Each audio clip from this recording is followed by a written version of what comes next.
Having this vision, I've been having this vision. Either rise or you fall. I'm on a mission, bringing my dreams to fruition. I ain't playing at all. Bring out the body bags, I'm about to kill them, deliver them to the mortician. I gotta do what I gotta do.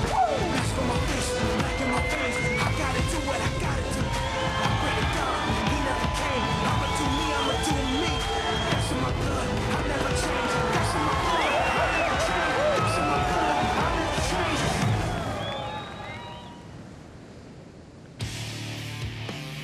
World number 2, Jack Robinson, up at sunrise to get nice and barreled.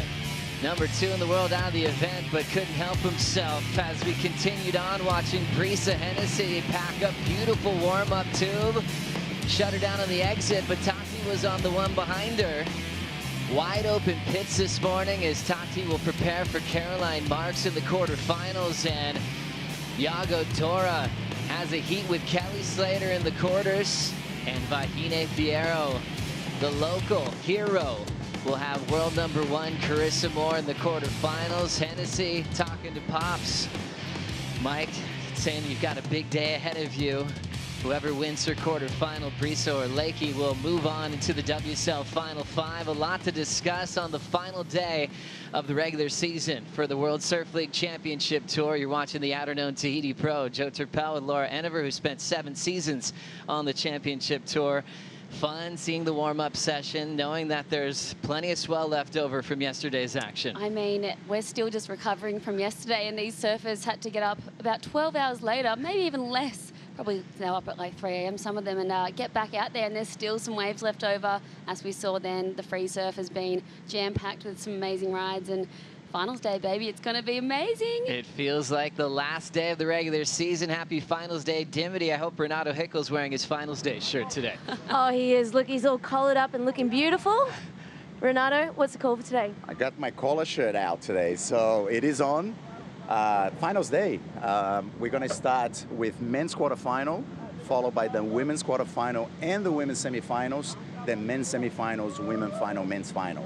35-minute hits, and there is still some beautiful waves on offer. 6-foot surf with some 8-foot sets. Let the show begin. Oh, it's going to be a great show. Looking forward to it. Happy finals day, everybody around the world. The channel is packed with boats and all the world's best preparing for the last day of the regular season. Thanks, Jonathan Warren and Surfline, for leading us into calling finals day. Seeing the swell and surf with an easing trend, down in size from yesterday, but still looking very good today overall. Today looks like the best day of the last 3 days remaining in the waiting period. Surf looking its strongest this morning with sets 2 to 3 feet overhead, and we'll likely see a few lingering waves near double overhead region, down a touch this afternoon, but with clean offshore wind, we'll see the swell fade further into tomorrow. So today's Friday, tomorrow's Saturday. Sunday, there's a new pulse of straight south where it kind of turns into a little bit more of a kind of a point break setup. So today looking like the ideal day to wrap things up in the regular season for the World Surf League Championship Tour and crown our champions for the Outerknown Tahiti Pro. Laura, let's break down the women's bracket, and I want to hear your predictions for the final. All Goofy Foot clash. Tatiana Weston Webb takes on Caroline Marks to kick off the final series. Yeah, I got to get out in the water after yesterday's competition, and all the women were out there watching the men, just getting so inspired, so pumped up, and a lot of them were out there charging in the afternoon. So, I mean, it was really cool to see, you know, Tati and Caroline kicking things off. They've both been getting some bombs. It's gonna be hard to go past Vahine, though, the local. She just knows this wave like the back of her hand, and yeah, it's going to be really cool to see. But obviously, that quarterfinal number 4 with Breezer and Leahy, that is the heat of the round. Those girls are going to fight it out for the last spot in the WSL Finals at Lower Trestles. So big final series setting up for the women as we flip to the men's bracket. Well, starting with the men this morning, Kaoli Vost is looking to be the first Tahitian to reach the semifinals since 2008 when Manoa Drolet got that far in the event. Matthew McGillivray, fresh off what he calls the best wave of his life, and he did that in competition. Iago Dora, Kelly Slater, the Hog, 43 years of age, upset world number 1 and 2 in this contest as Kaiwa Belli and Kanoa freshly clinched his spot in the WSL Final 5. We'll have Miguel Pupo. Where are you seeing the winner in this list? oh wow, I'm just thinking back to everything that went down yesterday, and it was just magical, wasn't it? You know, I'd love to see Cowley go all the way as a local, but I can't go past Nathan Hedge. That story is amazing. And to see Kelly, imagine if he could bookend his season with a win at Pipe and a win at Tahiti. So, I mean, there's so many cool stories there to be unfolded. Iago Dora getting the jersey, preparing for 35-minute heats in the quarterfinals, as he'll have a clash with the GOAT in quarterfinal number 2. Iago took out Griffin Colapinto in a very close decision, and that ended up taking Griffin out of the WSL Final 5 in an incredibly dramatic day yesterday here at the end of the road. Quarter number 1 features Kaoli Vost, basically a stone's throw from this lineup. Loves surfing out here each and every day. Absolute charger, understands the reef so incredibly well. But he's gone up against a South African that is fearless, that trusts his instincts. Matthew McGillivray threw down the wave of the event yesterday. What a great clash to kick off finals day. Yeah, both of these guys were absolutely charging yesterday. But, you know, for Matthew McGillivray, just coming into Tahiti without really being able to surf this place when it's been proper and big, and to just fall out of the sky on that wave and get his first 10-point ride of his career, that was just super special. But yep, like you're saying, Cowley, they've grown up. They've, you know, he learned how to drive a jet ski probably before riding a bike, but driving a jet ski out here and learning to surf this wave at such a young age. Him and his siblings, they're always out here, and yeah, like you said, they know this wave so well. Matthew yesterday had a lot to decompress. He was doing backflips off the boat after his 10, just enjoying a beautiful sunset. He went on to say yesterday was a surreal day to be surfing out here at Teahupo'o in epic conditions, and he really thrived off all the competitors pushing each other. He said he managed to get the best wave of his life so far, which was a really cool feeling, and he wanted to thank everybody for supporting him throughout a very special day. What a great day to be here watching the Outerknown Tahiti Pro. We've been catching up with Raimana, an Outerknown ambassador, checking out his brand new line and enjoying finals day here. Nice, clean, glassy conditions. Pretty fun when you wake up here up on the point. You just hear engines starting to fire up. Everything gets into motion, and all of a sudden the channel's filled up before you know it. Quick call for Renato Hickel to call it on today, as Kaoli Vost and Matthew McGillivray will try to make a semi-final berth. Laura mentioned Manoa Drolet making the semi-finals back in 2008. He went on to the final that year when it was all wild card matchup between himself and Bruno Santos. Wow, pretty cool. You know, the wild cards here in this event, you know, the wild cards anywhere are just always so dangerous, but especially here at this venue. You know, they're all specialists. They know this wave so well, and they're just gutsy, fearless, and not afraid. So, I mean, they're always dangerous, and it's so cool to see 2 wild cards still remaining in this draw. Manoj also made the semifinals in 1999. Wow. That was the year Mark Akalupo ended up winning his world title along with this event. Morning, Aki. 33 minutes, 45 seconds on the clock. It's rare to get a perfect 10 these days. Maddie's 10 yesterday was the 4th 10 of the season. Griffin Colapinto, the punt back in Portugal. We had 2 10s in Brazil. Let's refresh our memories on what happened yesterday, Laura. Oh, yeah, just if anyone had forgotten what happened yesterday, this went down absolute wizardry from Maddie McGilvray, sliding sideways down the face, somehow hung on to that. Look, all of his peers in the channel were just absolutely baffled, saying, what just happened? How did he make that? He was baffled. It was just, you know, what a special moment. To get that elusive 10, they're not thrown out easy at all anymore, are they, Joey? They aren't. And for Maddie's approach there, it was very aggressive. You know, I think a lot of people thought he fell from the channel, but he actually was just forcing his fins out. He knifed it so vertically, half his board was buried underwater. And then with all that force and commitment, popped the fins out, re-engaged the rail in probably the heaviest section you could ever do that in. Absolutely amazing. And, you know, we had some other rides yesterday that went close to the 10-point range that, you know, almost, you know, you could have just watched them and been like, yeah, that surely has to be it. You know, Hedgie's wave, he got a 9-8 on. You know, Griffin's wave that he got in the morning, the one that he went down on was just huge and amazing. I would have said that would have been a 10 all round if he had made that, but just, yeah, wow, thinking about it all, it makes me exhausted, and we sit here on the couch. Exactly. Well, one man woke up really fresh this morning. Big smile on his face. It's finals day. Strider, what a great mood you're in today. How you feeling? Oh, Your Honor. Mahana hopea. That's good morning. Last day. It's on today. I can't wait. We are beautiful morning out here. Sun's coming up over the mountains, and we have seen some crazy waves. Saw some boards get lost, saw some guys going over the falls. We are going to be into some action all day. Huge consequences on the line, too, on the women's side. It's going to be fun to watch. Strider, how do these competitors come off just a high-impact day yesterday? The energy that they received from Teahupo'o and knowing that they've got to bring it again on finals day. You know, it was amazing. I saw Matthew at the boat, and I said, he was wet, you know, and he was chewing on a little granola bar. And I said, did you have a surf? And then I thought about it. I was like, probably didn't, right? You didn't even need to surf after yesterday. He's like, no, I didn't need to surf. I'm so high off of yesterday's adrenaline that I'm just ready to go at all times. He was probably ready to go last night at 2 in the morning. It's incredible just how you harness all that energy from one of the greatest rides we've seen all week. Good man Was. We'll be catching up with him throughout this big finals day. McGillivray was asked yesterday, how are you going to take on Cowley Voss? Dimity asked him that on the boat, and he just simplified it all. I just have to be on the best waves. Yep. He realized what that felt like in yesterday's competition, so he's going to try to identify that again today.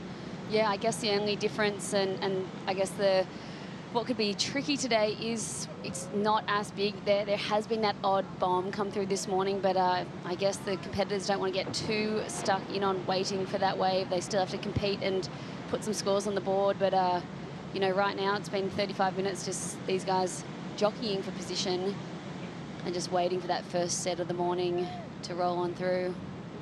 Cowley Voss, a 3-time junior champ through the European series that WSL puts on. Very competitive in all types of conditions. You'll see him on the other reef passes. He's got a nice little air game as well. A lot of different rotations. More famous for, I think, the clips that he locks in out on this very reef. And Laura, that's how you started your morning, reliving one of his tow rides from about a year ago. Oh yeah, if you pop onto his Instagram, you'll just be absolutely blown away by the size of the waves that this kid tows. You know, he's, it's just unbelievable that you can't understand how they are still alive, really. It's a really big point, you know, in those really huge days out here, what they're willing to throw themselves into. Yeah. Every session, I feel like they're changing the game. They are. They're really changing the games. The locals here and all of the specialty big wave surfers that come from around the world to tow this wave when it's 20 foot. It's just unbelievable to see.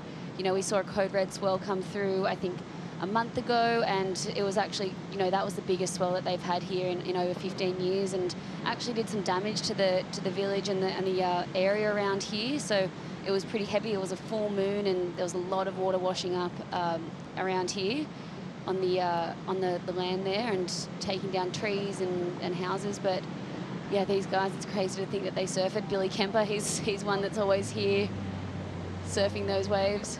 As he's hanging out with Kehea Hart as well. That's his coach who trains him, focuses on nutrition. Billy Kemper on a trip of a lifetime. As he's got his kids out here, he's getting some waves. I saw Billy the other night, and he saw everyone warming up, and he just went out in the water, and he's like, you know, I want to let everyone get the waves that they need, and he'll just sneak the ones in between. He's obviously a very fierce competitor when he's in the jersey, so he really understood what everyone was going through in the lead up to the event. Yeah, and you know, the lead up to this event has been quite hard. You know, a lot of the competitors came here really early, right after J-Base. Some of them, they wanted to get in all the practice they could, but you know, it's been pretty wild weather here this last 3 weeks. There hasn't been a lot of good waves, so a lot of the surfers that were surfing yesterday and the day before, that was the best and most proper Teahupo'o they've seen all month. Kaoli Vost had a really incredible performance in yesterday's competition when you really focus on the round of 16. When he had a draw with world number 3, Ethan Ewing. Waves were pumping, but Ethan Ewing was the one that got a really incredible start on Kaoli Vost. But Vost turned things around, turned in an 8.57 and an 8.5 to knock out world number 3. Yeah, this was such a rad heat. You know, Kaoli just showing his local knowledge, knowing that he had to just get super deep to get those long draining barrels and get the higher scores. And, you know, Ethan had him up against the ropes, and he got the score at the very end of the heat. So it was super exciting. The crowd was erupting, all the locals in the channel there supporting him. You know, this means so much to them. They all dedicate their life to this wave and to this area. So it's amazing to see the local go all the way. Oh, just so cool to see the passion from the channel when Kaoli gets a wave. Same kind of passion and energy gets sent to Vahine Fierro when she stands up on a wave. You heard it from Michelle Perez. They still get that real cool local energy, even though there isn't a beach where everyone's sitting in. There's not a stadium, but the stadium's in the channel, and all the locals get on boats and they get right behind Kaoli when he paddles into a solid one. 26:15 on the clock, still scoreless at the moment. We went to WorldSurfLeague.com to hear who you thought was going to win this clash. Ooh. 65% going with the local boy. 35 going with Matthew McGillivray. That number significantly increased. I feel like after people were rewinding the perfect 10. Yeah, I mean, you really can't go past the knowledge that a local has out here. You know, he knows this wave so well. As we see the first wave of the morning.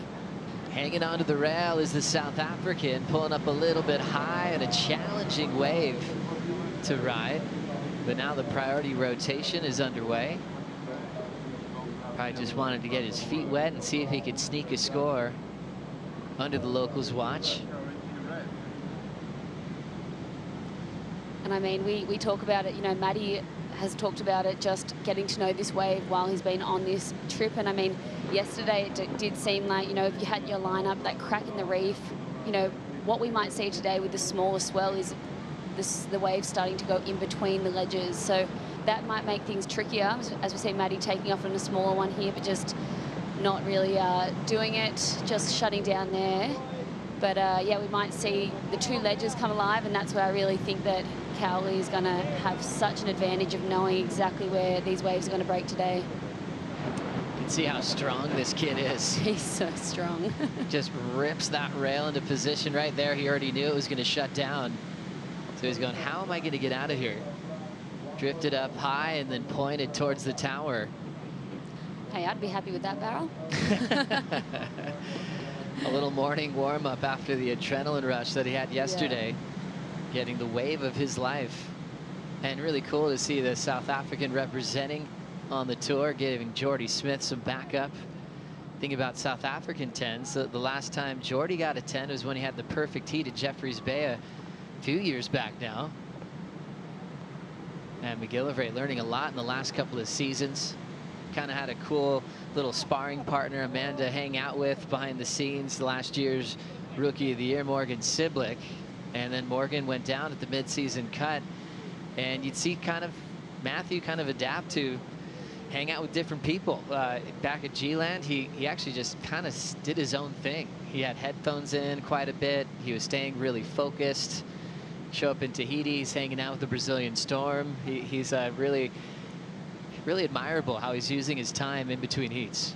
Yeah, no, Matty is such a legend, and you know, you think back at his year and it's been such a roller coaster for him. I mean, we wonder how he's going to go decompressing after that wave yesterday and everything that went down, but this whole year for him has been so up and down, and you know, making that mid-year cut, and then, you know, all he wanted to do was make that mid-year cut so he could get to his home break, J-Bay. And didn't he put on a show for us, not only jumping out of the sky and landing on the beach with a South African flag. He is a base jumper and a skydiver. He's obviously an adrenaline junkie. But yeah, competing and surfing, absolutely amazing at J-Bay. It's so cool. Well, Strider wears a lot of hats out there. Sometimes he's all-weather washed. Right now I'm just going to go with Wastradamus. Some predictions here, Strider. What's going to work with heat strategy? Well, you know, we've got a lot of expectation from yesterday. Then this morning we had some great sets coming in off the back and some really heavy slabs coming in. As the day plays out, we could see a slight decrease in the swell line, which means you might want to move to this inside ledge. Just in this heat alone, I've seen probably 6 or 7, probably 7-point rides going by the inside. You can get super deep on that ledge and ride the barrel for a really long time. So I think there could be some adjustments happening through the day. These long waits, they could start setting in on your mental capacity there. So trying to get a couple waves under your belt and then get on it, get out the back, wait for a bomb. Strider, we did see just one ride, a 1.0 for Matty. What part of the reef did he get that wave on? You know, he was on the inside, but a little too far over, and that was just a positioning and priority call to just to be, you know, kind of dominating the lineup, or try to. Unfortunately, that wave was, you know, ran off on him. If he would have been, say, 30 yards over, he would have got a long little tube along the inside there. So, and the waves that I've seen are twice that big on this inside ledge. So there could be some adjustments being made as the day goes on. Thank you so much, Strider. Where he sits, he can see all the waves go by unridden. It does drive him a little bit crazy because he always likes to sneak a couple waves. He has gotten in trouble in the past. Yeah, he has. He's had some red flags.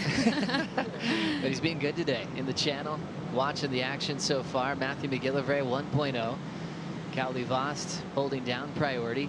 Iago Dora takes on Kelly Slater coming up next in the quarterfinals. Then we'll have Nathan Hedge, the wild card, taking on Kaiwi Belly. Kanoa Garashi will have Miguel Pupo in heat number 4 of the quarters, and then we'll get into the women's competition that's been on hold for not too long, but it feels like a long time after a gigantic day we had yesterday. And didn't yesterday, it felt like 8 different days meshed into one. You know, when we watched the highlights in the post-show last night, it really was just such a magical day, but we had rain squalls come through, the wind picked up, and then we just saw so many different faces of this wave, and that's what makes it so cool and special. And you know, the surfers constantly having to adapt and work with their team to, you know, just go out there and compete the best, as we see some lumps coming through. Let's see if we have Cowley Vost interested in setting up his finals day. Nothing really on paper, just the one. Cowley will let that one roll through. And I'm sure for heat strategy, he's probably got a certain time in his head when he's just going to probably change his position. At the moment, he's still waiting for a solid one to come through. Yeah, and this is where things get tricky because, you know, unless they've been timing the sets and really know exactly when they're coming through, you don't want to get stuck out there for too long and then move in and miss being out of position for that big set. So they're either going to have to stick to their guns, or, you know, maybe Matty under priority should head on in. But yeah, look, it's hard to know. You see these lumps coming through, and there might be something coming now. So now 19:30 on the clock. Both surfers hoping for a spot into the semifinals, which will be happening later on today. The plan is to crown our champions here at the Outerknown Tahiti Pro. Outerknown is leading the revolution in sustainable apparel. Happy for them to come on board for the final event of the regular season. Cowley on the move with priority, the goofy foot local boy. is locking into his first wave of finals day. Pulls in, super clean, disappears, and comes out into the morning light. There we go, we're off and running. Now it's McGillivray's turn. Critical section, knifes the takeoff, pulls in deep under the hood. It stretches out very quickly across the reef. But after what we saw yesterday, you're never counting him out. He goes down on the attempt to get really barreled, so we'll see Cowley Voss take the lead on his opener with 18:30 to go. Wow, if Maddie had been able to push through that, he just couldn't do it today, but you know, those are the signs that we're excited to see for today. That set that we've been waiting for, hopefully we'll see those come on in more, but Maddie McGillivray, he'll just get another low score there, but Cowley getting on the board with what will be a nice score. As we check out Maddie's attempt here, Laura, what went wrong here? He was just a little bit too deep. That barrel just went a bit almondy. If he'd been able to be over a little bit more, but Cowley the other way, he was probably, you know, he was deep as he could be on that wave, but it was just a bit short, you know. But, you know, he got the completion, so stylish.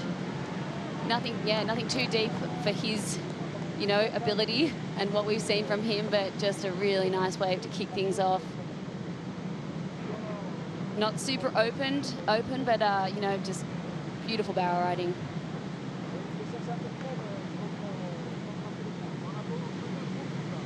Slicing into that one, Cowley. He's done this a million times before. It's something he doesn't even need to think about, does he? He just has that little whip under the hood without a problem. Got the exit, which I think will be very crucial for this slow heat in the morning. Maddie's counting a 1 and then incomplete. It's like, how many opportunities will he have out there? And Cowley, recognizing the slower conditions, got a score on the board. And you're curious to see if Cowley was on Maddie's section being a goofy footer, if he would have maybe beat more sections on Maddie's wave. Yeah, Cowley would have been looking at Maddie's wave, just probably wishing and just hoping that he didn't make that, which he didn't. But you know, that's always the conversation here, the goofy versus natural. It seems like the goofy footers have that ability to drive through more sections, but sometimes the natural footers have the ability to really just, like we saw yesterday from Maddie, make some magic happen while they're hanging onto that rail and muscle over some foam balls. Scores are in, 4.83 on one wave. You can see the 2.43 for McGillivray as a combined total. One judge went 5-5, the low 4-5, dropped the high and the low, averaged the middle 3. And Cowley out in front with priority. Starting off this heat incredibly well. Over history, sometimes you'd get just specialists out here that didn't really have any real heat experience until the trials came to town, you know, once a year. And then you've got a kind of different feel with Cowley and Vahine active on the Challenger Series, growing up very competitive. I mean, just speaking to Cowley, he's been traveling the world since he was about 8 years of age, kind of destined to be in the position he is in today. With plenty of time to go on the clock, McGillivray fishing under priority, trying to feature in his first semifinal here at the end of the road. We'll take a quick break. Finals day continues right after this. The Outerknown Tahiti Pro is brought to you by Outerknown, leading the revolution in sustainable apparel. Still feeling like I'm a whole person without needing to win is a really important human experience. Especially because you've had an unusual amount of winning. Imagine if your life was a movie, what would you do? After all this time, I almost want people to experience this story that I've had. To properly meditate, I should probably be like, oh. Who is your favorite surfer? Slayton! Kelly Slater! Kelly Slater! Kelly's results go all the way back to 1996.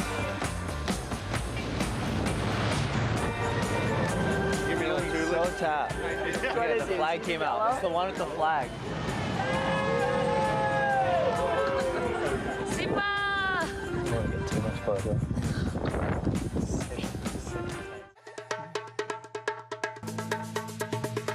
Everything's gonna be alright. Everything's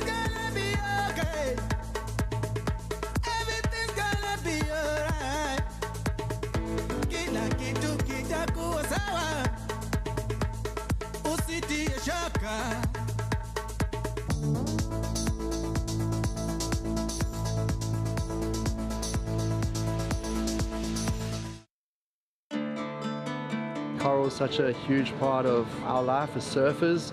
It's what makes these amazing waves. We have to try to protect it at all costs. All the coral fragments are in the water and they will teach you how to make some ropes. We're on a mission to revolutionize ocean conservation and try to build a movement to help save coral reef ecosystems. It plays an important role, not just surfers, fishermen, fish, sharks, all kinds of wildlife and marine wildlife. Is that big? We invite all the kids from our club and the community to come. It's just very important because the kids are the future. Download the Adobe Express app, search for World Surf League to get our custom template. Share your creations on social with hashtag CreateWaves and hashtag WeAreOneOcean and tag Adobe and WSL for a chance for your post to be seen in the lead up to the WSL Finals in September. We are one ocean!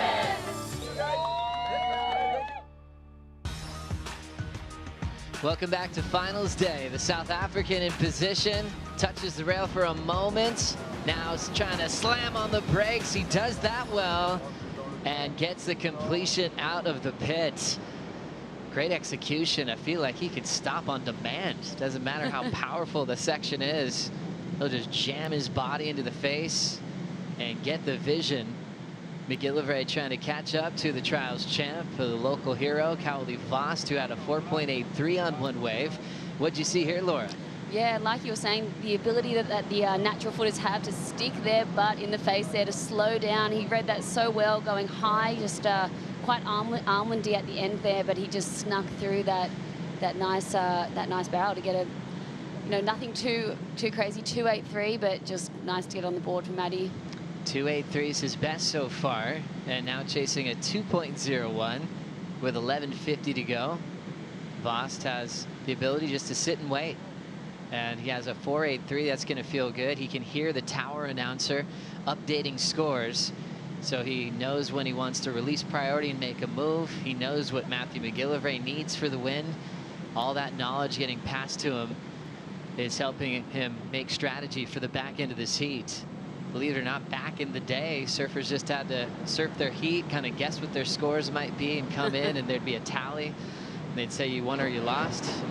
Once the live scoring came in, as we always want to thank the late Mano Zul for all he did for pro surfing, and it changed the game. You could hear your scores on demand. It changed everything in pro surfing, from strategy, the waves you let go.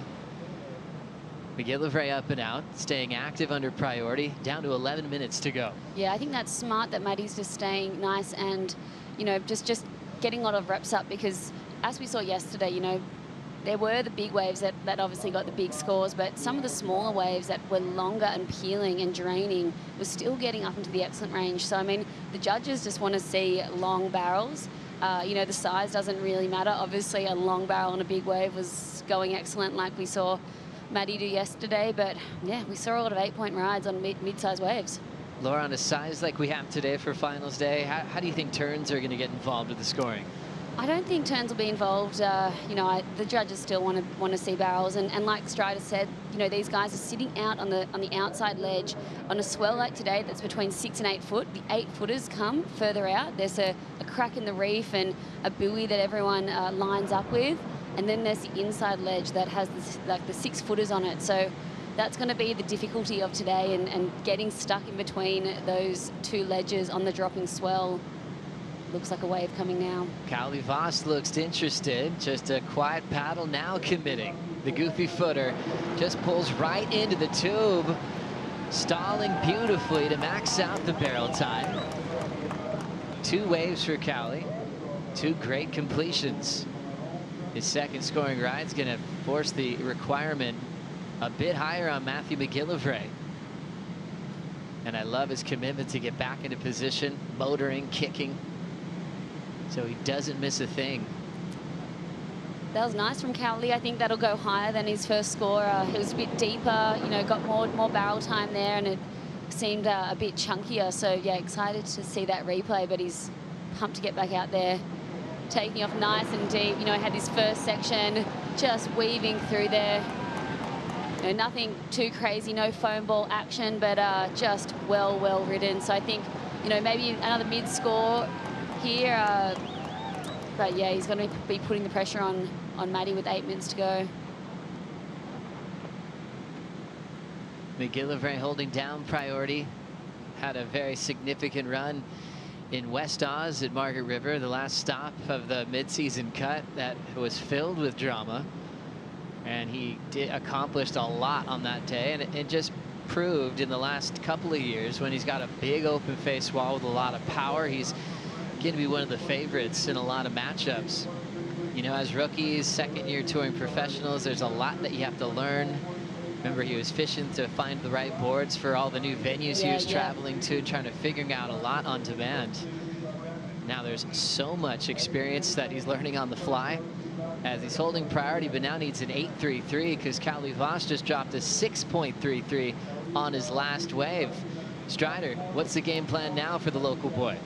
Well, the local boy, now he's under priority, so he's at, you know, he knows those little nuggets are coming through on that inside ledge, and I feel like, you know, we saw Matthew kind of hunting around for it, but he doesn't know the exact wave to look for, and he's going to go out there and he's going to find him. He's right inside and over where he needs to be to find those long running inside ledges, and I feel like Matthew's not even going to look at him because he's going to be trying to get that bigger wave, and we're going to see Kaole stack up a couple more chips on the inside.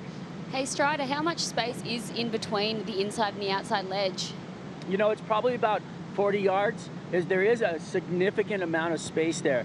So, you know, you either pick one or the other. You can't have both, but you can paddle out to the next one. It's just that, I mean, you've been in the lineup here. The waves arrive and they jack up so fast, you don't get to really see them coming unless Raymond is in the channel, you know, telling you when they're coming. But, you know, otherwise, you're left to your own devices, and seeing those waves jump up like that, I mean, it's one of those most shocking things in the world. So you got to kind of pick your ground and stick to that game plan. Strider's Raimana out there. Have you seen him yet? You know what? No, but there are other people out there on the boat doing the work for him. So there's somebody in Kaole's corner, especially Nike, who's in the channel here, psyching for him. Oh, we might get taken out.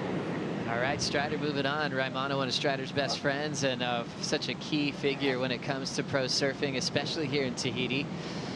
Looks after a lot of people. He shares this beautiful spirit of love. Always gives you a hug and makes sure you're having a good time. Hosts so many people so well. I can't imagine how often his phone rings when the event's in town, and even when a swell pops up around here. Kanoa Igarashi thanked Raimana yesterday once he clinched his spot, saying how much he's helped him over the years, learning the ropes here on one of the most frightening waves in the world. Yeah, Raimana is a special man, and you know, the heart of this area, I would say, you know, so many amazing locals that take everyone in that comes to visit here, and that's what makes this area so special. You know, there's no hotels around here. They're just, you know, homestays and bed and breakfasts, and it's you know, a really special place to come. But I remember my first trip here when I was 14 years old. Raimana took me under his wing, and I was staying with him and Kaylee Moniz, and he actually stepped me off into my first wave here at this wave, and got me a nice flogging. That is so special looking back. Here's the trials champ channeling some energy through multiple sections, changing his spot on the reef. 4.83 to a 6.33, and you can see how shallow it was underneath that JS surfboard. What a great read. That's that local knowledge paying off. Yeah, that's the local knowledge, and that's exactly what Strider said. You know, under priority, he moved over to that inside ledge. You could see the difference in that wave height, but you know, the length of that barrel, I think he'll probably get another mid-range score, or could even be high when we see this replay. See a smaller wave, but so deep, just weaving through this on the foam ball there, and just getting a nice clean exit, just super clean this wave. Super deep through that section there, and yeah, that's what the judges love to see. Not thinking he's going to get out of that, and he does. He comes flying on through. So Strider's strategy paying off here, using a lot of the reef, getting some waves out the back, shifting positions. That was a thick section too. Even though the wave height might be a little bit smaller, that was very critical and got as deep as you ever could have wanted on that thing. Yeah, he did. You didn't think he was too deep at the start, but then you saw this second section come on over, and you're like, no, he's not making it, but just read that to perfection, stayed nice and high at the end there to just come on out, and that's That's the sketchy part of the reef. It goes so dry in there, and falling there is so dangerous and critical. As we see the fall from McGillivray when he was really trying to get back in this quarterfinal. It's all about Cowley Voss, 6-3-3, 4-8-3, and one more score to lock in. McGillivray punching through, starting to run out of time. He's going to have second priority. A little possibility popping up. Cowley's just going to shadow him here. Wasn't too concerned about blocking him on that wave. But watching Cowley just thread a couple of nice, beautiful tubes at that side, had me reminisce about Bobby Martinez, a two-time champ out here. When the swell would be about this big, he was really tough to beat. He could move so quickly through the tube out here. His scores are in for last to Cowley Voss, 5.93. He's going to use that as his second scoring ride. The requirement's now a 9.43 for McGillivray. Who's up now? Grabs around the takeoff, not quite in the pit. He needs this thing to get really square. Creatively gets himself under the hood. But he was hoping to pull straight in on the takeoff. He's going to need a lot more with 2:40 to go. Yeah, he was hoping that would, you know, do some magic on that west bowl there, but unfortunately it just didn't really, you know, pan out the way he would have hoped. Cowley, that wave going into his top two, 5.93. So the judges showing, yep, doesn't need to be a bomb or a massive wave. If you're deep on that foam ball and not looking like you're going to make the barrel, you're going to get a good score. Scores are all about comparisons. It always starts with a fresh scale according to the day and the conditions. Kelly is very aware of that, as he's been doing this for an incredibly long period of time. First world title in the early 90s. 35. Just wanted to double check that he had 35 minutes to go for two waves. He's a numbers guy. When he was flying over here from South Africa, he saw that he was in row 11. That meant a lot to him. Superstitious. He's preparing for Iago Dora coming up next. Down to 90 seconds. What a big opportunity for the local here at Teahupo'o. Cowley Voss looking to perform into the semifinals. A really smart, well-served heat, and that's what we're going to see from the local today. You know, just that knowledge to be able to play with the reef and just get into that rhythm. You can just tell that they've got the rhythm, and just with Cowley, he's got the smarts of a Challenger Series full-time competitor. Great to see that. The trials was incredible. He enjoyed the final with Matahi Drole. Great performances from all the local Tahitians. Such a special event before the championship tour gets started. And he's played this game incredibly well. 4.83, 5.93, and a 6.33 are his keepers. Where on Maddie's side, he hasn't had anything above the 2 range. And just clearly flexing that local knowledge. We talked about tow waves for Cowley Voss, but even on a smaller swell, he knows where to be at the right time. Yeah, he's a true competitor, and just, yeah, amazing for him. Hopefully Maddie can just get something to wrap out this heat, but you know, after his performance yesterday, what he showed the world was unbelievable. And we always knew coming into today, it's almost like we were saying a wave hangover. You know, yesterday was so wild, and obviously Maddie's just hasn't been able to find the waves. Cowley's just gonna play a very smart heat and just sit in that cone and pop out free into a roundhouse cutback right on the buzzer. An incredibly well-served heat. Cowley Voss into the semifinals, carrying the torch from Manoa Drole, as he is in the semifinal, just like Manoa did back in 2008, where he went on to the final. 6.33, 5.93 is his top 2 as he's moving on to the next one. Coming up next, Iago Dora takes on the GOAT, Kelly Slater, in the second quarterfinal on finals day. We'll be right back.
Feel yet. You come to a place like this and you want to win, and there's always that carrot dangling to win the last event of the year, win Teahupo'o. I feel like a little magic's happening.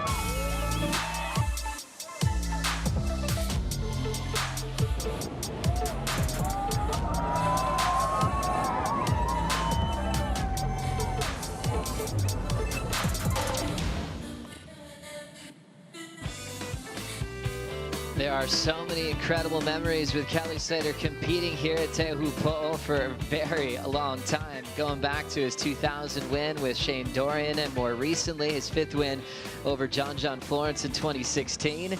Today's matchup is with Iago Dora, the goofy foot from Brazil, who's looking for a shot to compete against Kaoli Vost in the first semifinal. Dora, it just gets better and better every event that he surfs in. Kind of surfing like a true wild card at the back end of the season, getting the call up through some injuries that have happened from the world's best. Chloe Andino made the announcement he wouldn't be able to make it here, and Iago's basically been able to surf a complete back end of the year as he's really just preparing for a clean start in 2023. But some very key heat wins as he's representing Florianopolis, Santa Catarina, Brazil. Surfs with guys like Mateus Hurdy all the time. They're basically next door neighbors. Mateus, one of the best on the Challenger Series that we saw compete as a wild card back in Brazil. But he's got his hands full with Kelly. What a great opportunity. The 50-year-old's been on fire throughout the early stages of this event, throwing down 9s.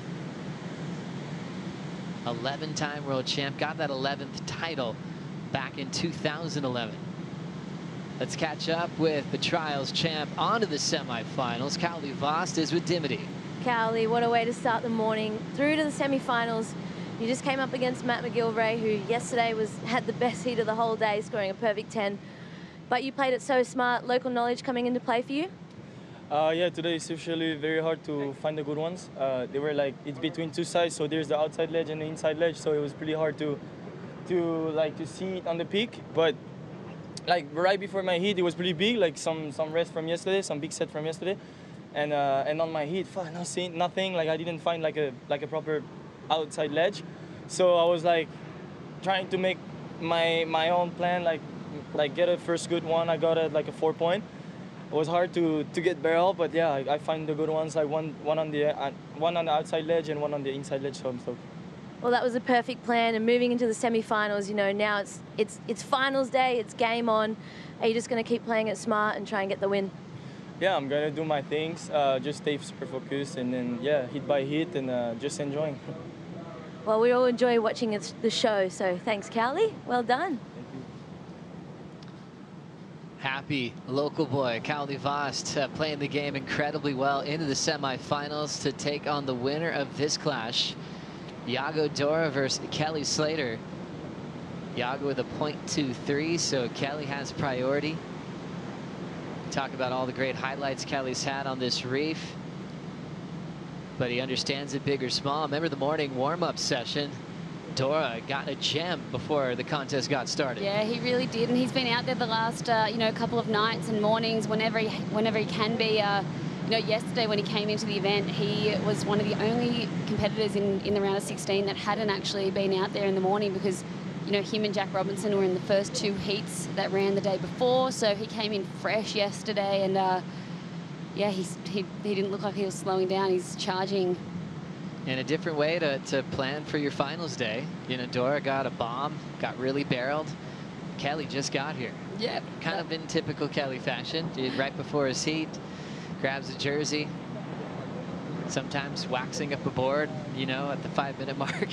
For sure. And we know Kelly doesn't like his mornings, but yesterday morning he was, you know, we saw him do some magic in the morning. So, you know, on that new board, he literally stuck the grip pad on in the channel, felt it under his arm, and was like, yeah, this is the board I'm going to ride today. Let's just whack a grip on and go get a couple of excellent scoring rides. I think he's a bit of a night owl, too. His mind's always going. He joked in the early parts of his career, he'd be like, I stayed up till 2 in the morning working on fin design. Yeah. He's just so hooked on improving boards and equipment.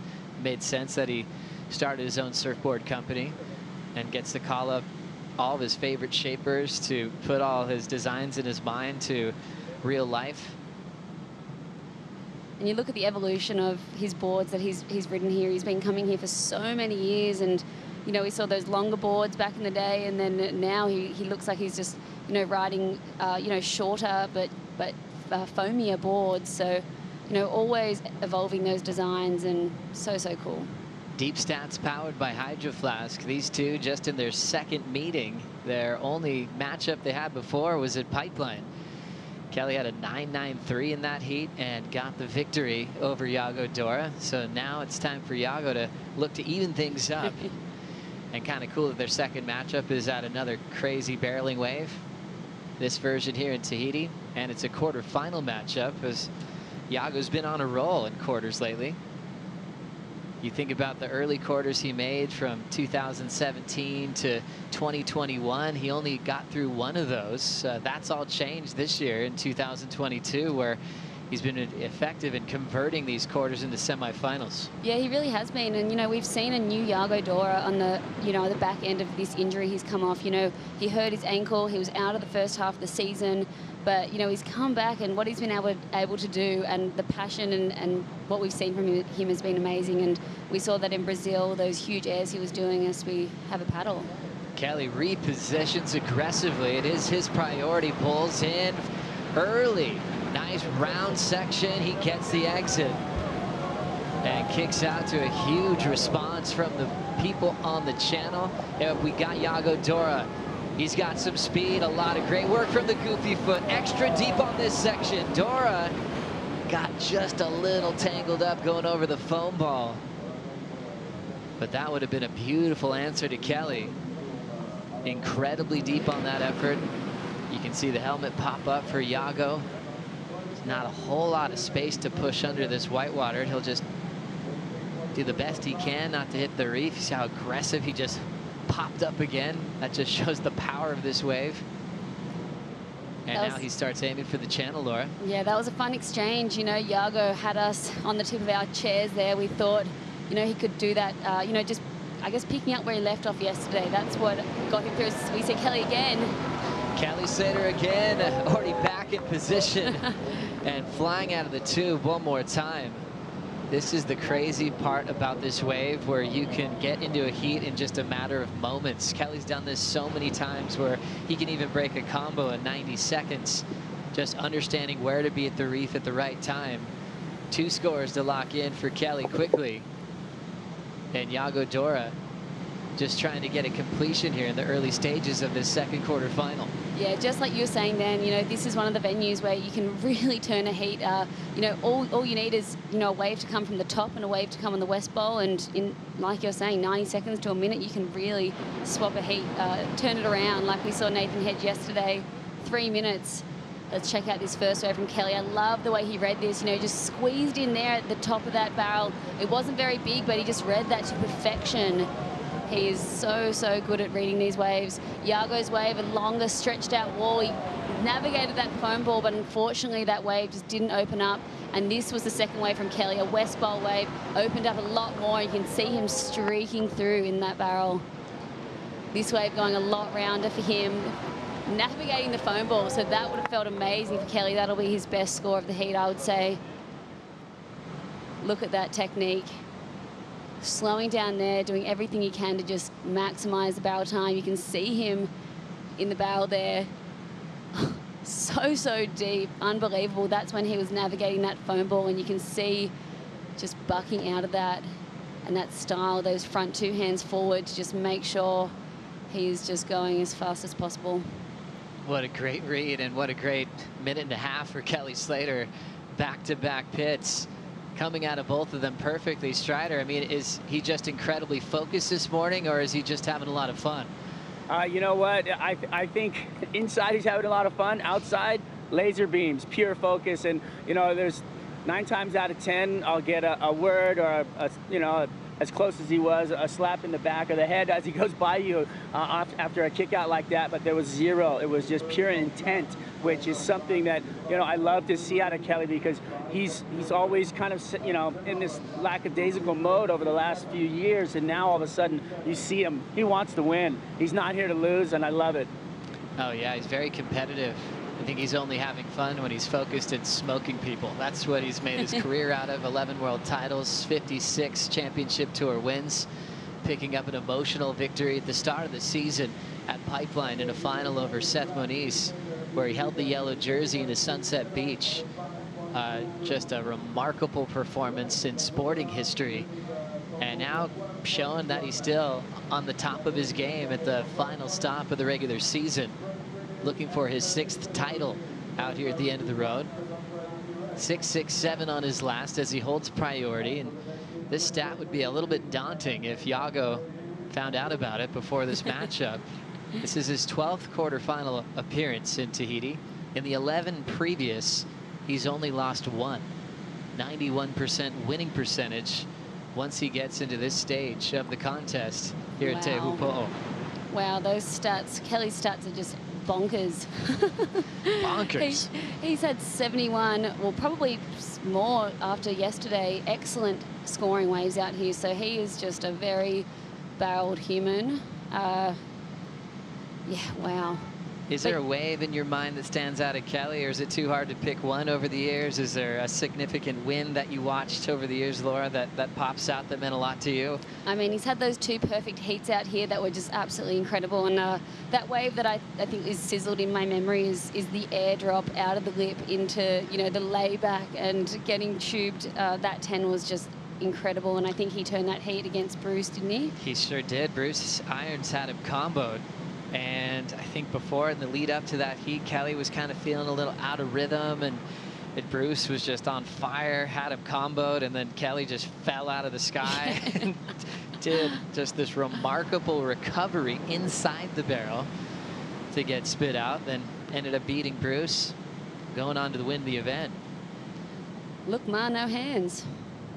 And that was a really critical time. It was coming off, you know, kind of the domination from Andy Irons, beating Kelly consistently for 3 straight seasons, becoming a 3-time world champ. And Kelly was trying to get his mojo back around that era and get back into winning more titles, because Kelly was dominant through the 90s, took the break in 99, 2000, 2001, came back in 2002, but didn't just go right into more titles. It was Andy, 2002, 3, and 4. And then Kelly started taking over again. As we see the Hog, Nathan Hedge catching up with Raimana. Coming up in the next heat against Kaiwi Belly. How many people have texted you from back home in North Narrabeen? Yeah, everyone is going mad back home in Narrabeen. You know, he's got a whole town behind him. He's got the whole country behind him. A true hero, icon, Hedgie. You know, he even a lot of the Narrabeen guys were saying, for anyone that was throwing shade or sort of doubting his position in this event, he just came out and just showed the world exactly why he deserves to be here. He's had multiple 10-point rides in the past. He's been so dominant at this venue, and to see what he did yesterday, taking down number 1 and 2 in the world back to back, was just really cool. So phenomenal. Let's celebrate a South African season in 2022. What a hero. Matthew McGillivray is hanging out with Dimity. Well, Matt, it's hard to back up a day like yesterday. You got a perfect 10. Did you manage to get any sleep last night? Yeah, I was actually pretty tired last night with the adrenaline wearing off, and I had a good night's sleep, but then woke up and we were straight back into it, which is nice, but the conditions are different today, and yeah, I haven't really surfed here much on this size, so, or either like yesterday or today. I haven't surfed Tahiti much, so like, or Chopu, and so I was trying to figure out where to be in the lineup, and Cowley definitely has the local knowledge, so he's a hard guy to compete against, but it was a really good learning experience for me today, just seeing the waves this size, and I was trying to figure out where to sit, but yeah, it's still all a really good experience, and I'm stoked to be here and privileged to be a part of this event. Well, it's been amazing watching how fast you've been learning. You know, not surfing this wave that much didn't look like that at all yesterday. You absolutely dominated, but your year as a whole has been really, really fun to watch. So what do you want to take away from this year and bring into next season? I feel like I've just been finding my confidence. Yeah, there's so much I've learned. It's hard to like break it down into one thing. There's been so many lessons, and it's been a crazy journey. I was messaging Botsy yesterday, and he was like, just remember like where you started and remember the journey you've been through now. And yeah, I want to take that experience and work hard in the off season now, and start off next year a leg up, and hopefully all cylinders firing. But yeah, super excited. Well, enjoy the rest of your Tahiti trip. We're in paradise, and look forward to seeing you next year. Thank you, guys. Thank you so much, Timothy. What a great catch-up with Matthew McGillivray. He mentioned Botsy. That's J. Bottle Thompson, former tour competitor, but that's Matty's coach, famous coach that coached him, Morgan Siblick, Liam O'Brien, and really a good guy to put everything into perspective after finishing an incredible year on tour. Yeah, I've got goosebumps. That was such an amazing interview, and you know what we're about to go into is a big off-season for a lot of these competitors. We've got obviously the Rip Curl WSL Finals coming up next month. We're going to have to decompress and get ready for that. But then for all the surfers, the tour surfers that didn't make it into the Final Five, they are on vacay or off-season. So, you know, time to reflect on this huge, huge year. It's been a wild schedule, so many events, and for someone like Matty McGillivray, just the ups and downs, and you know, just learning. I guess everyone on tour is just going to keep evolving and bringing a new something to next year. See red, baby. Eric Logan on the beach marshal responsibilities, the CEO of the World Surf League. My daughter picked out these pink trunks before I left. I was going to wear them. The pink ones? Pink out of nose. Oh, I love those. Pink's her favorite color. What's your daughter's name? Summer Leilani. Beautiful name. Summer Leilani, people.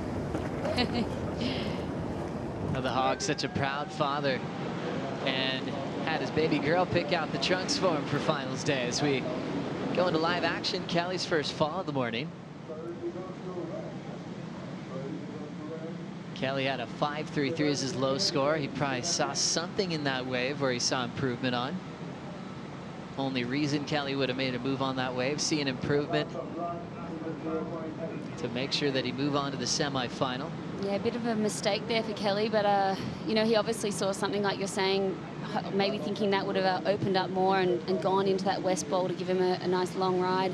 I think what he's going to be looking for today is, you know, and what he's going to be so good at today is picking those waves that look like a tight barrel at the start, then they'll grow and just turn into something special at the end.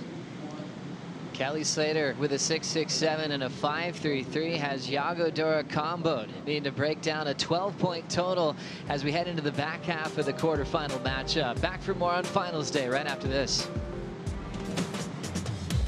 The Outerknown Tahiti Pro is brought to you by Outerknown, leading the revolution in sustainable apparel. By Tahiti Government, strategic partner of the Outerknown Tahiti Pro. By Vini, official telecommunications partner of the Outerknown Tahiti Pro. And by Air Tahiti Nui, official airline partner of the Outerknown Tahiti Pro.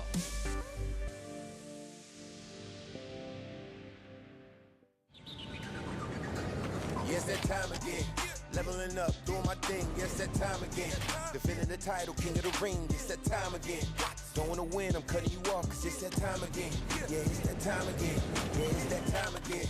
Leveling up, doing my thing, yes, that time again. Defending the title, king of the ring, it's that time again. The beach goes absolutely wild. The seed has erupted at lower trestles. My job is professional surfer. My goal is to win titles. That's what I'm here for. The world's best surfers in the world's best waves. We've had a shark attack. Whoa. It's the most intense surfing scenario you can imagine. I have to step up my game now and not make any mistakes. Oh my God. This is a war. You have to find a way to win it and do it at all costs. Who is your favourite surfer? Slayton! Kelly Slater! Kelly Slater! Kelly's results go all the way back to 1992. Give me a tulip. So tap. What is The it? flag came out. It's the one with the flag. Simba! I don't want to get too much further.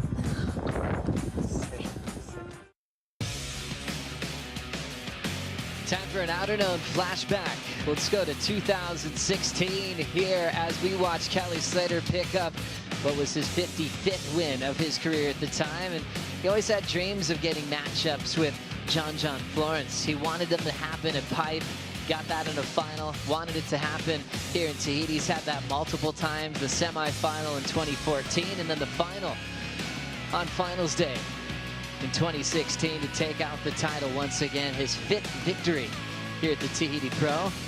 That crazy backhand tube stall, one of the best in the business, has been doing it for a very long period of time. And these wins, I feel like, Laura, in the later stages of his career, just meaning so much more to him because they're not as easy to get. Iago Dora now setting up a stretched out wall. The red jersey bright through the lip of the tube, but somehow it clamps down on the Brazilian. He had a jump start on that with a lot of speed. That was the comeback he was hoping for.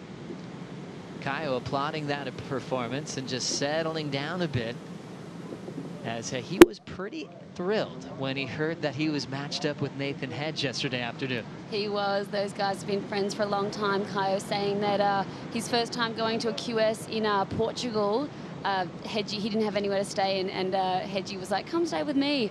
And he said it was a trip of a lifetime to be able to learn from him. As we see Iago, he tried his absolute hardest. You could see the helmet almost punching through at the end there. So much speed, riding that foam ball, and you could see him right at the end there. You thought he was going to punch through. Unable to, but that would have been a big score. I think we need to go to the channel perspective to see what happened to Iago Dora. Strider, what'd you see?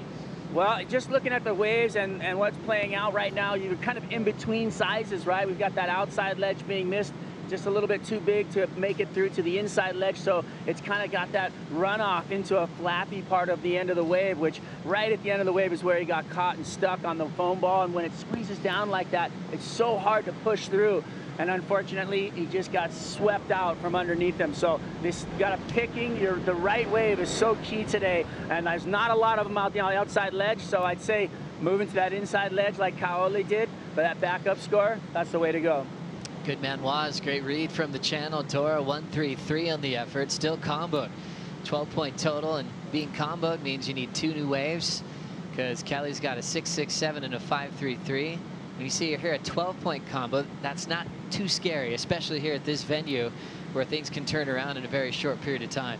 For sure. And I mean, you know, thinking about yesterday and how these surfers are going to have to adjust and change, you know, just everything really about their competitive strategy. Yesterday it was really about waiting and, you know, just picking those bigger waves and or just finding those, sitting on the outside ledge, I guess. So that's going to be the difficulty of today, deciding where to sit, when to you know, make that run in, and it's just going to be about rhythm and feel, I think. Talk about rhythm all the time in pro surfing, and there's a rhythm to the ocean. Yep. That's what makes these athletes so incredible. You can talk about swell and forecasting and weather, what the size of the wave should be like, but every heat's different. Every wave you take off on is different. You've got to be in the moment and react and keep a very calm mind and trust your instincts. For sure, and we saw that yesterday with Kanoa Igarashi. You know, he, in one of the most pressure-filled pressure cooked moments of his career, it came down to the wire, and you know, 2 minutes to go, we were doubting, is that wave going to come through? Is this moment going to happen for him? Is he going to have an opportunity? And it did, and that's just, you know, it's the ocean. We're working with the ocean here. We can't control it, and we just have to feel it out as best as we can. And I feel like that is what makes Kelly so special. We've seen him over and over again just move down the beach somewhere at a break and just splash the water, and next minute a wave is coming through, and you just feel like, do you have a special mobile phone that you call Huey? And but it's amazing to see, and I feel like those moments throughout, you know, especially at Pipe this year, that one wave that he got against Barron to get through that heat really set him up to win that. Kelly in motion, dropped to the bottom of a wave, even a smaller section there, still goes below sea level. He'll get caught for the second time in the matchup. And now it's Yago's turn. More open wall here. A couple of big drives. This one's wide open. Dora turning in his best numbers so far. He's back in it now. That was a mistake for Kelly to go that first wave. He would have watched that second wave and been kicking himself. That was much more wide open for Yago. One of the better sets.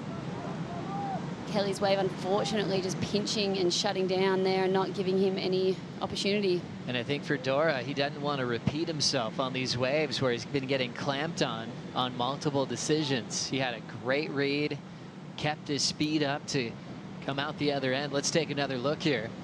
Yes, this is Kelly. Yago, you know, had a paddle there and sold him into this one. Kelly obviously not realizing the wave behind was going to open up more. That one just pinching and going not round. This one right behind it opened up perfectly, spat him into the channel. So that'll be Yago's best number for sure, and a tough one for Kelly to see.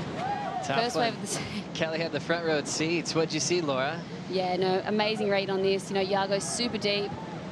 You know, not over the foam ball, just wanted to make that and get the exit, but you know, the nice, you know, the best wave of the heat, the most round, beautiful wave we've seen come through. Just amazing style. You can see the feet there moving up the board to just get that weight forward. You can see how deep he is there. He's way far back in the barrel and just getting that exit.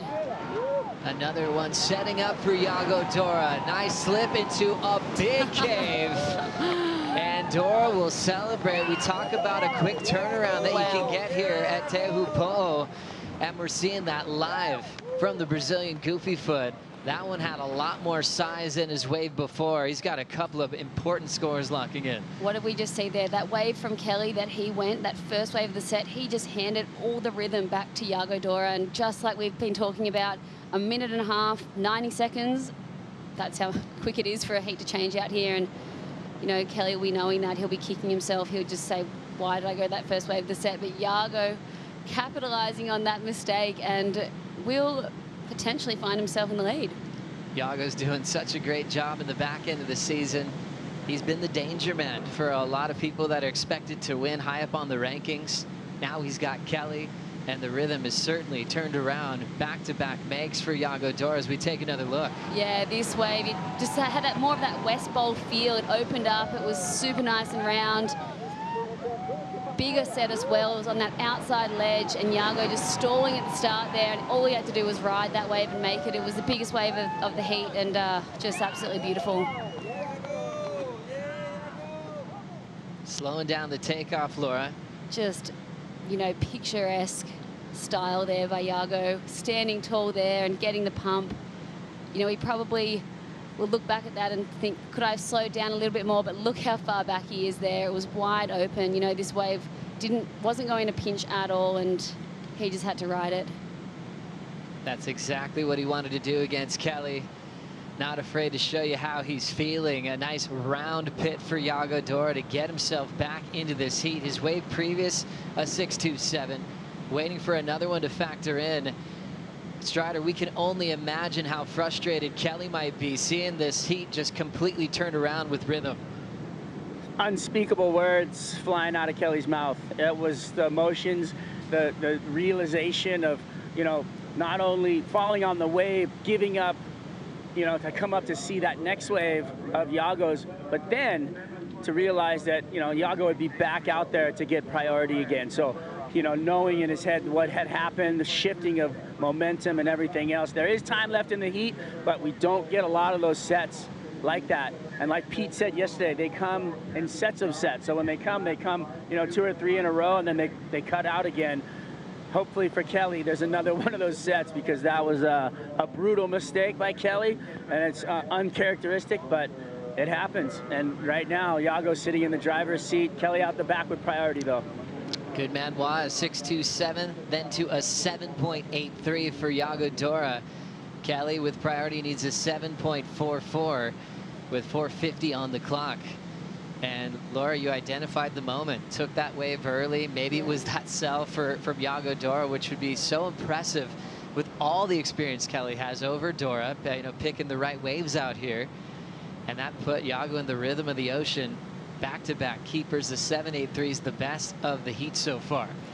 Yeah, it's crazy to just see that all unfold, and you know, Kelly obviously knowing that, Strider saying unspeakable words coming out of the mouth, which doesn't happen too often for Kelly. He can usually keep his composure, but he knows right now that he made a mistake by getting sold into that first one, and that's what makes this venue so exciting, but also so hard, because on a day like today, you know, he probably didn't think there was going to be a 2-wave set. There hasn't been many 2-wave sets this morning, but yeah. It's amazing how the mood can shift. Kelly, you know, he has a spiritual connection to competition and results, and when things start going his way, he feels like it's related to his life when everything's in place. He did say he was feeling something special happening here in Tahiti, and now maybe letting out some anger to fire himself up, to compete, to try to pull off some heroics with 3:30 to go. I don't think we can count how many times he's done that in his long career. Getting a buzzer beater that made the difference. I mean, going back to the start of the season, never forget the heat with Baron Mamiya. Yes. With time ticking away, and that just set off everything for him to go all the way to the podium. He likes moments like that. He thrives off them.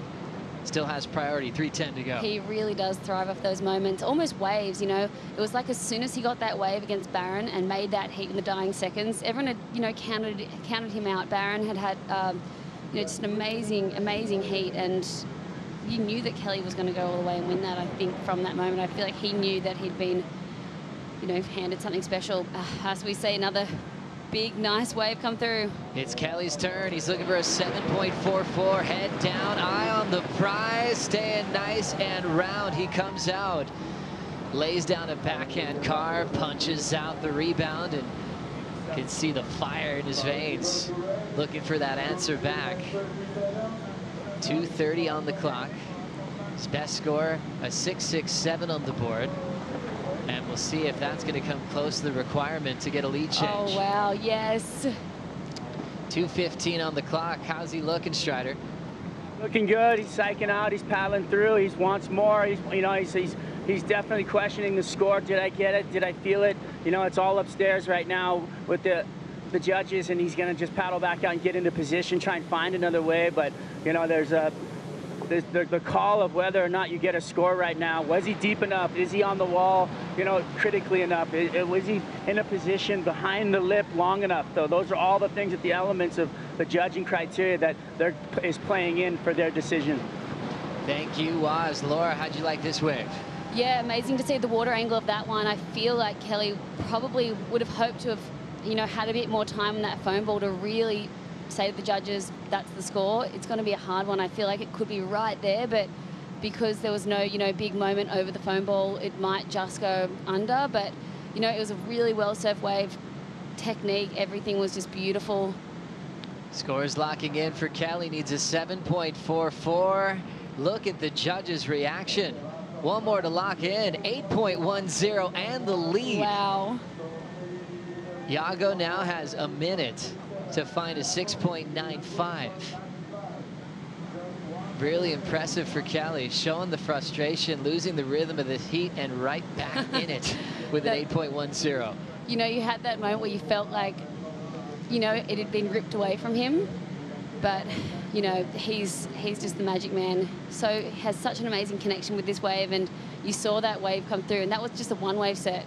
There was an opportunity for Iago to even have a go behind him, and an 8-point ride. That was absolutely amazing. Just the technique the way that he can barrel ride is just next to none. He's the champ. The positioning that he has to max out the tube time, and he lucked into a very hollow section and rode it so incredibly well. 15 seconds, keeping our eyes on the horizon for Yago Dora, chasing a 6.95. The extra surfers in the lineup are Nathan Hedge and Kyle Ibelli. And with the ocean going flat, Kelly Slater keeps a very high percentage in the quarterfinals, and what a way to turn that one around. 11 wins in the quarters out of 12 appearances in his career at the end of the road. Kelly will have Cowley Voss in the first semifinal here on finals day. Hedgie and Kyle coming up next. We'll bring in Kaipo and Pete for the call.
Outerknown Tahiti pro Yago Dora getting consoled by his father with a close match in quarterfinal number 2 against Kelly Slater. Yorana Emaeva, welcome to the end of the road Tahiti and finals day here at the Outerknown Tahiti Pro. I'm Kaipo along with Peter Mel, and Pete, wow, the GOAT. Yeah. Still doing GOAT things. Tapped in. Good morning, Kaipo. Good morning, everyone. And we're in finals day. This is what we've waited for all week long. Finally, beautiful conditions. Yeah, it has dropped slightly, but still some high quality waves out there, and exciting stuff. Nathan Hedgie screaming down the line, looking for the barrel, gets behind the current just for a sec on his opening ride, set against Kyle Ibelli in quarterfinal number 3. So Nathan Hedge, who's been coming in as a dangerous wild card, surfs his way all the way to the quarterfinals. And Nathan Hedge, a veteran here, right back out, and this time in a more roomy cavern, and spin out Nathan Hedge. So early advantage to the Hedgehog. Wow, and again, when you're clicked in, stuff just happens, you know, waves come to you. Ibelli answering back, grabs the rail, threads a high line, makes the exit. So nice exchange between the two surfers in this quarterfinal number 3, Peter. Yes, so cool, and a little battle here for priority, understanding how important it is to maintain that priority. Look at Hedgie too, he is not gonna back down. Listen to the channel.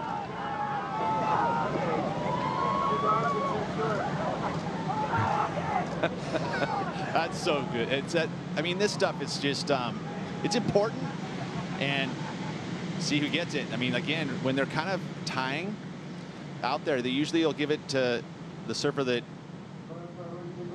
you know, the last wave ridden, you know, you're kind of taking turns. but they gave it to Kyle, so the battle worked. Strider, what did you think about that exchange in the paddle battle? Well, the paddle battle is always a pleasure because you get to see two guys giving it their all, and it's an important, you know, paddle. They need that priority. That means you get the next wave that comes through or your choice of it. But the reality of the channel right now was in mental explosions from the channel for those guys to win that. And it was, you know, there's a lot of Australians in the channel, let me tell you that, and they're all screaming for Hog to make it through. Nathan Hedge, love the nickname, the Hog. Strider, I mean, there's no other venue that you're going to get that type of atmosphere, is there? No, definitely not that close, not that tight, not that vocal, not that feeling, you know, I mean, literally you can feel the energy of those guys going into the athletes and watching it lift them up. So beautiful, beautiful sights. Yeah, so intimate, it's so cool. So good. Strider with the front row seat there with a bunch of our competitors and supporters here. Finals day in Tahiti, and we're waiting for those numbers to come through, and things are looking bright for Nathan Hedge. He opens up his second wave, actually, an 8.83, so yet another excellent score for Nathan Hedge.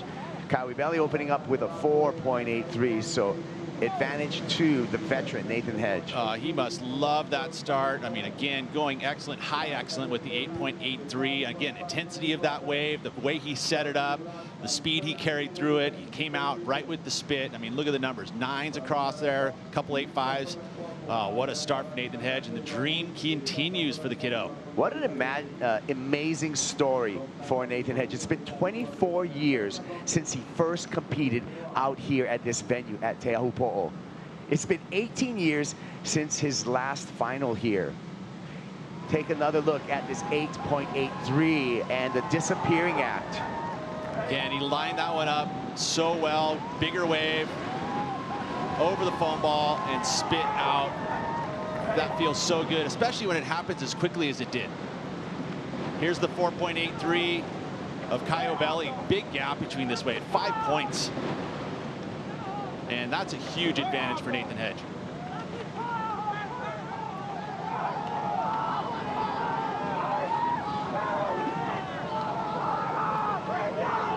Think that pumps you up? Oh, so sick.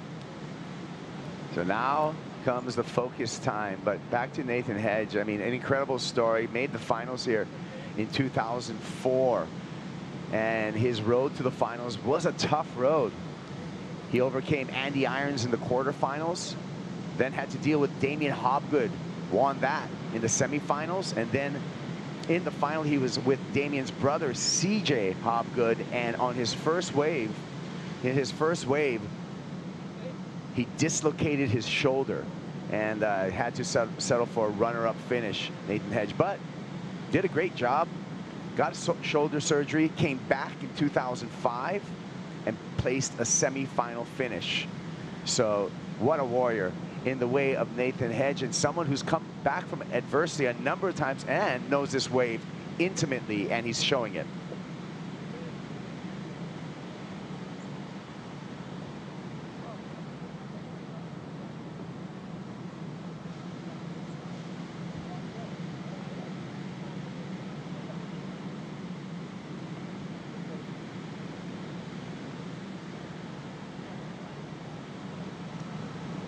(27 minutes, 36 seconds). Nathan Hedge out in the lead with that valuable, excellent score of an 8.83 right at the beginning of this 35-minute matchup in quarterfinal number 3 versus Kyle Wibeli. Nathan Hedge, he's got a lot of supporters out in the lineup, and it's evident in the flotilla. Strider, you got me. I got you, buddy. Yeah, definitely a lot of support out here for Nathan Hedge. You know, it was, you know, he was paddling out through the zone, and that set came in, and it moved underneath Kyle, and he was, you know, in looking at it, but he was not really intent because Kyle didn't really look at it, and he was paddling, and then Slater looked over and just went, "Go, Hog!" And then the rest of the Australians lit up and said, "Go, go, go!" And it was just, you know, he looked almost too deep, but that's where you get your scores, and that's why, you know, he came out with the high, the 8, you know, plus ride, and it was a beautiful moment of support out here in the channel for Nathan Hedge. There you go, yeah. The Beatles said it best, Peter. I get by with a little help from my friends in the channel, urging Hedgie on. Some waves coming through here. Remember, Kyle Bailey does have that priority P on the black label next to his name. Here he goes. Looks like he's in 10th in this one, setting himself up. And now a high line, yanks the rail and takes that high line through the barrel. Goes complete. A 5.58 will give Kyle Bailey the lead. One more wave behind. We'll see if Nathan Hedge is going to be on the second wave of the set. And it looks like it's just going to roll right through. Well, let's check in with quarterfinal number 2 winner. He's in the semifinals. He's been here for a long time, and he's still here. Kelly Slater's with Dimity. Thanks, Kaipo. Kelly, that was such an exciting heat. I guess it's the reason why we love watching pro surfing. You had all the rhythm at the start. You were finding gems all over the reef. And then one split decision where you took off on one bad wave, turn around. Iago turns the heat in under 2 minutes. And then you get it back. Do you love that? No. It was slow heats are nail biters, you know, and then you just towards the end you start thinking you want to have had a good start. And I don't always start real quick in heats, but that one I just felt, I don't know, something felt right about starting deep and getting position, and he had a couple. He chose a wave or two that just crumbled on him, and it was the other way around to start with me, and then when it flipped for him, those waves were better waves. They were bigger waves, so they were a little hollower. And then I really just got lucky at the end that one came, and you know, it squared up for me. But I did make a mistake. When you're ahead and you're leading the heat, even though I didn't have really high scores, a 6 and a 5, there was nothing else. So relative to that, it was a really good heat I was surfing so far. And then I took the first wave of that set. I didn't get here early to see what the biggest sets were. I literally barely made it to my heat in time. I slept in. I had the first good sleep in my week. Hold on, Hoggy's going. Call it, call it. Hoggy, look at this thing. It's cornering. It's not super square. Well, no, there it goes pretty square. Yeah, just driving into it. And you make it? So you fell maybe? I don't know, can't see from here. Yeah, he fell. Yeah, I just barely got here in time. I had a really good sleep last night, and Romano woke me up. He's like, brother, wake up, let's go. And it was like an hour to my heat, and we were staying in Papara. So I had to get out here and get on the boat, but a little bit of stress to wake me up instead of coffee. But yeah, it was all right. I feel like I was in tune, and you know, Iago did what he needed to do when the opportunity came to him. He took advantage of it. It just turned, and the ocean kind of came awake again and gave me a wave, so I got kind of lucky.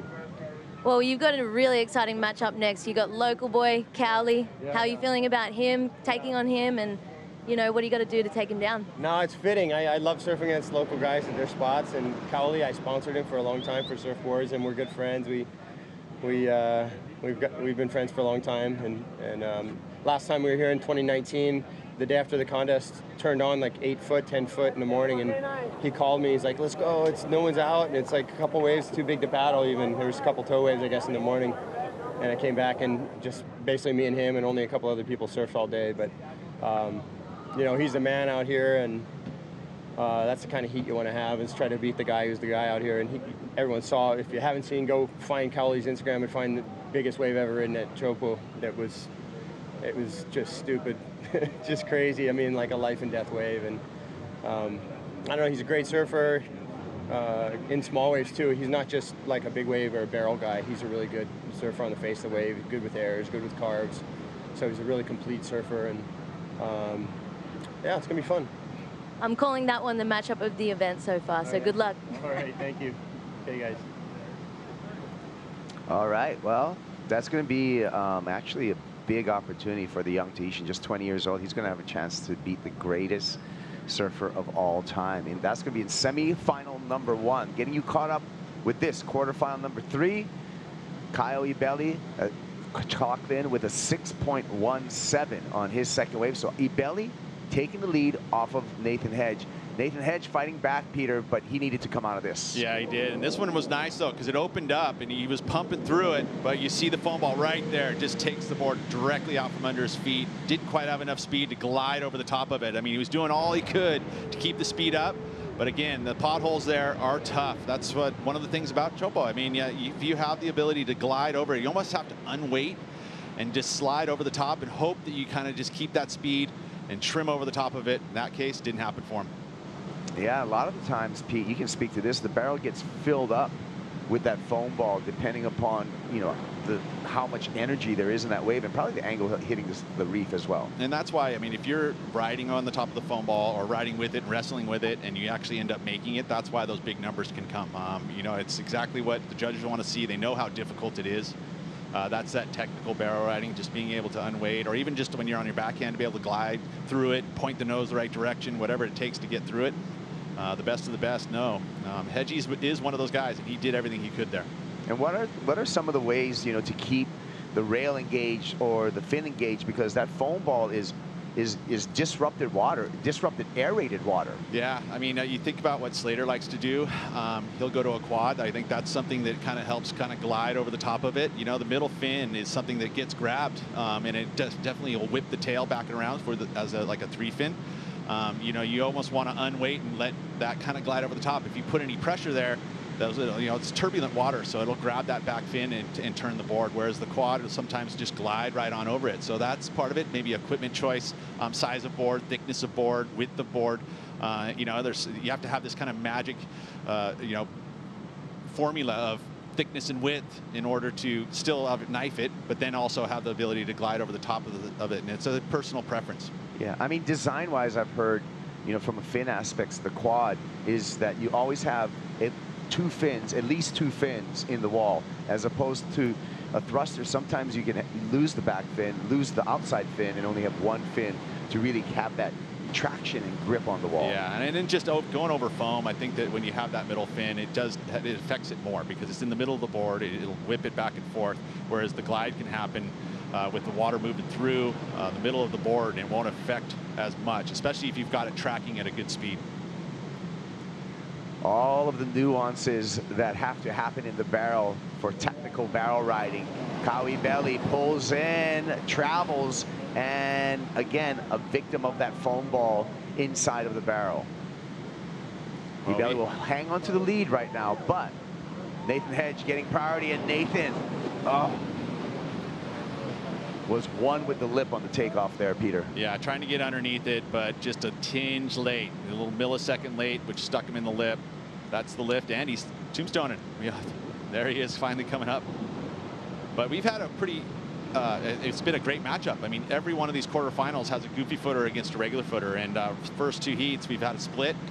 Right now, advantage right now with Nathan just because he has the biggest number, although Kaio has the lead. Taking a look at this replay here. This could add some points for Kaio. Actually, watching it again, oh, that's the one. He was almost there, though. It's just that millisecond was just a little bit, he couldn't set the edge. You can see the ledge there, just lifts him up. You know, if he's underneath there, he doesn't get the air underneath his board, the release would not happen. I mean, he fought that thing all the way down the face, did get the rail in the water. You can hear the channel. I mean, it's a non-stop. He's asking for, I think, a new board, perhaps. We'll listen in and see what's happening. Kingy. Working with, you have to have supersonic hearing there.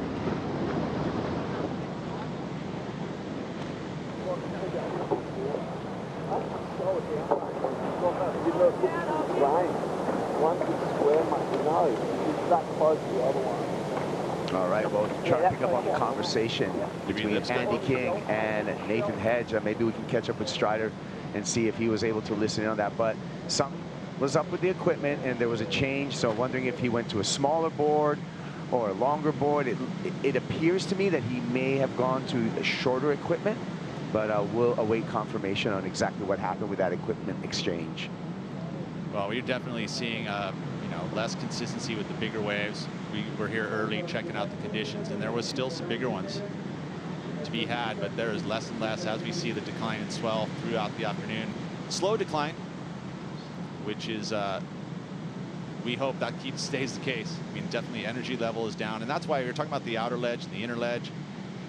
The outer ledge is going to be those bigger ones, but it has to be big enough to actually draw off the reef to be hollow, because we've seen a couple waves there that still cap on that outer ledge, but then once it gets into a little deeper water, whereas we've seen Cali actually got a really good number moving inside on the reef, and there's that inside ledge that actually gets really hollow, but it has to miss that deeper water and get in on that ledge to have the energy to actually hollow out like it is.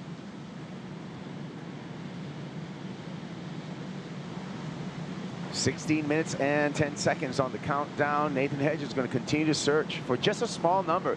He only needs a 2.17 to take the lead off of Kyle Ibeli. Kyle Ibeli matching his best performance in Tahiti with this showing in the quarterfinals. He also made the quarterfinals last time we ran the event here in 2019, and he had to do some charging to get to the quarterfinals in 2019. He did the same exact thing this year, actually putting together a big number in the earlier rounds. Kyle Ibeli with a 9.67 already to his credit here in Tahiti. More on the way right after this.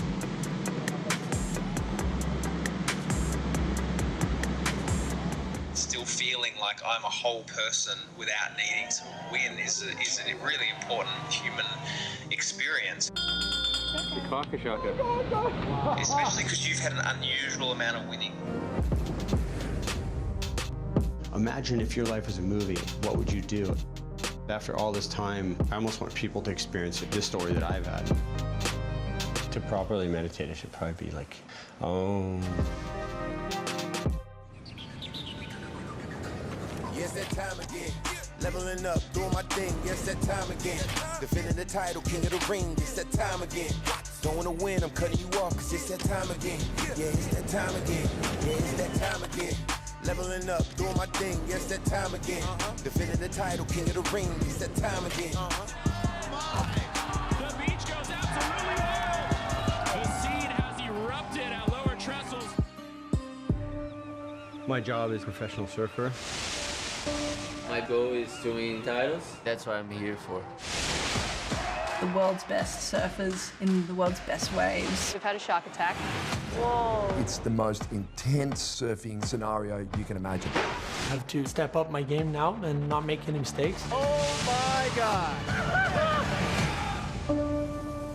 This is a war.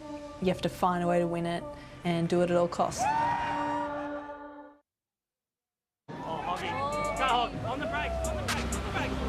This means everything to me, you know, it's just been such an incredible journey.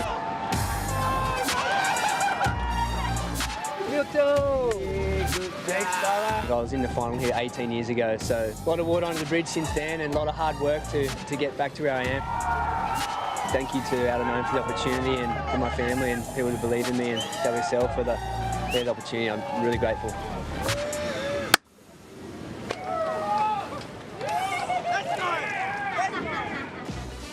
Outerknown Tahiti Pro on the paddle right here with under priority is Kyle Ibeli.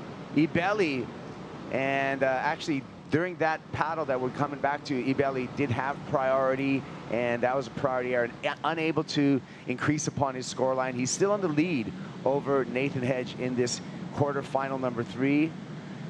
Hedgie now in the red jersey with first priority and doesn't need a big number to take the lead, just a 2.17.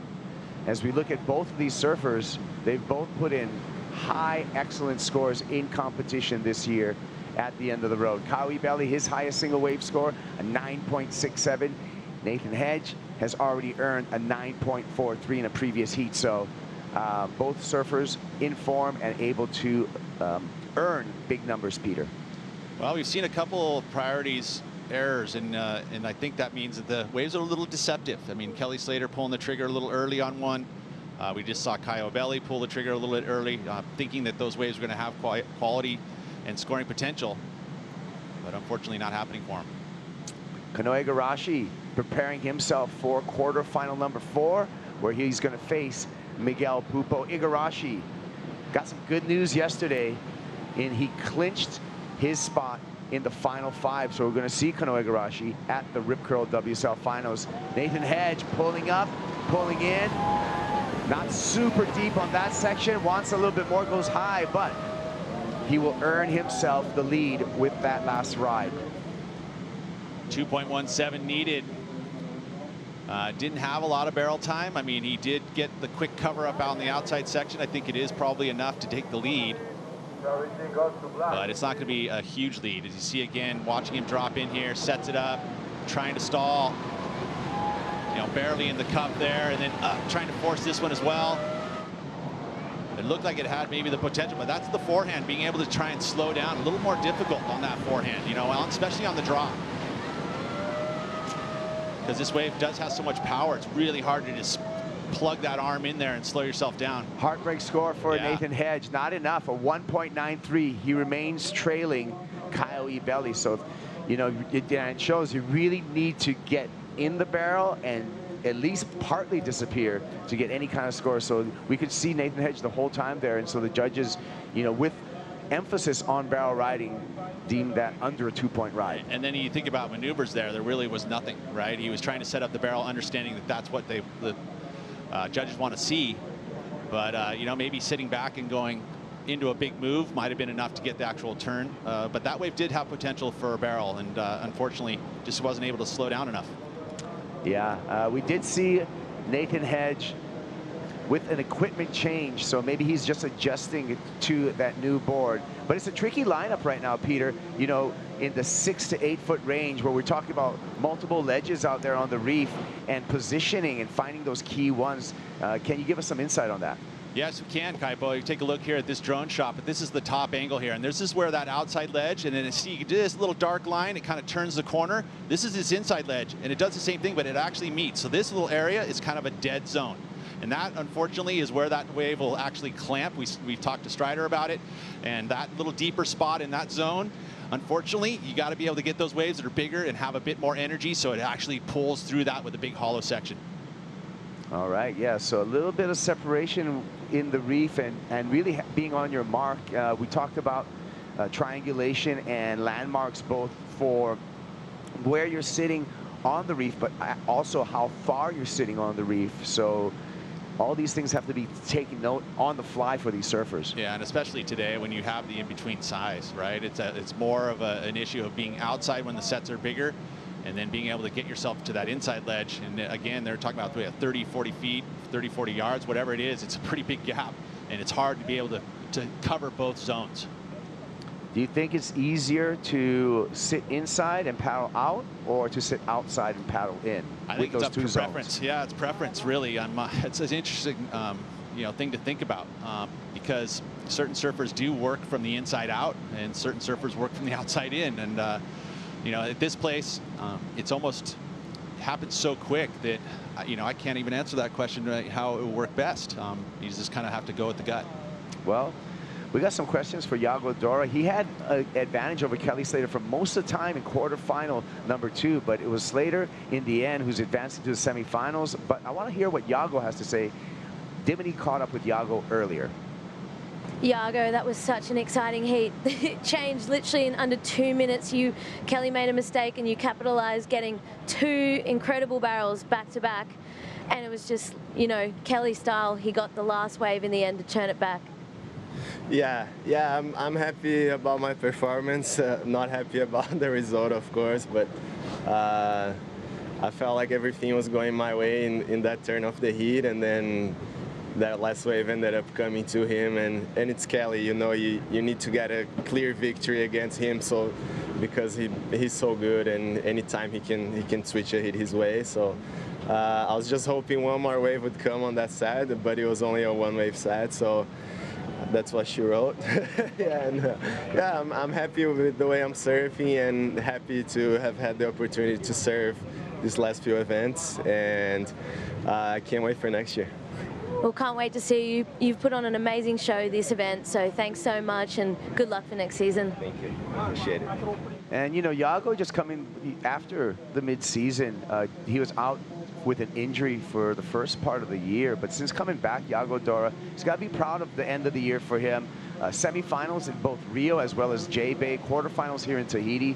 So Yago looks all healed up, and the foot's good, and he's producing some great results. So I'm forecasting a really good year in 2023 for Yago Dora. Yeah, it's amazing how an injury will actually revamp a surfer. I mean, that was a pretty nasty injury. Anytime you're hinged. I just woke up and I'm like, bro, are you doing? I was just like, yeah. And then Kanoa goes out and last 2 minutes gets it, or whatever, last wave makes the final five. That thing was not a... Tommy Witz came in. I don't know what to do. And one guy that fell out and one guy that goes in. He was fucked either way. Yeah. Some banter on the boat between Jack Robinson, Yago Dora, and Kelly Slater. Star-studded. Yeah, no, the injury basically will fuel your fire. You know, you get in there, you're training, rehabbing, doing all these things, and then all of a sudden you're getting results when you come back instantaneously. So that is a great confidence builder heading into 2023 for Yago Dora. You know, he is touted as a title contender. He has all the assets that he could do it if he can get himself into the final five. I would say, yeah, he's a contender. Yeah, and he's got a tight group. I mean, Yago spending a lot of time with Jack Robinson, both dad Leandro for Yago Dora's coaching both Jack Robinson as well as his son Yago.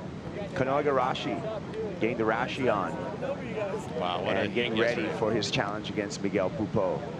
Man, he must feel pretty good because with that last 2 minutes back against the wall, you know, he got the opportunity, the gift was given to him, and man, did he execute and got himself a bid. He's going to be at Trestles, competing for a world title in the Rip Curl WSL Finals.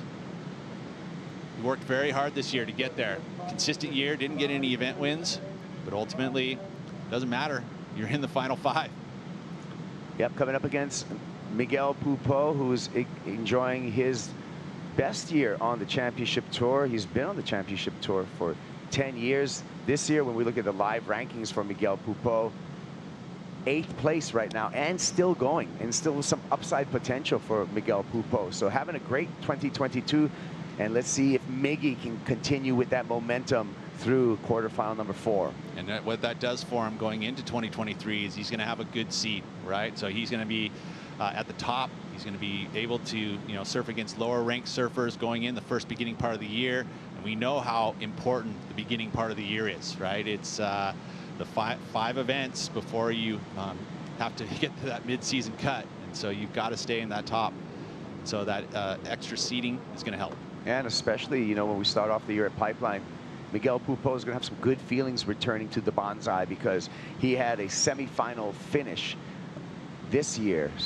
Heat recap, Pete, starting off with Nathan Hedge. Yep, little West ball came to him, and that is the difference right now, but he's still behind. He needs to get a score here in the next 3:45. Caio Belli's been finding little gems, and it's enough to get him a 6.17 and a 4.83 and a slender lead because only needed a 2.17 by Nathan Hedge. What a tight heat, and that's that inconsistent conditions. You never know what can happen. Look at this paddle battle.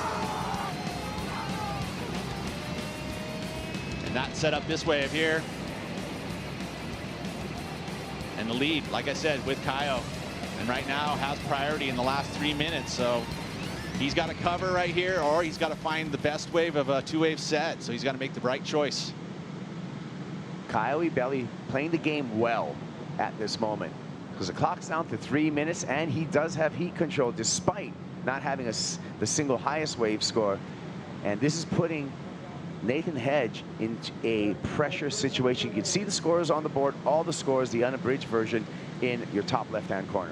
So if Nathan were to find the, 2.5, right, it's going to put Caio in a situation that he needs like a pretty good number, right? So big advantage to Nathan Hedge here, but he has to have the ocean provide just a little canvas to get the number.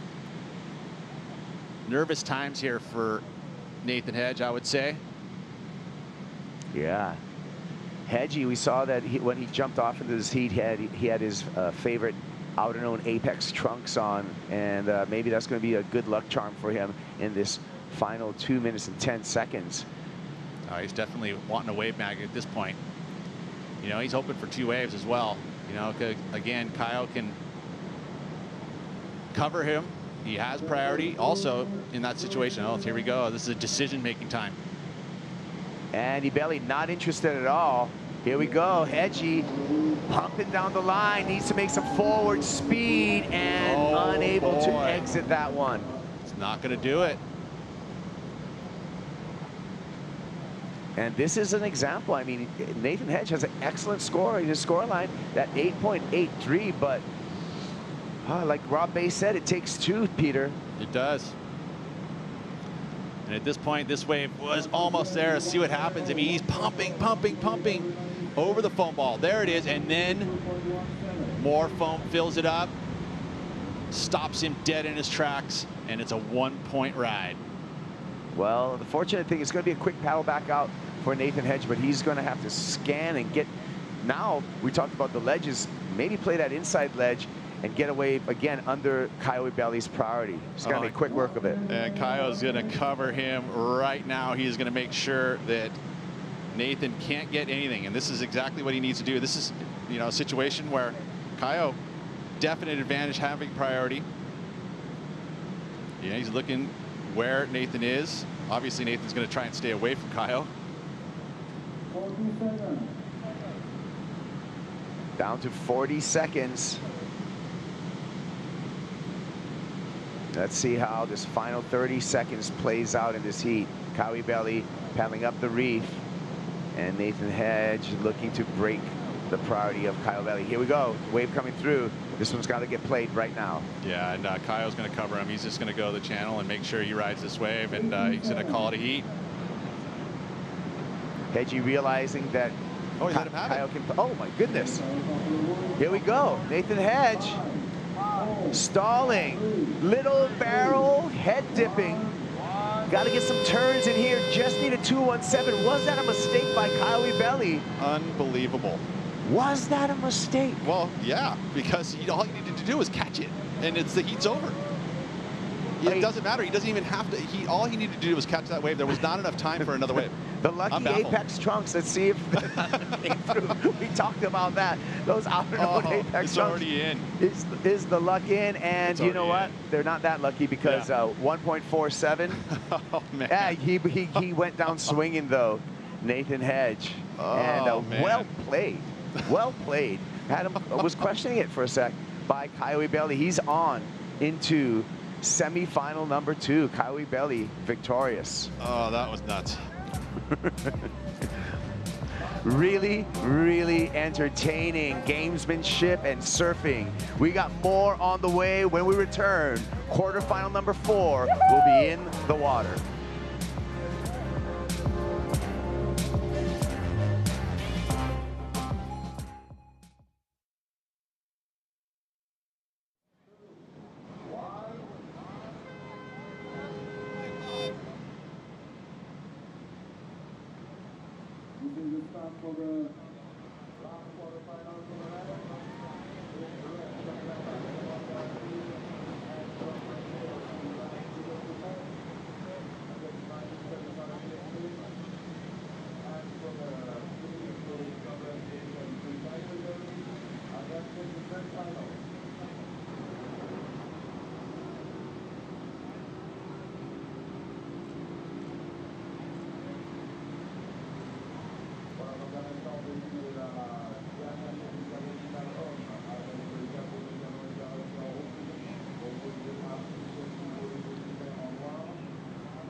World title is something that I think about every day. I wake up and it's the first thing I think of, and when I go to bed, it's the last thing I think about.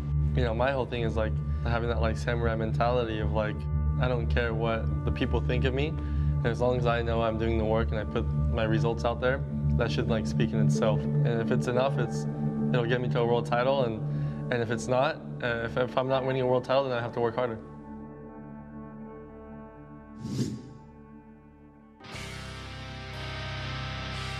Wonderful story with Kanoa Igarashi. Came into this final event below the cut line and has surfed his way into the final 5. We're going to see Igarashi at the Rip Curl WSL Finals. So he's got his work done as far as that Final 5 situation. He's got more work ahead of him because he wants a title here in Tahiti. He has to get through Miguel Pupo in this quarterfinal number 4 to do so. I'm Kaipo with Peter Mel talking you through the action. I like this matchup. Goofy, regular. Goofy against regular, and I think Kanoa obviously surfing a bit more stress-free considering he decided his own destiny yesterday with finding a wave that got him the 9-5 and the heat win and his spot in the Rip Curl WSL Finals. You know, what a feat. I know it was stressful. It was stressful for all of us watching it unfold, but today, it's a little different story. Now he's looking for a win, and if he gets himself a win, I think he moves up the seeding rankings to a point where it actually makes a difference. Yeah, I believe with a win here, Kanoa Igarashi would take that number 3 seed, and that would be a big deal because, you know, it's one less match to surf through at that big day at finals. Look at this hassle at the beginning, opening priority, Pete. Yeah, there's blocking tactics right there, and look at appealing Kanoa, and it worked out because he ends up with priority at the beginning of the heat. And when inconsistent conditions like that, or like this, it's a big play. So as we look into the WSL rule book and the opening of a heat, we always have open priority in which your wave is deemed by your positioning. But if you fake somebody out like that, that is a blocking tactic. And like we saw, our priority judge will flip the priority to the victim of the blocking tactic. It's so true. Yeah, and you know what? I'll tell you what, with priority these days and any type of that kind of stuff happening, it's been very clear that they're going to give it. They're being much more sensitive than I realized in the past. And you know, with that right there, his priority is given to Kanoa Igarashi in an early advantage. Kyle Belly's into semifinal number 2. Let's hear from Kyle. Kyle, you're into the semifinals. You got the heat win. Tell us how that last 15 minutes of the heat was, and especially that last minute waiting for scores to come through from Hoggy's last wave. Yeah, like he started really strong. Like the first minute of the heat, he got an 8.83, and I had priority, but I was too far back. I could only watch that wave, and yeah, I would expect, like since that first wave in the first minute of the heat, I was expecting me to, like, you know, wait for a big set and get a big score just to match that, and with my 6 see if I can have any luck, and ended up not having any waves. And I just tried my best to like capitalize of whatever I could do. Like I definitely like missed time a few sets. I was on the wrong rotation, and in the last minute I probably killed a lot of people at home.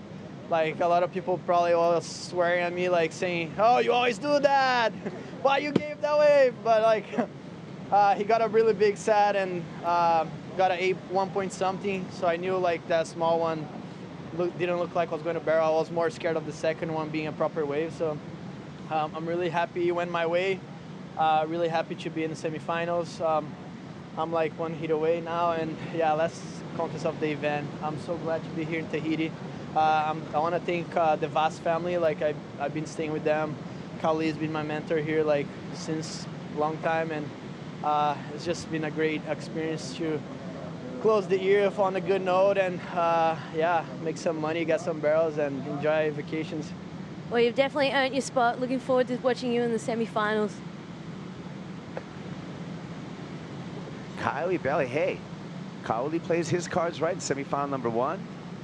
Kyle Belly plays his cards right in semifinal number 2.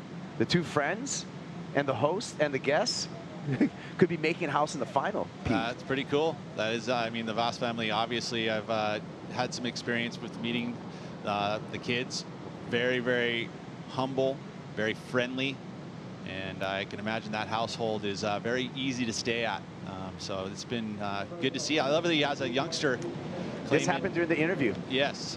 Kanoa Igarashi, quick little barrel, in and out. Going to be a pretty minor score, I think, but getting the ball rolling.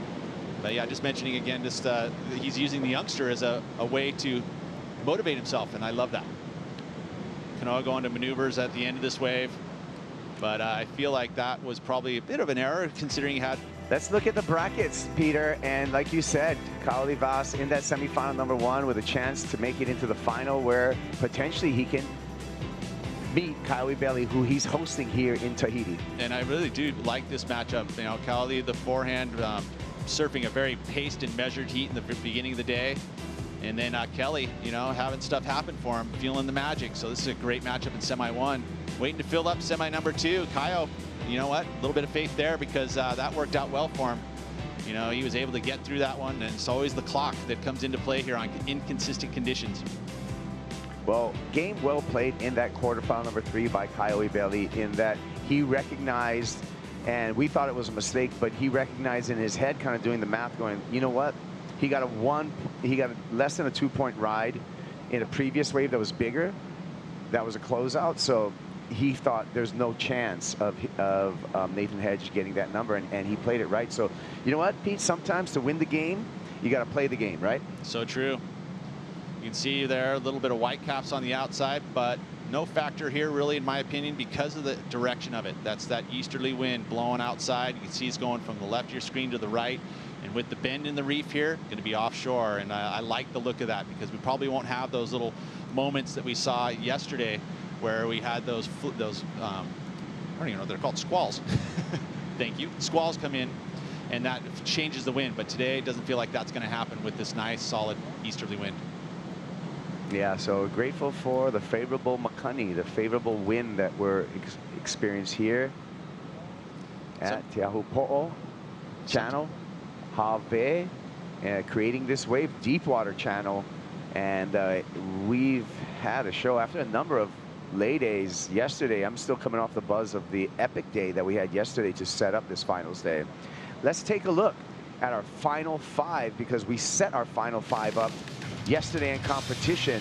Now remember, Kanoa Igarashi, he's in the final 5, but if he is to win this event in Tahiti, he will leapfrog his way into number 3 in the seeding, and that will be forcing Ethan Ewing and Italo Ferreira to be in match number 1 when we look to the Rip Curl WSL Finals at lower trestles. Yeah, that's true. And actually, if he gets through this one, he would actually take the number 4 seed from Italo, but not really a factor. They're both going to surf against each other no matter what. So really, but you're 4th in the world, I guess. If you know, you're looking at seeding, that's always nice to be able to move up in the rankings.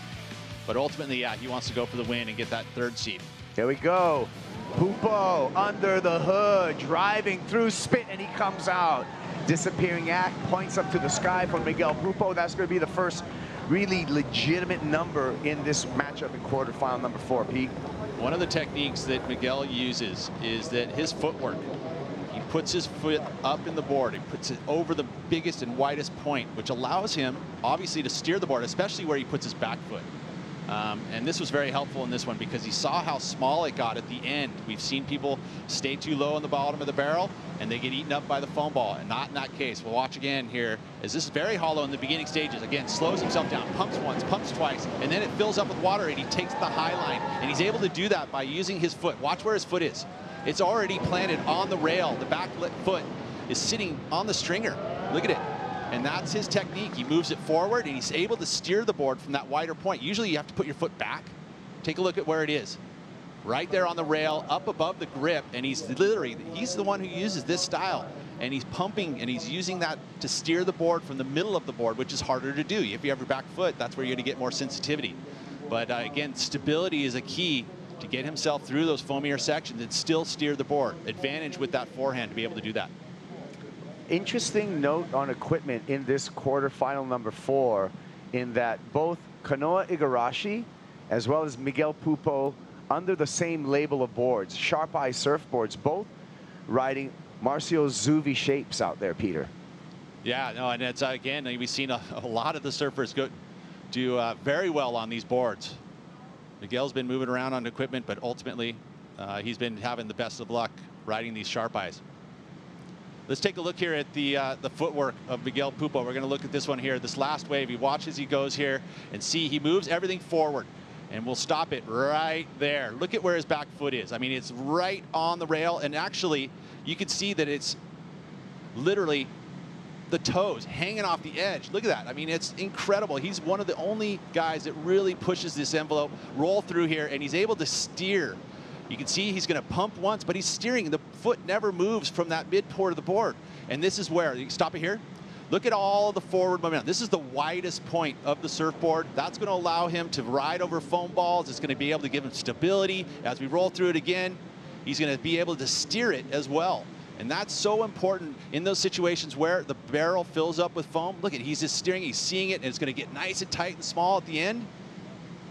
He just goes up into the top little corner where the room is, and sure enough, he's going to get himself out and through. Such great technique from Miguel Pupo. He can use this at all types of barrels. Look at that little rat hole at the top, and he saw it, got himself out. And really, when you look at this replay, his positioning on the board, further up on the board, that's the faster part of the rocker of a surfboard as well. So he's pressing that kind of entry rocker and achieving a faster trim line. Here he goes, trim lines again in some difficult chandeliers, but no problem for Miguel Pupo. Previous ride, a 7.5, and that one for Pupo is going to check in at a 2.33, so advantage Miguel Pupo in this matchup. Caroline Marks, she's getting ready for quarterfinal number 1 for the women, where she's going to be matched up against Tatiana Weston Webb in an all goofy foot battle.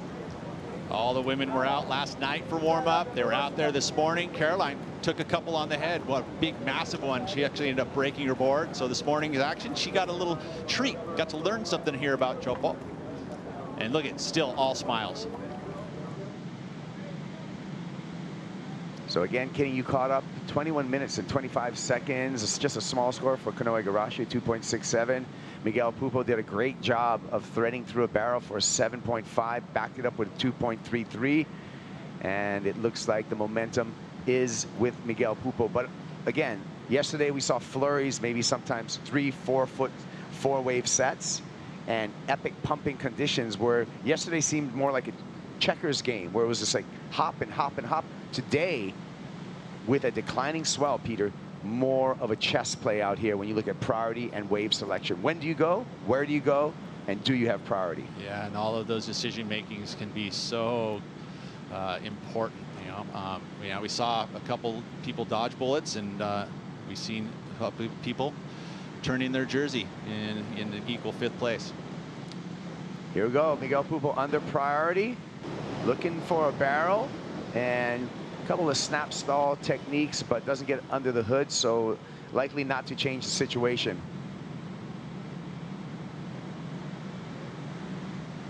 Kanoe Igarashi still hanging on with priority out the back, sitting patiently. Igarashi needs a 7.17 to take the lead off of Miguel Pupo. We're down to the 20-minute mark.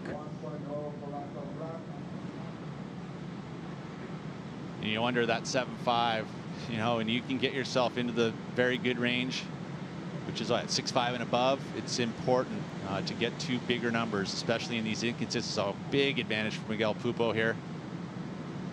Kanoa's got to keep this priority at this point in the heat and make sure that when he pulls the trigger, it's the best wave of the set.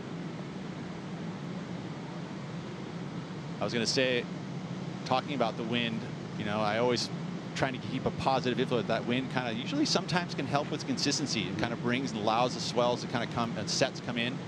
You know, it's not fighting the wind, but it hasn't really turned it yet. I mean, we're definitely on the other side of the swell, back end of it.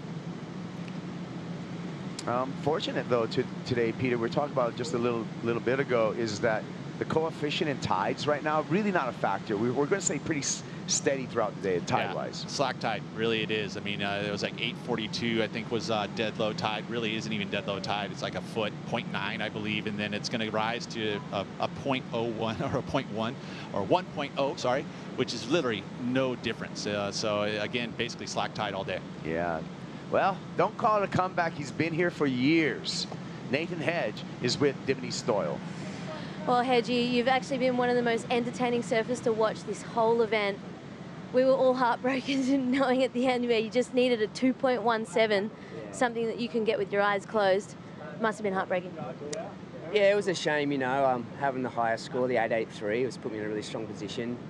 And getting that close to coming out of a couple of scores that I know would have been probably back up around that 8 point was tough, but you know, that's what it is. Those couple of millimetres and moments went my way yesterday, so you got to remember that, and be super proud of my effort. Yeah, you should be so proud, and you got a special pair of Outerknown Apex trunks. Talk to us about what the colour and, you know, who picked them for you. Yeah, these are the most comfy shorts I've ever worn. They're insane, and I got a special connection to these ones because my daughter Summer, good morning, Summer. Love you, sweetheart. Before I was packing to come away to Tahiti, I asked her to pick out, your favourite colour trunks, and yeah, she picked these pink ones and was like, energy, energy, energy, Dada. So I said, I'll wear them on finals day, I promise. And so busted them out today and felt really good wearing them. And yeah, it was a tight one. Well, they looked really good in the 8.93, so I'm sure she's so proud watching you. Thank you. Well done, Haji. Yeah, hey, what a ledge. Nathan Hedge. Ledge the hedge, hedge the ledge. Hedge the ledge, 43 years young and still taking down the world's best. You see those quads? They barely fit in those Apex trunks.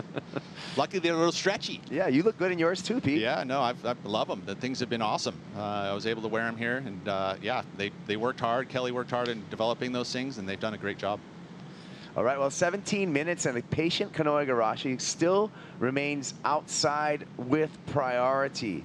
And so Igarashi, with a high heat IQ, knows that how valuable that priority is, because the really good ones, those 8-footers, are becoming more and more rare. Yeah, it's true.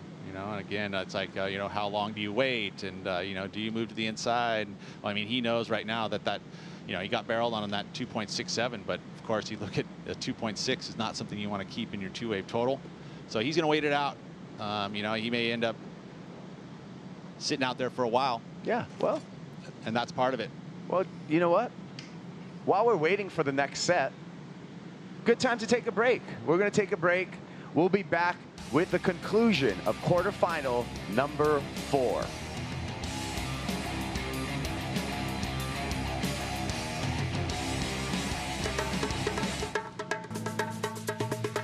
Everything's gonna be alright. Everything's gonna be okay. Everything's gonna be alright. Kila kitu kitakuwa sawa. Usitie shaka.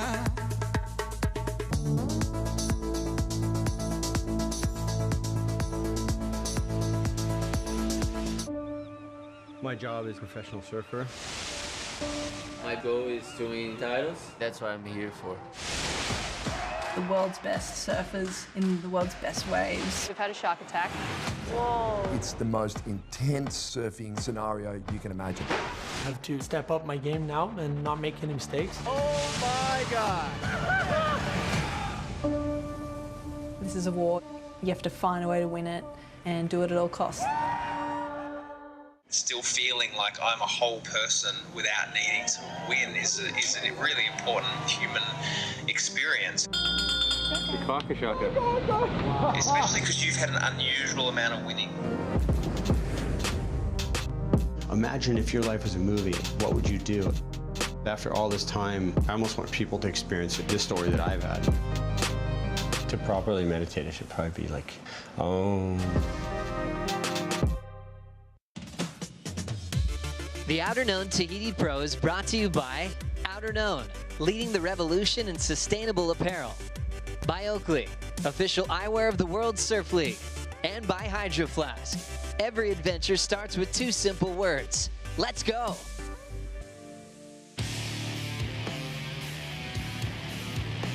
Out on the flotilla, front row action here at the Outerknown Tahiti Pro. We're in quarterfinal number 4 with Miguel Pupo and Kanoa Igarashi out in the water.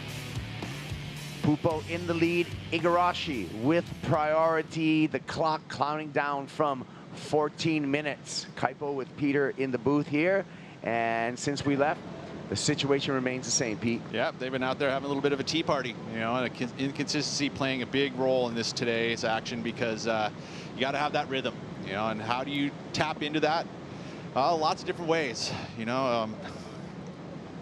Is it happening the night before? A little visualization, meditation?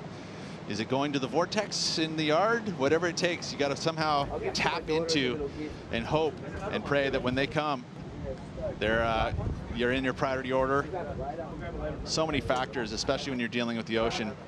You don't always get your opportunity. Yeah, I wonder if Kanoa Igarashi, though, had a mini celebration last night, because he surfed his way into the Rip Curl WSL Finals. We're going to see him in the Final 5, and that's all going to take place September 8th through the 16th. It's a single day of competition within that window, and that's going to be pro surfing's biggest day of the year. Yeah, well, he had the biggest heat of his career in that moment. To be able to turn that heat from behind, it is a destiny type situation where he was able to will the wave to him. So if he can tap into that today and find himself another win, he's going to, have another hill that he's climbed into that number 3 seed. Yeah, Igarashi with a buzzer beater right at the end with his matchup in the round of 16 with Jadson Andre, and Kanoa Igarashi, stepped up when he needed to, but also the wave provided. Miguel Pupo on the paddle here, and Pupo deep on the reef, and now he's underneath, and now he finds the exit. So a little barrel, some chandeliers through there for Miguel Pupo, looking to improve upon his low of a 2.33. Yep, not going to be by much if he does. I think that's kind of, we've already seen, Kanoa on a smaller wave get a little bit more of a little longer time behind it. I think it'll be, maybe a slight increase on the 2.33 for Miguel. But again, it's he's just outside of the rotation in priority, so he's able to just kind of roam it and find, just build. That's exactly what he can do. He has no worries by doing that. I mean, as long as he doesn't break a board or get caught by a big set. Again, that technique, once again, he stalls off the bottom, dragging both hands just to set up whatever barrel there was on offer. Taking a little bit of time here to put this score in. Yeah, it's going to help his cause. 11 minutes and 10 seconds on the countdown. Pupo's already back in the lineup with Kanoa Igarashi, who's holding priority, and now he's going to hear that he's got a 4.33, and so he has distanced himself further from Kanoa Igarashi. Now, the need for Kanoa, that information is going to reach Kanoa's ear from our on-site announcer. Kanoa needs a 9.16, big number. Yeah, well, and that's exactly why adding 2 points to your scoreline is going to make things way more difficult for Kanoa. Well, Kanoa knows how to come back, because we saw that just yesterday in his matchup.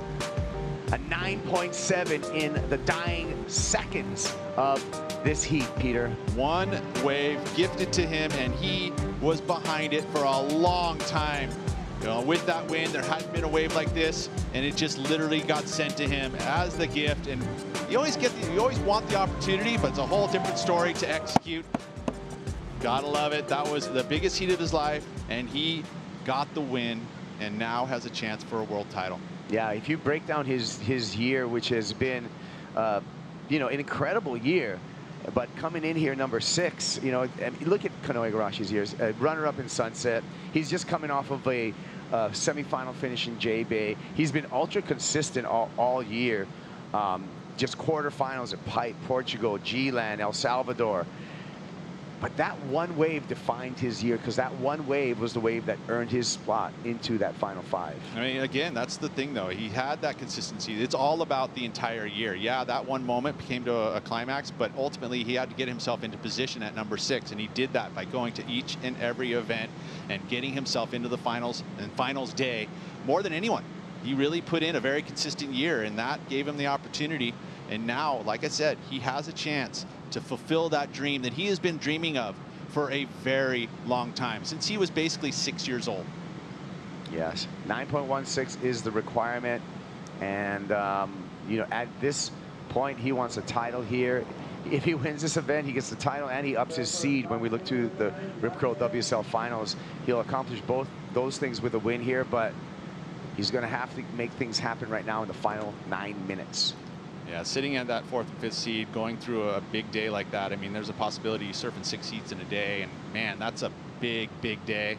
Although I will say Kanoa, he's got youth and fitness on his side. If anybody can do it, he could. And that's what he's going to have to do if he doesn't get through this heat.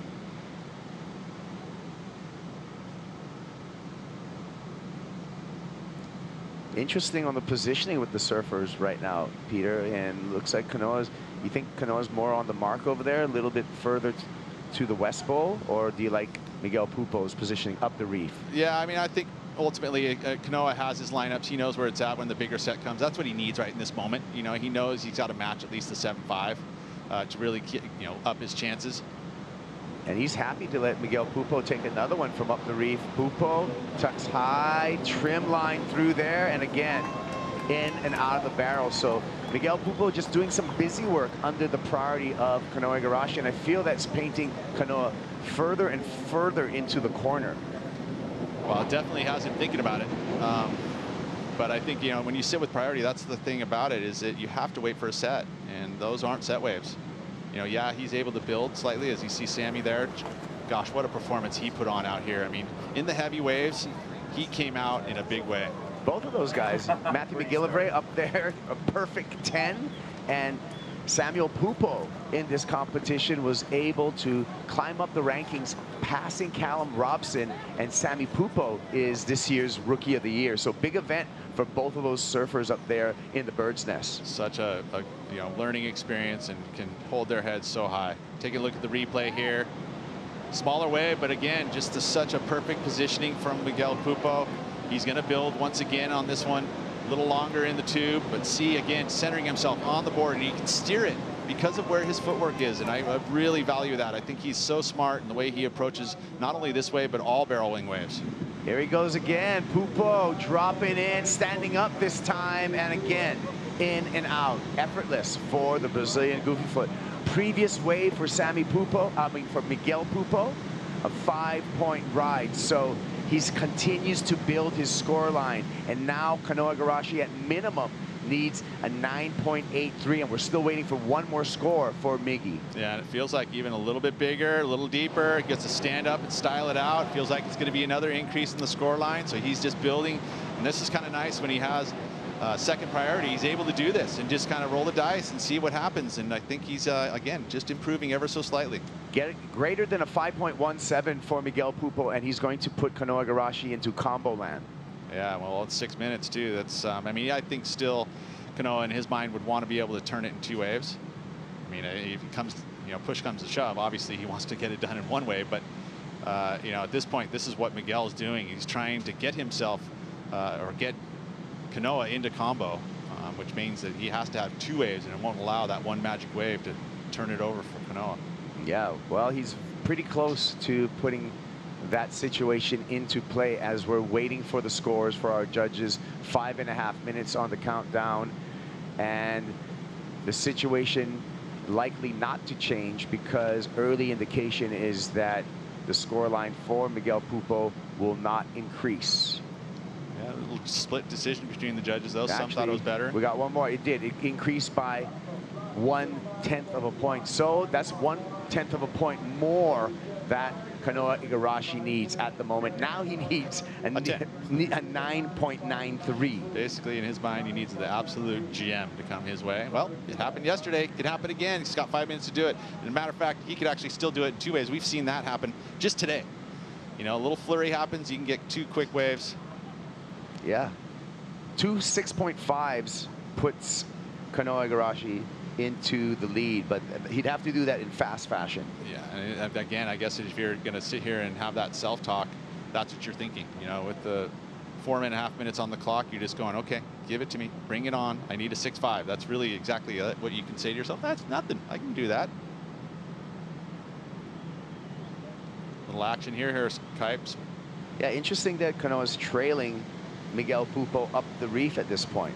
Well, you know, I think there is those opportunities for those types of waves to come. You know, the angle of the swell will move more south as we move through from yesterday. Here we go. Igarashi on his final attempt and spends a lot of time in the barrel, battles for a finish, now kicks off. So he gets a 6.5. He's right back in the game. He's back in the takeoff area. He's going to need a two-wave set.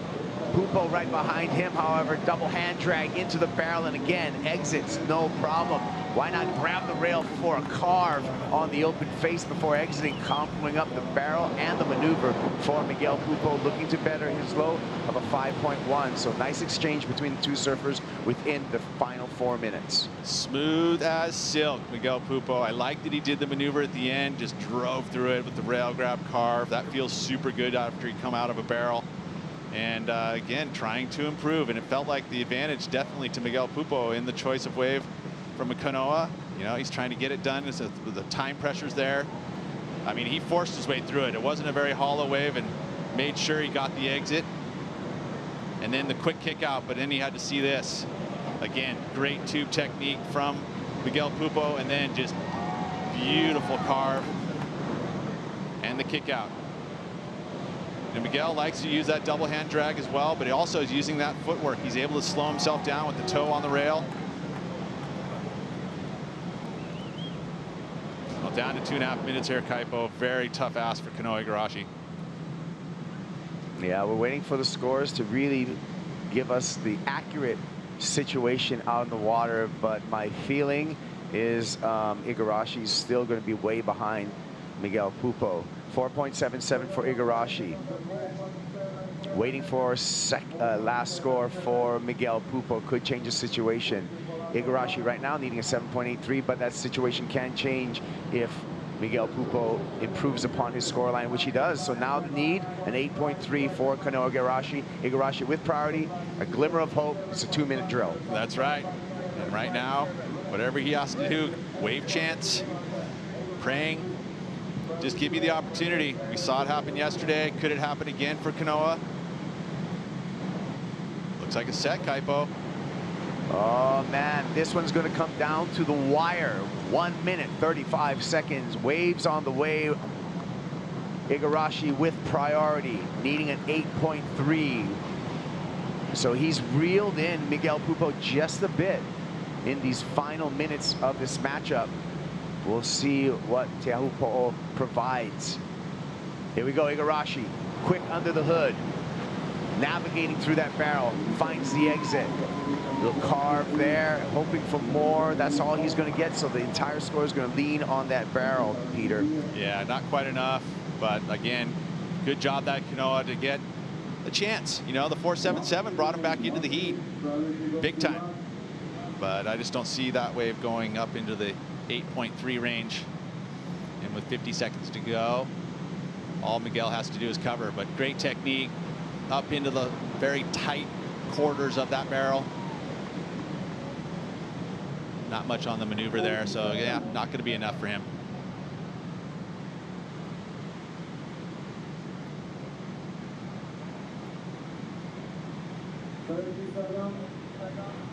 Now it's just a formality. 25 seconds on the clock. Pupo with complete heat control, with a big lead and priority. So Miguel knows exactly how to play this. Kanoa is just butting up to him, hoping for a miracle, but at this point, not going to happen.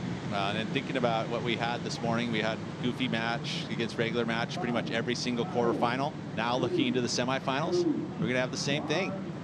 You know, goofy against regular foot, both in the top half and the bottom half. Score in for Kanoa Igarashi, 6.27, not enough. Igarashi will take an equal 5th out of Tahiti. Miguel Pupo will be moving on into the semifinals to meet up against Caio Ibelli. Taking a look at the numbers here, 7.5 and 5.57 was enough for advancement for Miguel Pupo.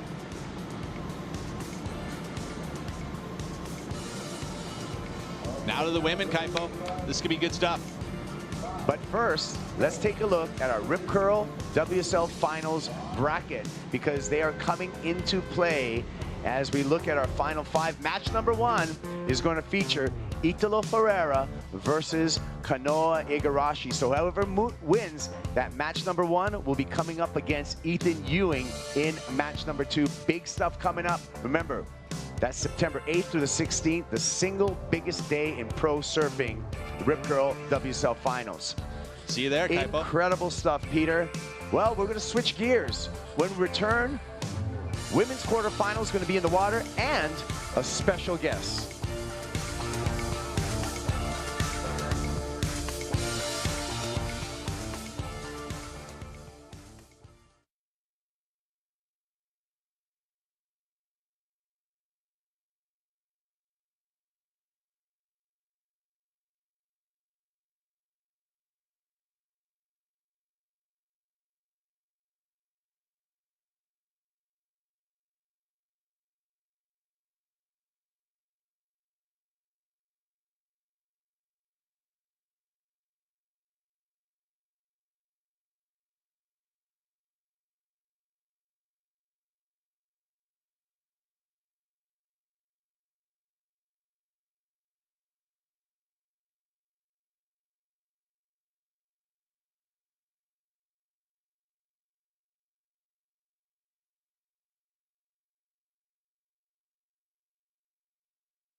You're watching the Outerknown Tahiti Pro. The quarterfinals continue. The women are in the lineup now for an all-goofy foot clash.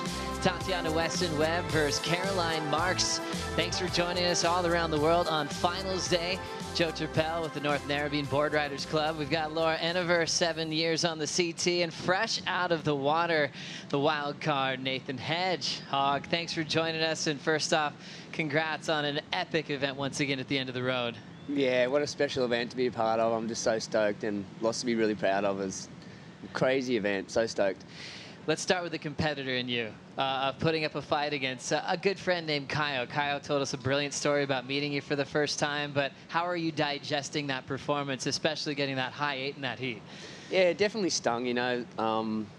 Having the highest wave, the 883, not being able to back it up with something small, it hurts. And getting so close on the 2 waves, the bigger one, I just almost came out there, and then the long one that I threaded was going to be another big score. So just so close, so it's painful, but, you know, it's that's why we do it, that's why we love it, and a couple of decisions went my way yesterday, so I've got to remember that and be super grateful for what I achieved. Competitive for life, that sting remains, and that just fuels the fire for the next opportunity to see you compete. Thanks for joining us for the call, especially for an all-goofy foot clash as we check out the final series. Tati versus Caroline into 7-time world champ Steph Gilmore against Courtney Conlog, a long-time rivalry with those two. World number 1 Carissa Moore has the local legend Vahine Fierro, and then a huge quarterfinal heat to decide the final 5. Brisa Hennessy versus Lakey Peterson in a must-win situation to go for a world title this September. Woo. Laura, a lot to digest here, starting with the goofy foot clash, Tati versus Caroline. Are you seeing a clear favorite in the lineup right now? This heat I've been so excited for. Both of these girls have, you know, experience out here. I guess, you know, if you to say favorite, I would say Tatiana, just because she's been here more than Caroline, but I've seen them both charging the last few days. They've got amazing people in their corners, and, you know, it's the goofy footers. I think they're both ready to go. They both charge. Nathan, fresh out of the water, how does the energy feel today with the sets that are on offer, and what's the real game plan to be effective in these conditions today? Well, yeah, this morning there still was a lot of energy in the water, but it seems like the sets are coming down a little, and you're just looking for the thicker ones, the ones that are going to get sort of the chatter out of the wave face, or the ones that have the nice draw on it. So it's the same if you want to identify the ones that have got the thickness, because then they hollow out. And the ones that have got like an elbow, if you take off from the south direction, you can see the slingshot down the line. So as a forehander on the 2 goofy footers in the lineup right now, you want to be driving into that barrel and coming out. So the judges don't want to see you slowing down or manufacturing scores off the end. They want to see you going into that last section with speed, and, you know, sections coming over and then getting spat out. So I think that's the best way to get the highest scores to win today. Loving the breakdown. Speaking of frontside performances, we had a brilliant one in the last heat. Miguel Pupo's on the boat with Dimity. Miggy, you're into the semi-finals. It seems like no matter what the size of the waves out here, you just find the gems and style your way through them. Are you feeling that connection? Yeah, you know, I feel like my 3-hour sesh every day gave me that connection, and it was a tricky heat, you know. I know the swell is going down, and it's gonna take a little while for the sets to show up, and Cano was waiting for a bomb, and I was just trying to be busy under him, and I feel like that's what Gabriel always does. He always finds scores under priority and build the lead so he can, you know, wait for a big one, and it ended up being enough to make the hit, so I'm pretty stoked. Well, just keep doing what you're doing, and you got a huge match up next in semi-finals. What's it going to take to go, you know, another 2 more heats, get the win? It's going to be fun, you know. It's going to be against Kaya, so it'll be all Brazilian matchup. So we'll have a Brazilian in the final, and hope that guy will be me. You know, I'll do my best and try to find the little gems, and heat by heat, barrel by barrel. Barrel by barrel. Can't wait to watch it. Good luck. Thank you, Dim. What a legend. Miguel Pupo turning in his best year to date. You know, part of that 30-plus club now. He's had longevity as a pro surfer. Some ups and downs with requalification, but really cool to see him find his stride this season. Nathan Hedge, how you've been enjoying the evolution of Miguel Pupo, winning a lot of key heats this season? He's really stepped up, hey. I'm loving the belief that's obviously come into his persona, and as Laura alluded to before, just the way he styles into the waves, you know, with such poise, and, you know, critical. That drop he took at Pipe at the start of the year was just out of hand, and he just still seemed, you know, Jerry Lopez-like, and just had it all within him. So yeah, I'm loving the determination and the style he brings each time. And talk about having a run on finals day, potentially achieving your first win at a wave with this kind of prestige. That would be incredible for Miguel Pupo. A couple big heats in front of him, though, before we get there. Yeah, for sure. There's a lot of you look at the final 4 boys left, and men, I should say. You know, 2 goofy footers and 2 natural footers. So pretty interesting. Hedgie, I guess I'd love to ask you about that. What do you feel like the difference and the advantages and disadvantages, I guess, are of being goofy or natural out here? Well, I guess the natural footers, from what I can see, they can sort of knife in it and drag a little bit and kind of take that steep drop and then sort of put the brakes on, come up a bit higher. I mean, the best guys are like Jack Robbo and Slater at doing that. They can kind of avoid the foam ball because they're sort of looking that way and it can come up high. But I guess as a goofy footer, you can drive through and pump off the front leg and maybe bust through a chandelier or do sort of big arm throws and thrust yourself into the next section. So there's the better guys on their backhand can do that with no hands. They sort of throw their hands and they can, as a goofy footer, can do that as well. But there's only probably a handful of guys that can do that on the backside. So it's probably pretty evenly matched. It'd be interesting to see all the the names over the years, the matchup between the goofies and naturals, what the tally is. Yeah, I think it's pretty even, isn't it, Joe? It is, yeah. There's been a lot of great stories with what is, preferred on a wave like this. I feel like it's really even. You think about the great Aki stories of winning here very early. The Hobgood brothers both getting wins. Corey Lopez, goofy foot win. Bobby Martinez multiple times. Obviously, there's a lot of all goofy foot affairs in semi-final clashes. A final with yourself, Hedgie, and CJ back in 2004. And also the Gabriel Medina era, which we're living through now in Owen Wright. So many great goofy performances, but then you always just throw in the Kelly factor, with so much dominance at every venue. He sometimes skews those results because he's winning so much. He throws a few extra wins in there for the regular footers at most venues, getting now 5 titles. As we see Big O, champion 2019. And an incredible way to do it. Losing the final to Medina the season before, got the rematch that he was hoping for. And you know how people, always get asked, who would you rather in the final at this event? And usually people brush it and say, whoever it is, it'll be great. 2019, Owen's like, I'd love to get Medina again. Let's do that one more time. And he got it. What a special year that was. So cool. And out there with his daughter, Rumi, he's got the whole family over here at the moment. It's so cool to see. He's a young dad and traveling with the fam now, and he's been giving so much of that knowledge to a lot of the Australians over here. Connor O'Leary and Jackson Baker thanking him, and even Steph saying his knowledge has been impeccable. So great to break it all down. The women had the day off yesterday. A lot of them still trying to get some free surfs in before and after the event. Caroline will check out the first wave of the quarterfinal. A little bit out in front, but now the priority's established. Caroline Marks taking a little bit of a breather at the start of the year. Received the wild card after the midseason cut and just kind of played it the way she wanted to. Decided she wasn't ready yet for G-Land. And then really decided to switch the light on for El Salvador and beyond. And she's been turning in some great performances. The young goofy foot. Sometimes you forget how young she was when she qualified. Laura, she was only 15. So young, and then got that breakthrough win at Snapper Rocks. I think she was just 18 maybe at the time, and yeah, it's just she feels like she's been around for so long, and just growing as a woman. Caroline, she's just such a legend. She's so funny. Everyone on tour absolutely loves her. All the boys were screaming at her in the lineup last night. They call her Marksy. Just unable to slow down enough, like Hedgie was saying on this one. She's probably just, the girls are trying to figure out their lineup out there. They've been watching the boys, the last couple of days. They've been getting out there, but it sure is different once you're out there alone. Hey, Hedgie? Yeah, 100%. It's tricky because your mind's saying this is going to stretch out and close out, but that's the ones you actually need. You sort of need to take off from behind the peak to get bailed. Here goes Taddy. Having a look on her first wave of finals day. Tatiana Weston Webb drives into an open face hook. Nice transition, just laying down one big top turn wrap.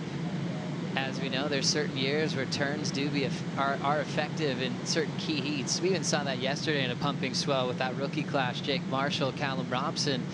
Jake threw down a 3-turn combination to get the win.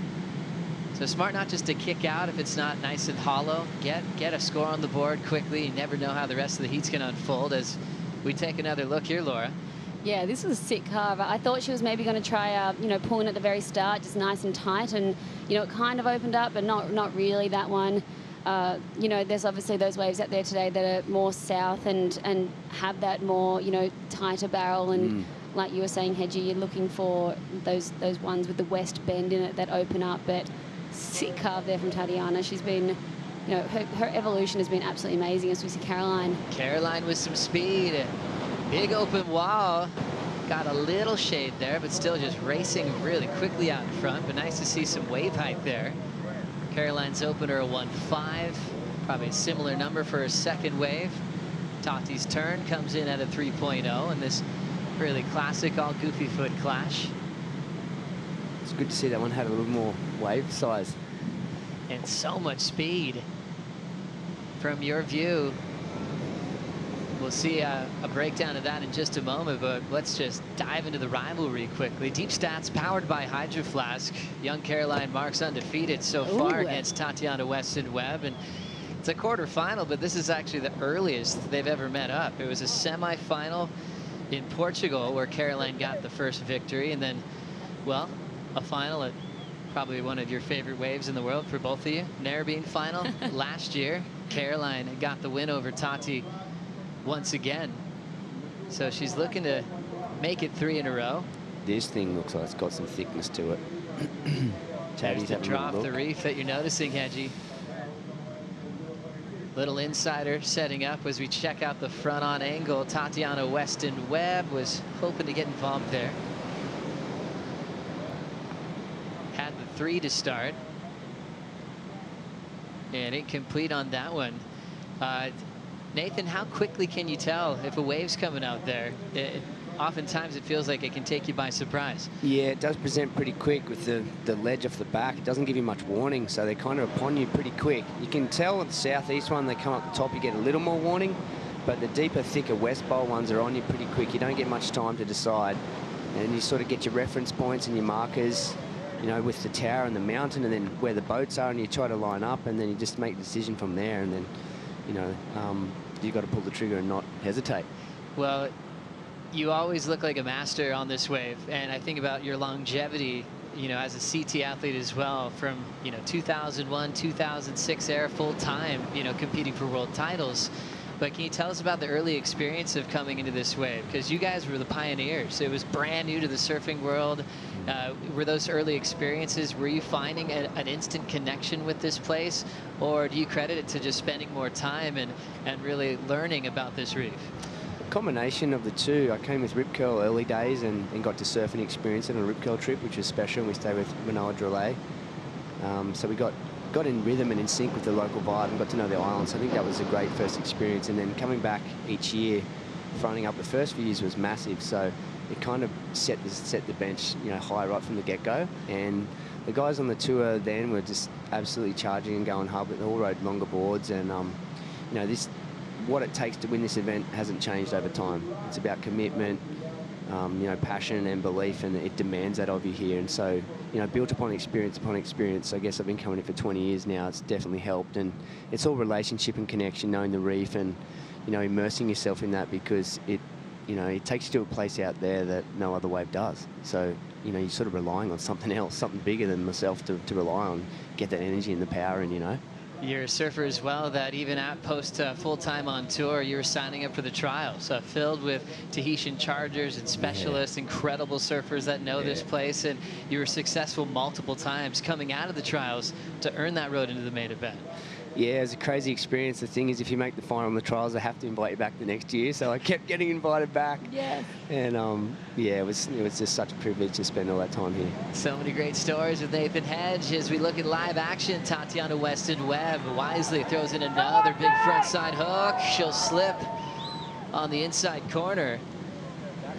And Caroline was left out of this last wave as she's sitting with priority out the back. So Tati laying down a couple of big frontside hooks, has a big reputation for being one of the hardest chargers on tour. And Laura, you've verified that multiple times, competing with Tati for so many years. Sometimes you just can't win these events quick enough. You can tell the pure surfer in her just wants to get the wave of the day every time she paddles out at, you know, waves like this or at pipeline. For sure. I mean, that's been when we've seen Tatiana compete at pipe, compete, you know, Fiji, all these waves where we know we've seen highlights of her over the years, just absolutely sending it. She's not afraid to turn and go, put her head down and absolutely commit. She's an absolute charger. And even the first year she came on tour, there was a big day in France, and she got her first 10-point ride there. Just an amazing, like, slamming barrel in France. But you know, you have to compete, and I think that's been what she's said is a downfall. She would love to just sit out there and wait for the bomb set of the day and airdrop out of the lip and get tubed, but you know, you have to compete out here, and that's what we do see. A lot of people get stuck between that that feeling of competing and then free surfing. It's such a great balance when you see it unfold in front of you. Tati looks like she's going to take another wave here. Nice airdrop, controls it right into a bottom turn, trying to slow down to pull in. Tati had some room to move for a moment there, and then gets lipped by that oncoming section. That was an absolute drainer, inside drainer there for Tati. That was cool for her to turn and go on that one.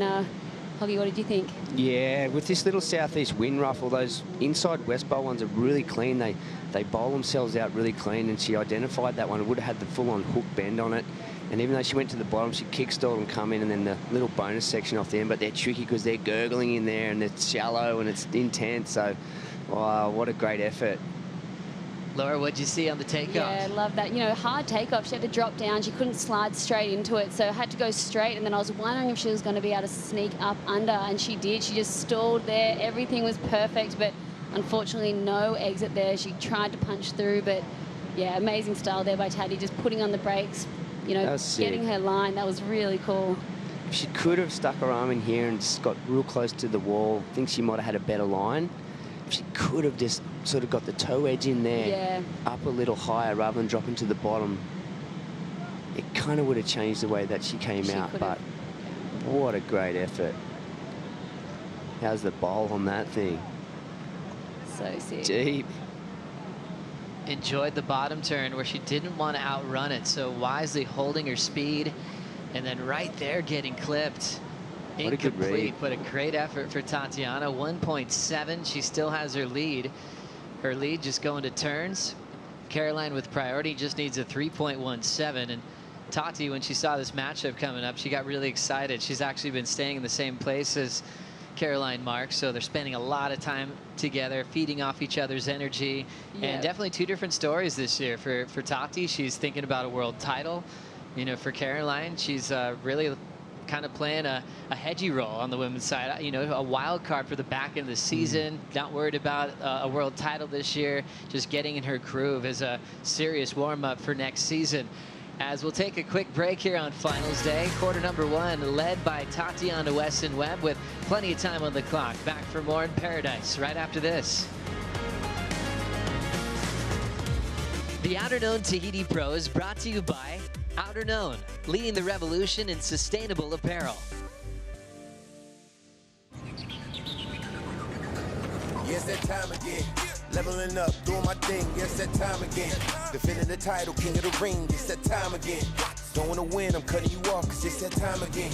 Yeah, it's that time again. Yeah, it's that time again. Leveling up, doing my thing. Yes, that time again. Defending the title, king of the ring. It's that time again. The beach goes absolutely wild. The scene has erupted at lower trestles. Everything's gonna be alright. Everything's gonna be okay. Everything's gonna be alright. Kila kitu kitakuwa sawa. Usitie shaka.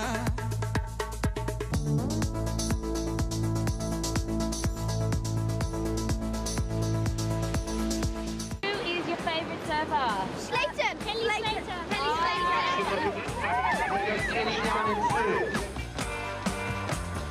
Kelly's results go all the way back to 1996.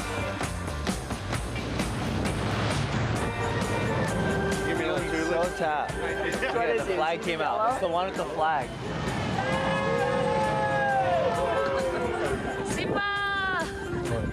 photo.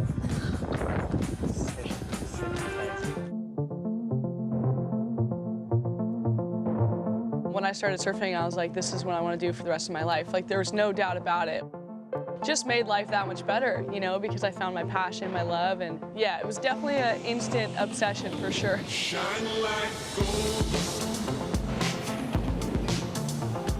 What first drew me to surfing? Definitely my brothers. I kind of just wanted to be like them and to impress them. They'd be really hard on me, like, oh, don't stick your butt out like that, or you should hit that section. That's kind of my earliest memory of surfing is my brother's given me a lot of constructive criticism. But I'm grateful for that now, yeah. And here's the sensation out of Florida. Caroline Marks putting pressure on all the world's best. Gold Coast 2019, that event was really special to me. You know, the first equal pay event, both men and women, and that was also my first ever CT win. I had a heat against Steph in the quarters, and I remember just being like, okay, like, in order to win these events, you know, you gotta beat girls like this. That was maybe a turning point for me, just giving me that confidence. The 17-year-old into her first final of her career. What I remember most from that event is right after I won, I like hugged my brother first. I got really emotional because he is the reason why I started surfing. The fact that I get to compete and do that's my career and my job is just that much more special. So do it for you and do it for the pure love you have for the sport. What a brilliant story of young sensation Caroline Marks. She made the switch from horseback ride into surfing, and we're the ones enjoying every bit of her young career, standing up on a wave with some size. Still unable to find the tube. It looks like we are transitioning to some maneuvers. Caroline trying to find a place to lay down a big frontside turn. Tahiti got credit for one maneuver, a 3.0 early, as we're seeing some adjustments made. She did fall in one barrel, so you got to find the balance, when to pull in and when to lay down a couple of combinations. Joe Turpel with Laura Enever, and fresh out of the water in this event, making a huge impact. Nathan Hedge. Talked about the last heat, but there's a lot to celebrate as well. You got to share the lineup with Kelly in the opening round and also Felipe Toledo, then went on to take out number 1 and 2 in the world. You know, for where you're sitting in your career right now, to take out the best on the rankings that are fighting for world titles, what does that mean for you? Oh, it's massive. I mean, it's just kind of sinking in today. It was just the gravity of that achievement was huge. You know, those guys are vying for world titles this year, and you know, to get the opportunity to surf against them and perform, you know, was massive. You know, it's taken a lot of hard work and dedication to get me back to where I am, and so you know, I'm just so stoked and really proud. You know, hopefully, I've done myself and my family proud. Oh, you certainly have, and providing us with a lot of entertainment. We love your heart, your passion, your energy, anytime we see you around the world. And I think we're going to get to hear more of your story this Tuesday on the lineup with Dave Proden. You guys should all stay tuned for that to get more insight on the career of Nathan Hedge and where he's heading in the future as well. You've got still an incredible pro surfing career with a lot to look forward to as we look at Tatiana Weston Webb on her last, Laura. Yeah, Tati in the break, it looks like a bit of a west bowl, and she was obviously hoping to see that bowled out and through, but just going to turns here, I think, you know, smart just to get the ball rolling. Caroline on a nice looking wave too, slowing down, and same thing, just hoping to try sneak under that, but it just sort of crumbled. I almost thought she maybe could have tried to go high there, but just going to turns as well. How does the strategy shift seeing waves like this? I think the judges are still going to be looking for the barrel because there are still barrels out there, so you know they're going to be the higher scores. If you can combo up a barrel with a turn, fantastic. It's going to be a bit grindy if you go to turns. You're going to be sort of sitting around the 4s and 5s is sort of my feel on it, with some really good turns, but I think the winning formula is still going to be trying to find those gems. Here comes Tati up and under, almost getting barreled there. And now stalling, looking for this section to unload. Yeah, she's totally enveloped now as she turns in the best read of this quarterfinal matchup. That was epic. Love that from Tati, an amazing read. I love the way that she just stuck her arms in the face there to slow down. And, you know, like we were saying on that last wave, she had to drop down, but she snuck into the barrel from the get-go. You know, that first section, not really doing, I guess, what she was expecting, but then she knew there was something special coming on that west bowl, and that's what we wanted to see. Og, it kind of felt like she heard you. Like on that first wave, you wanted her to pull up and under, and she definitely approached that first section that way. Well, what about the courage to, you know, to believe that that was coming for her and to go for it, to, you know, come in and out, because that west bit, you know, it's terrifying. You know, it gets shallow and it's really bowls out and sort of turns on itself. So, you know, really proud of Tati for, you know, getting after that one. Break down the takeoff for us, Laura. Yeah, love this. See, she just put her arms straight in the face there, engaged the rail from the get-go. You know, it didn't really open up at the start, but then she slowed down here, pumped the brakes, and stalled for this epic throwing throaty section there. Foam on the face, making it even harder, but she came out clean, and, you know, it takes a lot of strength and, yeah, like you were saying, Hoggy, courage to push through those sections. Wave that's so powerful and knowing how to get rid of speed. That's quite an art here at a wave like this. That's what makes it so difficult, you know, because your heart's racing and you want to make the wave, but, you know, if you outrun it, you're standing in front of the barrel and the judge is like, there's a 3 for you, you know, so, you know, you have to get steep and deep, and it's really hard to wipe the speed off. So it's that's the main challenge here, is getting deep enough but still coming out, because you're going to get you know, a 1 or a 2 if you don't come out. So that's why this wave is so challenging. You know, it's insane. 2s or 10s, that saying. That's right. Tatiana Weston-Webb finding a barrel on that west peak. 5.83. Now a 3.0 is her low score. Priority with Caroline now needing a 6.7 to try to take the lead and to try to stay undefeated over Tatiana Weston-Webb. Tati with 4 wins in her career. Caroline in less time, turning in 3 wins. Tati's last win was just at Jeffreys Bay, 17.5 total, which happens to be the best combined total we've had in 2022. Yeah, that was an incredible final, and we all know when the waves pick up, Tatiana just comes alive as we see her going deep. Just stepping into a closeout section, ultra deep for Tati. But I think it would have felt worse for her if she just let it go. Just had to feel it real quick under priority of Caroline Marks. Yeah, I mean, sometimes you get those wipeouts. It kind of gets adrenaline pumping, and you know, you get that out, and you know, if you don't, never know if you don't have a go. So some of those ones do present and bowl out. I guess you got to pay to play sometimes. I like the positioning though. Had that been a little bit thicker.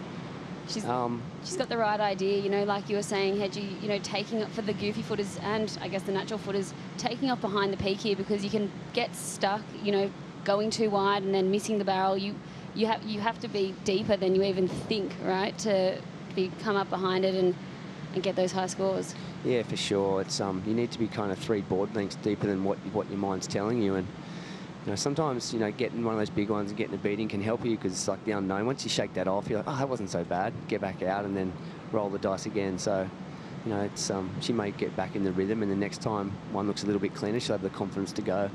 And we were talking, we've been talking a lot about today, like the difference between the ledge out the back, the second ledge, and the smaller ledge where the 6-footers come through. Like what's the difference between those 2 playing fields? It's probably like a 20 to 30 yard distance, the ones that pop up, but the inside ledge has more of a wrap to it and a bend in different sections. The outside ledge is a straight black wall. It's very different. It comes in one piece and just folds. So the inside ledge is way more technical.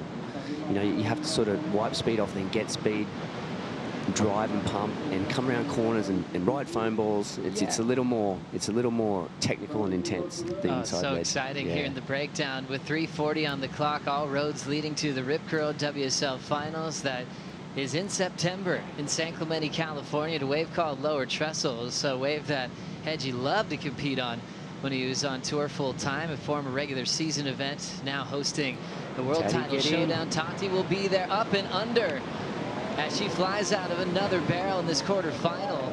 A quick one, it was nice and round and perfect, as she'll get rid of a 3.0. She well and truly will. That was absolutely amazing by Tatiana. The positioning, you know, the way she engaged the rail from the get-go, that was just beautiful. The wave opening up perfect.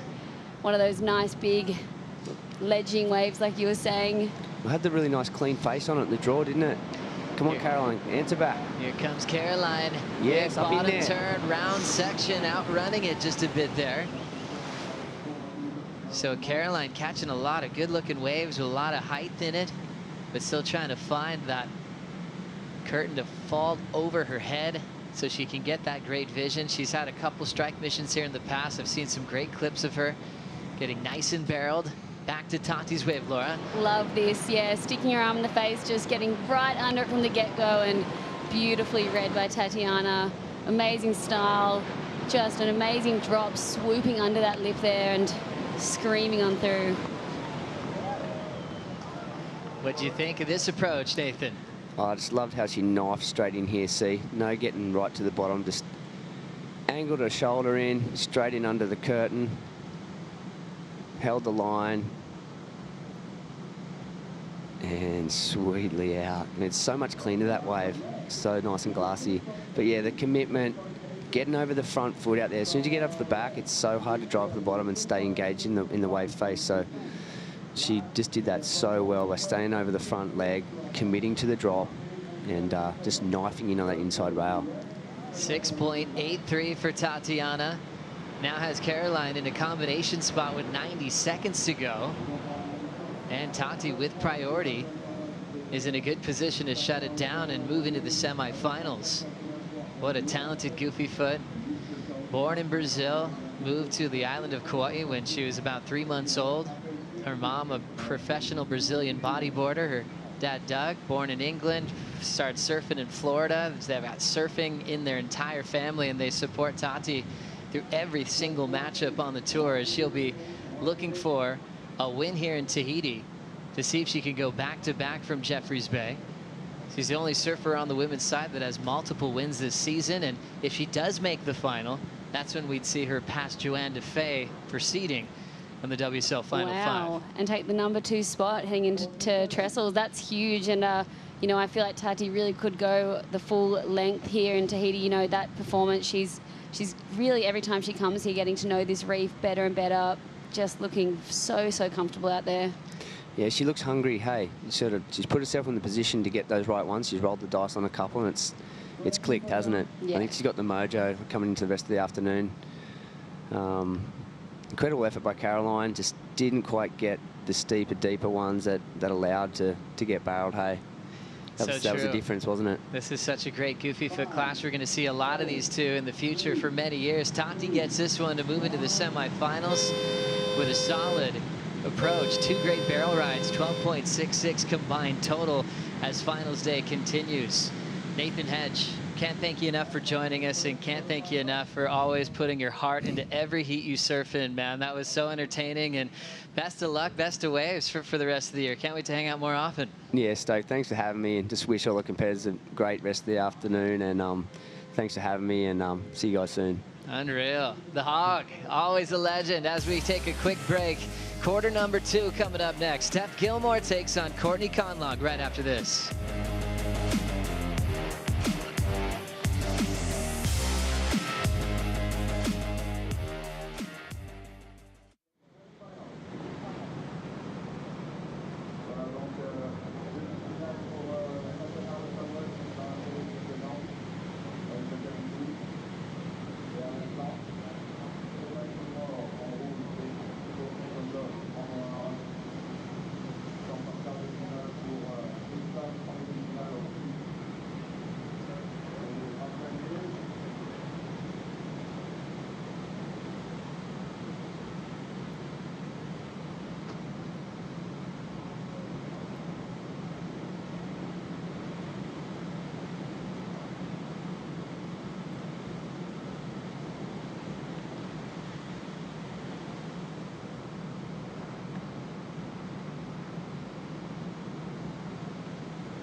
Three seconds. 3 seconds. 2, 1. It's on. It's on.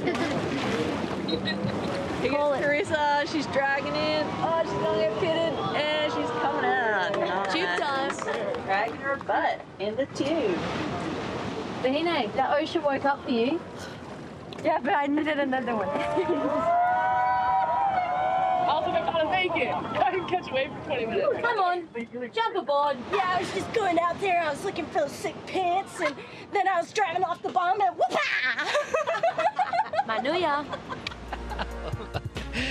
The sounds of Tahiti are incredible. Courtney Conlogue, you are amazing. She makes you laugh all the time. She charges. She's in the water now. She just kicked out of that wave with that bright yellow helmet, and she is called the Sea Tiger.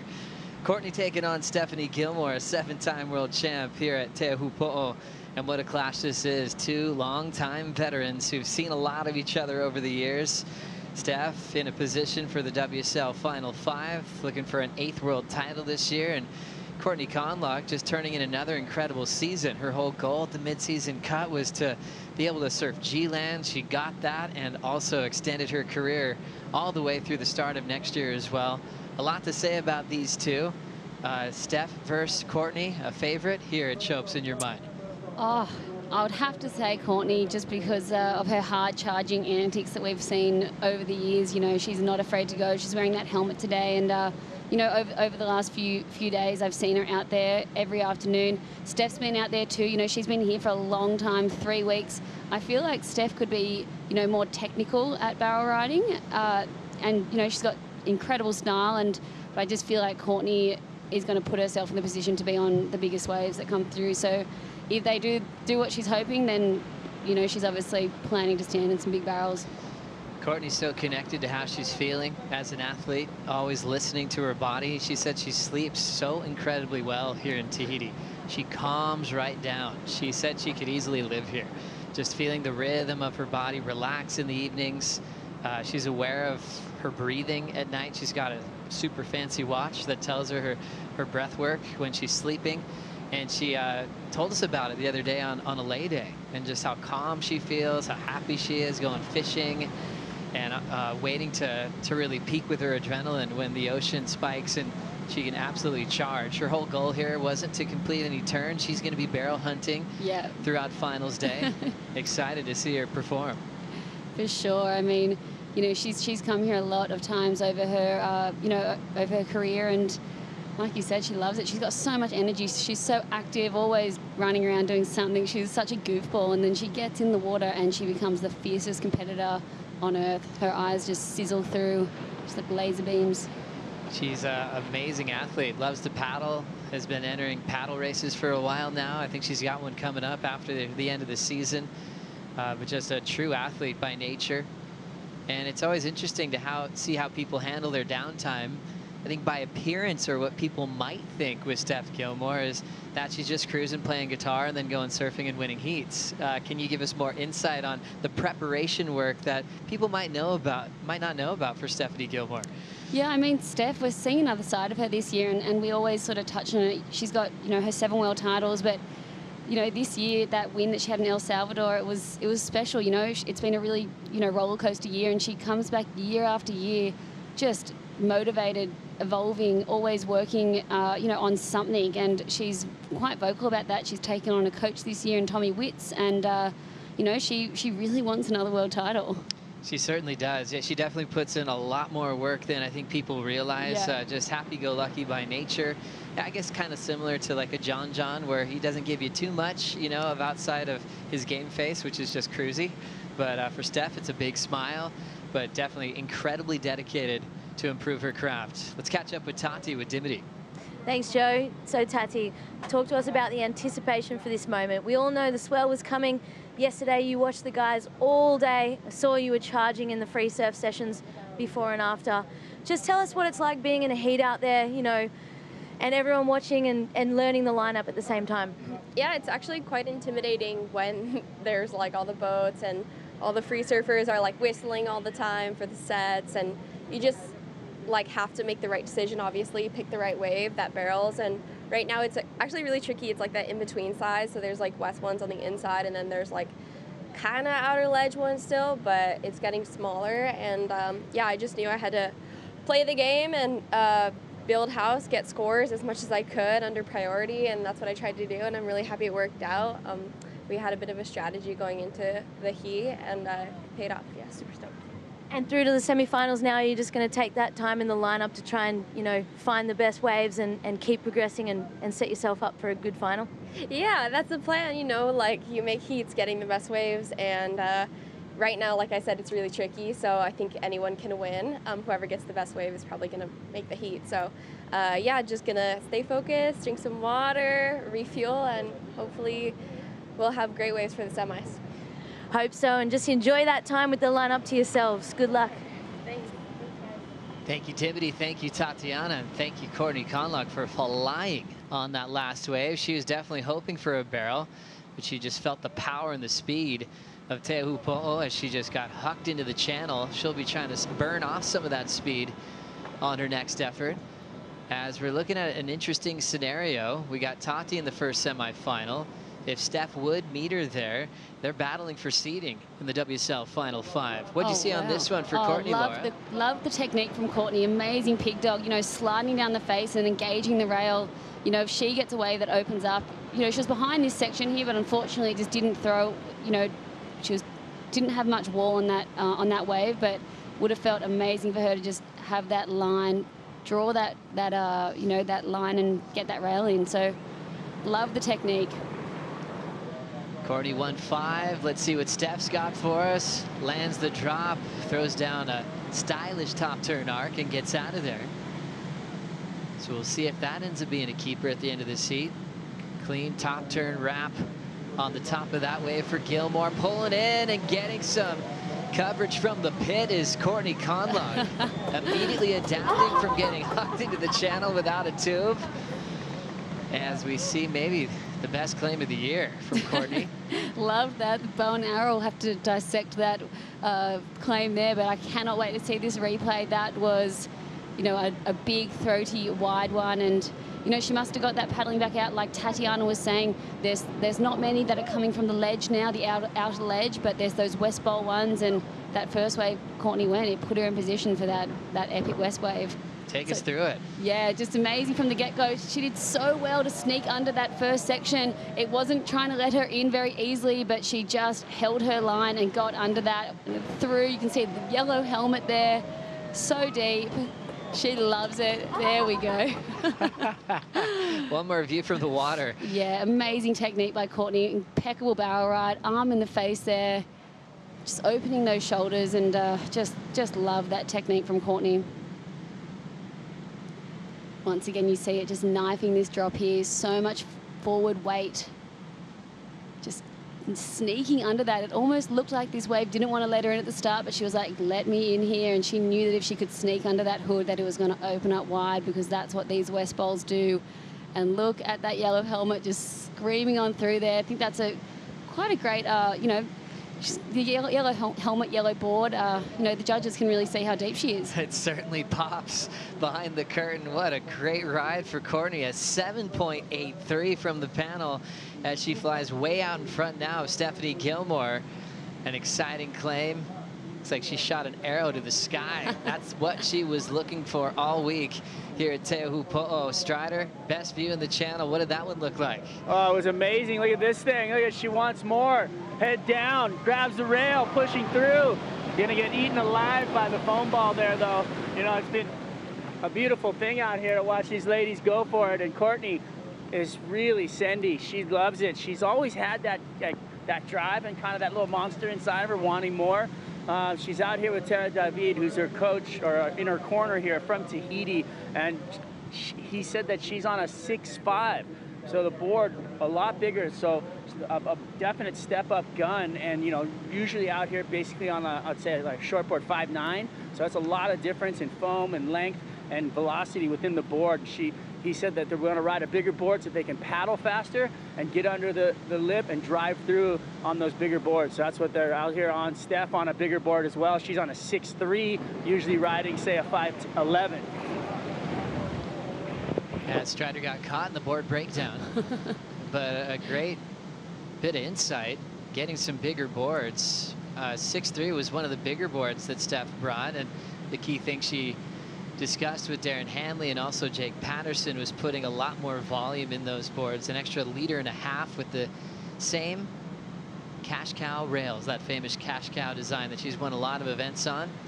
but using the same rails, just in bigger equipment, 6'3", with a lot more volume, which looks great, first of all, for Courtney. As we see the happy face of a 5-time world champ. She's clinched her spot. The #1 seed heading into the Rip Curl WSL Finals, looking for a 6th world title in September. You can just feel the nervous energy. You know, it's the girls watched all day yesterday, bombs come through, and it's been only a couple days away, but would have felt like a week. But, we've had a lot of time to think about it as well. Looking at Steph, trying to pull up and under, staying incredibly low, and was unable to burn off any speed. Yeah, just trying to stick her butt in the face there to try to slow down, hoping that you can see her wetsuit just getting pulled up. But, just trying to slow down. She had the right idea there to just try to maximize any sort of barrel opportunity, but that wave just not having that section to throw over. Something that her coach, Tommy Whitaker's been working on with her, body positioning, framing up backhand. Let's have another look. Yeah, love this grabbing from the get-go. If this wave had, thrown, she would have been perfect, but yeah, trying to slow down there and just get any sort of, wipe any sort of speed off. But unfortunately, that wave just not allowing it to happen. Managing speed on your backhand. How do you break it down, Laura? You're a backhander out here at this venue. What's the fun part about it? What makes it challenging in a wave like this? Yeah, I find it really hard to slow down on the backside. We see surfers like Michel Perez, he sticks his back foot, he extends his leg and puts his back foot in the face to slow down. We see, some amazing barrel riders that, on the men's side, and even Courtney knowing how to sort of slow down. But I feel like being backside, the best thing you can do is maybe go a bit deeper and just try to find something that you can pump into, take off, know that there's going to be a big throwing section, and that way it takes the technicality aspect out of it, and you just need to hold your line. And so I think that's what Steph needs to look for, something sort of like what Courtney's going for. Try not to slow down and be technical, just try to get a big long one and go deeper than she thinks. So you just saw where the judges are hanging out, that beautiful tower on the reef. They're out there all day long. They'll take some trips into the channel to check out the view inside the barrel. And they also have the tower announcers out there that are giving the updates on scores. And it's a pretty cool setup. It's like you're on a pirate ship in the ocean. It's fun to climb up that ladder and see their view. It's been taken out in the early years from huge swells. That first couple of events judged off a boat back in the day. I think that boat ended up being dry docked 1 year on the reef. Just the early stages of learning how to throw big events at this contest. And obviously the broadcast is extra special. 700 meters of fiber cable swam through the reef before the event starts by a local Tahitian diver. To have connection to all the cameras. You usually see production trucks at a lot of venues. It's actually a house that's converted into a broadcast site. As we look at a wave on the way, head down for Courtney Conlogue. Steep drop, controls it with the grab in the pit again. Wow. The Californian having a blast in these conditions at Teahupo'o. 1.5's gone, and she'll put that number with a 7.83. She has it absolutely dialed out there. I cannot wait to see that replay. Really critical drop there, and fell through, and her. So impressed to see how happy the Sea Tiger is. Says Strider, what's she saying? She's actually saying how pretty it is. She was in the tube and she was smiling at us, and she just had this smirk, and then she came out with that pumped up paddle, but really just saying how beautiful and pretty it was to be in there. And so I think she's just enjoying the moment. David in her corner over here saying, those are the inside nuggets. They're there. They're waiting for you. And so I feel like, there's a game plan here, and you could see Steph paddle for one earlier. She didn't get over the ledge, and she looked at it, and they both watched the wave spit, and they kind of looked at each other in the lineup, and it was almost like an identifying game plan just turned at that moment. And so I think we'll see more of those double ups, and we'll see more barrels. Thanks so much, Waz. There's the view from the channel, Laura. Yeah, beautiful. She was into it late, actually, which made it even more exciting and dramatic. She had to drop out of the lip. Her board unengaged from the wave, and then she got that rail in at the bottom and just got her line, opened up her shoulders, and held that line perfectly through the pit. Such a hard-charging athlete, such an incredible human being, as she harnessed all that speed, stranglehold on that rail, and pulled up and under. Just loving the way that she's distributing her weight over the board. You can see she has that rail grab, but she was pulling back to sort of slow down, and then as soon as she knew that she was in the barrel, all that weight over the front foot to just drive forward and come flying through that thing. But just love the way she weighted at the bottom, and just an amazing read there. And reading the ocean so incredibly well. 7.5 and a 7.83. And now Steph Gilmore in a big combination trying to break down a 15.33 combined total. As you look at this lineup, you're thinking, are we transitioning to turns? But if you're in the right spot at the right time, good with your positioning, like Hedgie was saying, he still believes barrels will be the talk of finals day, like we're witnessing now. This one's getting nice and dark, a deep one on the reef. Courtney head down, no grab yet. Couple of big drives into a heavy section on the West Peak. It'll land on her heels. She gets chucked over the falls. Callum Robson, Jackson Baker with their hands to the sky. This one has everyone going underneath it. Courtney takes a big breath. O'Leary just screaming into the channel. One of the biggest sets we've seen in a long time. Wow. I think a caddy over-celebrated there, got taken out by the shoulder. Where's Steph? Did she get caught inside? Crazy one there with a lot of foam on the face. So what a set with multiple waves. Ton of size there. The Tahitian Water Patrol grabbing Courtney. Wow, Courtney taking the first one, and that was a beast of a wave. I think Courtney would just be bummed that she didn't wait for one of those bowly ones next, but they were no joke, that set. Let's try to get some eyes on Steph. It looks like she didn't get stuck inside, but she would have been maybe scratching over a few of those with the heart absolutely pumping. Let's see what happened here at Courtney's wave. Yeah, Courtney's wave was the first wave before this set just came screaming through, and unfortunately that section didn't open up. She was in a really good position if that had drawn off the reef, and you know, but look, her going over the falls there. Probably stoked to have that helmet on in that situation, but look at these absolute bombs coming through the lineup. Unbelievable what we saw after Courtney's wave, drawing off the reef. You see Steph there punching through, just getting through one of the thickest lips of the day. And watch the white hat there on the corner. Uh-oh. Unbelievable surprise. The Australians absolutely loving it. And when you saw the last couple of heats, you're starting to think those sets weren't going to be coming around anymore. To take Steph and Courtney by surprise. It's got everyone kind of catching their breath. Strider, how are you feeling? Well, we're paddling. That was a house wrecker right there. Came through, ripped through the whole lineup. It was Kanoe Igarashi had his hands up, and he's like, oh, wait a minute. Boom, right over him. I mean, this is what we came for. I love it when Teahupo'o just decides to say hello, and it did right there in a big way, and it was a beautiful thing. Steph was out the back, made it through. Courtney just took those things on the head all the way through onto the reef, and everybody's just repositioning and getting their breath, as I am. Unreal, Strider. What a great surprise. Teahupo'o, what a beautiful personality. As everyone's just kind of settling down. Kanoa had his hands up to the sky and ended up getting clipped by the corner of that set, which still has some power. And just so impressed with Courtney and her ability to charge, sending it through multiple pumps. Big, heavy closeout section headed her way, and she definitely paid for it, taking a wild ride over the reef on the inside. Yeah, it was probably a good thing that she got washed a bit further in.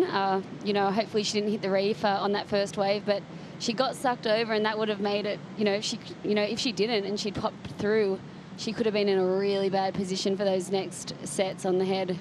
We're all catching our breath out here in the quarterfinals. Steph Gilmore with priority, trying to break the combo against the Sea Tiger. Courtney leads with a 7.83 and a 7.5. Many more bombs to come after this.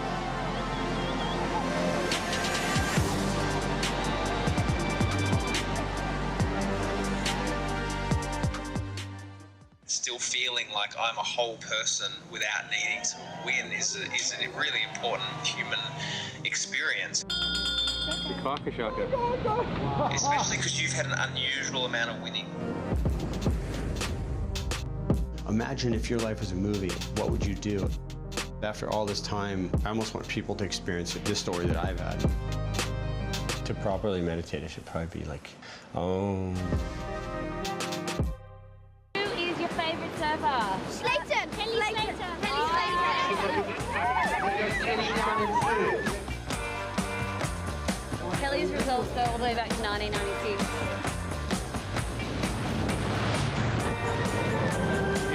So tap. The flag came out. It's the one with the flag. Simba! Don't get too much further.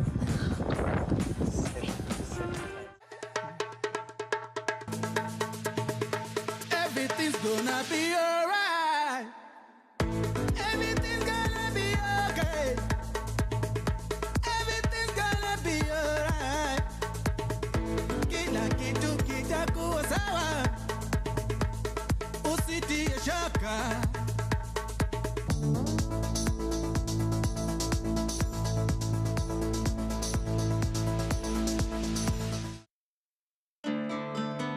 Coral is such a huge part of our life as surfers. It's what makes these amazing waves. We have to try and protect it at all costs. All the coral fragments are in the water and they will teach you how to make some ropes. We're on a mission to revolutionize ocean conservation and try to build a movement to help save coral reef ecosystems.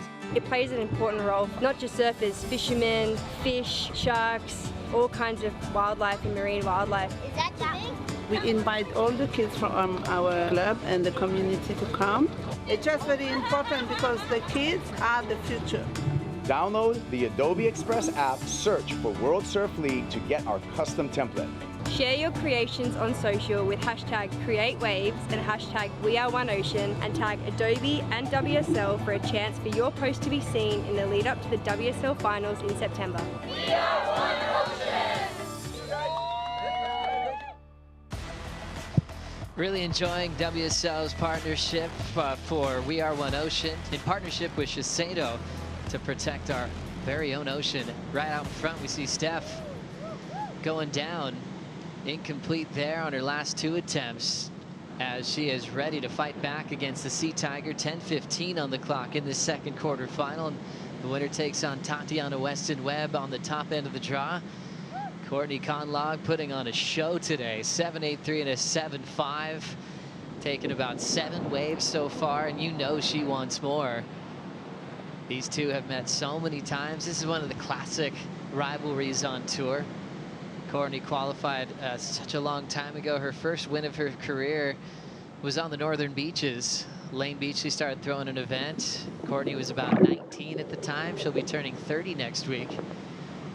So much to celebrate, an incredible career, and I think she's at the prime of her life with events like this popping up on the calendar for the women. She's on tour at the right place at the right time. She is relishing this moment, and I mean, you know, you look back at the start of her year and you know, there was a moment at Bells where she, you know, had started the year at Pipe, second round loss. We thought that Courtney was going to come out of the gates absolutely firing there. She'd spent a lot of time at Pipe. We know, I'm not one bit surprised seeing her charging here today, but, you know, when Pipe was smaller, she got ousted in the early rounds. And then, you know, same thing at Sunset. She got a 9th there and had to rebuild, and right before the cut was in a place on the rankings that just seemed, you know, quite impossible to come out of, and in the mental state that she was in. But, you know, she dug deep and ended up with a 5th at Bells, a 5th and a 3rd and another 3rd at Margaret River to, you know, make that cut. Oh, that was a crazy thing seeing her name, but, you know, behind the cutoff mark, and she put her head down in Oz, and that made the difference with her being able to surf at this venue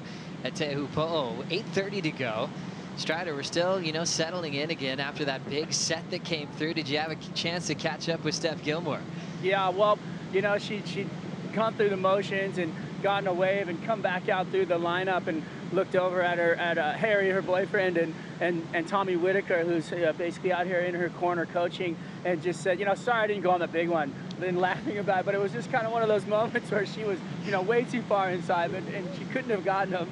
but she was just like identifying and making light of the situation, but her eyes were just gigantic, and they were saying how mental that wave was. And to be honest, those were some of the biggest, heaviest waves that we've seen throughout yesterday. I mean, those waves were just phenomenal, and I feel like hopefully we're having a little pulse, and there was, you know, this little blow up on the map from last night when we were looking at the charts and trying to go through and trying to figure out what was happening. So hopefully those things just kind of continue to lurch up on the outside. But I mean, Laura, can you imagine being in a heat, having that set come through, and then having the mindset of like, oh my gosh, there's still 8-footers out here? Oh wow, yeah, no, I you know, she's only riding a 6'2". To see something like that come through, that's borderline a tow wave. The guys, you know, would be scratching into those yesterday. Maybe, you know, it just looked impossible, those waves. But someone that will have had their eyes light up would be Vahine, who's in the next heat. You know, I'm not sure. Some, you know, the crazy people want to bar of those waves, but I'm pretty excited for Vahine if some more of those sort of waves come through. And exciting for finals day, just having those sets still looming somewhere off that crazy shelf. Goes out of severely deep water, and it's shallow so abruptly. That's what creates that fold over, that slabbing kind of scenario. And those waves that size that we saw roll through, it's the water sucking off the reef, so it actually makes it even more shallow than it already is when you're dropping in. So glad that Steph had a bit of a laugh, kind of reorganizing her mind to see how she'll attack breaking a combination that Courtney's put upon her. Yeah, it's a shocking thing to see that, you know, that outer ledge when it comes alive like that, just a big black wall. That's what everyone describes it as, and you don't really have any idea that it's coming. It just surprises you. 6 minutes on the clock, and holding the position is Courtney Conlogue. And I guess a good comparison to that, when you're on a boat in the middle of the ocean, when it's incredibly deep water, it changes color. It's like a deeper blue, and then can almost look purple when it's very, very deep. But you see that so abruptly right here on the reef. That's what makes this wave so phenomenal. With 5:40 on the clock, we'll catch up with an interview that Dimity had with Kanoa earlier today. Kanoa, what a finish for you. You had a crazy finish to that heat yesterday, scoring the 9.7 under pressure, dying stages of the heat, locking in your spot, and then today, unfortunately, the waves just didn't cooperate in that heat. Yeah, I mean, you know, yesterday was yesterday, and today I woke up and I reset, and I, you know, I wanted to have a good battle with Miguel. I made a couple mistakes and just a kind of a sloppy heat.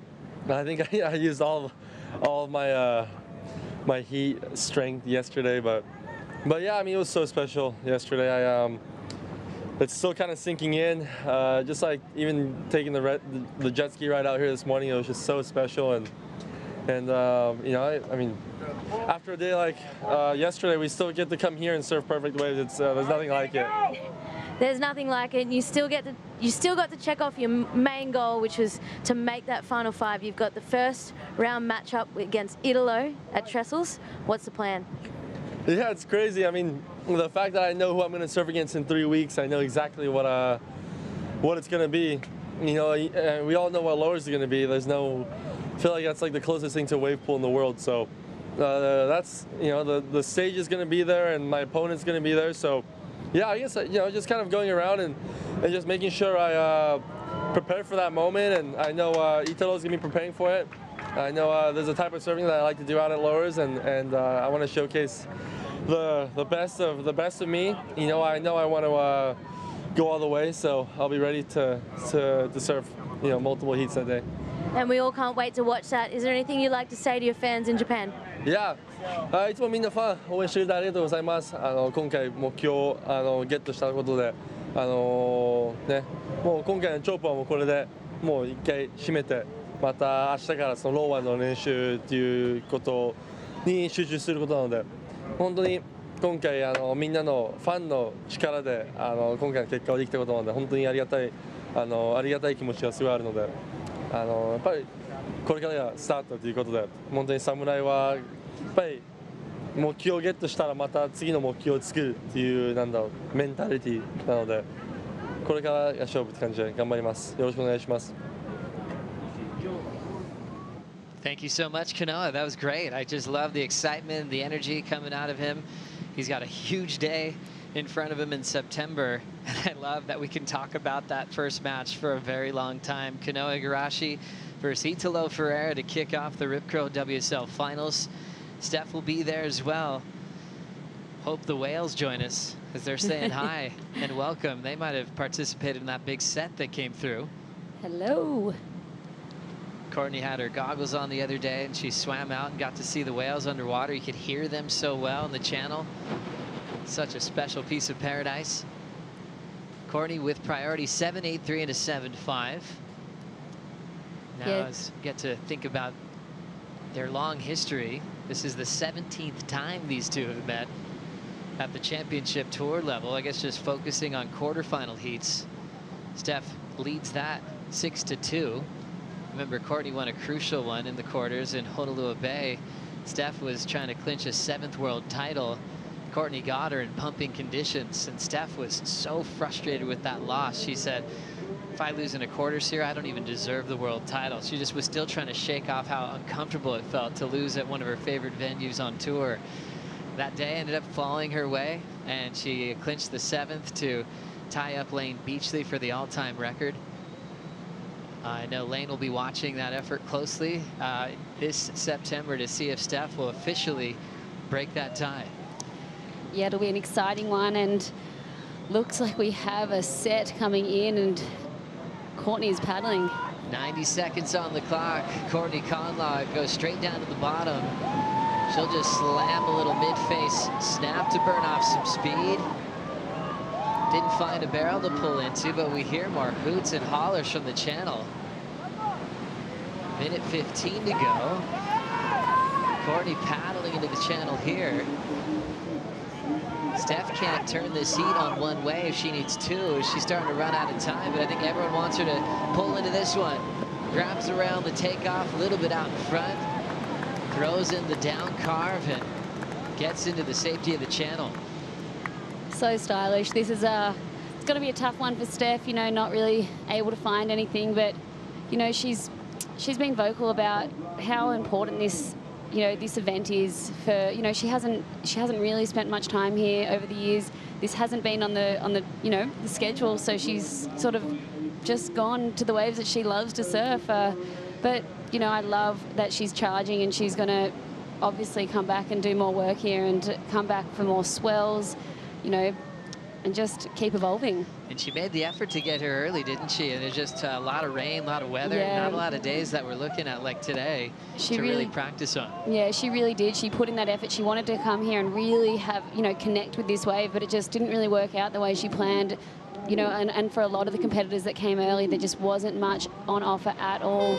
But Courtney Conlogue, what a show. What a performance from the Sea Tiger. Courtney Conlogue, 7.83 and a 7.5. One of her throwaway scores was a bomb that she rode into a closeout and got sent over the reef. Courtney will take on Tatiana Weston Webb in the first semifinal. That's a Cloudbreak rematch from the past.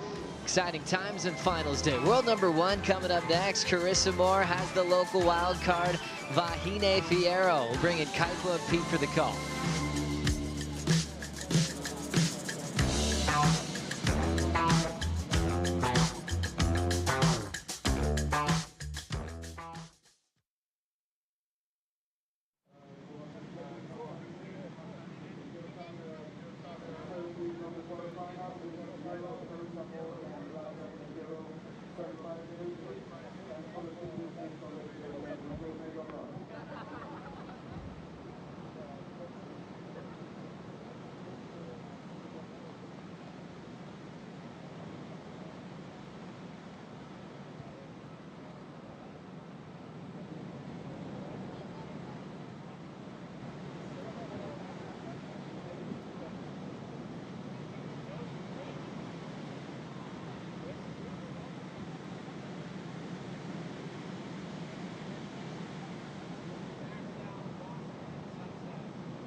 the terrifying beauty that is Teahupo'o. That's a great roll-in for us as we're continuing on. It's finals day here at the Outerknown Tahiti Pro. I'm Kaipo along with the Hall of Famer Pete Mel, and we just saw the semifinal number 1 all set up. But right now, Pete, we got a great heat. We got the world champ, 5-time world champ, Carissa Moore out in the water versus the queen of Teahupo'o, Wahine Fierro. Yeah, a bit of contrast in this one. Goofy foot, regular foot, veteran, rookie. We could almost say not quite rookie, but youngster. You know, well, look at this, right into it. Carissa Moore, quick to score. So we're going to see when that number comes through for the 5-time world champ. And I like the intent. Get on the board early. Get busy early. We saw some lully conditions. So when those sets come through, you got to take advantage of them. We do have the slack tide. I know the water's not moving very much, but you know, sometimes the ocean just feels that little bit of vibration, and ultimately, hopefully, the consistency lifts. We did see one of the bigger sets we've seen all morning long show up in that last heat. So hopefully that's more to come of that, because I think that this is a perfect opportunity for these women to start putting themselves on the ledge and going on some of the waves of their lives. As we fly by the flotilla, front row seats for finals day here at the Outerknown Tahiti Pro. One more look at Carissa Moore. This is a 2.33, Pete. Look how hard she digs to get into this one, get into position. Just didn't quite barrel enough, but like the late drop, and so good at the technique there. She's so brave into the technique of a very vertical drop like that. It's important to be able to stuff it, and the way it happens is how hard she paddles to get into it in the very beginning. Gotta commit. You really got to commit, and you talked about it, Peter, you know, getting maybe 2 strokes down the face. Pointing your head down there, leading with the head, squaring the shoulders up when you get into the position. Hey, 15.33 two-wave total for Courtney Conlog. She put on a show. She's into the semifinals. We all were anticipating this matchup from you. We all know how hard you love charging. Was that the most fun heat you've had all year? Yes, I haven't had waves like that all year. And I saw I was going dead low. I'm like, wow, another low tide heat. It might be slow. And then I was just so grateful when the waves started flooding in. And, you know, I love competing against Steph because she's just a very in-tune competitor. And I knew she would have a blast out here. And, you know, waves like this are like what you dream of when you're growing up and drawing while you're in class. But just super grateful. And you were absolutely charging. Tell us, how was it to have the lineup to yourself, and also what were the wipeouts like? Gosh, there's one I was like, oh, I'm going pump and just like pull into this West Bowl, and the West Bowl, it had a weird bend, so I thought it might clamp, and I was like, save my back.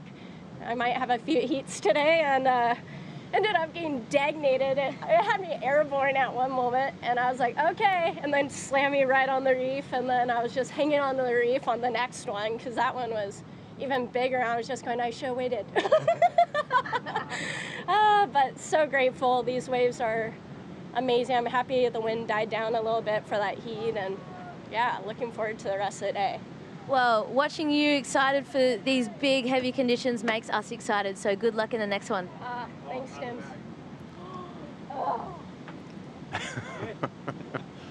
An excited Courtney Conlog, and the laugh is infectious, you know, when it comes to Courtney, and when she gets excited, and she should be excited because she's into the semifinals where she's going to have quite a matchup in that semifinal number 1. As we look at our brackets here at the Outerknown Tahiti Pro, Tatiana Weston Webb and Courtney Conlog will be facing off in that semifinal number 1. We're yet to determine semifinal number 2. Either Carissa Moore or Wahine Fierro will be in that semifinal number 2. And then that quarterfinal number 4, lot on the line between Brisa Hennessy and Lakey Peterson. Huge ramifications in quarterfinal number 4. Obviously, this one's exciting that we have in the water now, but that quarterfinal number 4 is a spot in the Rip Curl WSL Finals. They're going to be surfing for it. It's a surf off. That's how we like to decide it, right, Pete? In the water. So cool. It really is, and that's why I love the changes that have happened for the league.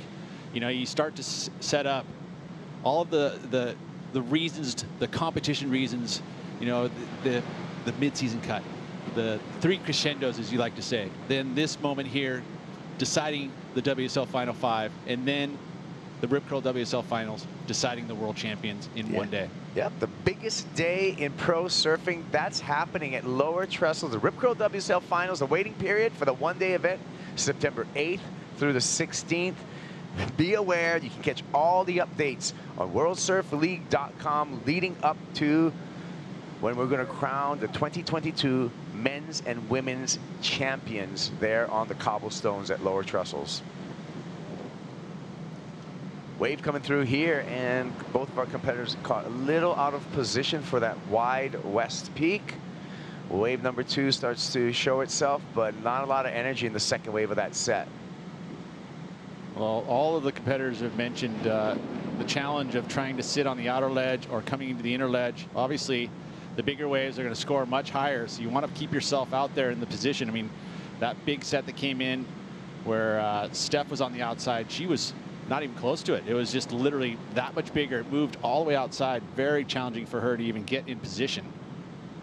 And it came out of nowhere. And so you always got to keep that in the back of your mind that that could happen. Yeah, Stephanie Gilmore, you can see her in the channel with her partner Harry, as well as Tommy Whitaker, kind of doing the download after that heat and talking about what happened. You can see he's talking about the fact that the water pulls off the reef and it actually brings you down. You almost feel like you're stuck when you're trying to paddle towards the wave. It's a current, and it's like, oh, you can't get out there fast enough. Yeah, well, Steph had one of those like real life moments where she barely made it up that face. That was a straight up solid 8 to 10 foot Teahupo'o bomb. And she was lucky to be able to pierce through that wave and get over the back of it, because we've seen it time and time again, people getting sucked over the back while they're attempting to paddle through. Yeah, your heart's in your throat in those moments for sure. You know, even when you're in position, your heart's in your throat. You know, when you think you're in the spot, you know, and again, the decision has to be made well earlier than you really want to. And at that point, you're absolutely committed. So no matter what, if you're going to make the wave, you're going to have to get down that face, crawl down it all the way 3/4 down the face, and then all of a sudden it becomes easy at that point. But turning around and making that commitment is the biggest choice you got to make. Well, Vahine Ferro with Priority has a track record of committing out here at the end of the road. Just 22 years old, growing up on Huahine, one of the outer islands, and then moving here to Tahiti to go to school and to further her surf career. She's already got a decorated career, Vahine, in that she is a former world junior champion. So she brought already a title back home to Tahiti that Tahiti can be very proud of. For sure, and got a ton of competitive experience. I mean, that's the biggest part of it, is when the WSL has that junior career, it emulates what happens on the championship tour. You know, obviously you're surfing against your peers, some surfers that you'll be surfing against for the rest of your life. When you think about back to Caio Belli and Gabriel Medina and Jesse Mendez, all these guys and girls who were able to compete in the junior career all of a sudden grow and become to the top level right here at the championship tour. Carissa scratching into this one, going to have to go around that section and straighten out, unable to get that rail in the water to trim. So straightening out of safety, and a wise decision for the 5-time world champ. You notice how she rode it a little bit further in to make sure that she didn't get stuck on the outside, to be, you know, because there could have been that bigger set. You know, one of the tactics you have to use is the deeper part of the inside of the reef is actually towards the tower. You're actually paddling the opposite direction, and that's going to get you to go over the reef. Yeah, Tahitian Water Patrol is going to be there for the scoop up. Let's see these guys in action. Maybe Chris will make it. Maybe she's going to make it on her own account. She's just waved them off. Well, that's it. Exactly. I mean, I love that she was very aware of the situation, paddling back the opposite direction, which isn't where you feel like you should, but she knew that. You paddle in case there's bigger waves, it's going to push you into the deeper part, so you can go over the top of the reef if you have to. And if it's quiet, she can actually get sucked with the water back into the channel, which is exactly what happened to her. So very, very aware, Chris Moore. A lot of coaching happening in that. Spending some time in the water out here, all of that is helpful. Strider, what did you see? Yeah, you know, definitely making the right choice to paddle back deeper into the bowl there, but just that's just a note. I mean, it is literally as beautiful as it gets out here in the lineup. Playful, like everybody on the boats. The vibes are high. It's just the most, you know, incredible view of what you're watching and the vibe in the water. But then thinking about just being a competitor and having to throw all that out. None of that matters, because when you get back into the pit over there, these waves are heavy. I mean, there's so much water moving on the reef right now. It's unbelievable. And I think we've got like a lot of underlying solid swell here that we're seeing pull through. I mean, there's been so many waves down here on the inside that just look really heavy. Oh, thank you for some input from the channel, Strider Wazalewski. Well, Carissa making her way back out, just still in the lead, but really only with that 2.33 in her scoreline. Vahine Ferro is sitting very contently, getting some words, Carissa, on the paddle back out. She's got CJ Hobgood, former champ, out here in her corner, Pete. Yeah, and there's also Terry Romine, who also is, you know, doing the body work. So a big support team for Carissa Moore. There's CJ Hobgood, and if you think back of what he's been able to do out here, what a person to bounce off information. You know, he would have obviously taught and mentioned the part of paddling deep if you got in a situation where you're in the inside. Yeah, paddle the opposite direction. Yeah, CJ Hobgood took out the title here in 2004 in that final against Nathan Hedge. His brother's taking out a couple titles here too. Yeah, the Hobgoods are, you know, I mean, they were the start of literally paddling into the biggest waves out here. They were the ones who showed that it was possible. You know, and they were brave and paddled down and clawed at the reef to get down the face, and that's how that technique has been developed. And now there is a posse of surfers that want the biggest and best waves out here. Yeah. And when we look at this battle in the water, Pete, you know, regular versus goofy, it's been, you know, a theme that we've seen over and over again. And this particular wave, in past champions, goofies versus regular, it's been pretty evenly set, both with the men and the women. Here we go. Vahine stroking into this one, glides in effortlessly, high line, stalling for the barrel, gets behind the curtain for a little bit and easily makes it out. So nice read from Vahine Fierro. So smooth in her approach out here. You know, she chooses these waves where she's able to paddle real hard. She's got those longer arms, very sleek in the way she approaches. You can see just everything so smooth. Even the way she pumps into the barrel, she just kind of slowly makes it in there and reads it so well. This is going to be the best number of the heat so far. See the arm drag there? Again, the Goofy Foot's had that technique, both hands in the water. Again, speed control, utilizing that. Again, you see the back foot slides up, very similar to Miguel Pupo. You pull it up on the pad and keep it right up against the rail. So cool to watch. All of these techniques just being passed down and learned. And that just improves the sport. Everyone gets better and better and better.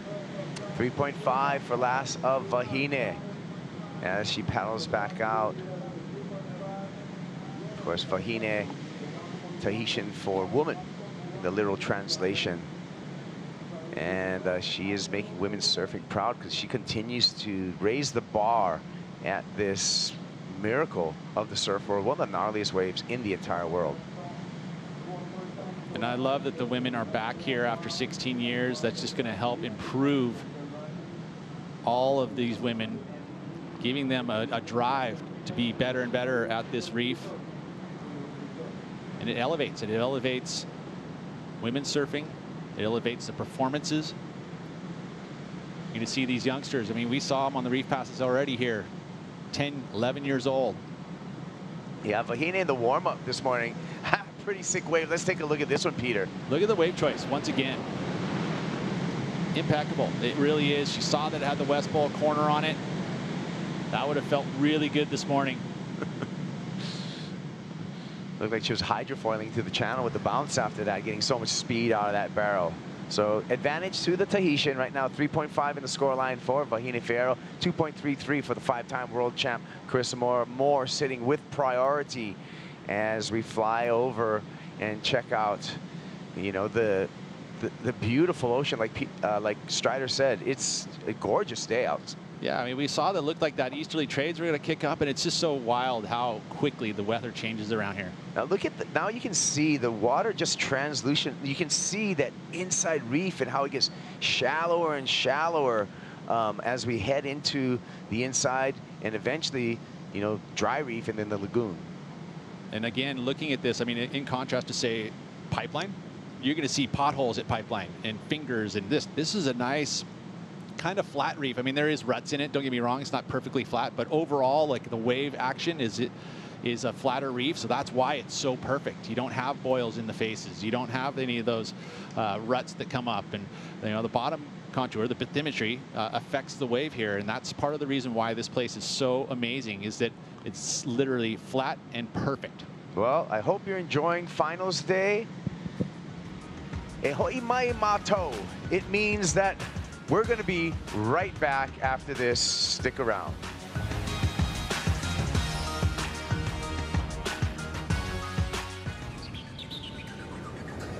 Yes, that time again. Leveling up, doing my thing. Yes, that time again. Defending the title, king of the ring. It's that time again. Don't wanna win, I'm cutting you off, cause it's that time again. Yeah, it's that time again. Yeah, it's that time again. Leveling up, doing my thing. Yes, that time again. Defending the title, king of the ring. It's that time again. The beach goes absolutely wild. The scene has erupted at Lower Trestle. My job is professional surfer. My goal is to win titles. That's what I'm here for. The world's best surfers in the world's best waves. We've had a shark attack. Whoa. It's the most intense surfing scenario you can imagine. I have to step up my game now and not make any mistakes. Oh my God. This is a war. You have to find a way to win it and do it at all costs.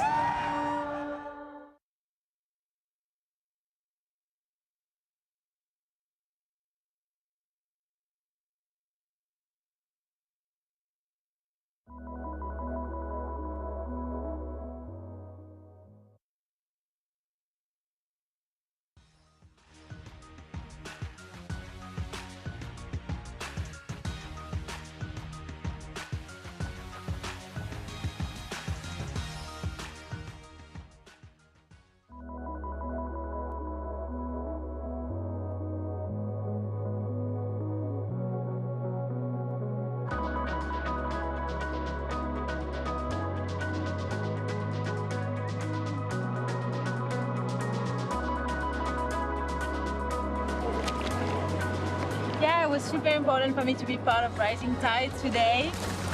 Just being here and sharing the lineup with them. I've been looking up to all those CT surfers my whole life.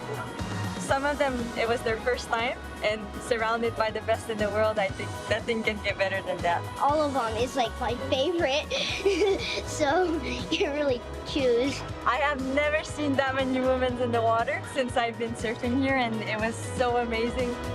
Just shows you how the future of women's surfing is progressing, and the future is really bright. Rising Tide! Rising Tides brought to you by Pura Vida as we go back to live action with Carissa Moore again. Taking a wave but having to straighten out, so that's going to kill the clock for Carissa Moore and shift priority over to Vahine Fierro. Bit of an error there, I think. You know, that wave looked like it might have had some potential, but sure enough, it shut down, didn't have that nice hollow section. So that kind of mid-sized wave that wasn't big enough to get the outside ledge to make it barrel, and not, you know, a little bit too big for the inside reef. So a bit of an error there because it transfers that priority over to Vahine. And Vahine sitting something on the ledge. I hear the hoots and hollers. Here she goes, Vahine Fierro in the barrel, traveling through, making the exit. Knight that takeoff straight into the barrel, kicking out into a clean channel in which she's going to have the possibility of regaining priority, and the paddle battles on peak. This is where those long arms are going to do well for Vahine, and she's going to have a pretty substantial lead as well, because that was a very critical drop, how she knifed it in there. I do believe that Carissa will get the priority, but you never know how quickly Vahine paddles. They are motoring. Look at that. It does look like Carissa Moore with about 2 boards length right now on Vahine Fierro. And once they are like even with the tower, realize they're in the takeoff spot, they'll stop. And yeah, Moore does get priority. However, we're waiting for a big score for Vahine Fierro. Hey, a major set wave, and just looked like she was underneath it almost too much. And then the knifing it right underneath. That's the technique, the forehand you have to have. And she executed it perfectly. Look at that, just underneath and right into the barrel. It didn't open up real wide, so the only way she was really going to get that barrel is the way she did it. I mean, that angle there showcases how quickly she got to her feet and knifed it in under the barrel. Did everything right here. This is expert class technique by Vahine Fierro. And she's got to love the channel erupting. Feels so good. Look at that. She's underneath it completely. Quick to her feet. Look where she plants them. Right there inside the stringer line. And again, those goofy footers are able to knife underneath. Disappears from view. A set wave comes out clean. No chandeliers at all. Just perfectly executed. Yeah, like I said, expert execution, and Rahman was pretty proud. Right? I mean, he has been a big part of Tahitian surfing for a very long time, supports everyone. Well, 6.5 checks in with a 3.5, 10 wave, two wave total of 10 for Vahine Fierro, and pressure on the 5-time world champ. Look at the numbers there. One judge going as high as a 7, Peter. Yeah, well, and that wave right there could have been Carissa's had she chosen not to go on that first one. Gosh, I don't know if backhand you would be able tough, to get that high that quickly. Yeah, I would agree. I think you're right there. That was just, I mean, expert technique and really a lot of bravado on the fact of Vahine Fierro, where she's not worried about the drop so much. She's already committing to the rail on the drop. Little set here. Looks like you're going to stay away from it, but one more maybe. You hear the whistles. It's an opportunity for Carissa maybe. You can hear the crowd. And both surfers paddle over this one. Good little corner.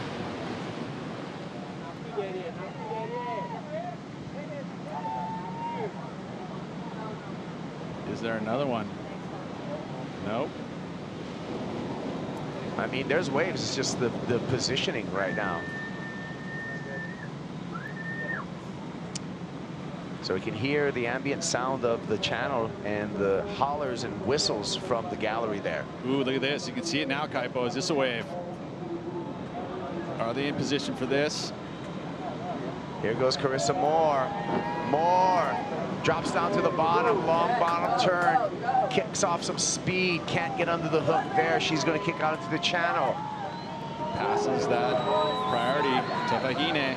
Vahine takes a look at this one, realizes she's too deep. This one runs down the shoulder, kind of pinching. So good holdback from Vahine Fierro. Well, she's got the lead. She doesn't need to ride a wave. Although I don't know how she would have seen if Carissa got a good one in that one, but ultimately that wave had that south angle, so it actually puts it a little bit kinked into the channel where you want it to be wrapping at you and onto the reef. That one was peeling away from the reef, so a good read there by Vahine. Yeah, just smart wave IQ. Well, Steph Gilmore, she took an equal 5th out of Tahiti. Let's hear from Steph. She's with Dimini. Thanks, Kaipo. Steph, talk to us about the expectation. You know, everyone's just expecting you, 7-time world champion, but the majority of your career you haven't had to face waves like this. So tell us what it's like being out in a lineup like that and having a set come through, and you just, the nerves and what's going on in your head, because I was scared for you. Yeah, it's a pretty wild life experience to be paddling up like a mountain of water. I felt like I paddled down before I went back up again. And yeah, no, it's true. There's so much expectation. As we see Vahine here, she's going to go for a good one. Oh, she's got a really good way to get straight into the tube. That was a short one, but she's doing pretty good at the moment. Yeah, expectation, you know, it's there. I put it on myself. I guess I have it from everyone else too, but like you said, this is new territory for me, and it's weird that it's happening at this point in my career, you know, like it'll be later on, but that's kind of why I love surfing, why I love the sport, because I'm still learning like so much, and I have like an incredible amount of areas to improve upon, and that's cool. That's great. We've got beautiful conditions today, and yeah, and I sucked out there, so I got a lot of work to do, and that's cool. That's something that I'm, you know, super excited about, to be able to come back here and do some free surf trips and put in the time and yeah, just learn. It's definitely a very intimidating wave, and especially learning on the fly. You know, can't wait to watch what you have in store for next year. But you came here and you accomplished your goal. You got to the final 5, and so you're guaranteed that first matchup, either 4th or 5th. So what's the plans from now until lowers? Because we all know that you've won at lowers before at a CT there, and that wave suits you perfectly. Yeah, I'm actually really excited to get to lowers because I also just had a shocker there last year, so I want another crack at it. I want to be able to see if I can just make at least one heat, and of course I'd love to go all the way to the final and have a chance against Carissa. But yeah, that's a big mountain to climb as well, so we'll see what happens. But yeah, I was hoping to make a little bit of ground here at this event and try and get into like 3rd, or I mean, I think I could have made 2nd if I won the comp, but yeah, that's the cards I've been dealt this moment, and I'll go in again at 4th or 5th, and we'll see what happens, but excited to have another chance. Well, we can't wait to watch you, so hopefully a bit of marathon training before that event for you. Good luck. Can't wait to see it. All right, yeah, Steph Gilmore, she's going to be in the same position at the Rip Curl WSL Finals that she was in 2021. She'll be in the first match for the women. And again, September 8th to the 16th is a waiting period for that. And updates are going to be on worldsurfleague.com. It's a one-day event, and so we're going to see Steph Gilmore first up for the women in that opening match, Peter. Really cool. You know, I think achieving the goal, making sure that she was going to be able to get a chance in the Rip Curl WSL Finals, that's the first step, right? Obviously, you know, once that was achieved, you want to move up the seeding ranks, because it is definitely going to be helpful. You know, when you start in that 4th or 5th seed, the mountain is very, very high. And you think about the training that you need to do, you need to be physically fit. If you're going to win a world title from that 4th or 5th seed, you better be ready to surf a good six heats maybe. And each one of those heats is like a 2-hour free surf. So you figure, what, that's almost 10 hours of surfing, at least as far as a comparison goes. It's going to be physically demanding. Yeah, when you're seed 4 or 5, it's a marathon, not a sprint. And that's going to be your expectations and your preparation for that final. Yeah, but at the same time, you're coming up to each and every one of those surfers has that same chance. You can't just, you know, cruise through it. You got to put down, you know, big numbers from the very beginning. And so it's just, like I said, demanding. It's going to be mentally demanding too, because each athlete you come up against, you know, every match is going to have a little different feel. Well, the matchup in the water right now is towards the Tahitian Vahine Fierro with a 6.5 and a 3.5. Carissa Moore with priority needs a big number of a 7.67 if she wants to turn this heat. We just rounded the 5-minute mark, Peter, and Carissa Moore perhaps will have another chance when a set comes through. But it seems like every time a set comes through, Pete, people are yelling and whistling from the crowd, no matter what. Yeah, it's an interesting one. I mean, you know, the experiences are that it's anytime there's a set, it's not necessarily that they're telling you which wave to go on. It's every wave. So as a competitor, that could be quite daunting. You know, you can't really decipher, say, your coach who's telling you to go on one or not, right? Everyone's telling you to go, whether there's a first one or a second one or even a third one. So as an athlete, that could be a little confusing. Yeah, it sure can. You got to really trust your gut at that point, and just know that the yells and the screams and the whistle indicate a set, but they're not telling you which one that's the good one. So don't be fooled by a lot of enthusiasm from the channel. Vahine sitting with that second priority. She understands that you can go maybe find a little deeper one. The angle of the swell, as that matures, gets to that more subtlety angle. So there is going to be waves over on that side. Looks like something coming on here, Kaipo. Looks like Carissa's interested in this one. She's on the paddle, utilizing priority, and was that enough of an effort to lose that priority? We'll see what the judge thinks, and it was enough. So priority change to Vahine Fierro, and that was, I mean, she paddled for it. I mean, Vahine, who was deeper, would have saw. Watch this. You see Carissa paddle, so you're not going to go. The kicks, that's it right there. Anytime you get this kicks going and a dig of the arms, sorry. that priority judge is going to make the call, and that was a good call and a switch and advantage back. Now look at the positioning of Vahine Fierro. Now she's on the outside of Carissa Moore because she knows she has that priority. She no longer has to be, you know, on the blind side or on the inside. She can just place herself on the reef wherever she wants to, and she knows this reef, so she's going to put herself in the optimum position. And that head-to-head, you know, ability, you have to know how to utilize this priority, and that's where the junior series, allowing the opportunity for these surfers to get experience surfing in head-to-head matches. Carissa under priority is going to get a chance right here. Grabs rail off the bottom, lets go of the rail, kicks out. So not the 7.67 that Carissa needs. Clock continues to tick down. Good read by Vahine, you know, allowing Carissa to go on that wave. She wasn't sold.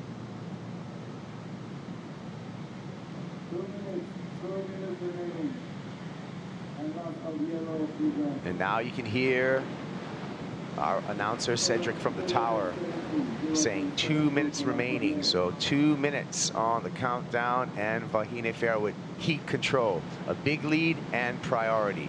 We'll see if she's going to take off on another wave or if she's going to choose to play some defense in this final 1 minute 40 seconds. I think if any coach would tell you, if you have the lead and you're sitting there with a minute to go and your competitor is not out in the lineup, you shouldn't take a wave. Even if it's a perfect one, you shouldn't take the wave because you're going to give your competitor an opportunity by doing that. Yeah, it's pretty tough to do.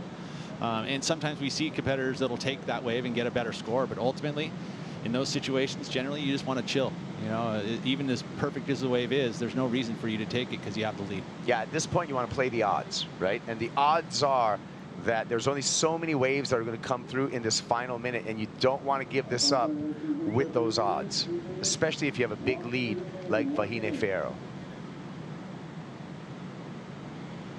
With these glassy conditions too, probably makes it a little even more difficult to read when those sets are coming. It's just bright blue and bright blue. Blue on blue. Yep.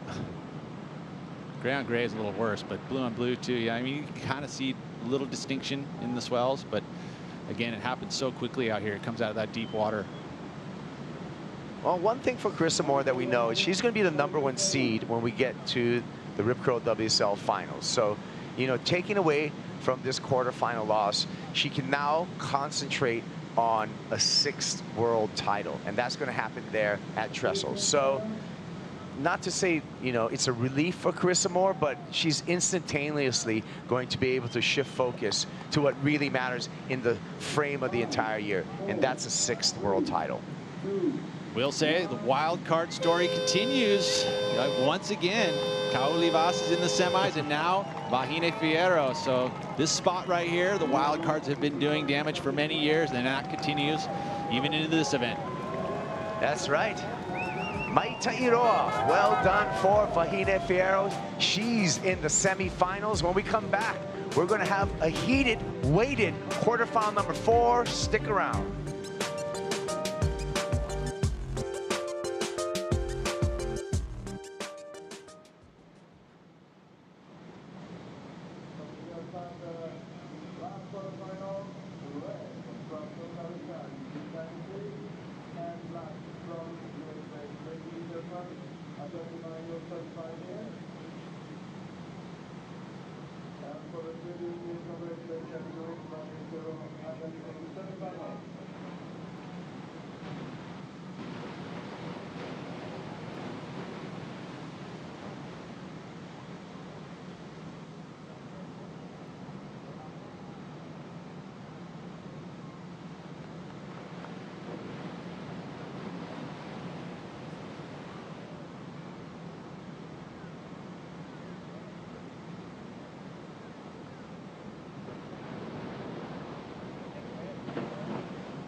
Risa Hennessy. Chance for pull into the barrel, pulls into the barrel, comes to that section. And Risa Hennessy answering the call. I know like I have it within me, and I know all the girls have it within them. And it's just like bringing that out and showing the world what we can do. Lakey Peterson stays in contention for the WSL Final 5. And I love Risa as a person and a surfer, but I want to make lowers and I'm going to take no prisoners. It's fun when you can just decide it's in your own hands, no one else. So it'll be a great heat. Welcome back to the Outerknown Tahiti Pro, quarterfinal number 4 in the water and a lot on the line. Not just a space into the semifinals, but also a place in the final 5 and qualifying for that Rip Curl WSL Finals. Risa Hennessy versus Lakey Peterson. Whoever comes out of this heat gets into that final 5, Peter. Replay here, score is already in. Going to maneuvers here, looking for the barrel, doesn't quite happen for her, so she's gonna kick out. So just a quick wave there for Brisa. But yeah, the implications of this heat are so high. Incredible. Now, Brisa's had a season like she's never had in her career. She's been sitting inside that top 5 or the final 5 for a very long time. So she's had a lot to think about, and now she has to surf to save that spot and find herself at lowers. Looking for some intel from the channel. Strider Wazalewski, what do you have for us? Well, that last heat, we didn't see it, but in this heat, we've got a couple of helmet wearers. So they're out there, they've got the protection, and it just leads me to believe one thing, that this is one of the most important heats of their lives, and they're gonna send it at all costs. I mean, they've really put the precautions together, and mentally they're there, they're ready to go, and as those sets arrive, I think we're gonna see some heavy goes at whatever comes at them. I mean, obviously this is a huge stake for both of them. This is their ticket into the finals. Whoever wins is gonna be there at lowers, and it's one of those moments in your life where you just have to enjoy the moment, but put your head down. I mean, it's a beautiful day out here, but when those sets come, get ready. Yeah, that's right, Strider, and a lot at stake as we look forward to that final. And here's the hunt for the final 5, Pete. One more spot left, and it's either Brisa or Lakey. Yeah, well, they've been thinking about this one before this event even started. And so all of a sudden, the scenarios unfold. They all the way to the quarterfinals, and they get the opportunity to surf for that spot. It is not any better storyline than this right here. Really cool. And you know this matchup means everything to these surfers. Career implications for both surfers. Yeah, and both these surfers had a few days to really think about what's going on here and the implications. Here we go, Risa Hennessy, second wave, stalling for the barrel. Can't slow down enough for that one. She's gonna kick out. She opened up with a 2.83, and she'll be waiting for a second score. Another kind of mid-range score for Brisa. Got the early start. Gonna get another second wave here, but probably won't be in her top 2 at the end of this one, or at least if she wants to advance. 35-minute heat, so lots of time and perfect conditions. You know, if those bigger sets come, you'd have to say with the helmets on, they're gonna send it. As Strider had mentioned, everything on the line for this quarterfinal number 4. Yeah. And you know what? Speaking of sending it, Vahine Fierro's been sending it through this entire competition, and she got sent into the semifinals. She's with Dimity. Vahine, you're through to the semifinals. The energy out here in the channel is just so exciting. Every time you take off on a wave, it's so beautiful to watch. What was your plans going into that heat? Because we all know that you know the ones that you're looking for. So, and yeah, just have to execute. Yes, this morning I woke up with butterflies in my stomach because, you know, it's like, the waves are really good, and I had a really good heat. Like, Carissa is the best, and I like respect her so much, and this heat meant like a lot for me, like to win it, and I did. So I'm really happy, and the waves kind of slowed down in our heat, but it's still like perfect and glassy. So yeah, I'm looking forward for my next heat. And so coming into the semifinals, getting closer and closer to that big final, what would it mean to you to take this event out? Since the beginning, I'm trying not to make any scenarios because I just want to enjoy like everything that I'm doing here. Like all the people are supporting me. Like there's so many. There's like maybe, I don't know, 100 people like screaming my name, and they're like whistling, and yes, I'm just really trying to enjoy like every single thing I'm doing and not really think about the end result, because no matter what, like, I love this place, I love this wave, and I would always like have fun here. So yeah, it's all fun today. Well, we can't wait to watch you in the semi-finals, because when you're in that lineup with the ocean to yourself, we all feel the mana. Yes. Mai Ta'iroa, very well done so far, and she's got a ways to go. I mean, she's got to have her eyes on a title here, taking out a win. It would be pretty cool. We know that she has the ability to do it. She definitely understands the waves. So a very high chance and high probability for her. Well, just a 1-point ride for Brisa Hennessy in this heavy matchup. Again, if you're just joining us, whoever wins this quarterfinal earns the final spot in the final 5 to qualify for the Rip Curl WSL Finals. It's all on the line. It's going to get decided right here in the water. You'd mentioned about having a couple days to think about it. You know, what do you do?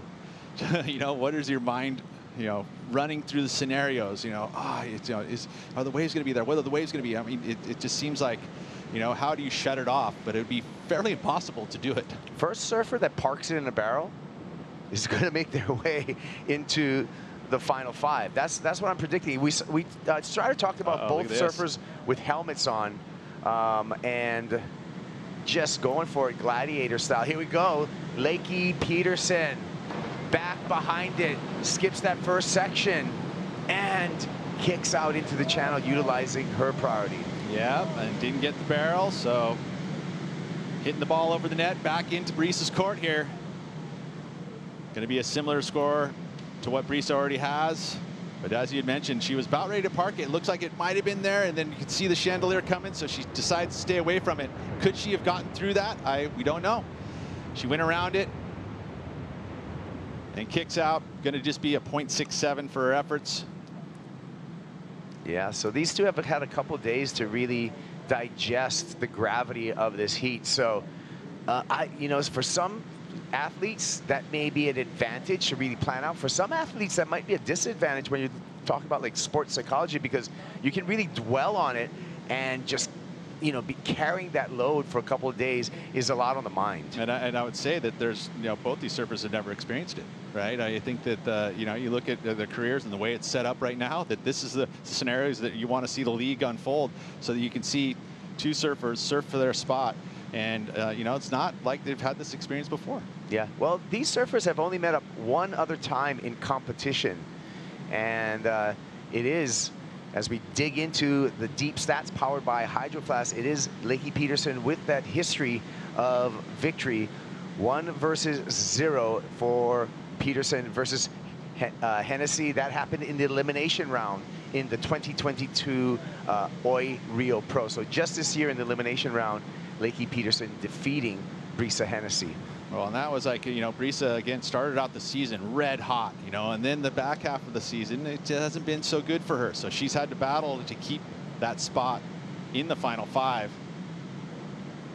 In contrast, Lakey's been able to build and get close to it. Brisa stalls on that takeoff, swoops a bottom turn, looks for the barrel, gets a little bit of a pocket ride, but kicks out without getting under the curtain. So Brisa Hennessy continues reps out here, searching for a wave, searching for a score. Volley back to Lakey. Now the ball's in her court. What's going to happen next? Hopefully a set. Strider, you got some insight for us. I do. You know, we got surfboard talk and we got coach talk. We got surfboards for Lakey. She's on a 5'10", kind of a little bit more beef up in front. So a barrel riding board, as Mike Parsons put it. And that's exactly what she's been working on. So the headspace coming into this heat was all about technique. It was, you got to just work on that technique. Just, you know, find that way that you can get, you know, your technique involved in, and that backhand barrel technique is what she's been working on. And that's it as far as, you know, the headspace when she came into this one. Mike said they had a good laugh when they saw that big set come, because they kind of figured, you know, what are you going to do if that thing comes? And they were like, you're just going to have to send but you know, it was a good laugh that they had. So she was in a good headspace coming into it. And then for Brisa, she's actually on a 6'3", much bigger board than what, you know, Lakey's out there on, and that's for her to paddle into that inside ledge. So Lorenzo, who's sitting out here for her from Tahiti, local boy, telling her, if you see that inside ledge and you're not in priority, get in there as fast as you can. So you saw her take that last one, and they've identified that those inside waves have really hollow sections, and that's what they're looking for. So, you know, different headspace for both of them, but definitely different equipment. So we'll see who comes out on top. All right, thank you, Strider. And speaking of equipment, both surfers with helmets on, but they have different helmet models.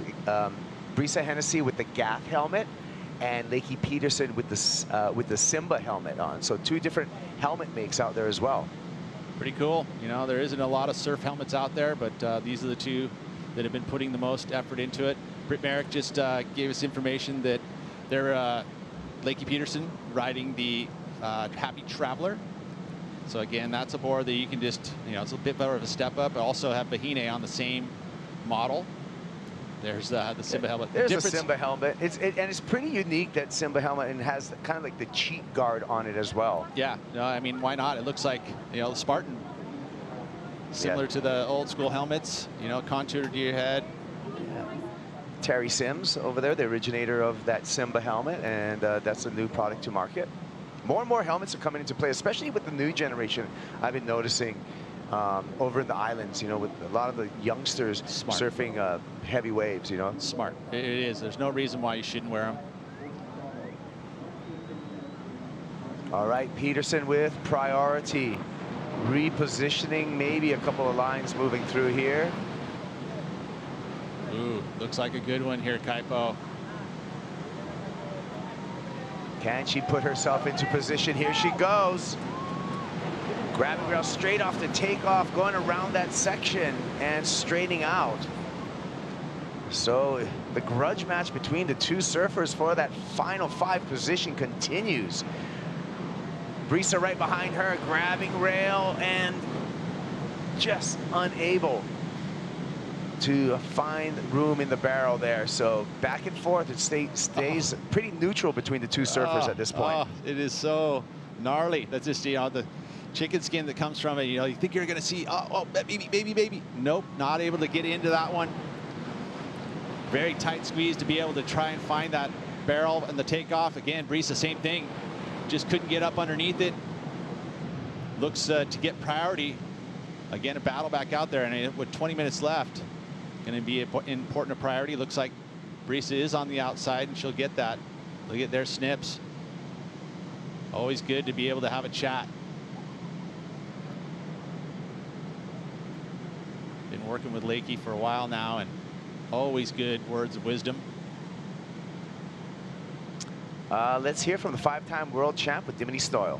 Carissa, we were so excited to watch that matchup against you and Vahine, because we've all seen you get super barreled on your backhand before. And Vahine just using her local knowledge and picking out the best ones in that lineup, it looked like they were really tricky to find. Yeah, it was pretty tricky out there. I knew that I had the toughest matchup of the whole event, and, you know, Vahine spent years out here. I just applaud her for everything that she's done, and she's contributed to the women at Teahupo'o, and I'm excited to see her for the rest of the event. I wish I could have put up a better performance, but I think just spending more time out here and getting used to the lineup and gaining more knowledge with time will definitely help.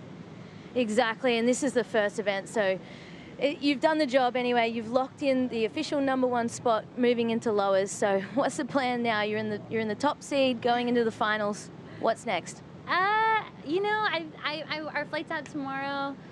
Tomorrow night, hopefully get one more surfing over here, enjoy some time at home, and then go to lowers and get ready for the finals. Well, we can't wait to watch you, and can't wait to see what you do here next year.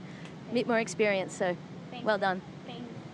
All right, as we can see, #1 guaranteed to Carissa Moore. The rest of the seeding yet to be established between Joanne DeFay and Tatiana Weston-Webb and Stephanie Gilmore, and whoever comes out of this quarterfinal #4, Peter. Yeah, it's important too. You know, you think about that #2 seed, #3 seed. Those are all, you got to have it. You know, the higher you are, the better off you're going to win. But that #1 seed, ultimately, it deserves to be the easiest place to be to win that world title. You got to win 2 out of 3 matches. Yeah. When you get to the title match, like you said, you know, everything is our single match competitions until you get to that title match where it's the best 2 out of 3. So that #1 seed is really valuable, and after that, that #2 seed, because you still have surfers who have to work their way and battle you to get to your surf. So true. And that's the physical, mental fatigue that can happen in a one-day competition like that. Well, a 2.83 and a 1.03 is enough for Brisa Hennessy to have the lead over Lakey Peterson. Hennessy also with priority out in the lineup. 18 minutes and 10 seconds on the countdown. Again, it's still, even in the heat, you know, you're trying to stay in the moment, you kind of scan the lineup. As that graphic mentions, the heat winner clinches that spot in the WSL Final 5. They're in similar positions in the beginning of this event, and now they're surfing for that spot. You know, you wonder what's going through their mind. You're just like, when it's kind of slower like this too, there's not like you can kind of look everywhere and go, okay, you know, and try to stay in that moment. I mentioned about the surfs where you're able to like read wedges and all that stuff. You're like, at this point, there is a little time that you could probably go, you know, and there's little things that creep into your mind, but ultimately you got to push that out, keep it positive, make sure that if you get another opportunity, I'd love to see a big set, because as they mentioned before, with the helmets on and everything, you know, you got to send it. Oh, 100%. I mean, this is the season. The season has been so incredible. I mean, when you look at the road to the Rip Curl WSL Finals, it is a road with twists and turns and challenges all around the place. We started in Hawaii, the women returning to Pipeline, and then Sunset back on tour. We had the challenge of Portugal, and then to Bells Beach and Margaret River, where you had to make sure you made that mid-season cut. On to G-Land, back on tour. El Salvador, a new stop to the giant crowds of Brazil, the perfect points at J-Bay, and finally to here, Tahiti. And this is the path that it takes, and it is a long, windy road. Is there a wave right here? Hey, we got a little bit of an eavesdropping out in the lineup. Strider, what'd you hear? I love it. I'm just listening to Mike Parsons, and he's just, you know, all over the paddle back out with Lakey, talking to her about, you know, so many different things on the way back out, saying, you know, you catch a wave. If there's no barrel, it's not just about the barrel. Put yourself in the lead in this heat. Do a big top turn. Do what it takes to put yourself in that #1 position so that you can hear yourself in that #1 position. So all these little things playing in, he's calling her into every wave that comes in, basically just so that she can do just that. Just all she needs to do, take off, hit the lip, and put herself up a score that lifts her you know, into first place in the heat. So it was a mental note, and, you know, telling her, stay deep, stay along that razor edge and try and find one of those little barrels on the inside. But if it's not barreling, take it, hit the lip, do something to get yourself in front. And how about Brisa? Is she getting any coaching on the way back out? You know what? She is, but it's more subdued, and it's just simply positioning. So Lorenzo Tahiti out here, he's sitting back, and he's got her sitting as deep as possible on the reef, because they know that those really big ones are far and few between. So sit as deep as you can and find those little double ups, as you can see them paddling right now. Brisa, a little late. Oh, and Brisa going down. So priority switch to Lakey Peterson. So now Peterson can use some of the advice from Mike Parsons and maybe, you know, take the audible, switch the plan, don't sink the barrel, do a couple of backhand hooks. And that's, again, the whistling, right? All of that thing. Oh, maybe this is a good one. Maybe this is going to be those little smaller ones. And unfortunately for Brisa, too deep. Really didn't even have a chance on that one. So a bit of an error again, passing priority back over.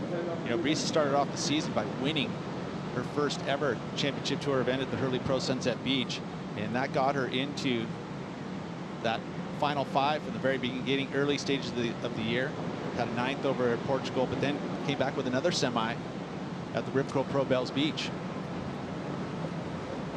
And then at the end of the year, it's basically been quarterfinals and 9ths for that point forward. Here we go. Lakey Peterson dropping into this one, grabbing the rail. Let's see if she goes to turns now. No, stalls for the barrel, and still a little bit in front. A little cutty on the shoulder before kicking out. Hopefully she can get back out and regain priority. We'll see the positioning of Brisa Hennessy at this point. 3.19 needed right here, Kaipo, to be able to try and get herself out front. No barrel on offer, unfortunately, for Lakey.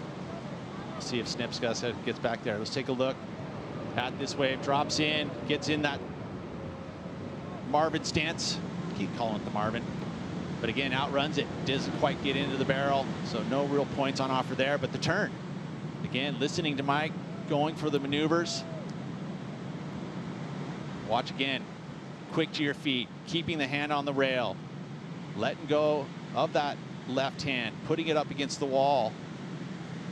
The one thing that she missed there was actually dragging the bum. That's the technique that would keep you stalling, and she'd probably be a little bit further back. Look at there, the stalling technique. We see lots of surfers do that one, actually. Nathan Florence has been famous for using that right arm on the outside of the rail to slow down. It's all feel.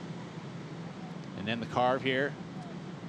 Yeah, not enough, a 1.87. So this wave that we're seeing is going to keep Lakey trailing Brisa Hennessy.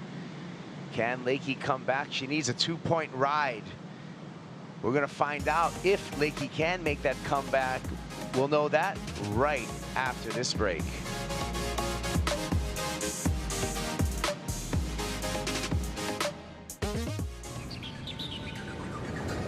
Yes, that time again.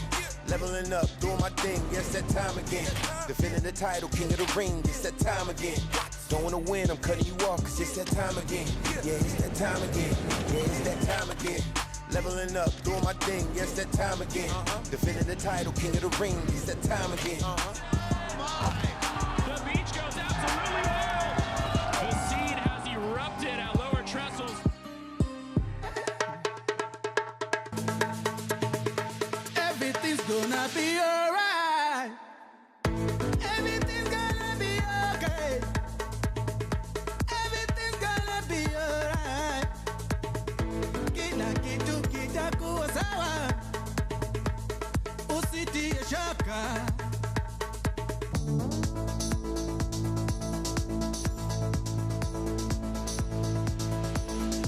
Who is your favorite server? Slayton. Kelly Slater. Kelly Slater.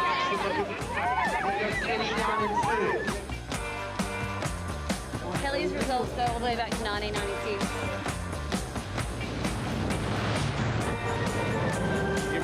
So tap. Yeah, the flag came out. It's the one with the flag. Simba! I don't want to get too much closer.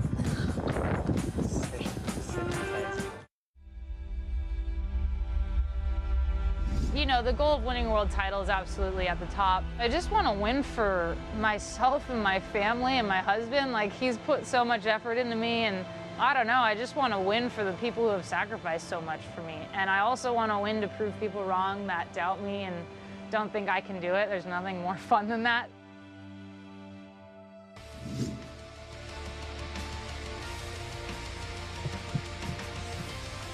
Outerknown Tahiti, quarterfinal number 4 for the women. A lot on the line between Brisa Hennessy and Lakey Peterson. Winner gets into the semifinals, but more importantly, takes the last spot in the final 5 and qualification for that Rip Curl WSL Finals and possible world title. So world title consequences on the line right now here in this beautiful place called Teahupo'o.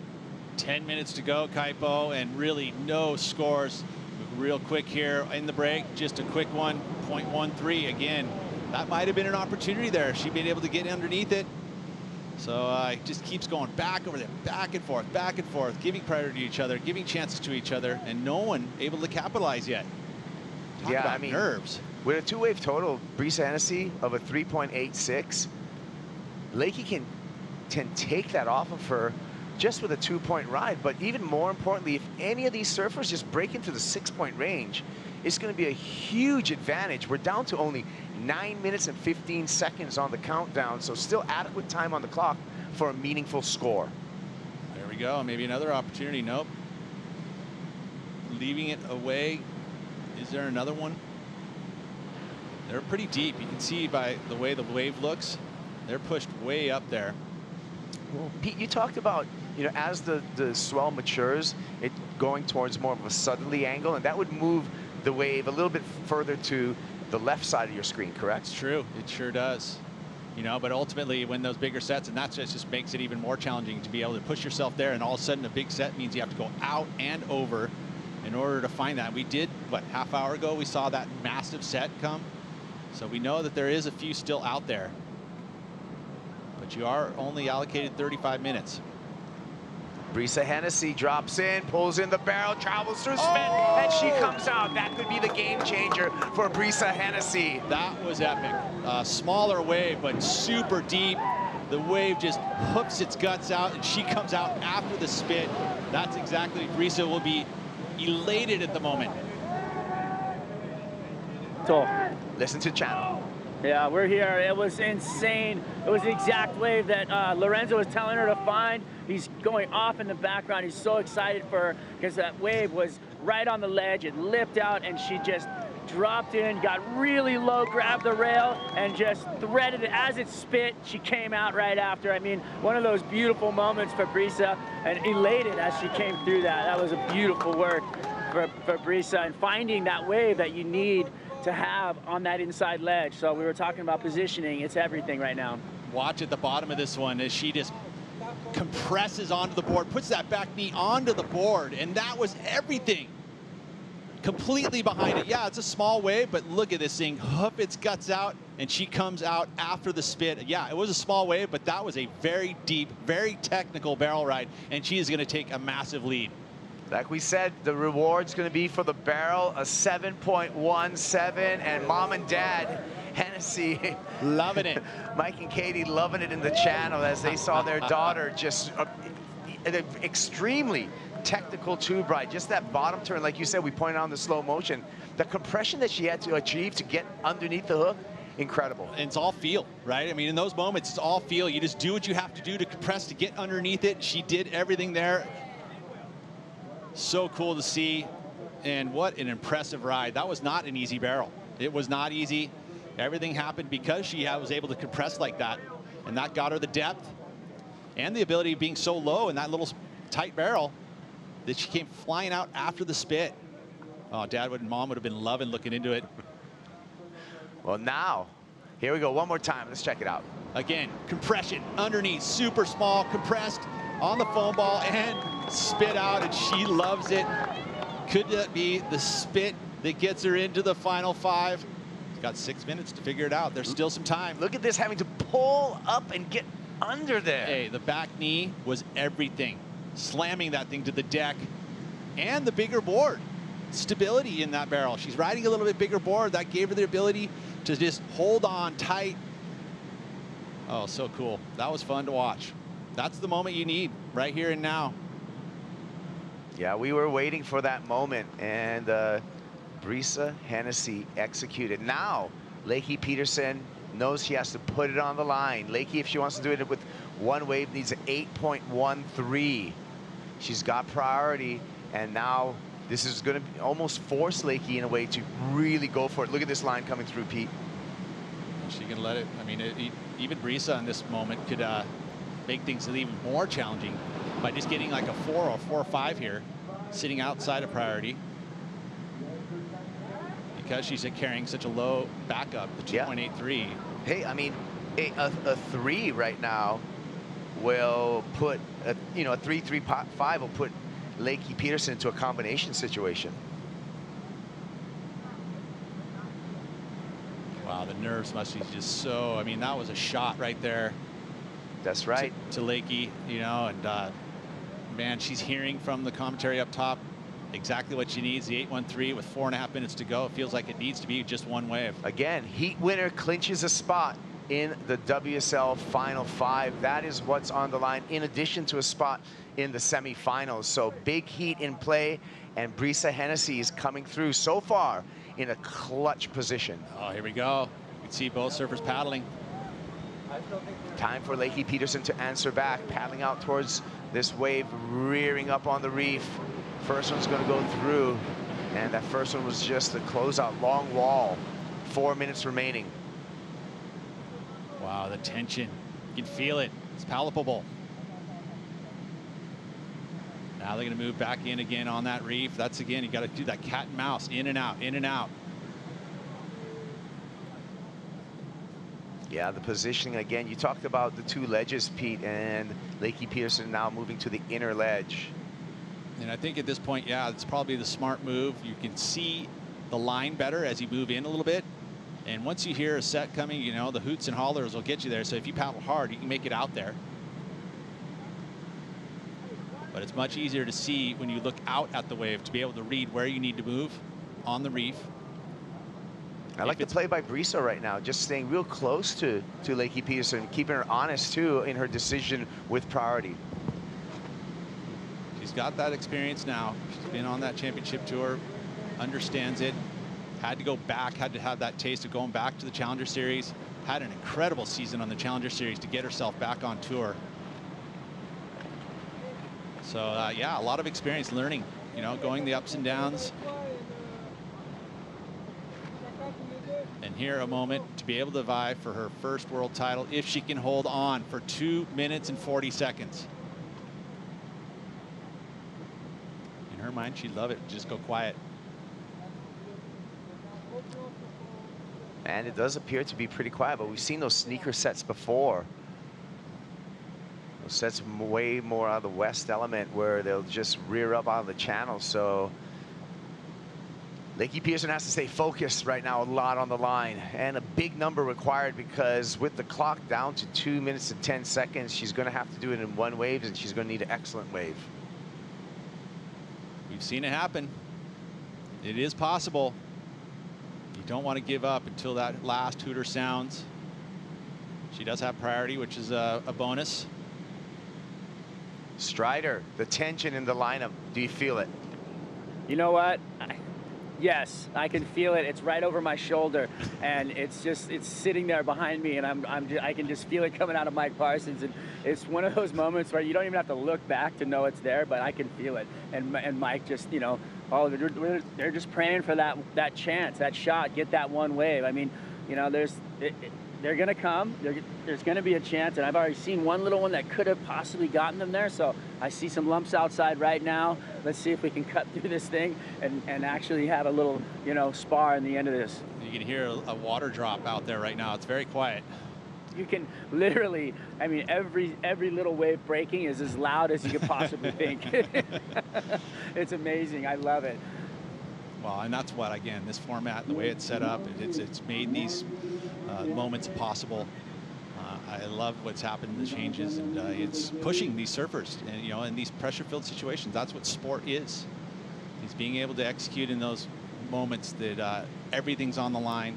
And right now, Brisa has that moment under control. But here's a wave, Kaipo. 40 seconds.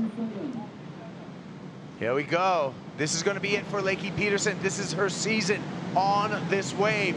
Peterson drops in, grabs the rail, seeking the barrel, finds the barrel, threads through that first section. A little celebration, needs to throw a turn in there too. Remember, she needs an 8.13. She thinks she has it. That's all you can right ask behind for. her, though, the answer back with Brisa Hennessy. So Brisa is going to elevate the bar and answering back to Lakey Peterson before the hooter. So that could be the game changer. Absolutely is. In my eyes, she's going to probably improve. You saw her come out of the barrel. So it's huge if she can improve on that 2.83, because that's going to push the number for Lakey way higher. Comes down to the final seconds. Under a minute remaining in the last exchange between Brisa Hennessy and Lakey Peterson are going to determine who takes that last spot in the final five. You can just see, I mean, in these moments, there's so much stress going, and all of a sudden now it's finally over. The hooter is sounded. Brisa thinks she has it. It's not official. Here's Brisa's wave. She got this behind Lakey. Yep, there you go. Quick little tuck. It seems to me like it should be better than the 2.83 with the carve, too. We'll see what the judges think, but then take a look here. This was the moment. I love that we got the chance. We didn't have to have the hooter sound at the end with no waves. We can now sit here and wait it out. What happens? Lays it into that final move. It's going to be Lakey's best wave. And this wave, remember, needed to be at 8.13. Comes in at 6.27. It's a foregone conclusion. It is Brisa Hennessy.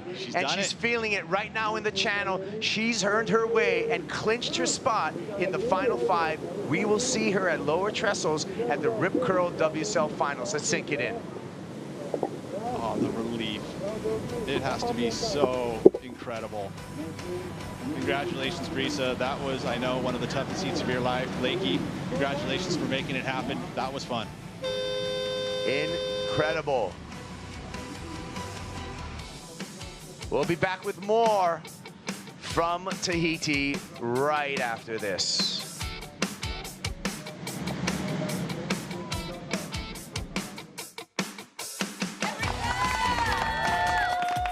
Let's watch Brisa Hennessy lights up that first section. A great looking set to get her campaign underway. Powerful forehand wrap. Brisa Hennessy is the winner of the Hurley Pro and #1 in the world.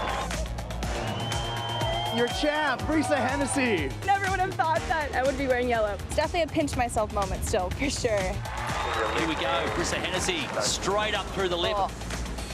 In a breakthrough season for Costa Rica's Brisa Hennessy, she has officially clinched a spot in the WSL Final 5.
Brisa Hennessy still celebrates in the channel. What a huge moment for her young career. Into the Rip Curl WSL Final. She had to win that heat against Lakey Peterson to officially clinch her spot in the WSL Final 5. Now we're working out the seeding. Brisa so far sitting at number 5. Potentially the first match could be Brisa and Steph, but we'll let you know how the rest of the final series unfolds. What a victory. And it just reminds you the emotion that's involved in pro sports. A little bit emotional here in the booth, Laura. I loved your reaction, just feeling that moment for Brisa Hennessy and pure joy and some tears. Yeah, no, I was just crying then. It was, I couldn't help it. I think the end of that heat, the gravity of that situation for both Brisa and Lakey, you know, the celebrations for Brisa, when I saw her crying, I just like, it all flowed out. Well, you just know how much hard work that goes into this, how much effort's been put in behind the scenes, the highs and the lows, and then to actually fulfill your dream and to be a part of that one big championship event at Lower Trestles. What a year it's been for Brisa, and it feels like it's just getting started as she is still competing here in the Outerknown Tahiti Pro. Semifinals are on now. Brisa will be coming up next. We've got Tatiana Weston-Webb and Courtney Conlog matched up, just like I think you were predicting at the start of this event. Two of the hardest charging athletes on tour sharing the lineup at Teahupo'o. Yeah, when I looked at the women in the field, I did, you know, think that between Tatiana, Courtney and Vahine, they would be the front runners. Now Brisa in that mix, and she's shown that she's one of the best backside tube riders on the tour. Those were some amazing waves she got, you know, on the first day of competition and today, as we see Tati getting started. Tatiana Weston-Webb during the break stepped on her feet, was hoping to get barrel, but you can still see the size left in the swell.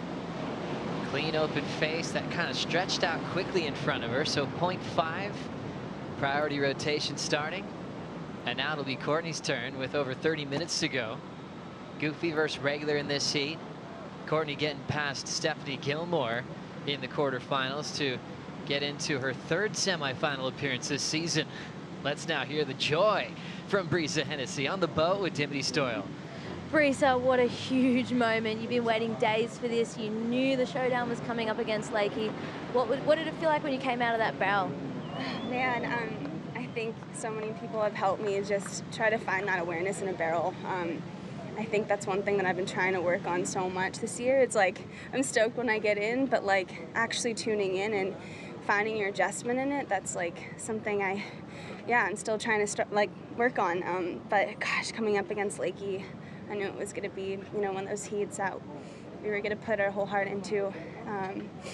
Gosh, it was really tough. I mean, I think going up against her, but I knew we were going to leave it out in the lineup. And incredible surfer, absolute beautiful person. And yeah, I'm so speechless. It's like so crazy. And absolutely crazy moment. What's it going to take now to reset and go into that semi-final? Oh my gosh. I don't know. I'm trying to soak this all in. Having my mom and dad here is so special. Having the support from Costa Rica, I can feel it in the lineup. I think just really, really embracing, this moment that we're all here together. I mean, all these surfers that get to share this incredible lineup and get to really feel the magic of Chopes. And I hope I can find the magic again. Oh wow, we can all definitely feel the emotion, the magic, and it's all coming together. So good luck in the next round. Gracias a todos en Costa Rica. Me siento muy, muy honrada de representar a ustedes. Tengo mucho amor y tengo mucho gratitud para todo. Muchísimas gracias y pura vida. Pura vida. Brisa Hennessy, what a legend. So emotional, and we feel it here in the booth. We feel it too with her family. Mike Hennessy in the channel was so proud of her when she got that bomb in the early round heat. He was just going, he recognized how she was pushing her limits in a very dangerous wave, and for a father, he couldn't be more proud. You're just imagining her mom, Katie's happy smile. She's always by her side through all these events. They're beaming when she won Sunset Beach, but I can't imagine how they're feeling now that she's going to compete for a world title this September. But before that, she'll have Mahine Fierro in semifinal number 2. So you check out this gorgeous day on finals day, Laura. The reef is just electric. So many beautiful colors. It doesn't take long to see the sea life. And a great moment from two competitors. I didn't really have enough on the wave. I claimed it to try, but it just kind of was a little bit colder. But good job. And the story of Lakey Peterson lifts as well. I think about her world title contention in the last few years, recovering from back pain last season. And she's had some hard losses throughout her career that only has made her stronger. Still digesting probably what happened in that heat, where it was do or die for her in that last matchup. Yeah, this is going to be a really tough moment for Lakey, and also why, just the emotions are flowing. Even for me, just thinking, the elation for Brisa, but the heartbreak for Lakey. They knew it was going to come down to that heat to decide that spot, and, they both put their heart and soul into it. As Brisa said, only one more spot was left, though, and it's just unfortunate that Lakey's missed out once again. She'd be feeling the same pain as Griffin being right there. Overcoming so much with her back injury, and just amazing to see her here and to be charging out here. I think she's got a lot to hold her head high for. I was very, very stoked to see her charge. Such a great crew competing on tour these days. Griffin just released a beautiful post on his social media. He said he hadn't cried after a loss in a heat since he was 12 years old, but he was just so willing to share the journey, the pain, looking at what happened yesterday. He was one of the standout chargers of the event and the season, and he said he's ready to come back even stronger, just lit the fire even more for next season. As you can see how beautiful this day is, channel's always packed with boats. These mountains are beautiful. Those big green pyramid type looking mountains are a great backdrop for the Outerknown Tahiti Pro. And the breakdown of what made this wave so special was fresh water going through this valley with the rain and carving out the reef to create this amazing reef pass, this incredible slab. And we've had events out here since 1999, where Aki won the first. The women were out here competing as well. And now after 16 years, finally back. The last final was with Melanie Redmond-Carr and Chelsea Georgeson. going blow for blow in the middle of an exciting world title race back in 2006. That's when Lane clinched her 7th. So great to finally be back. It's so amazing. 16 years on, and one of these women, the 4 remaining, are going to put their name on that list of heavy, hard chargers. You know, Kate Scarrett, Kiara Kennelly, Lane Beachley, Sophia Milanovic, Chelsea Hedges, just, you know, amazing barrel riders. And I'm just so happy to see this event back, and it hasn't disappointed. And, you know, as, you know, Carissa has said, and a lot of the women have said, you know, this is just the start. The women are going to be coming here on surf trips now. We're going to see Groms out here. This is just such an exciting time for women surfing and for women surfing in big, heavy waves of consequence. It's really cool. So many great names that are just so happy right now. I think we're all lucky enough to run into surfers like Rochelle Ballard and Megan Abubo, who've been around events, you know, more recently. And you know, Rochelle just with that perfect style, charging in the barrel at a lot of great locations like this around the world. They've got to just be beaming now, watching the best women in the world putting on a show today. I mean, Conlog has a great highlight reel from her quarterfinal with Steph Gilmore. She had a lot of reps in that heat. She got some beatings in that heat. Yep. We got really barreled as well. And Tati was able to find a rhythm with the pit as well in the all goofy foot clash she had with Caroline Marks earlier today.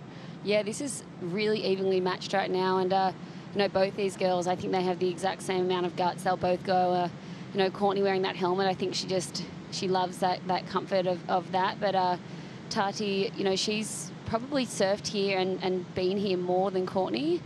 But, you know, just so evenly matched right now. I think it's going to come down to wave selection and, you know, whoever can get the bomb. And a lot of repeat suspects for the women's side on the WSL Final 5. Brisa will be that fresh face this September, but the rest of the 4 were there last year, the first edition of that special event. Right now we're working on seeding. So we've got the 5. Now it's up to Tati to see if she will take the number 2 seed over Joanne DeFay. To do that, Tati's got to make this heat, move into the final. Wow. And then she'd be the number 2 seed at lower trestles. That's big. That's a huge jump. You know, just coming in a bit more fresher on the day. I think, you know, she'd be aiming for that. I mean, it'd be interesting to know that's not even in her mind right now. Heat by heat, wave by wave. These I mean, I think Tati just wants to try win this event.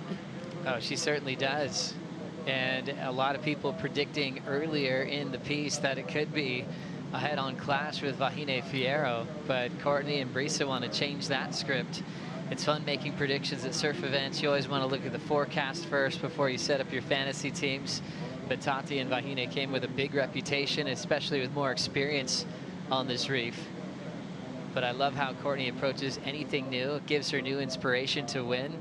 You think for Courtney, for how often she was winning in her career, you know, it's been a while since she's taken the number 1 spot on the podium. 12 championship tour wins in her career, but her last win, you go back to 2019 at Bells Beach. That's much too long for Courtney Conlog, as she's getting very close to the podium. For sure. I think Courtney is chasing that win. I think, you know, after her you know, roller coaster year this year, to end it here, she just seems so happy. She, in her post-day interview, just laughing and such a goofball, you know, sort of opposite to Tati's sort of fierce, calm approach. You know that Tati is just in the zone, but, you know, it seems like Courtney's just really playing out there and just stoked to be trying to get some bombs. I'd like to get some more insight from you, because you've competed with both of these surfers in your career. And from watching for a very long time, it always felt like these 2 surfers intimidated the tour, maybe without even trying, or maybe it was with trying. I'd love to hear your perspective. They both have some similarities with charging, but obviously sticking to their game plan, being headstrong. What was it like drawing Tati and Courtney, and were they both some of the most intimidating competitors to draw? They really were. I mean, Tatiana's got this incredible confidence about her. As we see a paddle from Courtney on the West Bowl. Just lunging into the first section, putting her head down. She'll disappear for a moment. Hangs onto the rail through that crumbly section to kick out in the channel.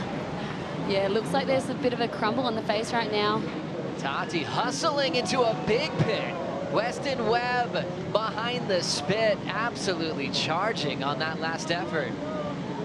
Wow, love to see it. Those West Bowl ones coming in, and I just love that these girls are just looking for these waves that have the horseshoe bend on it. They know that that's where they're going to get the maximum broken boards. Tough one for Tatiana. What a charger. Put herself so incredibly deep. Tahitian Water Patrol doing an incredible job in this event, right by Tati's side. We'll scoop her up, get her out of there, and she'll have some fresh equipment. Just getting the leash off the ankle there. These guys are wizards on the ski. Great execution. They know every part of this reef. And they'll whip her out into position probably in the next 90 seconds. You'll see her with a brand new surfboard. Yeah, Tati, I'd say of all the girls on tour, she's got the most reef scars. She is not afraid of the reef, and maybe that's, you know, growing up in Kauai, surfing over reef breaks, she got very comfortable in those reef breaks at a young age. I know she came here to Tahiti years ago with Anthony Walsh, and they surfed another barreling left, and she got completely cut up, and this was a chunky wave. Wow, she had the right idea. She got going. She was pumping throughout the barrel on the foam ball there. Wow, I'd love to. It just bent so deep, this one, and just running along that inside reef.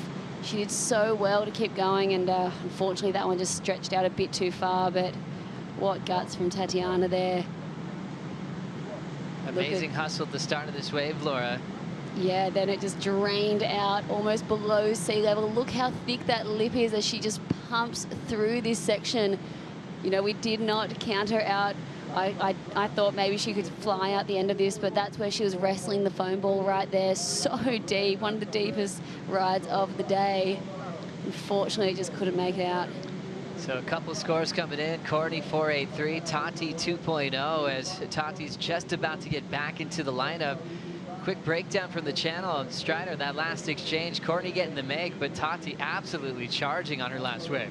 Yeah, it was actually the perfect pick for Tati. That wave was absolutely the wave you want. It hits that ledge. It looks like it's going to run off too far, and then you just got to stay right there in that zone. Unfortunately, that back fin of that tri-fin hitting that foam ball and sending her sideways inside of that thing. What? Catch up with the Waz in just a moment. He didn't hang up on us. He just dropped his microphone underwater. It's amazing to look at the equipment that's utilized in a big event, especially here at Tahiti, because there's a lot of firsts in the broadcast and the webcast that happened out here for the first time. Remember watching heats where you just saw scores. Guys like Sterling Howland and Monozul would actually swim out this line through the reef because the entire production used to be on the tower where the judges are. And remember watching heats back then? They'd be on and off, and they were just doing everything they could to share the world's best with the world. As we go back to Courtney's last wave, Laura. Yeah, she did so good to hang on there. This one, you know, it had that feathery, you know, fluff on the face, but just I've been loving how she's been able to tuck in and just scoop under at the start of the wave and just really get so tight and compressed and just try sneak in. You know, this wave was quite small, the barrel at the start, but look at that technique, arching into it. She's got such strong legs, and love the way she's, you know, look at her body position there. That is an amazing barrel riding technique by Courtney. Just maximizing that time in that tube and just looking absolutely beautiful. But hanging on here, that chandelier tried to get her. The fins kind of skidded out, but wow, what technique from Courtney. I'm so impressed. So impressed with how strong she is in her stance. Those chandeliers come with some power too and can throw you off. Rolling in now on a big section, fading a deep bottom turn. A little too much foam on the face for even a maneuver for Conlog. So she'll keep her 2.5 as her low score. Handed back priority to Tati. I think that'll be a mistake by Courtney, and she knows it.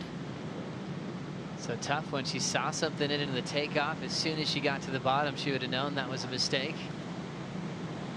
She's looking for her first final appearance of the season.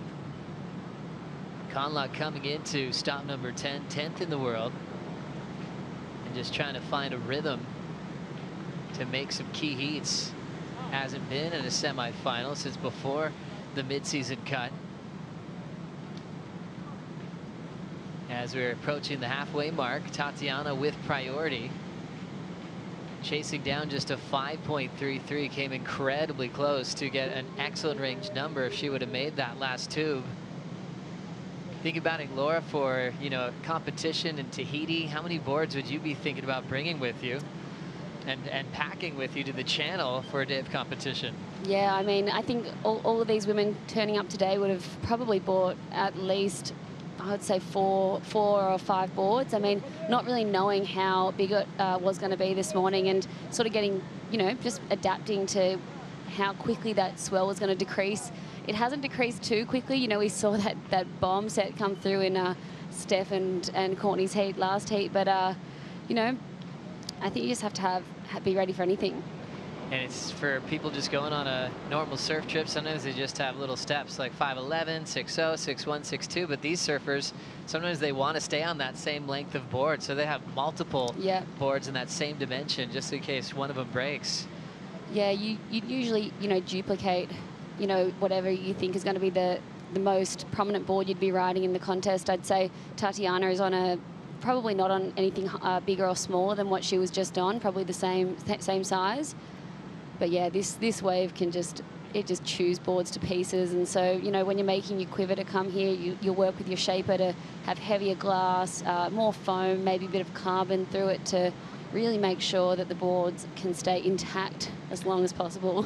Two of the hardest charging athletes in the water right now in this first semifinal. Courtney leads with a 4.83 and a 2.5 in a rematch from a cloud break showdown from years in the past. Still plenty of time for Tati to get going with priority. We'll see if she can get it done right after this.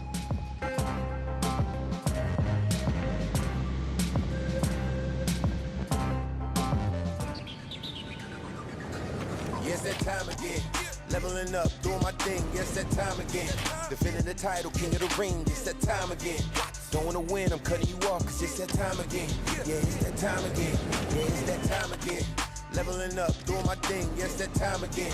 Defending the title, king of the ring. It's that time again. The beach goes out to Louis Oil. The scene has erupted at lower trestles.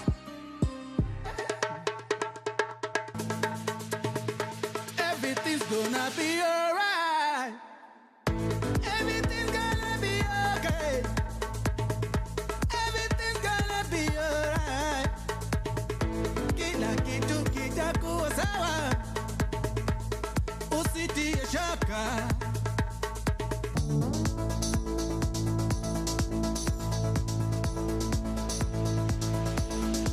Who is your favorite surfer?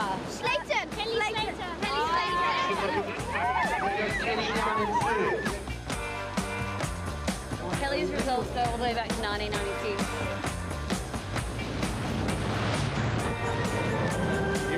So tap. The flag came out. It's the one with the flag. Simba! Don't get too much photo.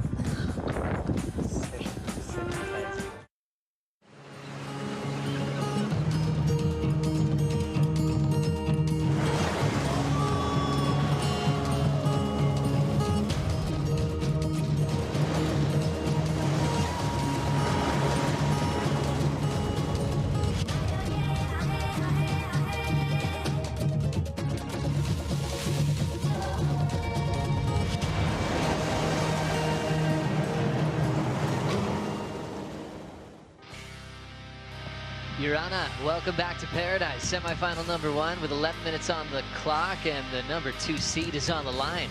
Tatiana Weston-Webb, if she wins this heat, she'll jump ahead of Joanne Defay in the WSL Final 5 picture, and that's a huge push. Wowzers. Because it's one less heat to surf on your road to a world title this September. So a lot on the line for the title race in the next 10.5 minutes or so. Courtney's still controlling the lead, but Tati has priority. She'll look at this wave. Did she look too closely? Priority's in jeopardy. It does switch back to Courtney Conlogue. Yeah, priority mistake there from Tati. And I think, you know, this wind is playing a bit of havoc. It's just picked up a little bit, and it's got that fluff and that chandelier, and it's sort of crumbling down some of those waves. I mean, the girls are just going to have to try find those west ones that, you know, are going to bowl out and really go top to bottom. But those tighter barrels that we've been seeing today, they'll be a bit more chandelier-y than they have been. Down to the 10-minute mark.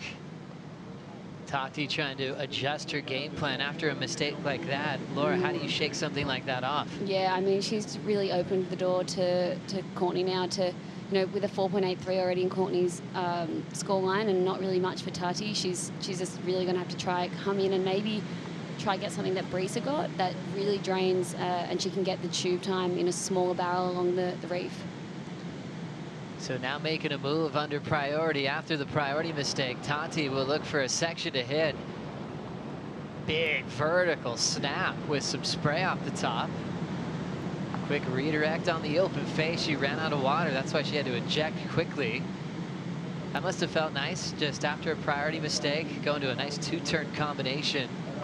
She was carrying a 0.5 as her second scoring ride. So that little combo might end up helping her at the end of the seat. Yeah, anything helps. I mean, if it lowers her requirement from needing a 5.33 to a 4, then she's done her job right there. But it's just so impressive that these barrel boards that these girls have had made for this event, you know, they turn so well as well. I mean, I would just be focusing on a board that's just going to really beeline through the barrel, but just love that these girls can do it all. And it feels great, doesn't it, to lay down a turn at this size? It has so much power. You have a ton of speed. That probably felt amazing for Tahiti just to crush the lip there. 3.5 for the combination. Now she's only chasing a 3.84. Yeah, she's just made things a lot easier for herself. So Tahiti now catching her breath as she's trying to go through another big semifinal. She just won the last event of the season at Jeffreys Bay.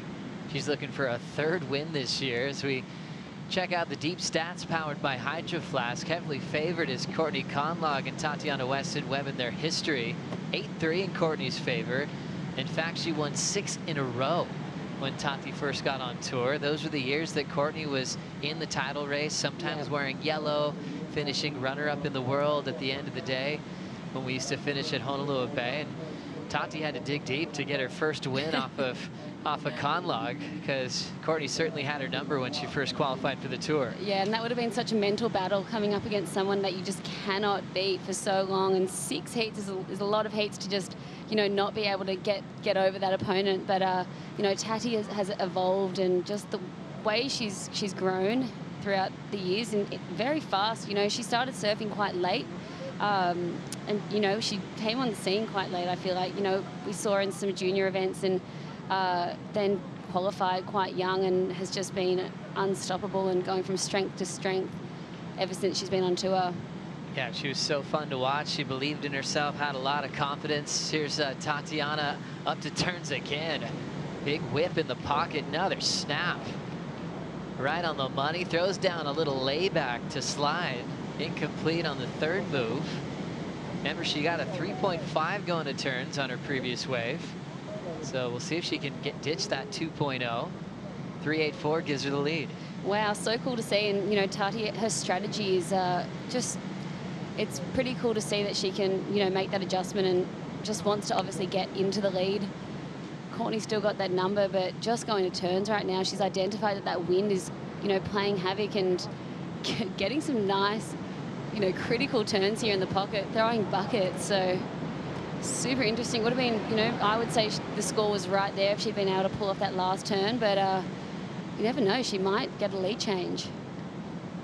Love how dynamic that first turn is. Positioning was perfect in the pocket, the most critical part of the wave. Great timing for Tati. Yeah, this is her snap slash that we love to see. And then unfortunately just going here to try to do a big slash, but fins unengaging from the water, so just going down there. A beautiful day here as you check out the Red Bull Athlete Zone. Just light breeze as we check out Courtney Conlogue setting up the backhand. Nice healthy backhand hook. She's adapted to turns as well. 3rd effort. Chips it quickly under the lip and will kick out. Wow, super smart move from Courtney there. She's obviously just seen Tati get 3.5 and, you know, a 3.5 for turns and a 4.83 for the only tube made tube of this heat. Courtney obviously realizing she needs to just better that 2.5 that she's got in her scoreline. So Courtney putting her head down. She was obviously always barrel hunting just like Tati, but noticing the change of the conditions, trying to use her time wisely. We'll take another look of her form on her backhand here. Yeah, she was hoping that would have just opened up on the inside there, but just going to turns here and some nice turns, so super smooth, just laying her feet way back on the back of that board. You can see the length of that board when she's doing the turns.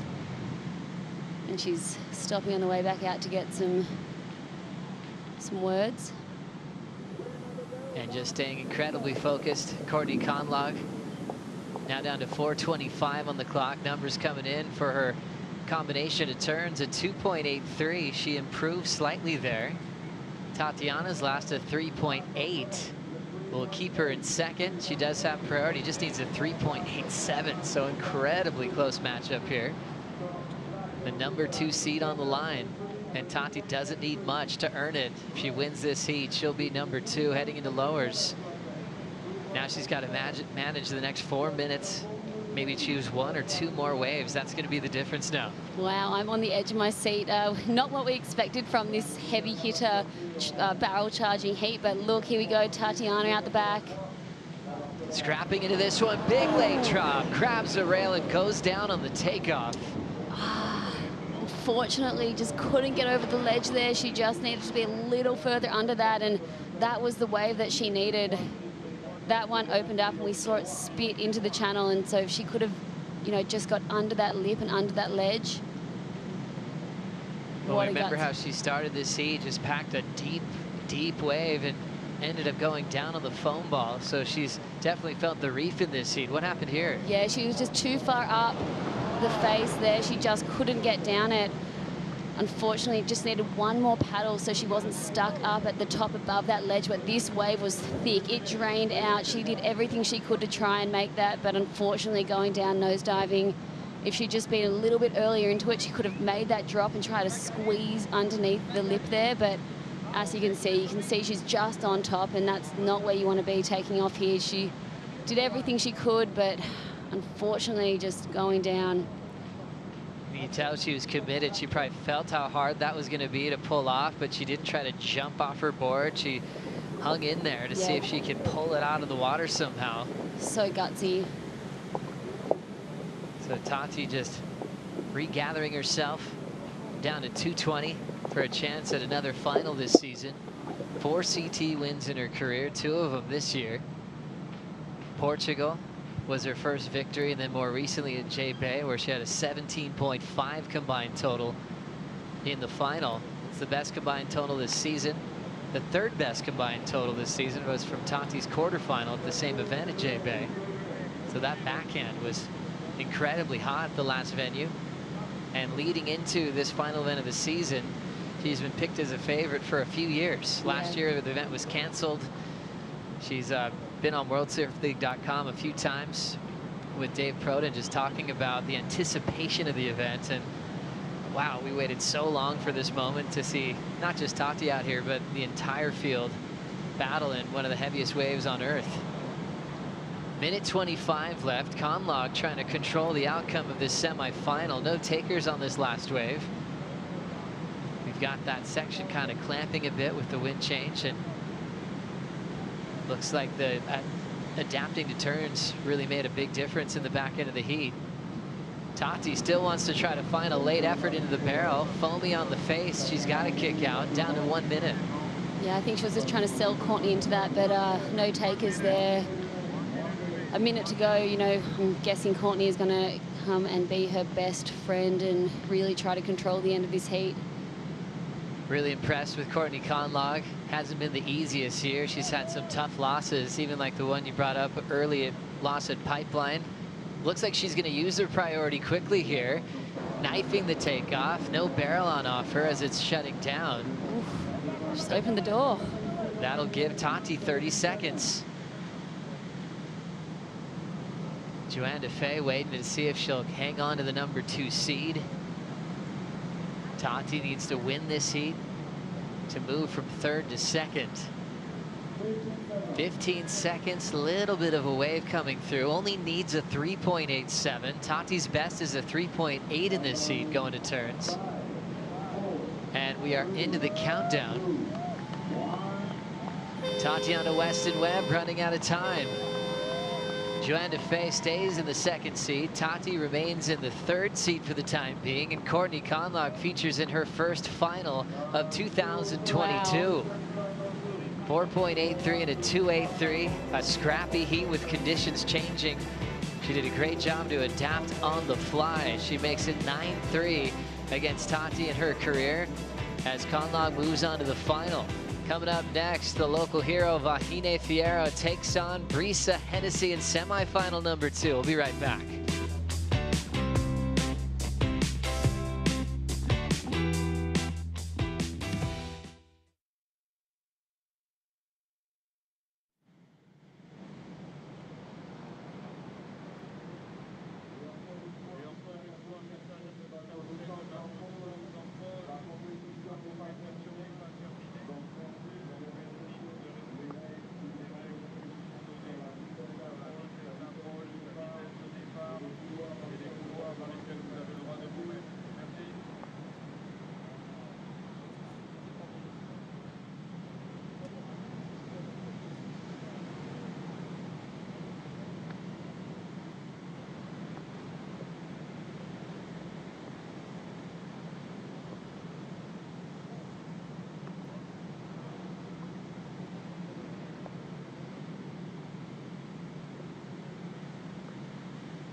You're watching Finals Day here at the Outerknown Tahiti Pro. Courtney Conlogue just earned a spot in the final over Tatiana Weston Webb.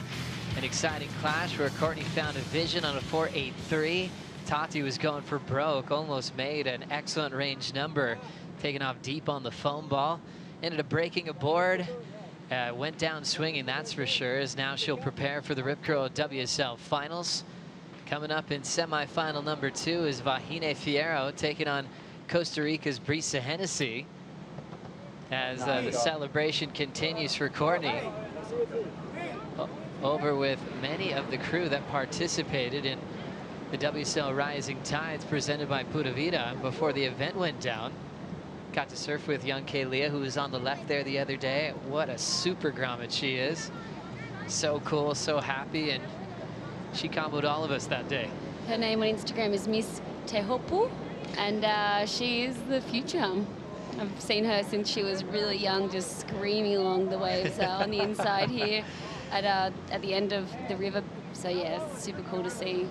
Must be, you know, what an incredible day to watch your heroes out at your favorite wave, home break. Oh, it's so cool. It's time for an update. We'll send it to the boat. Will Hayden Smith is hanging with Dimity. Hey Will, what's an update? What's going on? Bit of wind? Yeah, the wind's been swirling around a bit all day. Earlier in the day, it swung onshore, but the barrel stayed open, and right now it's kind of clamping them a lot. And so we're going to go on hold for about 30 minutes just to see if the wind swings back around. It did last time, so we're confident it's going to happen. And so we're going to do a 1 o'clock call for a 1:05 start because we're all here ready to go. We can start it back up really quickly. Okay, perfect. Perfect. Enjoy your time in the boat, Dim. Great call, Thanks. Will. You guys look happy in paradise as we're going to wait for a half an hour. It's 12:30 local time. Everyone's finishing their Poisson crew. And we've got Vahine and Brisa Hennessy on deck, so they could turn it on incredibly quickly.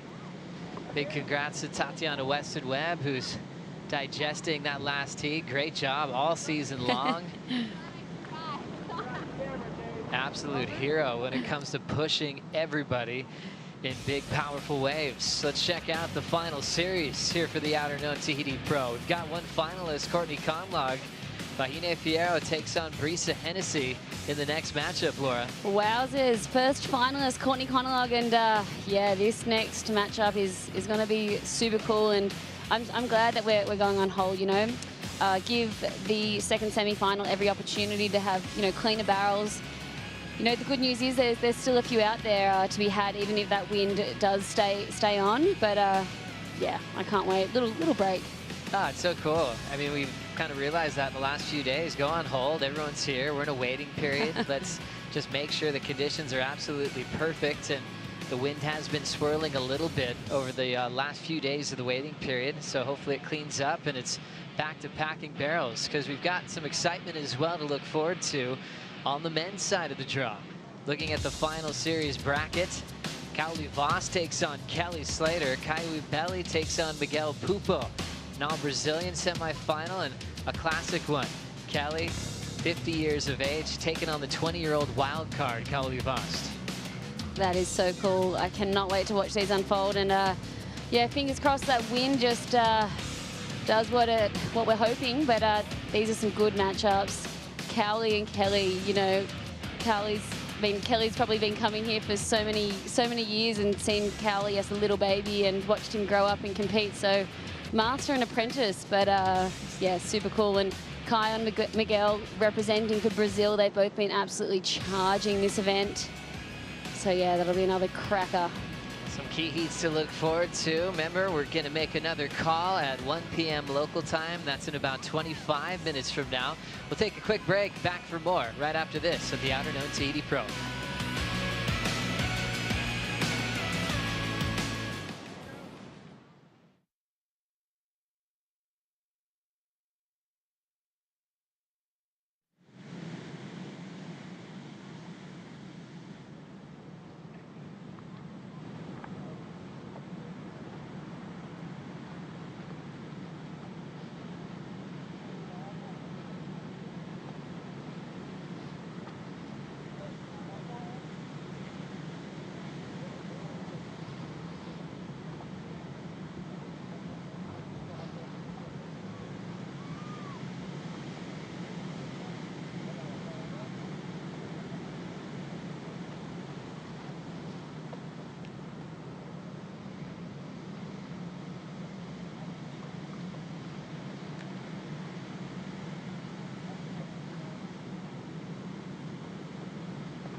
You're watching the Outerknown Tahiti Pro, and once again, we are on hold, but we're getting very close to another call. Next call, 20 minutes from now, just to see if things clean up and the wind spins around back offshore. See if we'll get semifinal number 2 in the water with Vahine Fierro and Brisa Hennessy. Joe Turpel, Laura Enever, and the winner of the Red Bull Ride of the Year from last year, Pete Bell, stepping in for our holding pattern. Stop it. That was an amazing ride once again. But Pete, you love checking forecasts, and the interesting part about the last few days is really trying to keep up with the pace of the changing winds. Yeah, and it's been all this little local weather pattern. I mean, it feels like it's pretty warm today, and I think that's the reason why we're seeing this onshore breeze is get a little more hot land, and all of a sudden it brings in a little bit of sea breeze, and that's what we've seen here today. And unfortunately, it's kind of wrecked the lineup a little bit, and I like the call. I think Renato and the crew there making a good call.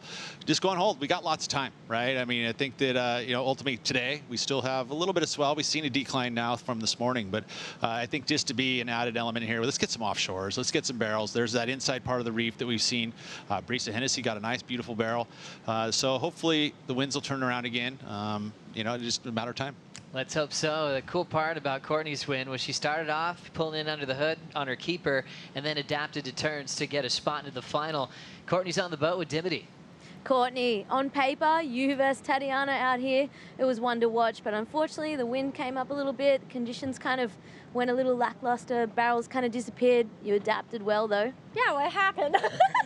Right before I went out, it was buttery and perfect. I'm like, oh my gosh, this is going to be epic. And, you know, I was really looking forward to competing against Tati. She always puts herself over the edge. So I knew it was going to be a tit for tat if we had some gnarly sets come through. But yeah, it was a bit scrappy compared to what I had visualized, but I'm grateful I adapted and got through and into the finals. Gosh, first time here, I'm just so grateful.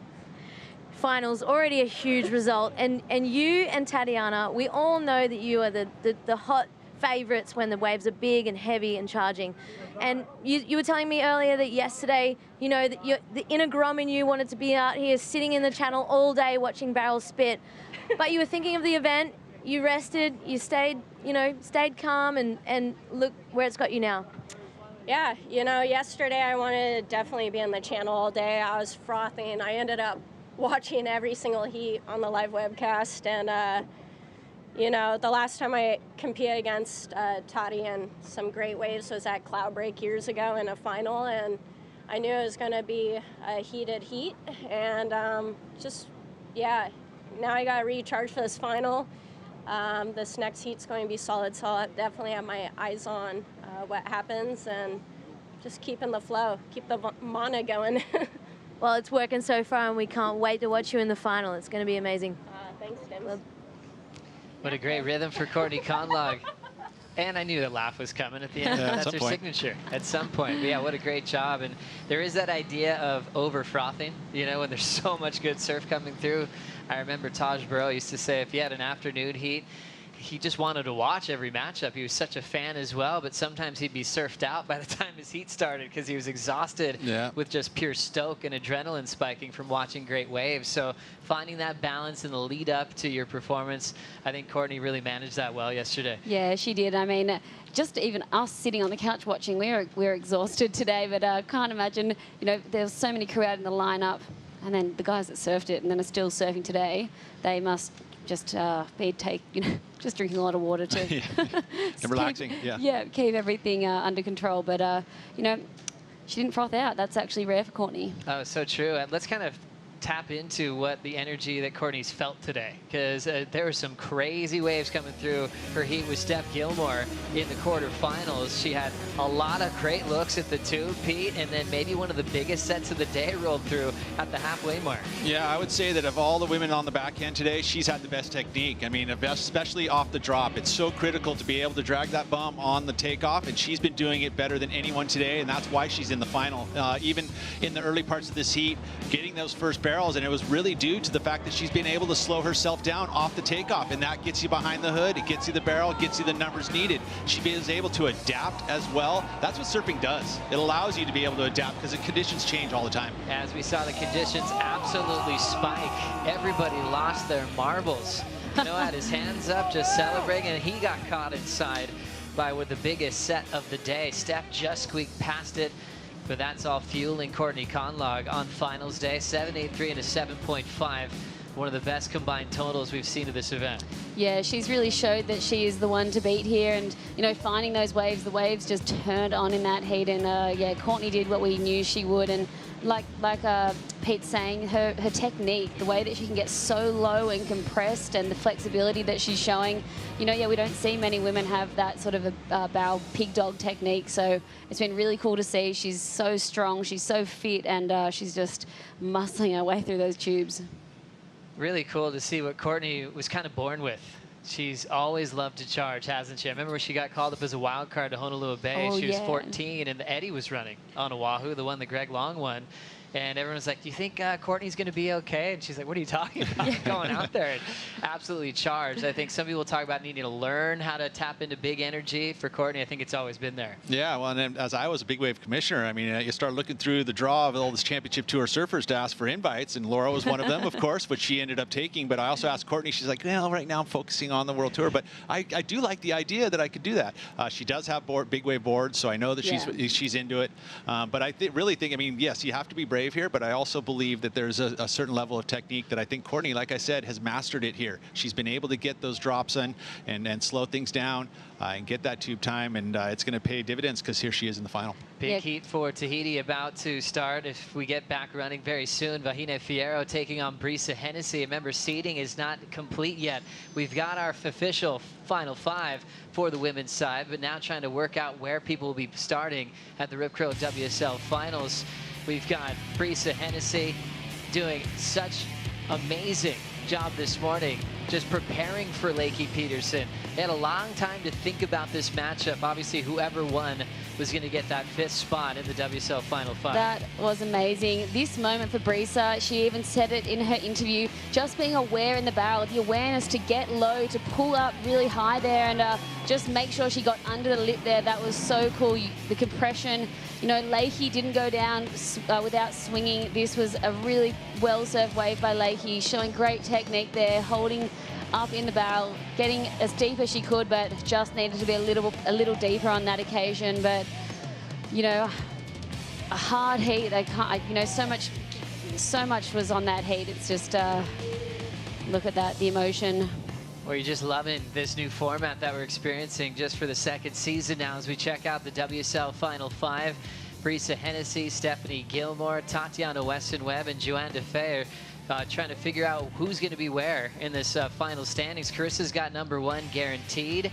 For Brisa, if she goes on to win this event, she has an opportunity to pass Tatiana Weston-Webb on that 3rd seed. That'll be a huge jump for her, Pete. Yeah, and that's exactly what she needs to do. I mean, really, there's no difference if she overtakes Stephanie Gilmore. It's really not going to change the match. But ultimately, yeah, she's able to get over the top of Tatiana, but it is going to take a win. So it's going to be a big ask. Yeah, definitely. It can be a very long day if you're starting from that first title match. Just even getting 1 heat off could make the difference on that world title day this September. One surfer that's going there for the 2nd time in a row, Tatiana Weston-Webb, just went down in that last semifinal. She's hanging out on the boat with Dimity Stoyle. Tatiana, we're all looking forward to that heat against Courtney. We all know you two step up when the waves get heavy. Unfortunately, the conditions just kind of, wind came up, the barrels kind of disappeared. It looked really tricky. Yeah. I feel like I've had that onshore heat a few times, but it's all good. I'm so grateful to have been out there. And versus Courtney, she's an amazing tube rider, backside especially, which is super hard to do out here. And yeah, you know, like things just didn't go my way, and that's okay. Like things happen, and I'm really grateful for a 3rd place here at Chopes. And you know, like I was just, sometimes you can't help yourself when you see like a really good wave, I guess, and I just kind of tried to pack the first one, broke my board, switched to my 510, which I thought was going to be good for turns, but then of course that last like kind of West Bowl teepee came in, and my 510 wasn't enough foam under my chest for the drop or the paddle. And yeah, sometimes you just make choices that don't go your way, and I understand that, and that's okay. And yeah, I'm just proud of myself. Well, we're all proud of you. It's been so cool to see how quickly you've progressed in such heavy waves. You know, spending more and more time in Tahiti. Is that going to be a plan for the future, just coming back here and doing more trips? Probably. I love chopes. Teahupo'o, right, is one of the most beautiful waves in the world, and it's definitely a spot that I always keep on my radar for swells. But I do definitely want to practice some backside barrels, and yeah, I feel like wherever has a good swell, maybe I'll go, maybe I won't go. I don't know. And I gotta say, Lowers is coming up. You are 1 heat away from the world title. What's your plan coming into the Final 5 event? Pretty interesting, right? No plans for now going into the Final 5. I just want to go and have fun and hopefully surf really good and make some heats. Well, we can't wait to watch you. Well done. Can I say something really quick? I just wanted to say thanks to everyone that's watching. I wanted to give a quick shout out to my husband. Thanks for supporting me from a distance. Love you, babe. And we wish Jesse Mendez a speedy recovery. He's rehabbing a little injury he just got, but he had a huge win earlier in Indonesia. He's been absolutely ripping. Obviously, the #1 supporter for Tatiana Weston-Webb. And I like how Dim just kind of surprised her there from Tahiti, all of a sudden thinking about a world title. And Tati's going, oh, wow, here we go. Another big day coming up very soon. Also, she makes me feel better that she also cannot pronounce this amazing wave properly. It's a learning curve, isn't it? I think we all learned how to say it the wrong way, and it wasn't anybody's fault. You know, it came up in the surfing spotlight. We watched movies, and it was always chopu. That was the pronunciation. It's ingrained in our minds. And talking to locals like Michelle Perez, he's encouraging us to practice. You got to start somewhere. Teahupo'o. Teahupo'o. Teahupo'o. Teahupo'o. Brilliant. Everyone practice at home. We are starting a movement out here at the end of the road. We're getting very close to the next call. It's happening at 1 o'clock local time, just a few minutes away. Enjoy the tour vlog with Laura Enever, presented by Javianas. We'll be right back.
Hi there, I'm Laura Enever, professional surfer and talker, and this is your behind the scenes all access look at the WSL World Tour. Come along.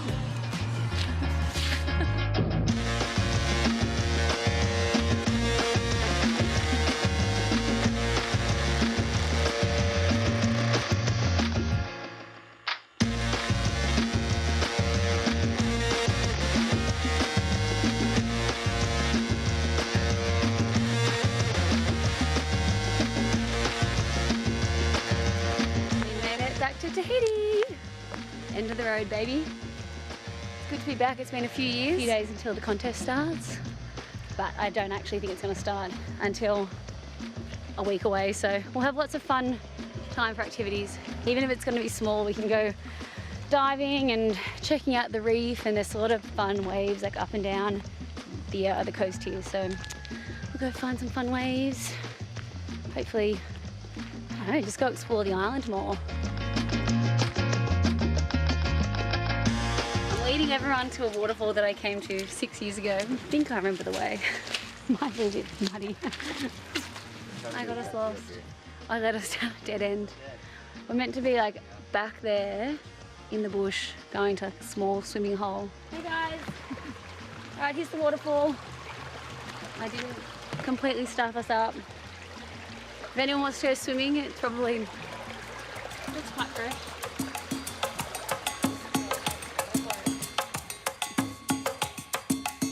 Round 2, we're going to try to find this waterfall. Griffin has taken us, I think, the correct way. That's the dead end we walked down the other day, so. Griffin took us the wrong way too. I'm feeling better about myself. Are you sure? And there's more people with us this trip. Walking up the river. Whoa!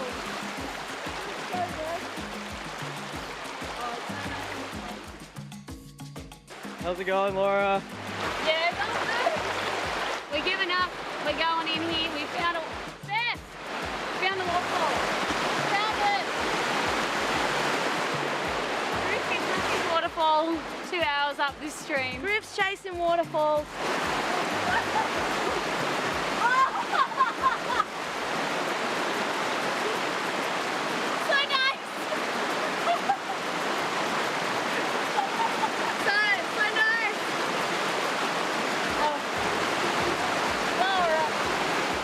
We didn't find it. Well, we can't say we didn't find it because Griff and the boys have kept going. Myself, Steph and Dimity gave up. We're gonna go have lunch. Wish the boys the very best. Hopefully they're not back at dinner time. But we are done with that waterfall. Is it a bit overgrown? I think it's a little overgrown. I'm out of here. That big one. That big one scared the out of me too. Oh my God, here he comes! Oh no, the other way. She's still running. Well, we've just come back from the hike and look how quickly the weather has turned. We are in for a couple of days of rain, which means a lot of mud and puddles to splash in. But hey, the rain's going to bring the waves, and the waves is when the comp's going to get running. So yeah, all these bad boys are going to get put to even better use.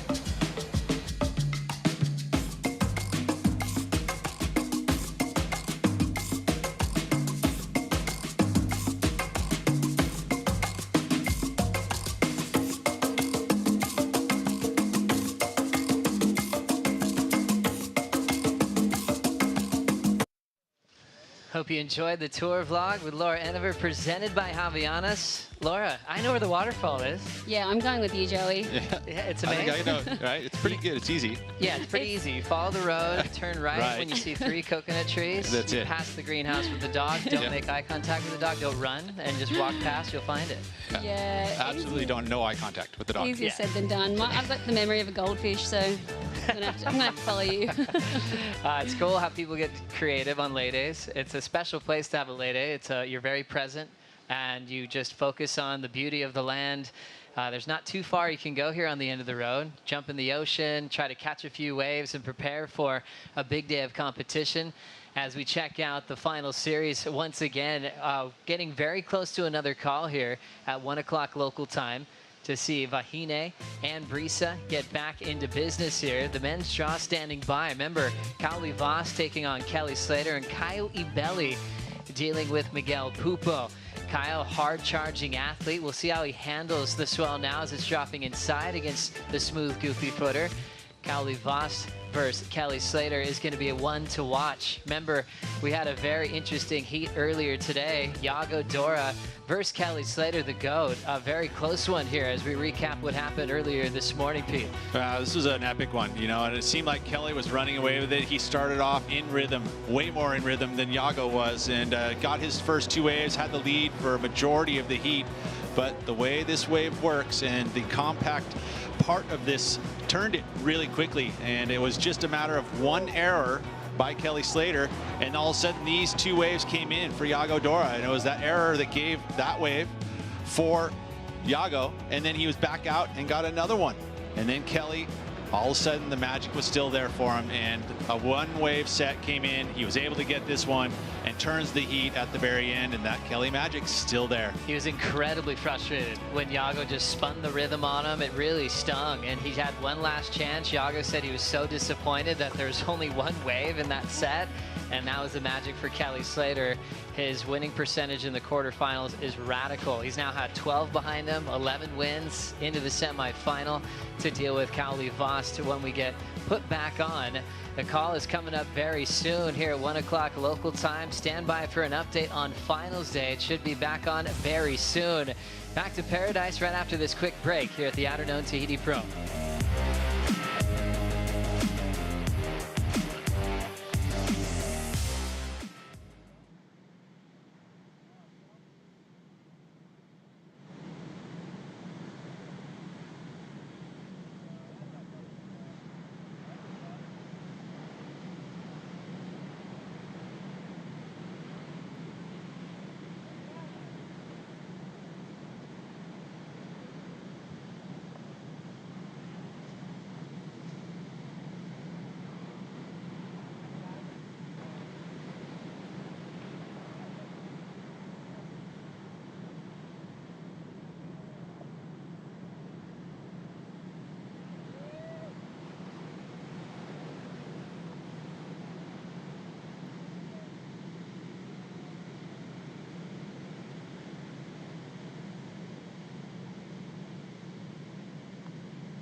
You're watching Finals Day here at the Outerknown Tahiti Pro. We've been going through a hold to hopefully see the wind get into a more favorable direction before we kick off the semifinal with Vahine Fierro and Brisa Hennessy. So many predictions from a long time ago. In fact, even last year, this event got canceled. Vahine was going to be in the event. So everyone was saying last year how she was going to dominate and win.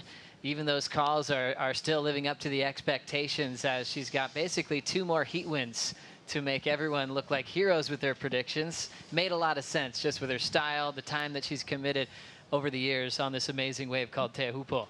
Yeah, it just seems like Vahine just has the rhythm, although she hasn't had any excellent scores this event yet, but just the way that she knows this wave, she's just done what she's had to do to get through, you know, to get past Carissa Moore, and now she's got Brisa Hennessy. So obviously they're just hoping to, you know, have some waves, and I'd love to see Vahine get some really good waves. We've seen so many highlights over the years, and you know, especially, you know, when everyone couldn't travel, she just stayed here, has her house here on the point now, and just got to know this wave so well. And it's really cool that we have Vahine going on the women's side, and we've got Kaoli Voss going on the men's side, representing Tahiti as wild cards. Kaoli Voss got a start this morning against the man that threw down the best wave of his life in competition, a 10-point ride for McGillivray. How'd you like this one earlier this morning, Pete? I loved it, you know, and Kaoli, you know, he was probably in his mind looking for those perfect waves, and I think he was very smart in by shooting a well-served heat by catching some waves that weren't going to get big numbers. I mean, if you had paid attention to what the morning surf had, there were some bombs this morning. So to have him execute this in such a smart way, he used priority well, and so that's what got him the win. I mean, it was a very one-sided affair, but ultimately it's because he made good decisions. And that's the thing about our two local wildcards in Cowley and Vahine. Obviously Michelle, but they know how to compete. They're on the Challenger Series, and you know, they're putting together smart heats. They're not just waiting for the bombs and for the magazine covers. They get those all the time here when no one's around. So they want the wins. I think you can break down styles in a lot of different ways. You know, style above the lip, style on turns. I love the style of Kyle Voss inside the barrel. He has just real subtle, stylish movements where he harnesses a lot of speed to get some big scores. We're getting very close to a decision here on finals day. Vahine Fierro and Brisa Hennessy look like they could be grabbing their jerseys as we speak in the channel. Semifinal number 2 about to get underway.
Welcome back to the Outerknown Tahiti Pro. I got Will. What's the update? Yeah, we're going to start back up again.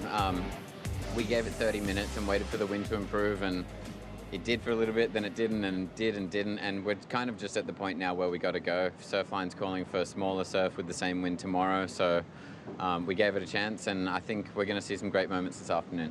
Definitely, the vibes are still well high in the channel and nobody has left, so can't wait for it to get back underway. That's right, Dimity. Thanks so much, Will. And we are back on. Let's go to the countdown. 3, 2, and 1. 35 minutes on the clock. Scored on their top 2 rides. Vahine Fierro, the wild card that lives right here at Teahupo'o, growing up on an outer island. She moved here in high school and dedicated herself to learn the ropes of one of the heaviest waves on the planet. She takes on Brisa Hennessy, who is freshly clinched her spot into the WSL Final 5 in a battle with Lakey Peterson in the quarters. A little bit more time to digest the scenarios and probably take in the emotion from that big heat win with that brief hold. Now it's back to business. Game time, Laura. It is. It's game time. The girls obviously had a half an hour hold, and I think that would have been amazing for Brisa. You know, what a moment, tears, emotion, everything, just having to decompress and get back into comp zone. And, you know, her job's not over yet. She can, you know, climb her seeding for the WSL Finals and, yeah, obviously try make another final here this year. What impresses you about the competitive success that Vahine's had in her career? Oh, I mean, She came onto the scene so early. She won the 2017 World Junior titles as quite an unknown Tahitian surfer. I think she only just got into that event and, you know, came out of the gates in, I think, Kayama it was, and yeah, took that World Junior title, which was absolutely amazing, and that skyrocketed her into, you know, the QS campaign. That was the last year of her junior career, and yeah, she's been doing amazing on the Challenger Series. She just missed out on qualifying. She's been close to making the top 16. And I guess it's just kind of fitting she's a wild card here, because yeah, she was a wild card entry into World Junior Championships and then won the whole thing. So competitive, got offered wild cards into the event in France at the CT level, got past Caroline Marks in one event. She also had an opening round heat where she won it, and Carissa Moore was involved in that one, and you could tell it was even outside Tahiti. She had the whole game that she's been working on, and working closely with 88 world champ Barton Lynch. Yep. He's been loving just seeing her grow in all aspects of her competitive nature. He knew that she'd have a lot of responsibilities here, a lot of media obligations, a lot of people really just wanted getting a hold of her, and he just kept encouraging her to don't be afraid to say no and focus on what you need to do to prepare for this big event. Yeah, she was also super close to making the Team France to represent France at the Olympics. So that was a tough loss for her there. But, you know, obviously her goal, make the World Tour, win this event, but obviously, yeah, represent France here at her home break in a few years' time. That's amazing. The venue for the Olympic Games right here at Teahupo'o. Vahine is more than ready as she's trying to stay present. She wants to enjoy the journey of this wild card and not get carried away to focus on what it might be like to win it. She said she wants to enjoy every stage of it, enjoy the people that are supporting her in the channel. She felt like there was over 100 people screaming her name in her previous heat, and so she's trying to soak that up right now.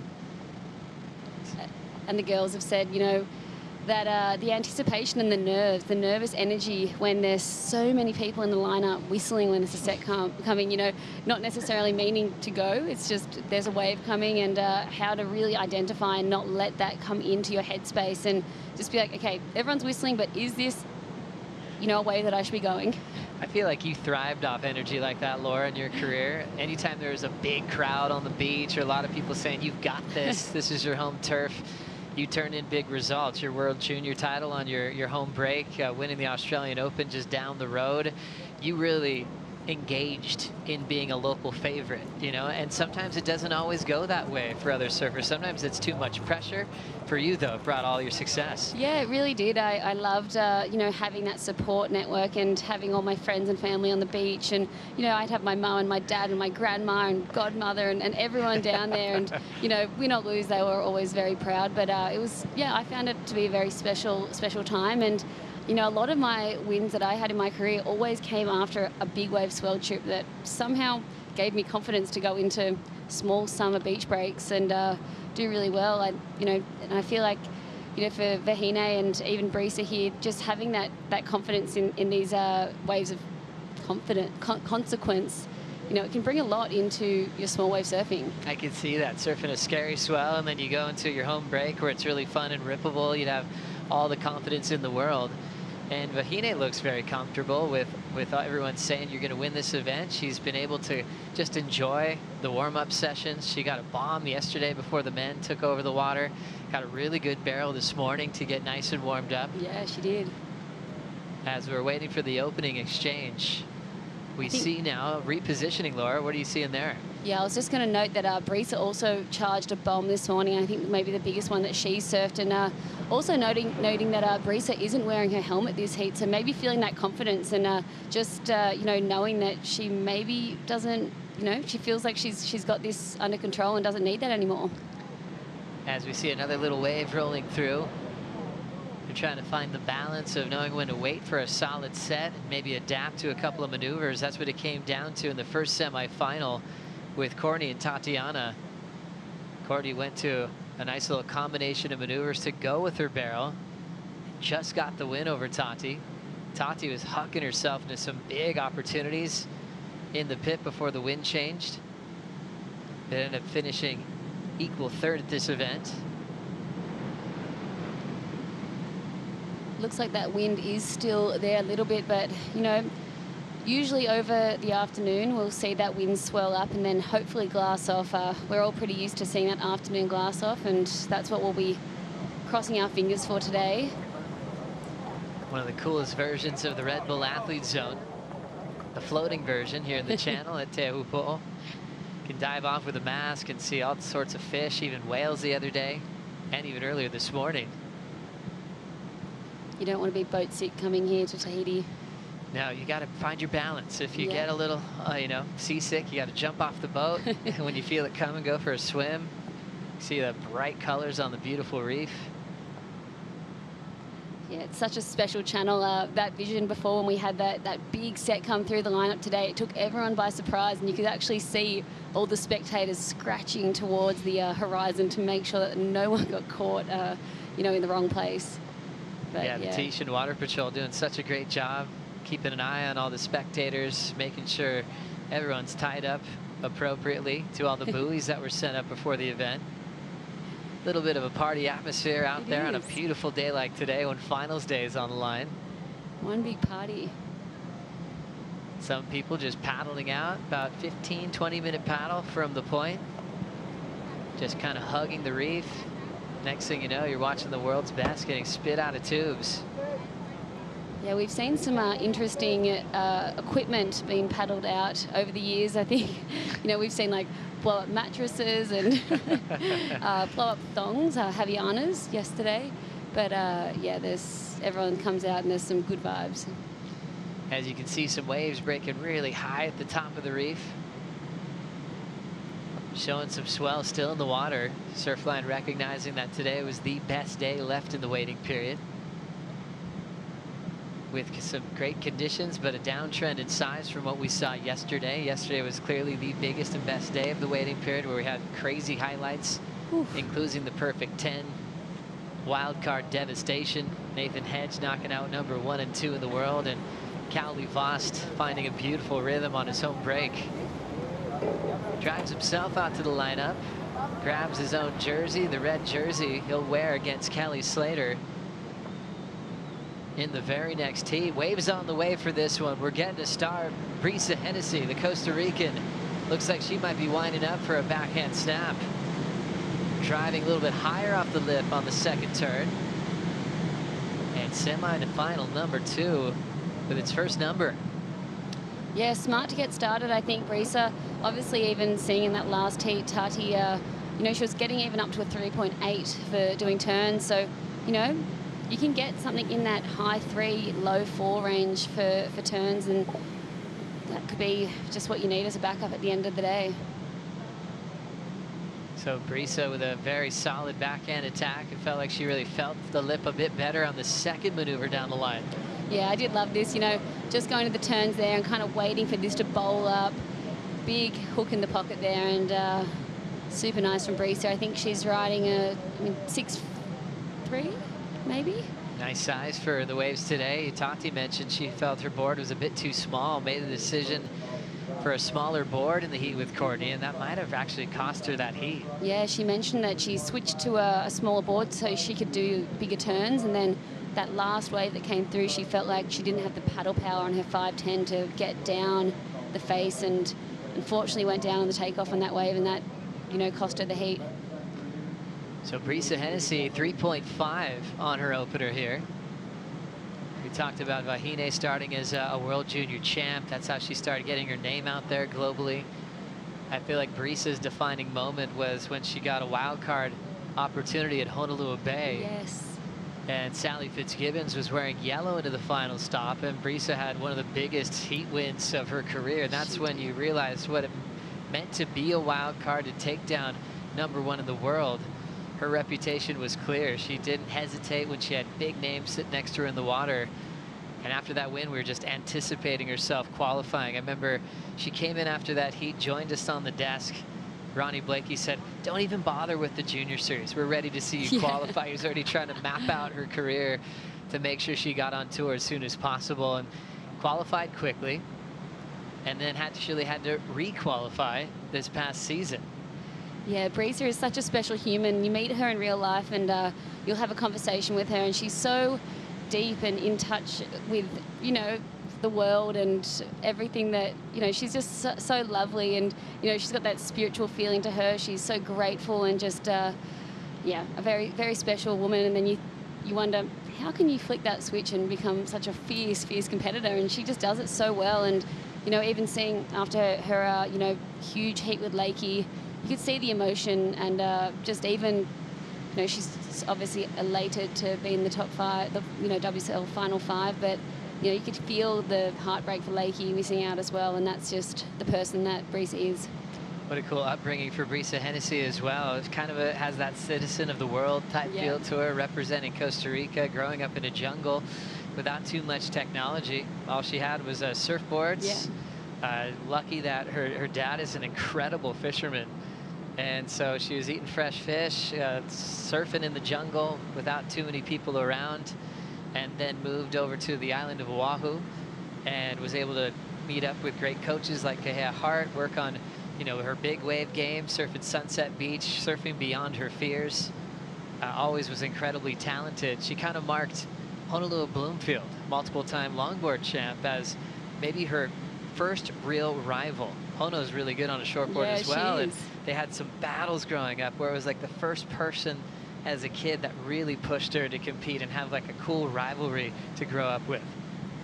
So cool. And then obviously fast forward quite some time, she's made it on tour, and then during the, you know, the break, the when everyone couldn't travel during COVID, Brisa spent that whole 2-year period living on Namotu with her family, managing Namotu Resort there, and just got to get comfortable in heavier waves and at Fiji. So Cloud Break was her home break for a couple of years, and she really got to, you know, just feel what it's like to be in that heavy water.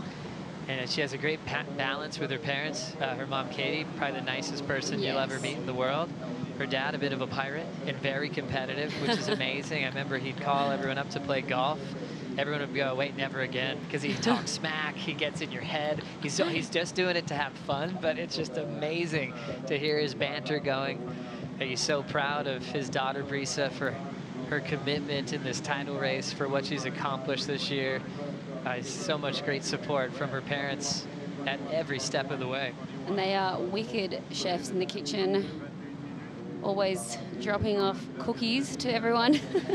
There's Mike Hennessy there, driving the ski. Wants to make sure he has the best view of every exchange.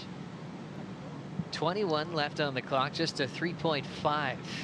Priority with Vahine. Do you expect her to kind of drop anchor for a while, or is she going to start fishing on an inside shelf? I mean, I feel like Vahine's probably got a time limit that she's probably discussed with, you know, her coach, to say, you know, I'm just going to sit here and wait for, you know, a scoring wave, a barrel, and when it gets down to a certain point, then start going to turns. But fingers crossed, you know, even in that last heat in the semi-final, Tatiana, there was those west bowl waves that were coming in and bending, and the wind doesn't really affect them because they draw off the reef so hard. So, you know, I think Vahine will be looking for those waves, and you can see her repositioning herself now. She's got the priority, moving in a bit closer and letting Brisa paddle up the point a bit. Special time in pro surfing, having this event back after 16 years. Melanie Redmond-Carr winning the last. Kate Scarrett winning the first here at the end of the road in the late 90s, and she's on hand in the channel watching this event go down. An absolute charger. Yeah, Kate Scarrett's been out there the whole event working with Surfing Australia, and just, you know, giving her knowledge and experiences, passing them along to all the women. So yeah, super amazing to have Kate here. Still so passionate about pro surfing, excited to see the women charge, giving away all of her knowledge to see them succeed. Sofia Milanovic, we got to talk to her, a world champ and a champ of this event. It always made sense when Soph was going left that she was going to be dangerous, winning a cloud break as well in the same season. But now 19:20 on the clock in the second semifinal. There's just a 3.5 on the board. Vahine still waiting to make her first move for a shot to move on to the final. Back for more right after this.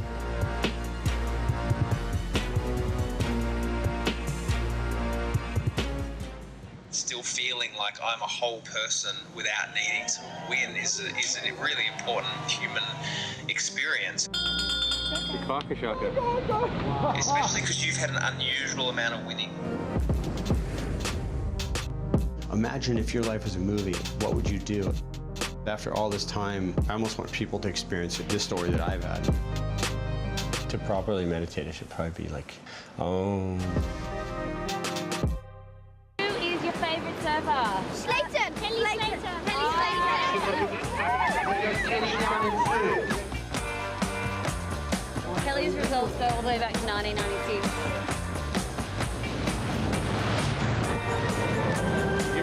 So tapped. The flag came out. It's the one with the flag. Simba! Don't get too much closer.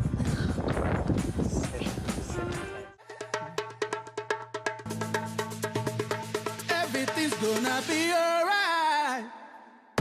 Everything's gonna be okay. Everything's gonna be alright. Kila kitu kitakuwa sawa. Usitie shaka.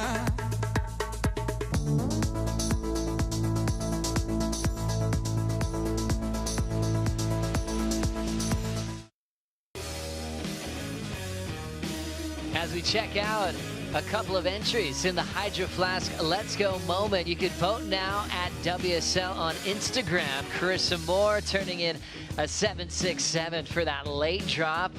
Controlled the bottom turn right in the pit. Got the exit and then held her composure for a beautiful wrapping cutback. You can vote for Carissa or Vahine Fierro, the local legend, pulling in under the hood on her home break, getting spit out to the sound of a 6.9. She fell on the turn, but what a great read that was for the local hero inside the pit. You can vote for Vahine or vote for Carissa at WSL on Instagram for your Hydro Flask Let's Go moment here on Finals Day.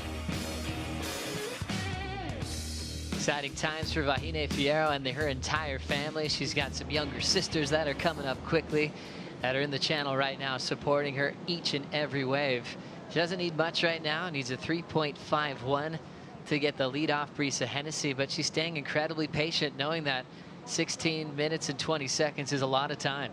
Yeah, the Fierro sisters, they're yeah, all so gorgeous and kind, and you know, I've met them when they were very young. They'd come over and to the, you know, the event in France and do hula, and yeah, they're just you know, amazing young ladies. Amazing dancers. Yes. I think that translates well to great styles in the ocean as well. Vahine, incredibly competitive and really dedicated to getting better and better. Love seeing her roll through the Challenger Series and learning so much very quickly. She said seeing her younger sister, she just gets so much confidence when they're around. You know, it's just acting like a true mentor as a big sis and showing them the way. Really cool how close they are as a family. Yeah, and on any big swell, you'll see all of them out there. All the girls are on the ski together, the three of them, and you know, they're just always supporting Vahine on the big days and filming, and just, you know, just an epic support unit. What a special event. Kelly Slater says he's feeling something special inside. He's very connected to the energy of his success competitively. He's got Kauli Vast, who wasn't born yet when he had already had 6 world titles at the time. I think Kauli wasn't even born when the event started here. Probably from Aki's win all the way to Corey Lopez's win. And then Kauli Vast came into the world, started catching up with competitive history, and now he's in the main event for the 2nd time of his young life at just 20 years of age. Who knows? I don't know if he ever thought he'd have the opportunity to surf at Teahupo'o with the greatest of all time. Yeah, surfing with his probably idol, someone that's double his age more. It's absolutely amazing. I think everyone would dream of a heat with Kelly Slater growing up, and that's going to come to life for him next in 14 minutes.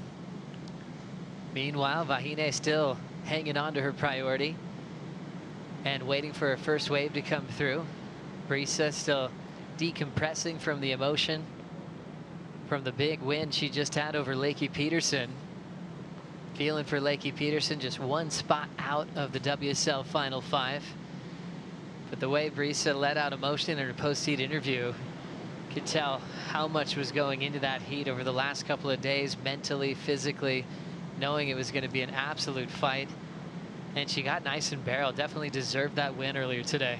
Yeah, she really did. She committed to that inside drainer and had some, just really rode that barrel to perfection. And you know, you look at Brisa's year as a whole, and it's been so impressive. She's come out of the gates, got that win at Sunset as we see her taking off here. Setting up her first turn, aggressive backhand snap that she can't control. So falling on the first effort. Didn't have priority, so why not just try a little backhand turn? Yeah, anything to put the pressure on Vahine right now, but unfortunately that board looking a bit too big for the size of that wave. Looks like we've got a lump here though. That one stretching across the reef. Brisa just punches through. Just catching a wave on an incomplete turn increases Vahine's requirement to needing a 4.23. Yeah, this heat really winding down, and unfortunately just the ocean has been a bit sleepy. In that break there must have been a few waves for that everyone saw, but wave tap has just turned off at the moment. Yeah, so much energy this morning. It kind of took everyone by surprise when it came back in a gigantic way in the Courtney-Steph quarterfinal. Still plenty of barrels for Courtney and Tati to start off with in the beginning of the heat. And even towards the end when Tati was trying to pull into a big section and ended up taking a pretty big wipeout. But Vahine staying calm, holding down her priority. It's crazy what the thoughts can be in your head when you have a huge heat on your hands. Definitely the biggest matchup of her career, making it to a semi-final at the CT level is a wild card. Yeah, definitely the biggest result of her career. So she doesn't want to have it finish here, but you know, sitting for 20 minutes, it can be, you know, pretty rattling mentally. So she's just going to have to go to some breath work, keep looking at her lineups, not get complacent about where she is in the ocean, which I know she won't be because she just knows this place so well, like the back of her hand. But yeah, just going to have to make some tough sort of calls here and, I mean, just keep waiting. Everyone's waiting to see if she'll officially kind of tie in that story of Moana Jones-Wong at Pipeline. Yes. And Moana would kind of pass the torch to Vahine here at Teahupo'o. So far, so good with that storyline. 11:10 to go. Everyone's drifting down the reef a little bit. It's still just Brisa Hennessy looking interested. Hennessy has a lot of speed for a moment. Thought about getting barreled. Great decision to go to turns. Big backhand hack. Nice attacking motion off the lip. Two-turn combination for Hennessy. Getting rid of a .73. Yeah, that'll be a good backup. I think, you know, she almost had the option to go, you know, try pull in there, but just sort of chandeliered a bit too much. But going to turns there, you know, Vahine looked at it and then decided, no, I'm not going to succumb to the turns just yet. So here we go, Brisa Hennessy. She thought about the tube there, thought about slowing down, then just said, no, I'm just going to go do a nice big backside hack here and throw a couple of buckets here. And you could see that wave draining out. I thought she might have maybe tried to go one more, but it's going to come in, I think, you know, around the same as her first, or maybe even a little bit higher. Brisa Hennessy making a great decision just to keep on swinging for big backside turns, and you feel like that's the strength for Brisa. If it does come down to a bit of a turn fest, you'd probably think Brisa might be the favorite with the power that she can lay down on those backhand hooks. For Vahine, she probably knows that she's favored if there's something nice and round coming off the reef where she'll get barreled. So I don't mind that Vahine is dropping anchor, waiting for a special wave. One big pit. The judges are going to love that. They always lean towards big barrel rides over turns all day long at the end of the road. Yeah, and I mean, it must be such a hard call for Vahine here. You know, maybe she'd rather go out just swinging and just sticking to her plan, which is just get barreled, be in the right place when a barrel comes. But, you know, right now, Brisa has put the pressure on her because she needs a 7.9 on a single wave after Brisa just dropped a 4.4. What a year it's been. You mentioned the big win for Brisa back at Sunset Beach on Oahu, the second stop of the season, right after the event at Pipeline, where Moana Jones-Wong took out everybody in the field. Then Tati won in Portugal. Tyler Wright won at Bells Beach. We saw Isabella Nichols pick up her first victory of the season that helped her qualify for the back end of the year. Joanna Fay won at G-Land. It was just trading places. You know, the first time we saw a multiple winner this year was Tati back at J-Bay in Portugal. Carissa Moore, an emotional win for her in Brazil, making multiple finals and finishing runner-up in the world. Steph Gilmore getting in the mix at El Salvador. We had so many different types of stories. It's not every year you have kind of such a balanced field, all winning different events in a season. I feel like years ago, and Laura, you're on tour, there was just so much domination from Tyler, Sally, Steph, Carissa, just owning all of those podiums for so many years. Yeah, I agree. This year has had, you know, until Tati won her second event this year at J-Bay, there was a different winner at every event on tour this year, which is, you know, so exciting, and what made the WSL Final 5 fight so exciting. Brisa Hennessy, who's in that 5, just left searching for a section that didn't come her way, and now everyone's hooting for the wild card. Vahine Fierro races down the line and is forced to jump off. So a significant weight to try to open up with a big barrel, and she ends up incomplete. Now she's really scratching a push under this wave. She gets under that without a problem. Oh, unfortunate there for Vahine. That wave just didn't, you know, draw out enough to tube properly the way that she would have wanted. So yeah, unfortunate there. That was a long wait. We'll have to see if any of those waves maybe had another opportunity further down, but there was one behind it that maybe could have drawn out a bit more, and maybe if she had waited, it could have done something more. Let's have a look at this second wave, and yeah, unfortunate there for Vahine, because 7 minutes to go and she's still needing quite a lot. So now she might be trying to adapt her strategy, but she's got 6:55 to go, waiting almost the entire heat for a special wave and having to step off since it didn't just go wide open. 4.4 and a 3.5 for Brisa, so Vahine's chasing a 7.47 now. Oh man, that's tough. That's a tough one. And you know, with 6.5 minutes to go, it just puts more and more pressure on this next wave for Vahine, and she's looks like there's something coming now. You could hear the crowd whistling. So let's see what happens. Vahine was able to regain first priority after stepping off that last wave, and this is what the crowd was seeing in the channel. Both surfers paddling straight over it. And seeing if there's another option here. You're seeing it start to rise off the reef. This one, Vahine looks interested in. She needs a 7.47. Here comes the local Goofy Foot. Driving down the line, now trying just to pull into a messy section. And still clamping down.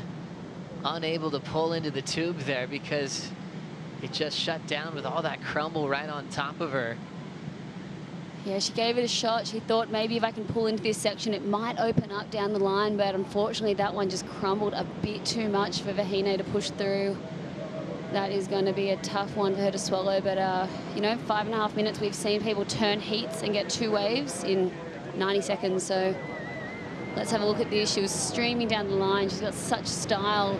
Tried to get under that section, but it just wasn't opening up at all. There was just no opportunity for Vahine to get any sort of barrel there. Such a tough one there. She did everything right, just it didn't open up for her, just according to conditions right now. Down to 5 minutes on the clock. Winner of this heat moves on to the final of the Outerknown Tahiti Pro to take on Courtney Conlog. Courtney came into this event 10th in the world. So more of a wild card type feel for her, not worried about the title race too much. Brisa Hennessy freshly clinched her spot, now has priority with an opportunity heading her way off the reef. She'll hold back and keep her priority and her lead. Smart decision there for Brisa. Yeah, smart decision to just really try control the last 4.5 minutes of this heat, and she's going to move close to Vahine now and, you know, be there if there's anything that she thinks could be a barrel, because I feel like Vahine's just going to try to do this on one wave. As we've seen a lot of crazy turnarounds in the history of this event.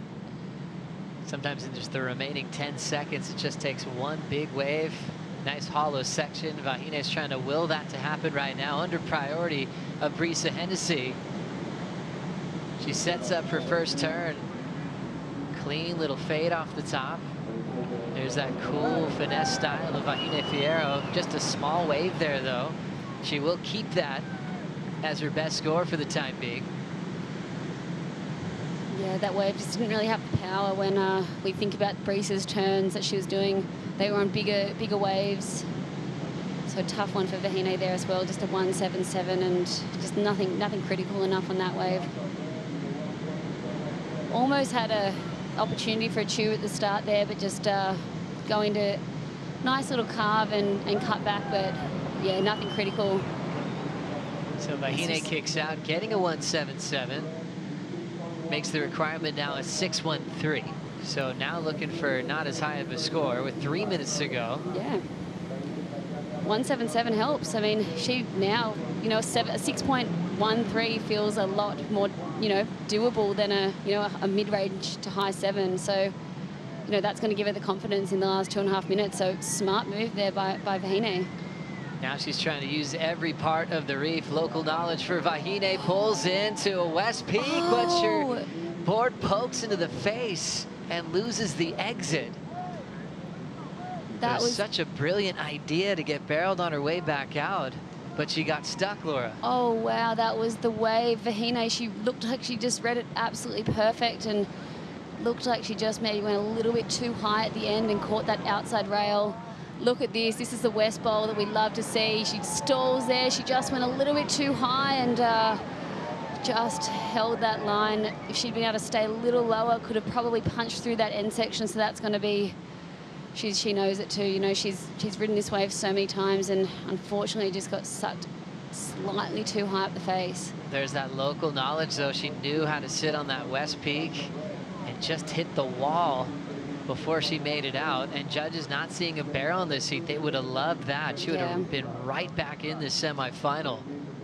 Yeah, that score would have been really, there for sure. So tough one for Vahine there. More hoots and hollers from the channel. Brisa, meanwhile, just holding priority. We'll see what she does here. Vahine not too close to her. Yeah, Brisa won't know what's happened yet. She might get, you know, someone from her camp yell out to her and say it was a no-make, but she's going to have to move in and just stick nice and close to Vahine. Brisa Hennessy trying to run this clock out. Big win for herself at Sunset Beach, but looking for a second win this season. And talk about catapulting yourself into the WSL Final 5. If she could win the last event of the regular season, then show up at the Rip Curl WSL Finals, she would come in there with a lot of confidence, knowing that she was on top of Tahiti and got her second win of the season.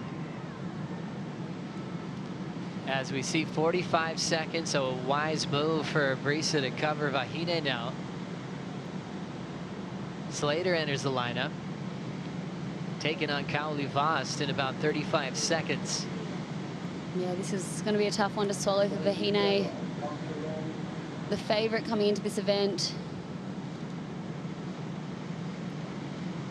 And what an absolute legend she is. A total hero out here at the end of the road with 20 seconds. Both of them look like they're paddling with a little bit more meaning. Scratching outside. Brisa just keeping an eye on Vahine as Vahine's just trying to paddle up the reef. She might have just run out of time. Vahine Fierro, a wild card here in Tahiti, finishes with a semi-final at the Outerknown Tahiti Pro, and Brisa Hennessy will enter the final to take on Courtney Conlogue later on today. We're going to take a quick break. Semi-finals for the men starts right after this with Kelly Slater taking on Kaoli Vast. We'll bring in Kaipo and Peter for the call.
come to a place like this and you want to win, and there's always that carrot dangling to win the last event of the year, win Teahupo'o. I feel like a little magic's happening.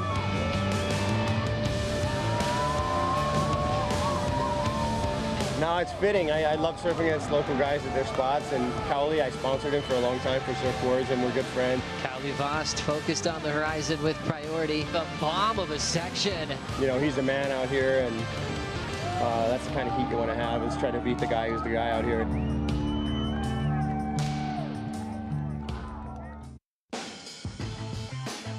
Welcome back to the Outerknown Tahiti Pro. We just saw the women's final get set, and now it's time for the men's semifinals. Kuiper Girl along with Hall of Famer Pete Mel. And Pete, we got a tale of the ages right now coming up in semifinal number 1. We got Outerknown's #1 team rider, Kelly Slater. And owner.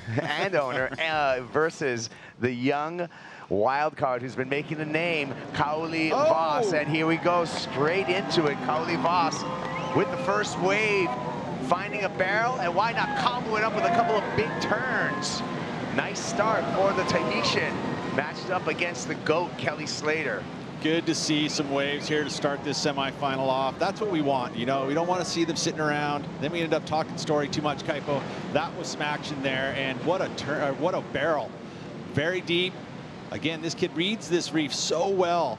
He sees it way before, very early. And I think that's one of the keys to having such good success here, is understanding what wave is going to do what and knowing instantaneously where to paddle on the reef to get it. As we see the matchup, Cowley Voss versus Kelly Slater. Kelly Slater, 30 years, the senior of Cowley Voss, just a 20-year-old coming into this competition. Second time he's gone through the trials and become a wild card, but this is the furthest he's gone at Tahiti. Here's the opening ride, Pete. Yep, way up there, and look, through it, a couple sections and another. Wasn't a big wave, but again, one that ran the entire reef.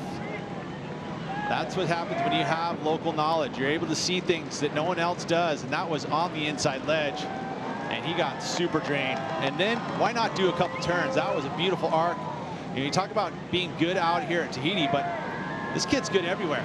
He's got the air game going down. He's competitively savvy on the Challenger Series. Not the best season he's had yet on here, but this is going to be definitely a boost for him going into the back half. Yeah, Cowley Voss, a 3-time regional junior champ when we look at the junior series here. And so he's got, you know, he's got a lot of reps in the jersey. He's had some success, but this is going to be the biggest heat of his life. Here he goes again. Voss knifes the takeoff back into the barrel, threads through this, foot on the pedal, and it comes out again. Cowley Voss, quick to strike, 2 within just the first 5 minutes of semifinal number 1. Strider, what do you think? Oh, wait up, I got a paddle. Sorry, guys.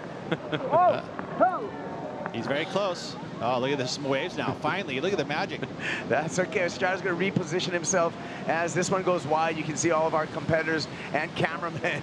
One goes wide into the channel, and that's a good sign. I mean, a little bit of duck diving in the channel, but hey, that's a good sign for us in competition. That means the swell sign of pulse again. Yeah, that's exactly it. It'll come in phases, and it looks like it's clicked back on. But man, Kelly didn't get a piece of that at all. Oh man, because Cowley hadn't seen a barrel in a very long time. All right. Hey, let's see if Strider's above water. Strider, you there? Okay. I'm back. I'm above water, and well, a big set just came through. We had to get out of the way. Literally just ducked over it ourselves, but we're gonna clear up. You breathe, Strider. It's okay. Use your words, Strider. What happened just now? You know what? It was so interesting. Before the heat, Kelly came to the boat, got his jersey, was talking about those inside ones on the ledge where, you know, it's nice and smooth. Where was he? Cowley steals the show, 2 in a row. He let Cowley go on that last wave. He was right there. All he had to do was paddle in 10 feet, and he was on that wave as well. So I think there's some question marks going on in Kelly's head at the moment, but wow, it's so fun to see Cowley run around this reef. And you saw both rides, Strider. I mean, what do you think about those 2 opening rides from Cowley? I feel like, you know, he was just building. First wave, smaller, long, sick barrel, you know, riding through the, you know, the ledge, and then that next one really had a bigger, hollower, you know, throw to your feel to it, and it was a beautiful ride. So he found the best part of that wave. And you know, being out here all the time, you're gonna notice those waves. And just another note, Nike, his little brother, is out here in the channel, and that wave was coming. He was looking at it, and Nike just started, you know, freaking out. Go, go, go! So he identified it as well, and he just, you know, backing up his brother's thoughts. So beautiful right there. Oh, thank you so much for the reporting, and we're going to check out some replays, Pete. Kauli Voss. Yeah, very first one here. Again, looked clean, right? And it was perfect because it was on that first ledge. Easily done, no worries. That was actually the second wave. I mean, that one was meaty. You know, again, just glides into it. Look at how wide open it is. That's the beauty of this place. It has, even on smaller days, these really incredible barrels. And wow, this one got away. Yeah, that was got caught everyone out there, you know. And another one. Wow, what happened? Where is Slater? Those waters are wider, I think, and Slater's sitting deeper up the point, and this thing came into the channel section, and wow. Well, we got some numbers dropping for the Tahitian. He opened up with a 6.83. Add to that an 8.5, 15.33 with the swiftness for Kauli Voss as he sits and cozies up to the 11-time world champ, Kelly Right? Slater. He's even playing the game right now with the GOAT. Well, breathing him down his neck. Just a couple splashes just to know. I mean, look at, and Kelly, you know what? Those are, you don't really want to poke the bear. I will say that at least. But to be honest, it wasn't like there was any truly tactics there. It was just being in the right spot at the right time and making the decision to go for it. And Kelly basically giving him the option to do it. You know, Kelly just a little bit out of sorts, not in the spot for any of those waves. And it's not like he wasn't going to go if he was, you know, not in the spot. What has one thing that we've learned through time in surfing, though? Never underestimate Kelly Slater and what he's able to do. Yeah. Oh, it's just like you said, you just poke the bear. Don't do it. Kelly Slater with 5 wins here in Tahiti. When you look at his career, 56 event wins on the championship tour. He came into Tahiti with 304 excellent heat totals. That's heat totals over 16 points. He added 2 to that count. So now he's at 306 excellent heats for his career. And when we look at career heat winning percentages for Kelly Slater, 71.43%. Nearly 72% of the time that he surfs a heat, he wins a heat. Yeah, that's really amazing. And even through the age in his career too, he's still keeping that average up. As a matter of fact, he's probably lifting it. You know, because certain events, you know, his foot all of a sudden cramps up and he can't surf in them. You know, and now he comes to Tahiti and he's literally lifting his heat winner percentage by getting into the semifinals. Yeah, well, earlier during that flurry, Dimity caught up with our finalist, Brisa Hennessy. Wow, Brisa, you're into the final. You had a crazy matchup with Vahine. The waves were a little slow and tricky, but you got the job done. Yeah, thanks, Tim. Yeah, I was completely honored to come against, you know, the queen of chopes. She has really, I think, paved the way for a lot of Tahitian girls and us girls. Like, she's like the biggest inspiration ever. I don't think I could have beaten her if it was just barrels. And I just saw that wind, and I was like, I kind of need to commit to turns. Oh my gosh. Okay, now it's barreling. Now the ocean's lit up. I might need to start getting pig dog now, but no, it was pretty special to share that with her, and she should be so proud of what she's been doing out here, and yeah, paving the way. And the job's not done yet. How much would it mean to you to win the last event of the season? That would be the cherry on top with extra chocolate sauce. It would be pretty incredible. I mean, thinking about, you know, winning Sunset, that felt like an eternity to go, and I feel like all of us women have grown so much since then, and I don't even recognize myself back then. It's kind of trippy. So, you know, I think I'm just grateful to be in the final and to be here and to have no expectations. I haven't felt that yet this year, really. So yeah, stoked. Well, can't wait to watch you in the final. Let you rest up and get ready for it. Good luck. Thanks, Tim. Wow, so much on the line. Hey, Brisa Hennessy's 2 good waves away for her 2nd CT win of the year. And if Brisa Hennessy takes out the title here at the Outerknown Tahiti Pro, She moves up the seeding to number 2 when we turn our attention to the Rip Curl WSL Finals. That's huge. I mean, literally jumps 3 spots. That's incredible. I mean, and what an advantage that would be to get all the way to the 4th match instantly, right? So that is a huge change. Not having to surf those extra matches on that finals day would be incredible. So big moment for her if she can take the win here. Wow, that is, we've had so many exciting moments, so many excellent scores. It's been a run here at the end of the road. Excellent scores already posted in this semifinal number 1, 8.5 for the wild card, Kauli Vas, and a 6.83 backup for Kauli. And the support from the channel is enormous when we look at the boy from Vairao, right here at the end of the road, and just a true local when we look at this at this break. Yeah, Vairao is just right there at Big Pass. So all of these passes, you're going to be taking a boat, like literally rides a boat to home.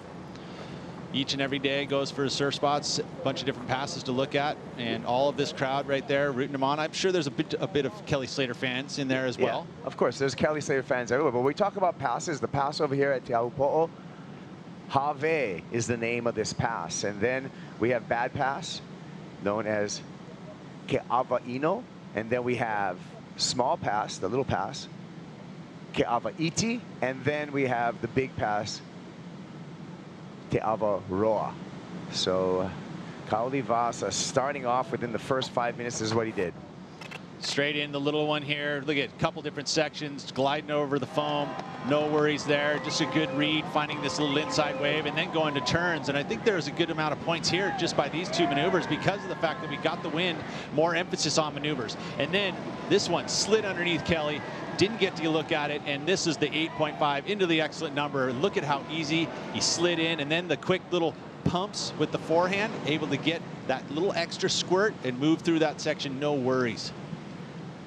Yeah, live action, no takers on that particular wave. Kelly Slater sitting out the back with priority and already needs a combination of scores of 15.33. So as we look at the history of surfers, when they come up in matching in a match against the GOAT, Kelly Slater, one thing that happens every once in a while is you get a quick start and you know you can put Kelly against the rope. Here's Kelly taking a look at this one. This is the wave that came through, and he did not go on, not showing intent on that one. So Kelly holding on to priority right now as the clock ticks down. And that's the thing. He understands that concerted effort is a dig, right? You can kind of adjust and put yourself in position, but any kind of a kick or a little, you know, a definitive stroke with the arm, they're going to switch priority. Kelly knows that, so experienced, understanding the rules and not committing to that wave. He wasn't going to get a good barrel on that wave anyway. So a good move by him to chill and keep priority, because hoping that he gets another flurry, because look how quick that was. You know, that was what, 2 minutes, and again, 2.5 minutes, 15.33 points. We've seen it time and time and time again out here. Those flurries come back to back, so you got to execute. Unfortunately, Kelly wasn't able to get a little piece of the action there. Yeah, and you know, the point before we went to that replay I was going to talk to you about, Pete, is that in the history of matchups with the people who have been successful against Kelly Slater, one thing happens in the matchups is if you can get an early lead and early start and apply that pressure early on to Slater, that's your best chance of getting past him. Yeah, it's true. You know, I apply the pressure. I mean, obviously getting an early start, because then you're in control of every heat, right? Not only against the GOAT, but most every heat. If you can get this quick 15.33 in the first 6 minutes like we saw just then, it makes your heat winning percentage much higher. Yeah, because when Kelly gets momentum and he gets a couple good waves, or just a keeper, let's say in the first third of the heat, that's when that 72% heat winning percentage comes into play. That's when he's able to execute, because he builds on momentum. You know, he builds on feeling too, and he's got this intimate relationship with every break on the championship tour, especially here in Tahiti, though, where he's won 5 times. Yeah, he's got a read on barrels. He really does. I mean, it's just something that, again, the decision making, those little impulse moves that you have that come from the gut in reading the ocean. You know, those just a little left, you know, 5 feet to this direction puts you, you know, and we're talking about millimeters This space specifically is all about just the littlest movements to get you deeper in the barrel, those little stalls that are going to get you there. And those things are not really taught. You kind of have to feel and learn, or you just have it. You know, you have that magic like Kelly does. He just knows how to position himself on any reef, really. That's why he's an 11-time world champion. That's why he's won 71% of the time, is because he has that ability to just make those little movements, those little adjustments that are so much better than his competitors and so much better than anybody in the world. This is true. I mean, Kelly put on a show against Connor O'Leary earlier in this competition, dropping a 9 and then an 8, 17.2 wave heat total, still pulling out excellent scores, and that read has been incredible. And he did that in again, that was basically 6 minutes or 7 minutes, you know, those little flurries, those quick flurries that happen. I mean, you get these moments where you're sitting here waiting. You would love to see at least Kelly get a chance here, at least to be able to match the score so we can get a heat on our hands. Of course, the fans here are probably really wanting to see Kaoli take this win, but I think as a fans of surfing, you want to see it a nice, healthy competition. You want to see Kelly get his chance. Winds again, Pete. It's light winds as a whole as we're flying over. We can see the surface, the ocean texture, but it has been a little bit of a swirl, and we talked about the geography here and how we kind of get that little swirling winds. Yeah, we do as it happens, you know, and again, when the temperature has a factor into that, especially when you have those sea breezes, it gets hot on land, it kind of starts to bring in a little fluff of wind. Yeah, hey, Strider, what do you think's going on out there? I want to talk to you about the game plan that Kelly Slater's going to have to start right now. Honestly, I'd say he should go back to his original game plan, which is the exact same game plan as Kaoli Voss had, which was to go on that inside ledge and get rifled across the inside and get spit out of the barrel. I just kind of tacked that one up to Kelly Magic or Local Mana. Which one did you pick? And, you know, it was amazing to see them go out there with the exact same game plan. And, you know, Kaoli coming away with those 2 waves right away. So the Local Mana just playing in, I guess. I mean, I'm watching these little nuggets roll through right here, and there's some really beautiful little tubes on the inside. Kelly, I think, is torn between trying to catch that one big wide one, which was a big wave and you know, strung out wide, but I don't think it was a great wave. It, you know, it imploded and trying to make a wave like that, I'm not too sure you would even had it. So I think sticking to your inside corner game plan is the way to go. Hey, Strider, Pete and I were talking about the winds and the swirling winds. Give us a little bit of input on what the wind's doing out there in the lineup. Well, right now we've just got almost dead flags, so I feel like we had a little bit of that sea breeze, but I feel like that might have just been the island heating up and sucking it in. You get that in Hawaii, you get that on a lot of islands, and right now I feel like we're going to see maybe a little bit of trade or easterly winds kick in. Actually, right before Kelly paddled out, he looked up and he said, you know, there's east winds coming this way. There you go. Thank you so much for the reporting, Strider. Was on the water out in the channel all day long on the paddle right here. Kaoli Voss looking to catch this wave under Kelly Slater's priority over the ledge there. Voss pumps. He's in the barrel, traveling through, traveling, and out. Kelly again letting him have it. Is there another one? Because that's going to be an improvement on the 683. Right? That was deep. We talk about mana, spirit, and power. He's channeling it. Oh, man, Kelly would just be killing himself going, what the heck just happened? That wave looked that good. But that's the forehand. You know, I think the forehand really gives you that ability to kind of look at those waves in a little different eyes. Kelly interested in this one, but he's going to hold on to priority, and we're going to wait for the last score for Kaoli Voss. Very impressive on how he was able to pump through this long tube. I was talking about the advantage when it got smaller, and I feel like just the forehand, you can look at these types of waves, and then you can adjust the speed. Look at how much pumping he's doing, and then the slowing down. He actually slowed down in that one section to just drag himself ever so slightly. Such a great read he has for so young. You know, obviously he spent a lot of time on this reef, but you know, he has that ability, and that's why, you know, he's one of the best out here, is he's got this read and he understands and he innately makes these little adjustments that you can't teach. It's just something you just feel and vibe out on. And this is gonna, like I said, I feel like this is gonna be another, you know, look how deep he is. And right here, he's pumping, getting the extra speed, but then, okay, wait, there's a moment here where it's gonna stay nice and open. So I think he actually grabs the wall right here. And then, again, slows himself down, turns the corner. Actually, he sees that adjustment where he's actually pushing the board down to the lower part of the barrel. in the tube awareness, aware the whole time he's behind the curtain of his speed and how to adjust that speed while in the barrel. So incredible. I mean, he's going to be a force to be reckoned with for many, many years. And there's a bunch of kids behind him that are just as accomplished. But Kaoli, at this moment, he's the man to beat. Still waiting on the score and seeing if he's going to better upon his low of a 6.83 and further apply pressure to the 11-time world champ, Kelly Slater. And what this pressure does is it makes Kelly have to choose excellent waves. I mean, that's the thing there. He understood that that wave looked like, it's all right. And, you know, it might have a number on it, but I don't think it's the number I really, you know, and so he had to let it go with priority. And unfortunately, it looks like even Kaoli may even improve on the big number.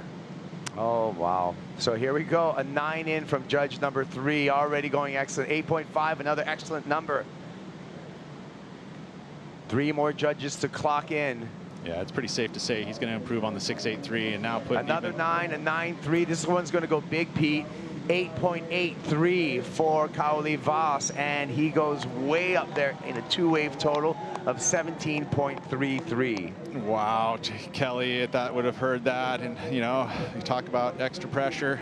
I mean, you want to beat the best. That's the way you do it. You build. Wave over wave over wave. He's done it. First wave 6.83, then an 8.5, now an 8.83. Well, 12 minutes and 10 seconds, and Kelly Slater yet to mount his answer back to Kaoli Voss. We'll see if Slater can answer back to the young Tahitian wild card. We're going to take a break. We will be back with the conclusion of semifinal number 1 here in Tahiti.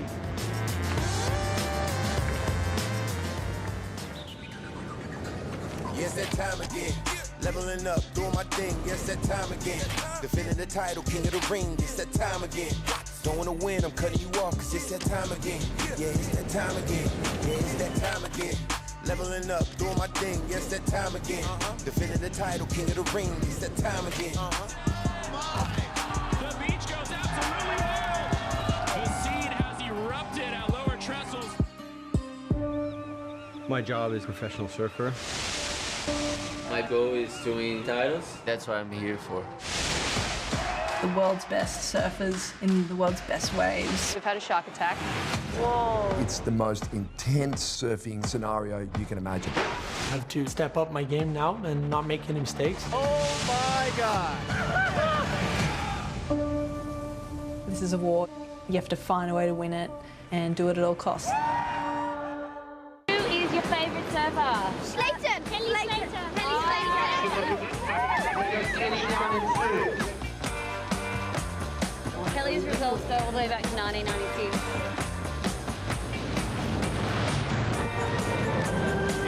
So tap. The flag came out. It's the one with the flag. Simba! I don't want to get too much closer.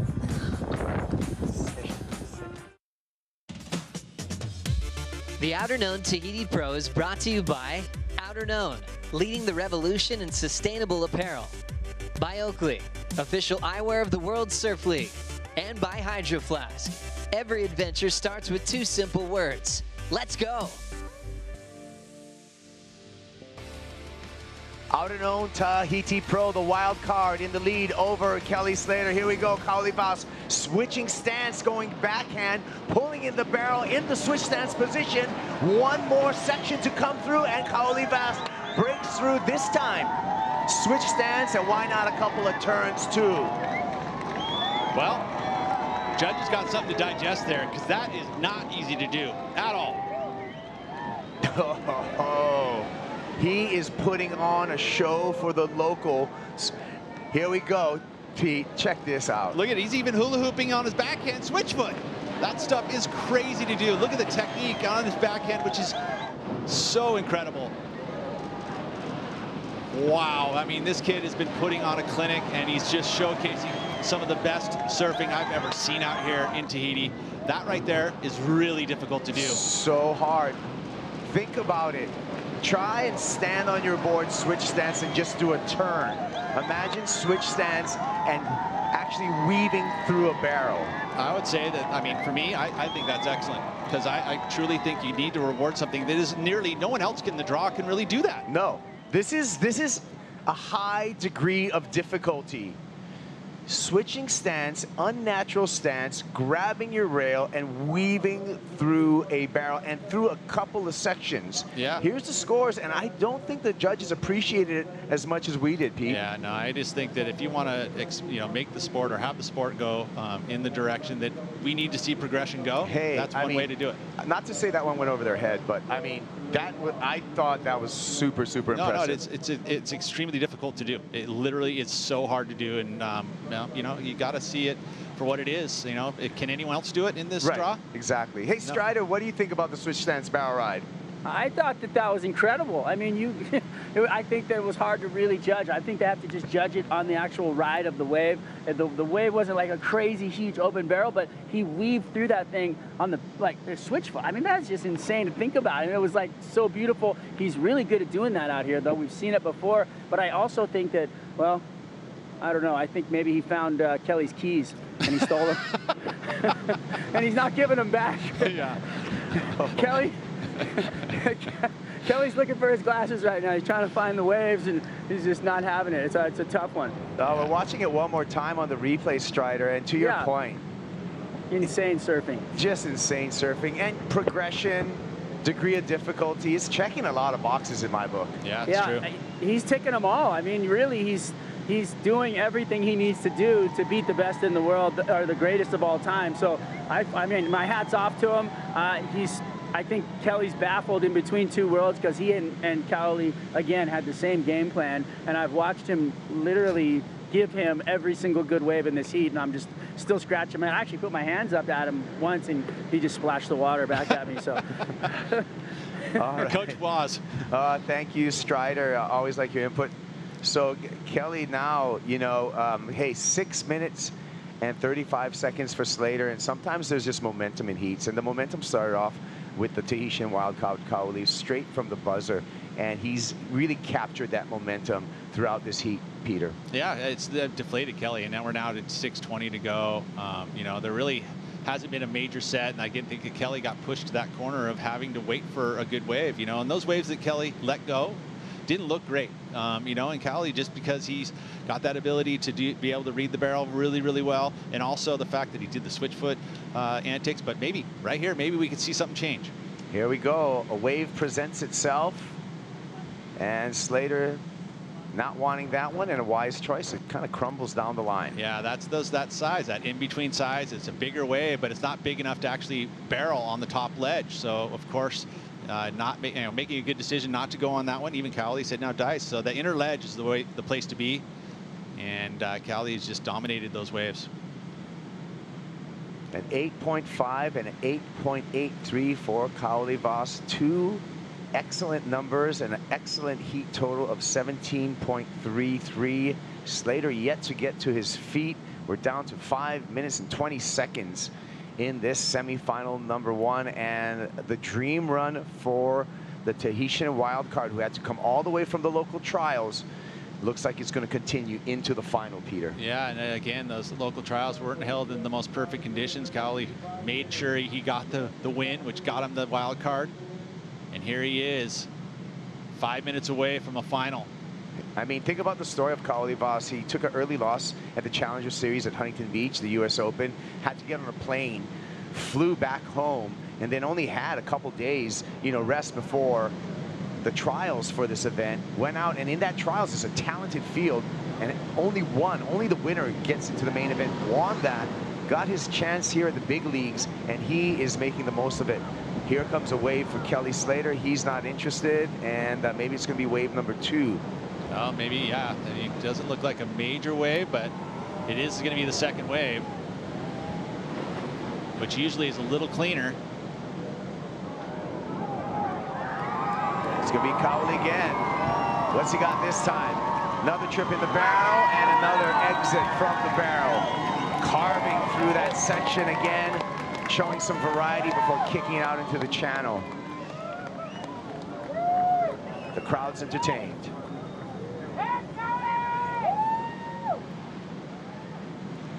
It's like almost, yeah, Kelly, but no, that was Cowley. Yep.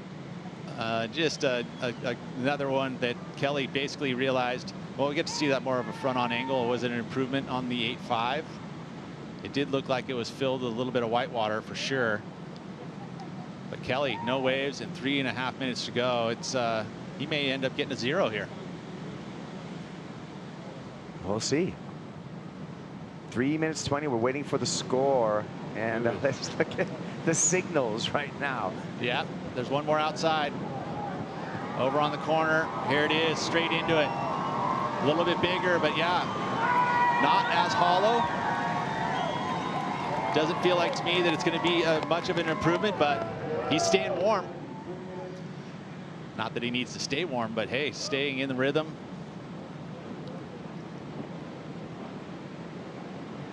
Down to 3 minutes to go, and you know, get 2 waves gets way more challenging at this point. And let's see if Slater goes on this one. Here he goes. Kelly Slater in the barrel, travels through long section in front of Slater, and that one just crumples. Slater is unable to exit that, so just going to eat up some time for the 11-time world champ. Strider, you got me.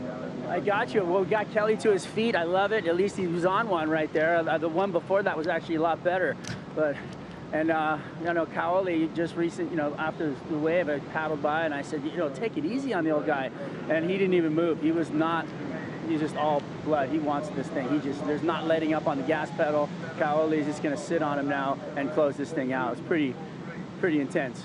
Yeah, and this is history making for Cowley Vasa. The last time we had a wild card make the final here in Tahiti was way back in 2008. We actually had an all wild card final. Manoa Drolet, runner-up Bruno Santos, won this event as a wild card. So Cowley Vasa helping write surf history right now by repeating that accomplishment, and he looks like he's 90 seconds away from making the final. Yeah, I would say there's no real chance here for Kelly. There's absolutely no way he can get 17.33. There's just not going to be 2 waves that way in 1 minute and 20. So congratulations, Kelly. He put the pressure on very, very early in this heat and just dominated in a fashion that we haven't seen Kelly get smoked in a long time. And it really, Kelly just didn't get a chance. It was crazy. And right now we're going to see, with 1 minute remaining, writings on the wall and great sportsmanship out in the lineup, and applause from the channel. Well deserved. And it's not over yet for Cowley. I feel like that, you know, he's got to maybe feel like, hey, there's still some more. Oh, wait, we did see a handshake here. So all of a sudden, what happens then? I mean, it's mathematically impossible at this point, even with the handshake. One more wave, though. Kelly Slater may just be doing this one for love. No, he's going to paddle through it. Well, he doesn't have priority because basically Kelly can just go. Yeah, but I would think the young man's going to respect his elders. Sure. Let Kelly catch that one for sure. Here we go, 25 seconds. And we are watching a little page of surf history unfold right before your eyes. The 20-year-old Cowley Voss coming here as a wild card, local boy from Vidal, right down the road, is making it all the way into the final. He's got giggles, little cosmic giggles happening there. Feeling pretty good about it.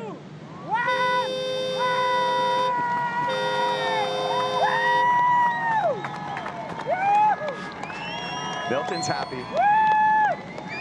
Good job, Cowley! Mai Ta'iroa, Cowley Voss.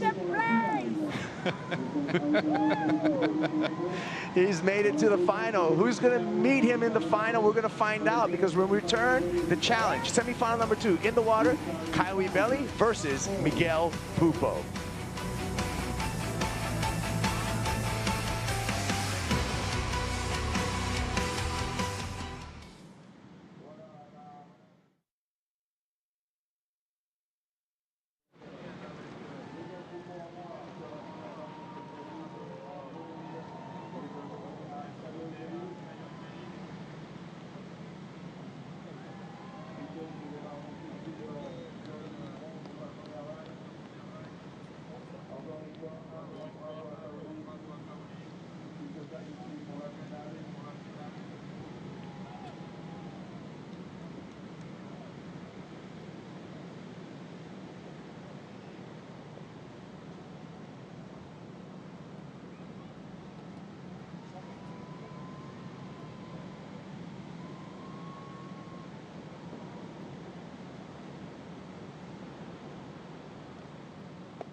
Manava, welcome back to the Outerknown Tahiti Pro as we're seeing Kauli Vas victorious in his semifinal matchup against Kelly Slater. And Kauli, we're going to see him in the final. What a story for the young Tahitian.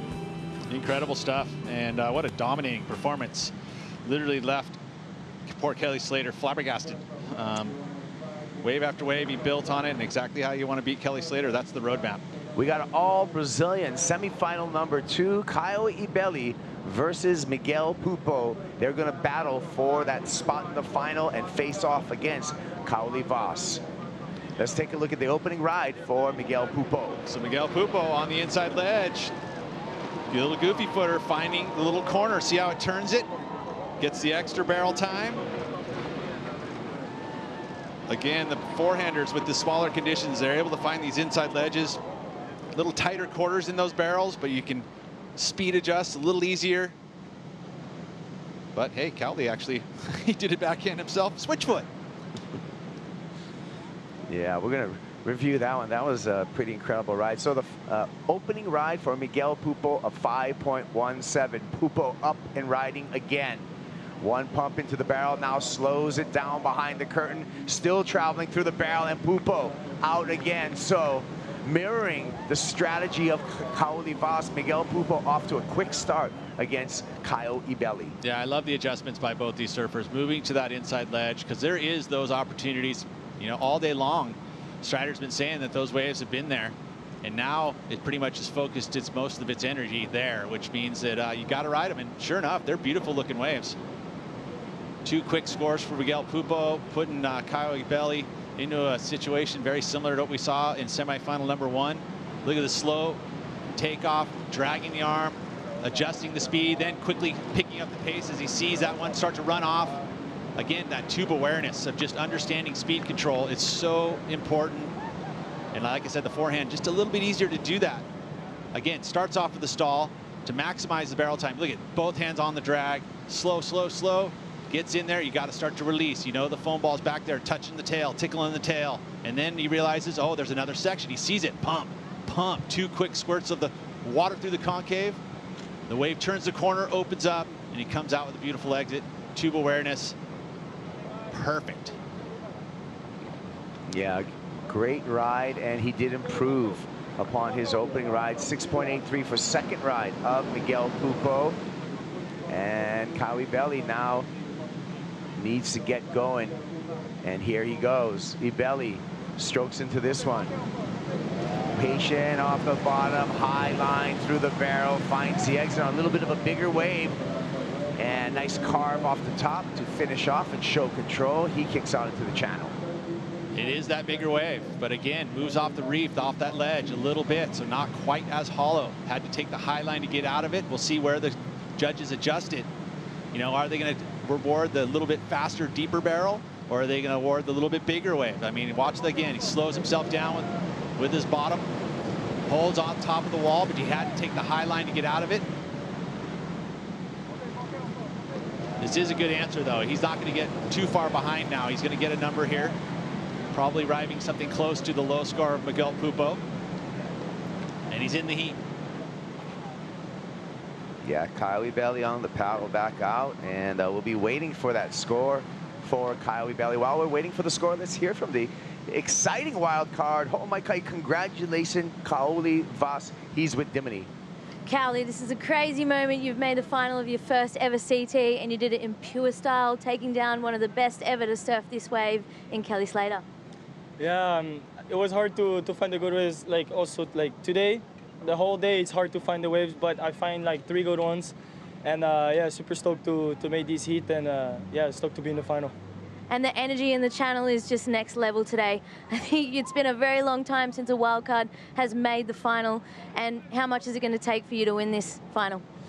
I don't know. Yeah, just the crowd here, it's giving me that power, that extra power for everything, for the confidence, for the surf, for the vibes, and it's just amazing. I have chicken skin when they screaming right out when I came out of the waves, and yeah, it's just awesome and super happy. Yeah. Well, you're looking so laser focused, so we'll let you rest up and get ready for that final. It's going to be a big one. Congratulations. Thank you. Oh, I love it. And you know what I'm getting from that interview is this young man's focused. He's not ready to celebrate yet. He knows he's still got something in front of him. So I like the calmness that is exuding out of Kauli Vas. It's probably pretty hard to contain, too, considering that he just substantially beat Kelly Slater at his home break. I mean, that's an accomplishment. He got the chance to actually compete against Kelly in Tahiti on an informed Kelly, let alone, right? He was surfing, putting excellent heat numbers up. He had an excellent heat number in his round 1.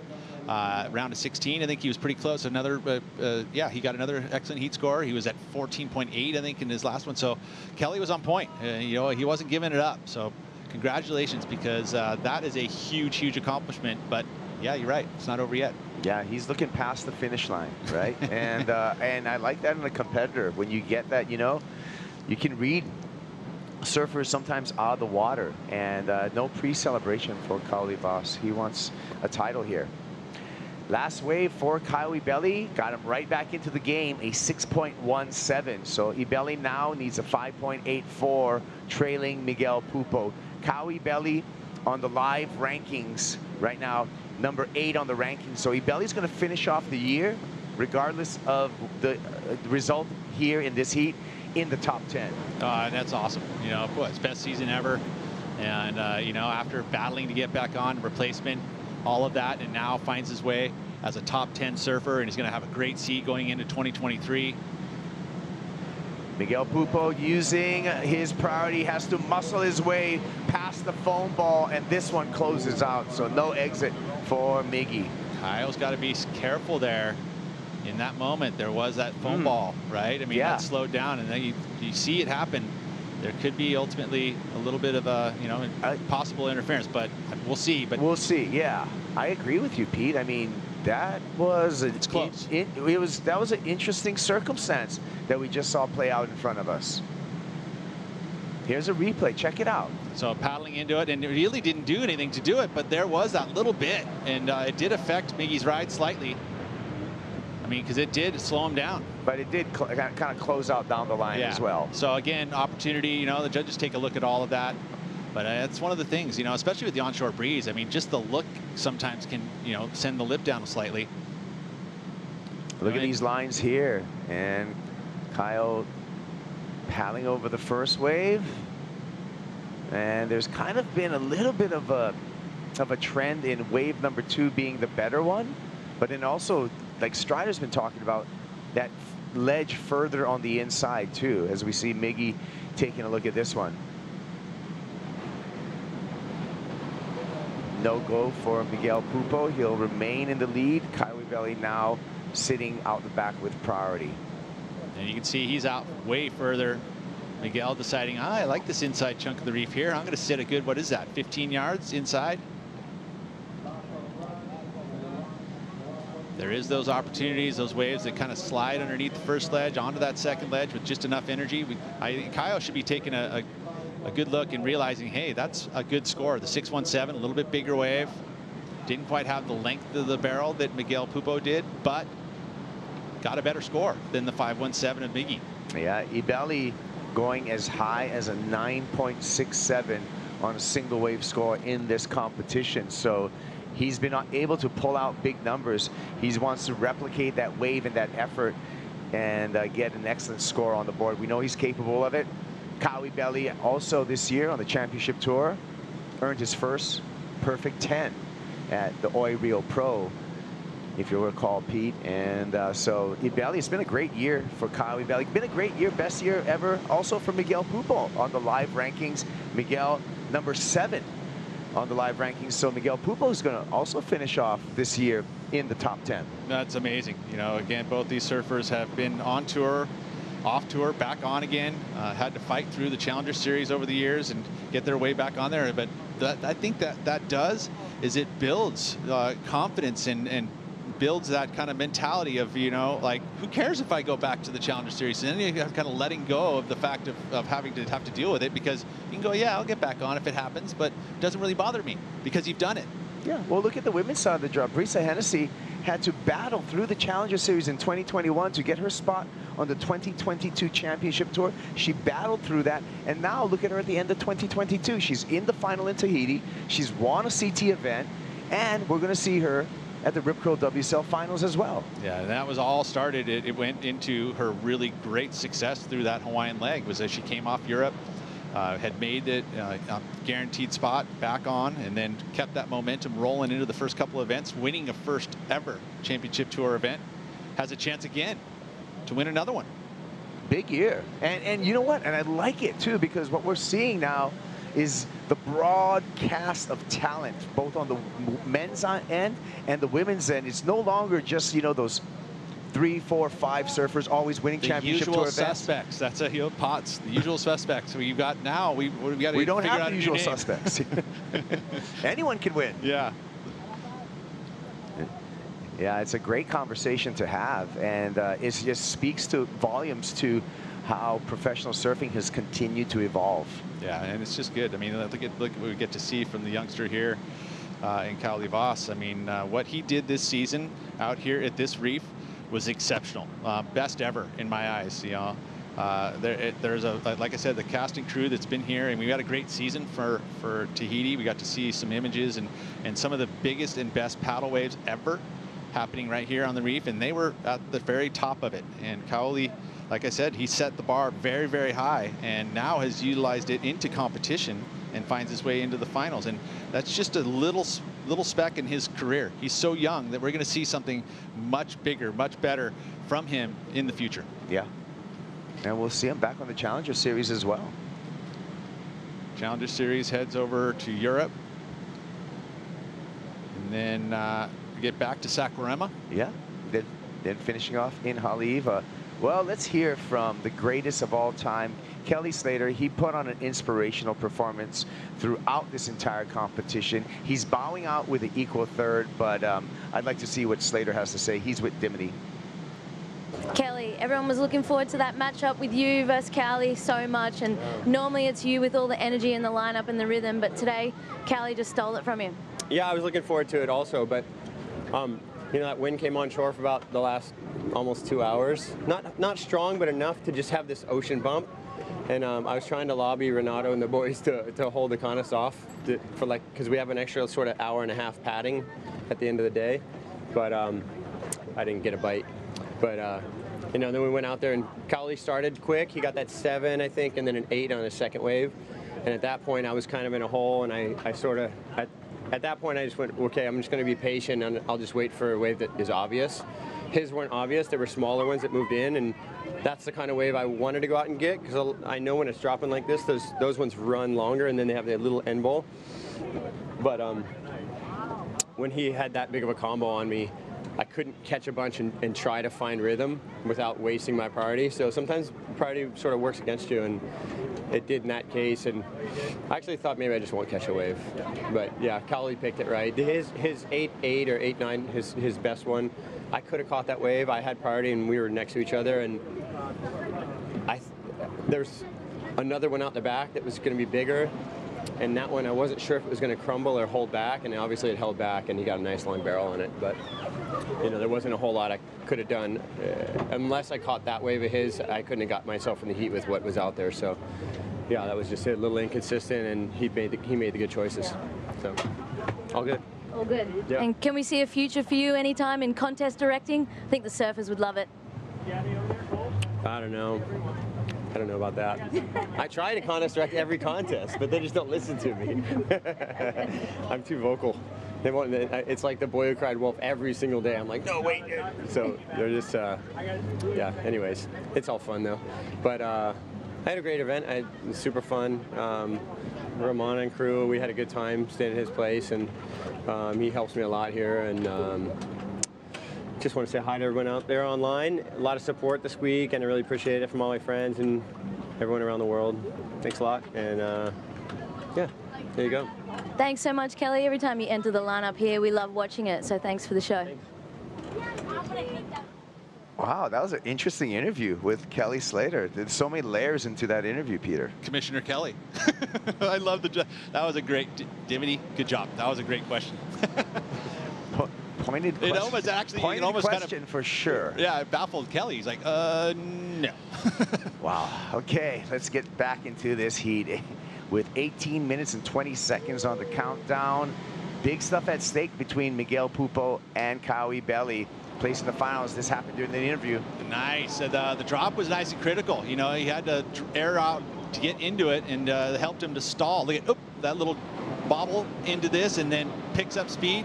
Not the cleanest of exits. That'll factor in regards to does this better the 517, but he goes to maneuvers, gets one snap in, and the judges are having to think because we haven't yet to see any score on the table yet for Miggy. Feels like it might be a little better than the 517, huh? Yeah.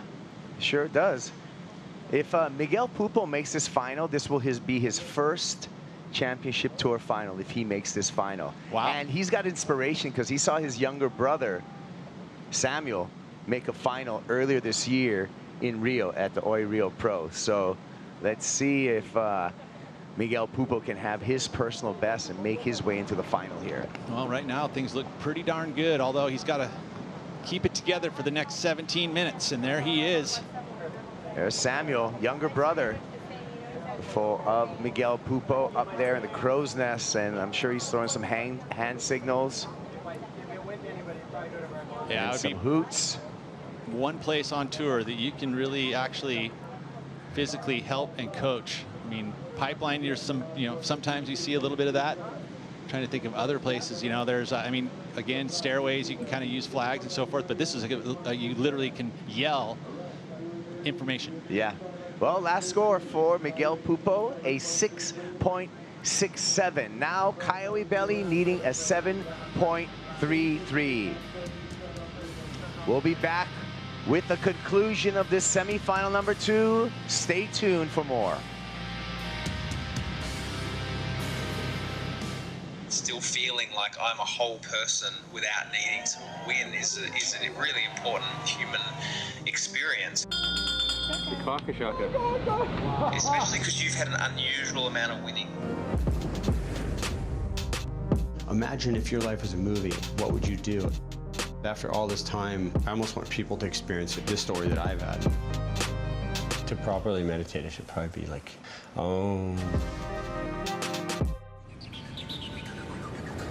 Yes, that time again. Leveling up, doing my thing. Yes, that time again. Defending the title, king of the ring. It's that time again. Don't wanna win, I'm cutting you off, cause it's that time again. Yeah, it's that time again. Yeah, it's that time again. Leveling up, doing my thing. Yes, that time again. Defending the title, king of the ring. It's that time again. The beach goes absolutely wild. The scene has erupted at lower trestles. My job is professional surfer. My goal is to win titles. That's what I'm here for. The world's best surfers in the world's best waves. We've had a shark attack. Whoa. It's the most intense surfing scenario you can imagine. I have to step up my game now and not make any mistakes. Oh my God. This is a war. You have to find a way to win it and do it at all costs.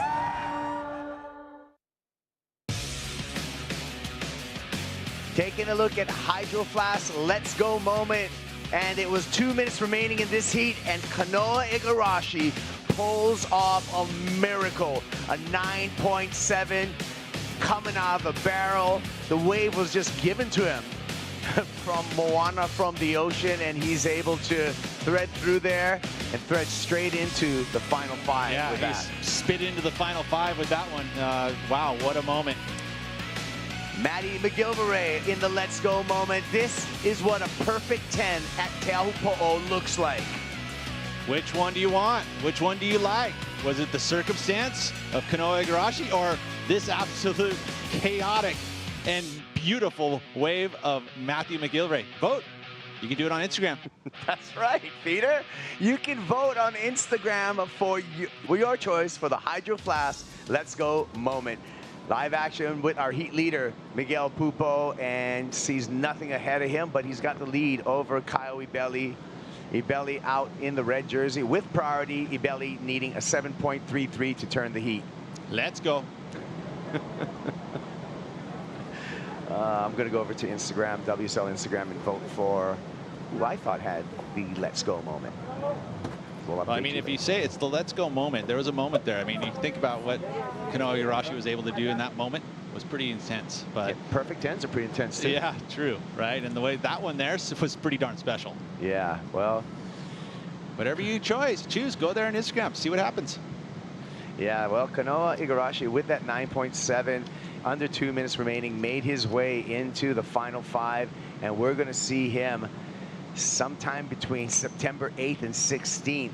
That is what the waiting period for the Rip Curl WSL Final, and we can take a look at the brackets for that Rip Curl WSL Final. Match number 1, Italo Ferreira versus Kanoa Igarashi. Whoever wins that match will be faced up against Ethan Ewing. Whoever wins that match then will face Jack Robinson, and then finally the last match where it's going to be a title match, best 2 out of 3 with Felipe Toledo, the #1 seed. I like the match number 1 because both those surfers are extra fit, and that'll be neat to see because I know that Italo wants his 2nd world title. Kanoa Igarashi wants to be able to fulfill that dream that he has had for his entire life, and it'll happen very, very soon. That's right. Keep updated at worldsurfleague.com.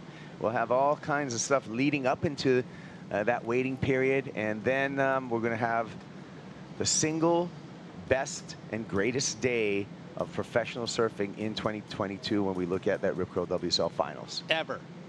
It'll be the best day ever. Of 2022, because we're going to keep on doing that WSL, that WSL Finals. I mean, the format is truly intriguing because we're guaranteed to crown a champ in the water for both the men and the women. Miguel Pupo slides into the barrel, long section in front of him, travels a little bit longer and comes out. Pupo winds up off the bottom, slashes into some shallow water before ducking out, looking to better his 6.67. Pupo just working that inside ledge, Peter, successfully. Very much so. Using very similar tactics that we see Kyle Vos use. Here we go. Kyle Ibeli yanks on the rail. Cavernous ride, the long pinching wave, and that wave pinches on the head of Kyle Ibeli. Those little bigger waves don't have that turn of the corner and that opening up of the wall. That's unfortunate. You know, he is trying to choose a little bit bigger waves, which I think is a good tactic, but unfortunately, they're not turning the corner. The littler ones are able to stay on that ledge, stay on the reef, and open up like Miggy Pupo's last. Here's a replay. We're going to start with Miguel. Yeah, again, look at stalling tactics, then picking up speed. That one filled up with water, no worries. He was able to get right through it.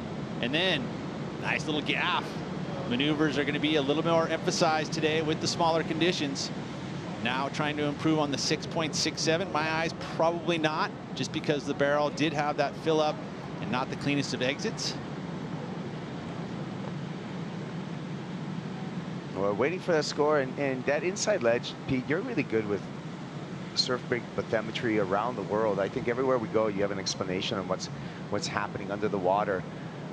What really is these ledges that we're talking about on the reef? Yeah, shallower spots in the reef. You know, there's little deep spots, there's little moments, and it's all carved by the ocean. It's by the waves. They beat up this reef, and they make little, subtle little differences in depth. And that first ledge obviously has a little gap, and it goes down, it grabs the water from that bigger energy waves, and that's going to allow it to break on that outer ledge, shallower water. Sometimes what it does is it kind of touches that little ledge, and then it goes through the deeper area of the reef, and then hits the inside ledge. And the inside ledge actually goes to dry reef. That's the one that kind of moves all the way up into the dry reef. So it runs along that reef, and it has a little curve on it. And it's all been developed by thousands and millions, let's go millions of years of wave action on the reef. Really interesting, and thanks for identifying that and an explanation for everyone who's enjoying this show. It's been a great show, by the way, out here in Tahiti. Miguel Pupo again utilizing that inside ledge. Look at him again, double arm drag, a little bit behind the current here, stalling for more time. Stalling, comes through another section, and he's just playing with it at this point. Well, he's identifying the waves that are allowing that exact scenario to happen. You can see it turns the corner. Now, look at Kaio's made an adjustment. And Kyle making the adjustment, some travel time, but just gets clipped on the way out for an incomplete ride. I love that he's going to keep doing it and rolling the dice because he's not really that far behind. A 7.33 is what he's needed. So the scores are, you know, not super high. So if he can find himself, you know, something special, watching again, just identifying this little, what, 3.5, 4 footer. But look at the barrel time he carries all the way through. Able to read the little bumps and ridges. Another wave probably not going to factor in. I mean, the wave before actually came in at a, what, same score as his low. Yeah. Previous wave, a 6.67. We're still waiting for that last wave score for Miguel Pupo. But Pupo, you know, when we look at his history out here in Tahiti, he's had some, you know, this is his best performance ever. And he's been surfing this event all the way back since 2012. And we can take a look at his previous results, a couple of 13ths, and then, you know, a lot of first round losses there when we're looking at those 25th finishes starting in 2014. That's a little surprising to me. I mean, considering how good of a barrel rider he is and being that he's a goofy foot, and this wave specifically kind of favors goofy footer barrel riders for sure. I mean, you obviously have some of the best in the world being Kelly, John, Andy being winners, past winners here. But they're like the best, right? You know, so it's a little surprising to see that he hasn't had great results here, but hey, that's changed right now. Yeah, I mean, everything changed this year for Miguel Pupo. You know, really coming off with a blast with that semifinal finish at Pipeline, stop #1 on the championship tour. And that's equaling his career best. He did make the semifinals previously. I think it was 2016 over on its snapper. Kawi Belly, he had a quarterfinal finish here in 2019. So he has some momentum and some good feelings coming here in Tahiti. But previous to that, you know, 25th, and had to sit out 2018. I think there's a couple things that, you know, has been the difference for Miguel. Obviously, the major one in my eyes is his brother coming on tour. I feel like there's this mentorship and this family atmosphere and relaxed approach. All of those things have really given him a very comfortable. He's been able to kind of help Sammy, who obviously is benefiting from as well. You know, because they're both having the best years, and so I think that's the major change. But you know, in his ability and what he's been doing, and he just looks like he's making just really good decisions. And I think that comes with that mental strength of having the comfort and the cruisiness that he's getting traveling with his brother and his family. Yeah, and you know, both Miguel and Samuel Pupo coming from a great surfing pedigree. Dad Wagner was really that first wave of the Brazilian storm when we look at professional surfing. Yeah, no, Wagner was in the sea draws when we were competing. So, yeah, no, exactly it. I mean, you know, the offspring, you generally are going to share the ocean with your offspring, and sometimes they take to it, and look what's happened. Yeah, you start them young. I mean, right now, in surfing, I think we're seeing the new crew of grommets starting maybe at 2 years old. Oh, yeah. 3-year-olds. We were out surfing with a 10-year-old girl the other day in Kelia, and she's local Tahitian and just ripping. Yeah, had good style, no fear over, you know, very shallow reefs. You know, and again, that's, I mean, I didn't really start, you know, until I was 10. I did attempt earlier, but I got freaked out. You know, Pop sent me over the edge into the kelp. There they are. There they are in the lineup. That's okay, the crew. Now they're out in the lineup at Jobs. Oh man, that's the future right there. And they were all participated in Rising Tides as well. So oh, I love it. Their future of women's professional surfing taking a front row seat here. And that's a big part of what the World Surf League has done by bringing women to these venues. It's just going to inspire, and that's what we, you know, that's what the league's supposed to do. We're supposed to inspire the youth, and it's just going to improve the whole sport. Bigger wave for Miguel Pupo. A little elevator drop there. Tucks behind the curtain. Second section for Pupo. Drives through, busts through the door, and a nice completion for Miguel Pupo. Right behind him, Coyote Belly pulls tight and high. Has to get through a foam ball here, and again, the door shuts on Ibelli, and Miguel Pupo able to break through that door. A little point of difference on this wave. Bigger one, 2 sections, 2 distinct barrel rides. Not the cleanest of, you know, not the hollowest of waves, but again, a little bit bigger. And again, technical tube riding done by Miguel Pupo. Can he improve on the 6.67? One more time, we'll take a look. Yeah, so it's this much bigger wave.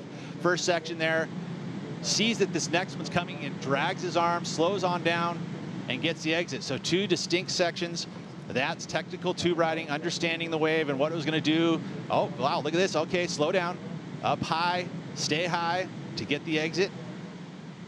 Live action with Kyle Belly pulling in. That wave just fills up with white water. You can see Belly going down, continuing to swing at waves and trying to claw his way back into this heat, but he needs a 7.33. That need may increase. We're still waiting for last score of Miguel Pupo. Yeah, and that was a little different look. I mean, he'd been on the inside reef for a lot of those waves earlier in the heat.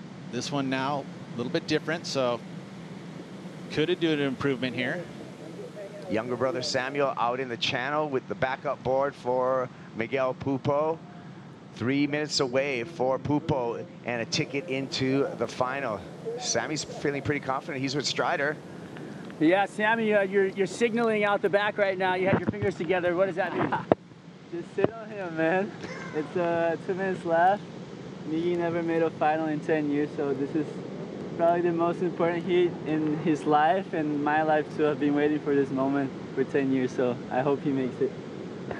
Some brotherly love and communication coming from the channel, making sure that he gets back down on him right here. But I mean, the separation in the lineup is pretty big right now. We'll see how Miggy reacts as this thing happens. But you know, Miggy's been finding every perfect little inside corner. He's identified the place on the reef where he needs to be for the high scores. And you know what?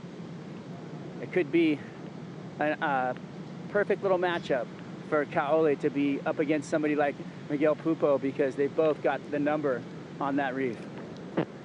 Yeah, I agree, Strider, and it would be a landmark year for the Pupo family. Samuel already making a CT final at the Oi Rio Pro earlier this season, and older brother Miguel just under 2 minutes away from doing the same thing here in Tahiti, making a CT final and perhaps a win.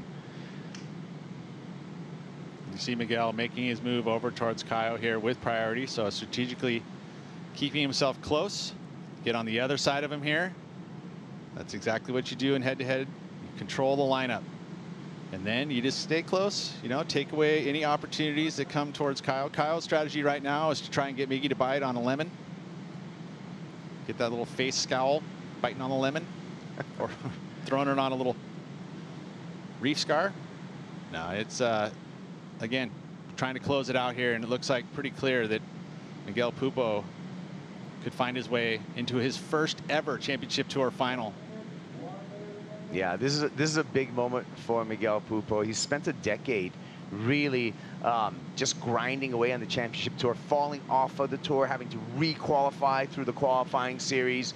It's been an up and down event, and it was great to see him have his younger brother this year as a rookie on the championship tour. Like you said, Peter, I feel it re-energized, it inspired Samuel Pupo, the younger brother, but I think it re-energized Miguel Pupo as well. So that symbiotic energy, that symbiotic relationship between the two brothers on tour seems to really be electrifying. Yeah, no, I would totally agree. I mean, you think about the point of difference that's given him, you know, this extra edge, and that seems to be the surfing's always been there. Yeah. But you know, all of a sudden, we talk about this at this level. It's between the ears. That's the biggest part, is being able to make good decisions. You know, instinctual decisions that are the right ones. So I love it. We're down to the hooter. There we go. Here's the reaction from Sammy. Little golf clap. He knows the game's not over yet. Yeah. We got to get into the final. We got to win that final. But parabéns to Miguel Pupo. He will be joining Kauli Vas in the men's final.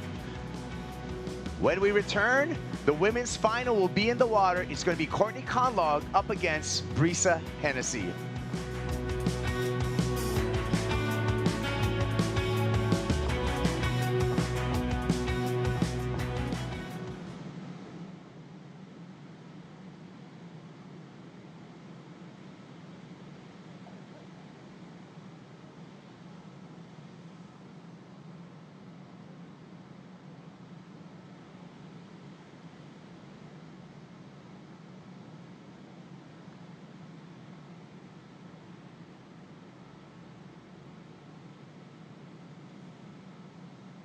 We're going to start the final of the women's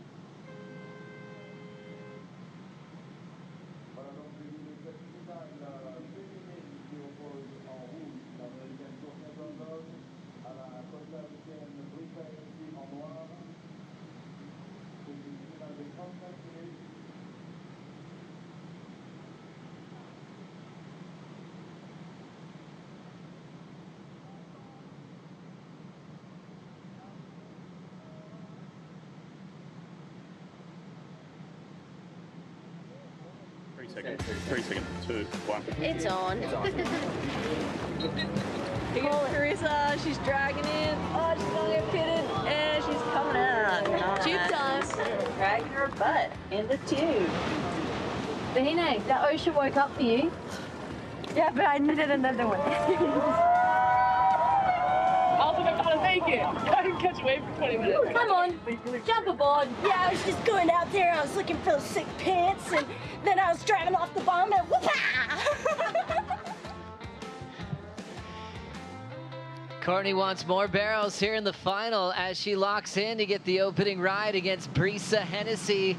Little mid-face slash to stall. No barrel on offer this time as she'll kick out to the channel and try to fight for a big win here at the end of the road. Courtney taking on Brisa Hennessy as we've reached the finals for the men and women. Just about to close out finals day. Joe Turpel and Laura Enever, who's been competing for a very long time. What changes, Laura, when you get to one heat away of fulfilling your dream of winning a big event on tour? I mean, everything, making it all the way to the final, that's what you dream of. You absolutely dream of these moments. And coming up short, it hurts. But both of these women, one of them is going to be the first women's champ here in Tahiti in 16 years. A special moment in our sport, in history. And yeah, either Courtney Conalog or Brisa Hennessy is going to take home that trophy. Crazy how close the season ended up being coming into the final stop of the regular season. Earlier today, Brisa was just trying to keep herself in contention for the WSL Final 5. She was in a must-win situation. If she lost against Lakey, she would have fell out. Now that she's all the way into the final with 10,000 points on the line, if she wins, she could go all the way up to the #2 spot. Wow. Into the Rip Curl WSL Finals. We'll wait to see what unfolds here. Absolutely huge for Brisa to, you know, if she could take this, obviously not only being the first of the women's champions back, but yes, second in the world heading into Trestles would be mighty fine. As we see setting up another attempt at the barrel, just quickly up and out. Brisa Hennessy been working hard on the backhand barrel approach, spending a lot of time at Cloudbreak in some pretty big conditions. Last year, she was able to release a film showcasing all the waves that she was able to ride. Talked about kind of pushing herself when it got pretty scary at Cloudbreak. And she got some of the waves of her life just translated to more confidence, which I think is all just fulfilling this role that we're seeing here in Tahiti at the end of the road. Yeah, it really has. And I mean, it's paid off. I remember seeing Brisa here last week. We've been here a long time, but you know, there wasn't a lot of time for the women to warm up. You know, even the crew that have been here for the last 3 weeks, there hasn't been any major, you know, waves. It's been the wrong, you know, direction swell, lots of rain, just nothing, you know, of any substance for everyone to sort of get to know this wave. So Brisa wasn't actually feeling very confident, you know, a week ago. She was saying, I haven't really had a proper wave out here yet, but that all changed. And, you know, she's been learning on the fly out here, and just seeing her, you know, barrel, you know, everything she's doing in the barrel evolve over the last few days. It's cool. So much to be excited for here on finals day. Miguel Pupo has just entered the first CT final of his career. He's sitting next to Dimity. Thanks, Joe. Miggy, how does it feel you're in your first ever CT final? It feels good, you know. I knew it was going to be a good battle against Kyle. He's been surfing well, but with this win, I knew it was going to be hard for the backhanders like it was for Kelly on the previous heat. So I kind of tried to look at where Kali was sitting, and then I just went straight there where he was, and I kept hearing 8s and 7s, so I was like, oh, that's the spot to be on, and got a couple of sixes, which was enough, so first ever final, stoked. And it's not over yet, you know, you've done all the hard work to get to this point. It's going to be an all goofy footer matchup against local hero Cali Vaz. What's it going to take to beat him today? Yeah, look, Cali is surfing really well, and you know, he has the home crowd, but you know, I'm surfing for my family in Brazil, so I'll try my best and see who's going to come up on top. Well, we're so excited to watch you. Good luck. I'll let you go get ready. What an exciting moment for the career of Miguel Pupo, qualifying at the halfway mark in 2011. We talked about him in the semifinals just moments ago. I mean, that was only his third time he was in a championship tour semifinal in his career. We talked about this is the best year of his life, and he just continues to break all previous records. So far as personal bests are concerned, at a lot of the reoccurring venues on tour. So impressed with Miguel Pupo, very close to his first CT win. Wow, it's absolutely incredible. I mean, coming on, you know, back in 2011, you know, that was the year that Courtney also came on tour. Came on tour in 2011, and it feels like an eternity ago. Honestly, he is a different man now, and it's actually so inspiring, even, you know, for me to see that he has had that fight the whole time. I'm sure there's been times in his career where he's just wanted to maybe throw in the towel, and, you know, but for him to come back stronger and stronger and keep evolving, he's fallen off tour, gotten back on tour over and over again, and to finally break through to that first ever final is something very special. Priority with Courtney Conlog had a 1.17 start. As we'll see, the Californian just grab the rail. I love how she can just redirect on demand with that strong right arm. Just a quick little fade into the pocket as she steps off, and we'll see a little bit more wave activity as she'll just head straight to the channel with 28 minutes on the clock. Her first final of the season, as she got her first win in the semifinals here at this event. She had two previous in Australia that she went down in. And she makes really good adjustments when she adapts to the conditions. What do you think of this one, Laura? Yeah, just loved that barrel style. She's got that drop on. She's got it down, sorry. She's just, look at that. Puts her butt in the face, knows how to just extend to maximize the tube time. I'm just so impressed by Courtney's backside pig dogging stance. And, you know, it just looks like she just looks so comfortable in that position. So strong, so stable, and yeah, it's really cool to see. Courtney enjoying the beauty of Tahiti all week. Loved the lay days. Was never in a rush to get things started. Really had a well-balanced act. In and out of the water, always spot checking every single day at Teahupo'o. She was enjoying the all-women's practice session that happened at the start of this waiting period, just to get a little bit more familiar with the different breaks in the reef. Brisa Hennessy sits out the back with priority, with a lot on the line in this final. Not like she's had enough on the line today. She got into the final five officially, but now if she wins, she'll move into the #2 seed at the Rip Curl WSL Finals. And what an advantage that would be to get out of that first title match where 4th seed and 5th take on each other. Whoever wins that moves on to #3. Whoever wins that moves on to #2. So talk about getting some extra rest. A bigger set approaching now. Two surfers out of position. Seems like Brisa has decided to put that helmet on again, so let's see if it gives her the confidence. We've got some whistles. Water drawing off the reef. Further down the line, Conlog under priority wants it. Stylish little slide on the open face, but nothing really to pull into. She's got that wire, doesn't she? That little slingshot into that backhand tube stall. I love it. She is so comfortable in these conditions. You know, she's just going from strength to strength, it feels like. She's not afraid to turn and go. We talk about having to make that split-second decision, sliding down the face sideways. She is totally fine to have that weightless feel and that board sliding down the face, and that is a really hard thing to do and a hard thing to feel in control doing, but she looks very in control. So Laura, you just identified the helmet back on for Brisa. She had it on in the quarterfinal against Lakey Peterson, took it off in the matchup with Vahine Fierro. Now it's back on again. Yeah, I mean, she must have just seen a few like chunky barrels coming through in the men's heat or whatever. Maybe it's a superstition thing. Maybe she just feels more comfortable and like she wants to charge harder in the helmet. So whatever the reason. I'm guessing maybe that the wind and there is a few West Bowl ones coming in, and she wants to give herself every chance mentally and physically to get into them.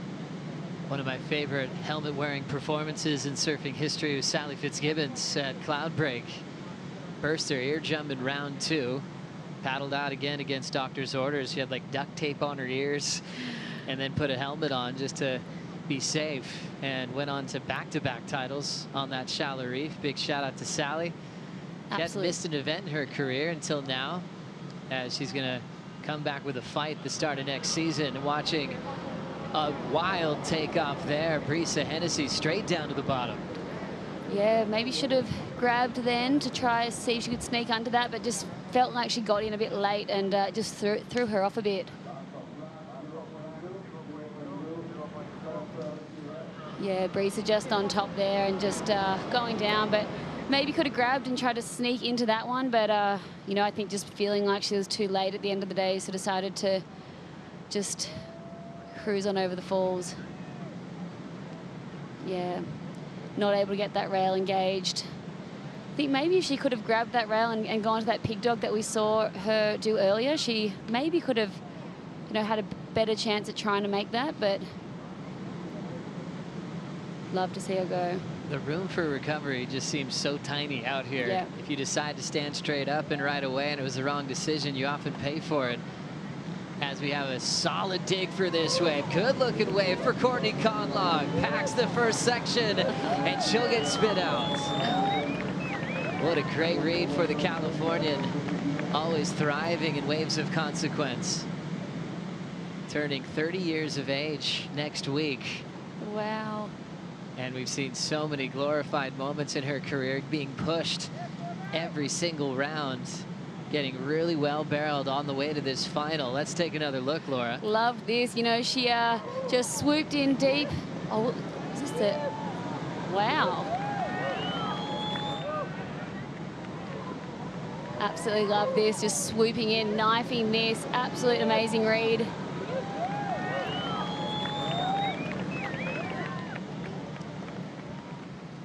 No hands at the takeoff there, so just deciding she wanted to maybe get another pump and then realized I want to slow down here. I'm going to put my leg and butt and arm in the face to maximize this. Look at that positioning from Courtney Conlon. That is picturesque, perfect positioning. Holding on here to maximize that moment. It went very small, and to make it out, she had to go high and read that to perfection. I just love how she has so much speed, but she could bottom turn and then slam on the brakes. Really hard to do on a powerful wave like this. Waz, how's she feeling now?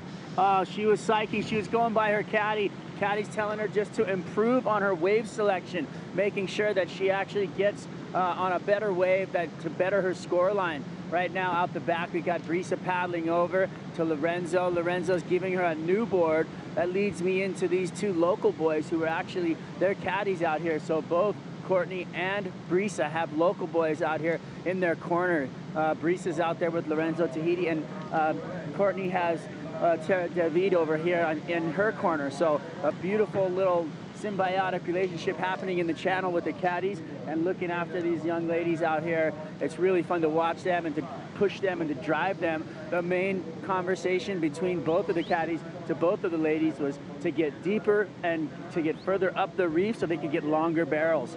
Beautiful work. I love it. Symbiotic relationship. I'd call it a mutualism, both benefiting from this partnership, getting a lot of love from the local contingent in the channel. But they get so much excitement seeing Courtney and Brisa succeed as they're looking for a big title here at Teahupo'o. First time this event's been on for the women in 16 years, and it's been a long wait. So happy that these two get to enjoy the final and to be the first champ out here for the first time. We'll decide that in about 20 minutes. Yeah, who is going to add their name to the list of hard-charging women who have won here in the past, the, you know, idols of mine and all of ours growing up. Kate Scarrett, never forget watching her in Blue Crush, just absolutely charging. Kiala Kennelly, Lane Beachley, Sophia Milanovic, Chelsea Georgeson, now Hedges, and the last winner, Melanie Rebencar. So, yeah, either Courtney Conlon or Brisa Hennessy is adding their name to that list. Melanie Redmond-Carr was on a roll that year. She had a few wins. It was really talked a lot about that she might be the world champ that season. I think in the interview after that win in Tahiti, she was focused on Chelsea coming forward. Chelsea was a defending world champ at the time. Also, Lane was looking for title number 7. There's the Hennessy family. You don't often see them doing stuff without the whole family involved. Living a long time on the ocean, different oceans around the world, from Costa Rica to Hawaii to Fiji.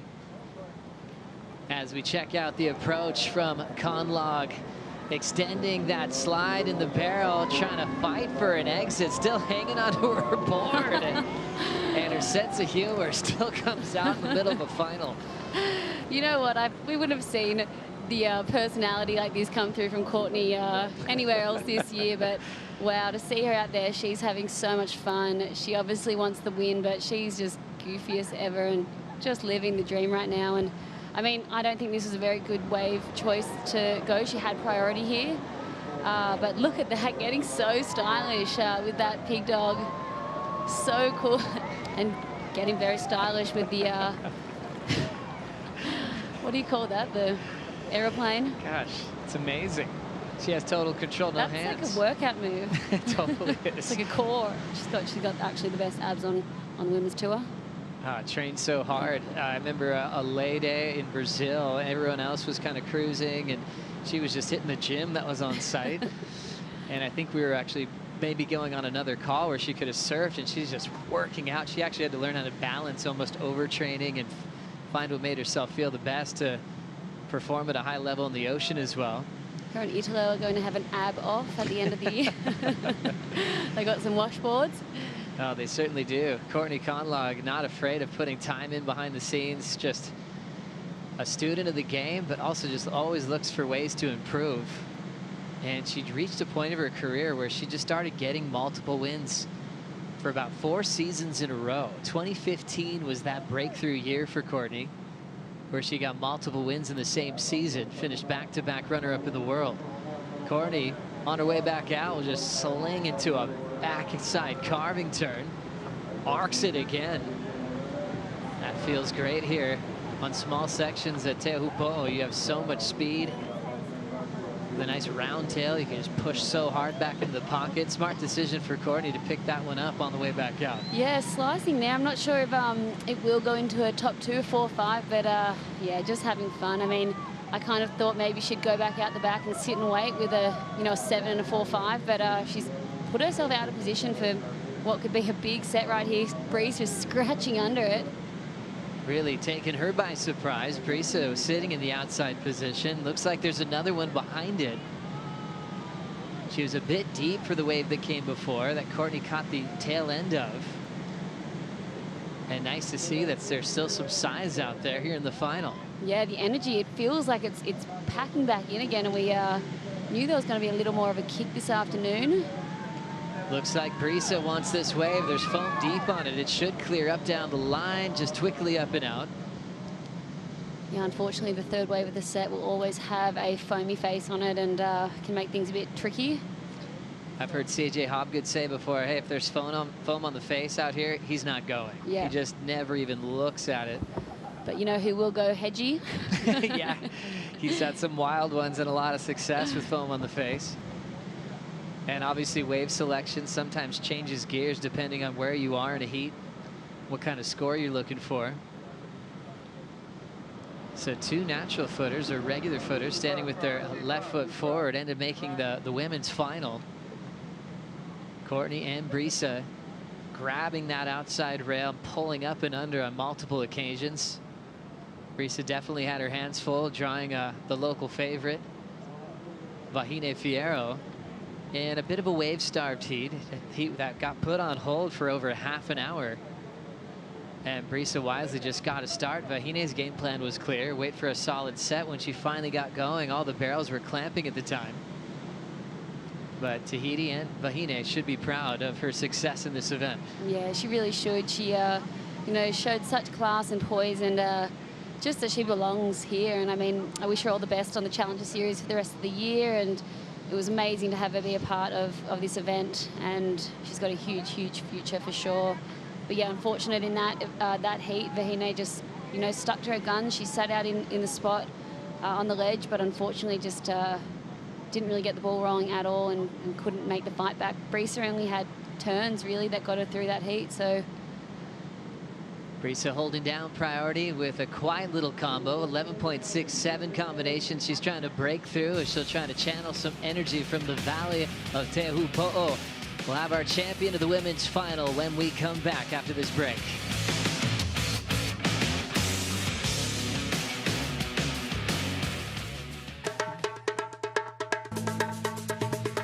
Everything's gonna be alright. Everything's gonna be okay. Everything's gonna be alright. Kila kitu kitakuwa sawa. Usitie shaka.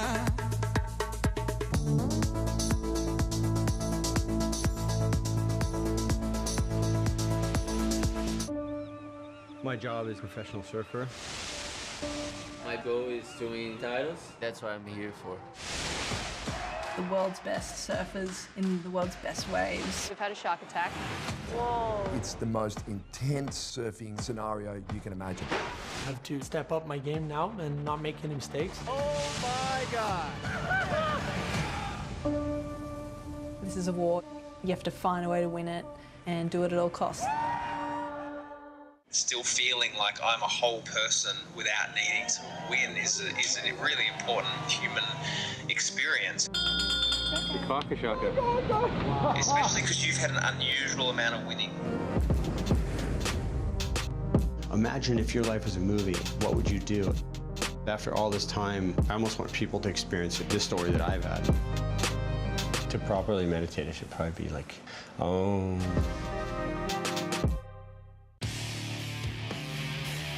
You're watching the final here as we look back to Courtney's 717 that got her way out in front.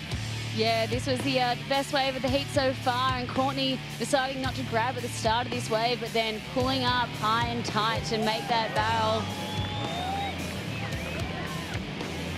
And she's been getting her barrels in different ways. I'm so impressed how she can get so much speed, and look how much she's pressing off the bottom, and right there, gets the pig dog style, slams on the brakes, putting her body into the face of the wave. Got to be a good body surfer, I feel like, to be a great tube rider as well. And Courtney understands that. One of the strongest on tour, getting spit out to the safety of the channel, and she wants more. Trying to take off quickly and pull under the first section is Conlog. She'll miss it there, but she was able to avoid a wipeout. Clean conditions out the back. Hennessy getting involved. Straight down to the bottom. She'll try to burn off some speed. Nice hollow section. Hennessy just getting shoved down the line. There's a moment there I thought Brisa was going to get nice and barreled. Real good shape. It just was right behind her as she's still trying to break the combination. Yeah, unfortunate there for Brisa. She just couldn't put herself deep enough. She might be adjusting her positioning after that wave, but you know, it looked like a beauty. It looked like maybe it was going to throw in that west bowl.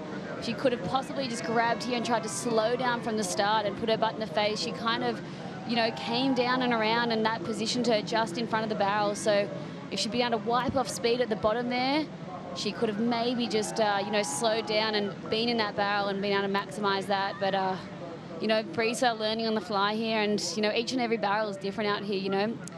She's going to go back and be able to watch that and come back and work out next time how to slow down.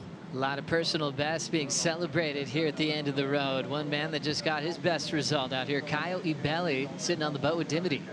Kaio, what an amazing finish to your year. 3rd place, your best result yet. I feel like this is just only the start of what's to come next year. Yeah, for sure. Yeah, starting Hawaii with 2 semifinals, like I really expect to just try to get something more out of the year, you know, like I think I put a lot of pressure on myself, and like I might have been like really close if I had another good result, like maybe a quarterfinals, like I would be able to sneak in closer to the top 5. But yeah, super stoked. Like I wish we had a little bit more waves in my heat. It was really hard to tell like which wave was going to barrel. Somehow Teahupo'o is not barreling that much right now. So, but Miguel did good. I'm stoked for him. I'm stoked to see my friend Kali in the finals. And yeah, I'm like vacation mode now. Like I'm feeling it. And you're looking very relaxed now, knowing that it's all over. But what's your plans to prepare for next year? Because I feel like you've just only built to another level this year. And what's next? Yeah, I'm gonna go home. I need to take like a month and a half vacation, maybe a month. Then I'm gonna start training harder than I ever done before. Like I kind of have mapped everything all my way to next year, and maybe to next year give the best shot of my life, trying to like become closer to the top 5 or on the top 5, and just in general being a better surfer. Like if we become that competitive mind the whole time, like trying to like make heats, like a lot of times things don't go that way. So just trying to be a better person at home, like take care of my body. I'm getting older, like I'm getting lower back pain, and just like take care more of the details in my daily routine, which it's really hard for us to have when we're traveling. So have a routine at home, train really hard, and come back strong for next year. Sounds like a good plan, but for now, enjoy your time in paradise. We're in Tahiti. That's right. What a great year for Kaiwa, and it's like the first time ever I can actually relate to him. Lower back pain. He could buy a few massages with his prize money. What a talented surfer. But yeah, a well-earned break to prepare for next season. Controlling wild takeoff into a quick whip on the face, pulling in for a section there is Brisa Hennessy. Backhand roundhouse cut back, just arcing on the open face. That had to feel good. Hennessy ditched a 0.5 with that one, Laura. That would have felt good for Brisa to get going. 8.5 minutes to go. You know, she needed to drop one of those low scores, and you know, that was a nice wave. She wasn't super deep, but just got to get in the barrel. Nice drop there, you know, just hanging on and doing that cool check turn. Just slow down, really cool barrel style from Brisa, and a nice little hook there. So that was a nice critical drop there. And then, yeah, pulling in for a bit of coverage there. Won't be anything too big, the score, but, you know, it'll be something to put her back in the heat and maybe get up to, you know, maybe something in Courtney Connell's backup range. So many cool coaching type mentors that Brisa's worked with in her career. I mentioned Kahea in the early years. Keiko Bacoso by her side in a lot of key events growing up, and officially working with Glenn Micro Hall and the Micro Surf Academy through some big highlighted moments of her career. And she's always so thankful for every bit of knowledge that gets passed her way. 7:25 to go. Scores coming in for last of Hennessy will make this final a bit closer. Her goal there was to break the combination, but there's more waves on the way. This is a bomb. Water sucking off the reef. In position is Conlog. Big takeoff, slides right into the open face. Big highline wrap, just enjoying the speed in the open face of Teahupo'o. Not an easy drop, even though she didn't get barreled there. Really technical approach for Courtney. Yeah, unfortunately that wave just a bit south, I think. It didn't really have the wrap in on it, so it didn't barrel, but, you know, it looked like it was going to do it from the start. Just so impressed. She was so late on that drop, slid down the face. Her positioning was perfect, so she didn't catch any rails, and if that was doing its thing, she would have put herself in the perfect position. Oh, she loves being in position for a solid wave, thinking about big wave efforts for Conlog over her lifetime. You always think of Margaret River. She was so dangerous out there. Multiple titles at that venue. What about this takeoff? Yeah, one of the biggest sets of the day, and Courtney just sliding down the face sideways. Her fins unengaging from the wave face and then re-engaging, so really critical. A super gnarly drop, sliding sideways. That was really, really cool. And then just a stylish backside carve. What do you love about a big backside carve or even a big backside roundhouse cutback? Yeah, big carve down. It's super fun. You can just play around with it, move your feet up around the board, and just get a bit crazy. I always loved the way Bruce Irons used to do them with a lot of speed, and the way he'd frame up the rebound was like a frontside hack. It was so exciting, and it wasn't always a popular maneuver for a long time. Dan Reynolds said he felt a little uncomfortable with his style when he did them. I love how much time you could spend on that rail. Courtney enjoyed a nice version of a wrapping turn as we have 5:25 left on the clock. Brisa with priority hunting down to 7.9. This final's flying by on us, Waz. It sure is, and we got a couple of different kids in the water right now. So Brisa paddling back out. My arms don't work. I can't paddle. And she's like exhausted. She could, you know, verbally just shouted it out to her caddy. Her caddy said, "You gotta get deeper, get back in there." You know, I can't move my arms. So she's really feeling the fatigue of the day. And Courtney just kind of the opposite, super excited, saw that wave, said when she paddled back out after, she said, "I just couldn't wait to feel the feeling of dropping in on that wave." She was so excited to feel the energy of the wave, and now she knows, and she's talking to her caddy, talking about getting back behind it more so she can be in the barrel when she drops into those waves. So really fun, total juxtaposition of the fatigue and the spirit of these young ladies in the water. Love it, Strider. Thanks for the insight. A totally different story in both of these camps for these two athletes. And you think about the fatigue factor physically and mentally for what Brisa's day's been like. The sudden death surf off for a spot, the WSL Final 5 first for Lakey. But even before that, getting a bomb in the free surf, that feels like a couple of weeks ago. Yeah, lots happened in this day. It makes sense that she'd be feeling the fatigue at this point. She posted a video this morning of her just the nose dripping. We call it tap nose. When you get a flogging out in the lineup, you usually have a lot of water that just loves to go up the sinuses, and if you turn over and, you know, it could be an hour later, some of it will drain out. But just thinking of Courtney Conlog right now, you know, at the start of the year in January at Pipe, we thought we were going to see her in a final there. You know, we knew that she just loved that wave. She was out there in the free surfs, and she ended up getting a 17th there, second round loss. So and amazing. It was kind of like what you brought up before. Mentally, she was preparing for big pipeline. Yeah. And her heat was not big pipeline, and that actually really took her by surprise. Totally. And then it was big pipeline, and she wasn't in the mix a few days later. And I mean, to finish this year off in the final, her up and down roller coaster year has just been, you know, pretty inspiring. I've seen her been along for the ride at most events, and just seen Courtney get over some big mental hurdles, being in a position she'd never been in on tour. She's never fallen off tour in her 11 years on tour, and she almost came the closest to it when she almost didn't make the cut. It's like, even though she lost early at Pipe, she absorbed so much information and gained so much experience. She called up Reef McIntosh, Pipe legend, and was like, "Hey, can we work together?" And Reef was so happy to help, and he just loved her intensity to improve and to learn, and, you know, knocking on the door before the sun came up. And he was just like, "Wow, I'm impressed. Let's do this." And he saw a lot of improvement in her in a very short period of time, ready to learn, ready to apply all that new knowledge, and reaching out for people with a ton of experience like Reef. And no doubt she's applying everything that she learned to a venue like this as well. For sure, for sure. She looks like she's just been doing backside pig dogging her whole life, trying to get in that position that she gets in. Try to do it on the ground. Anyone watching at home, it's hard, and then you're doing it on the board. It takes a lot of strength and flexibility. And it looks just like an art form when it's done right. 2 minutes on the clock. This one's going below sea level. Do we still have a rider on the foam ball? Just seeing a open hollow section with no surf for Brisa Hennessy.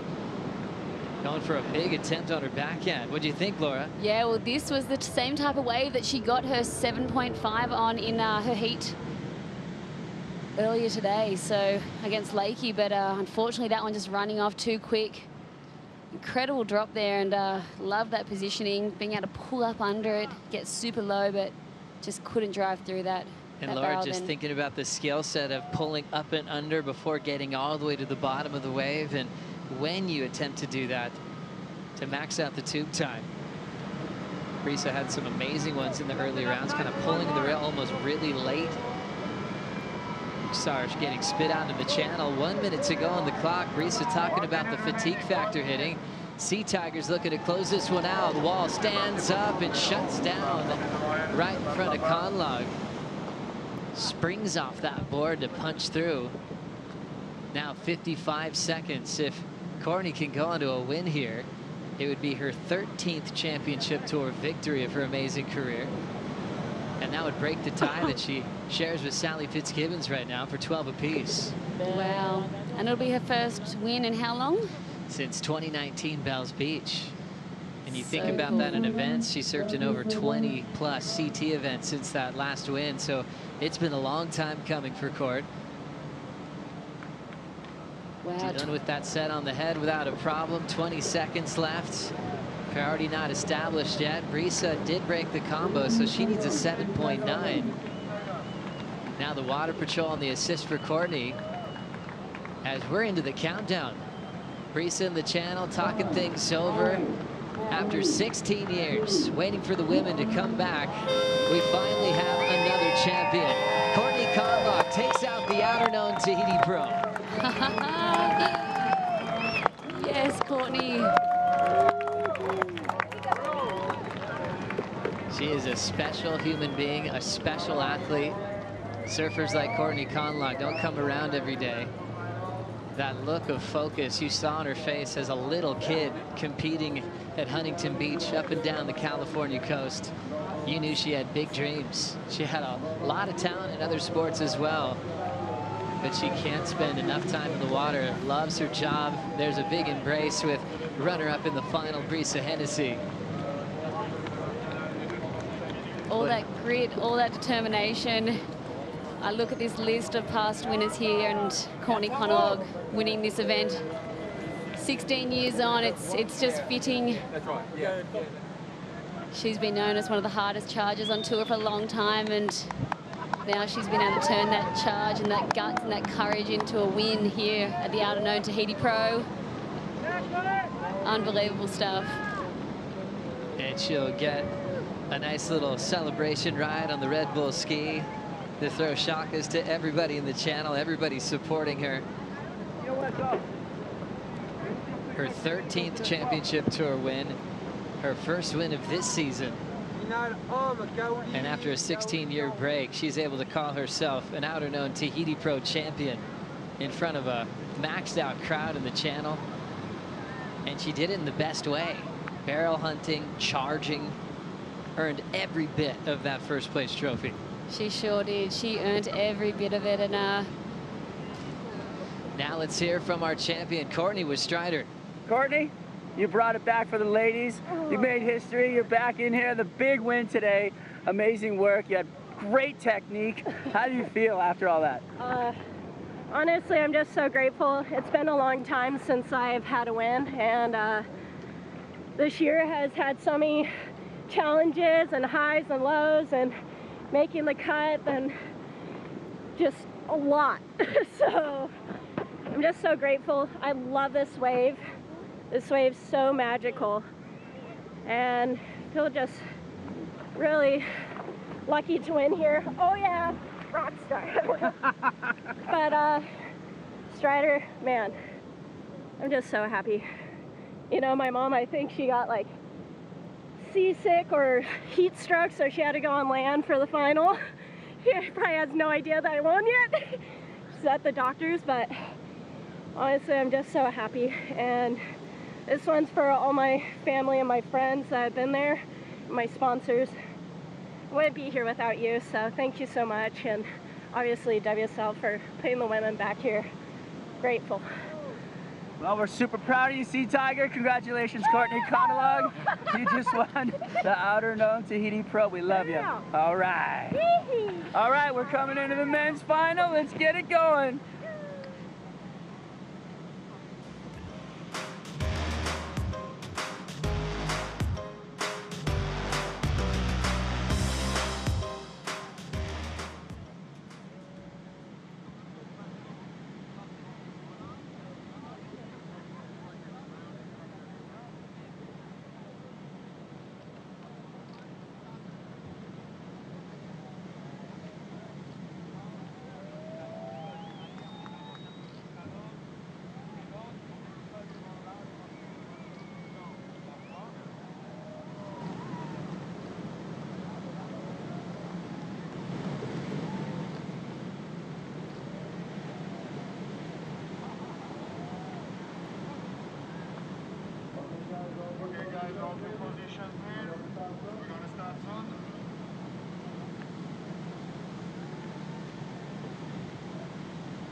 This wave going below sea level. A bomb for Pupo.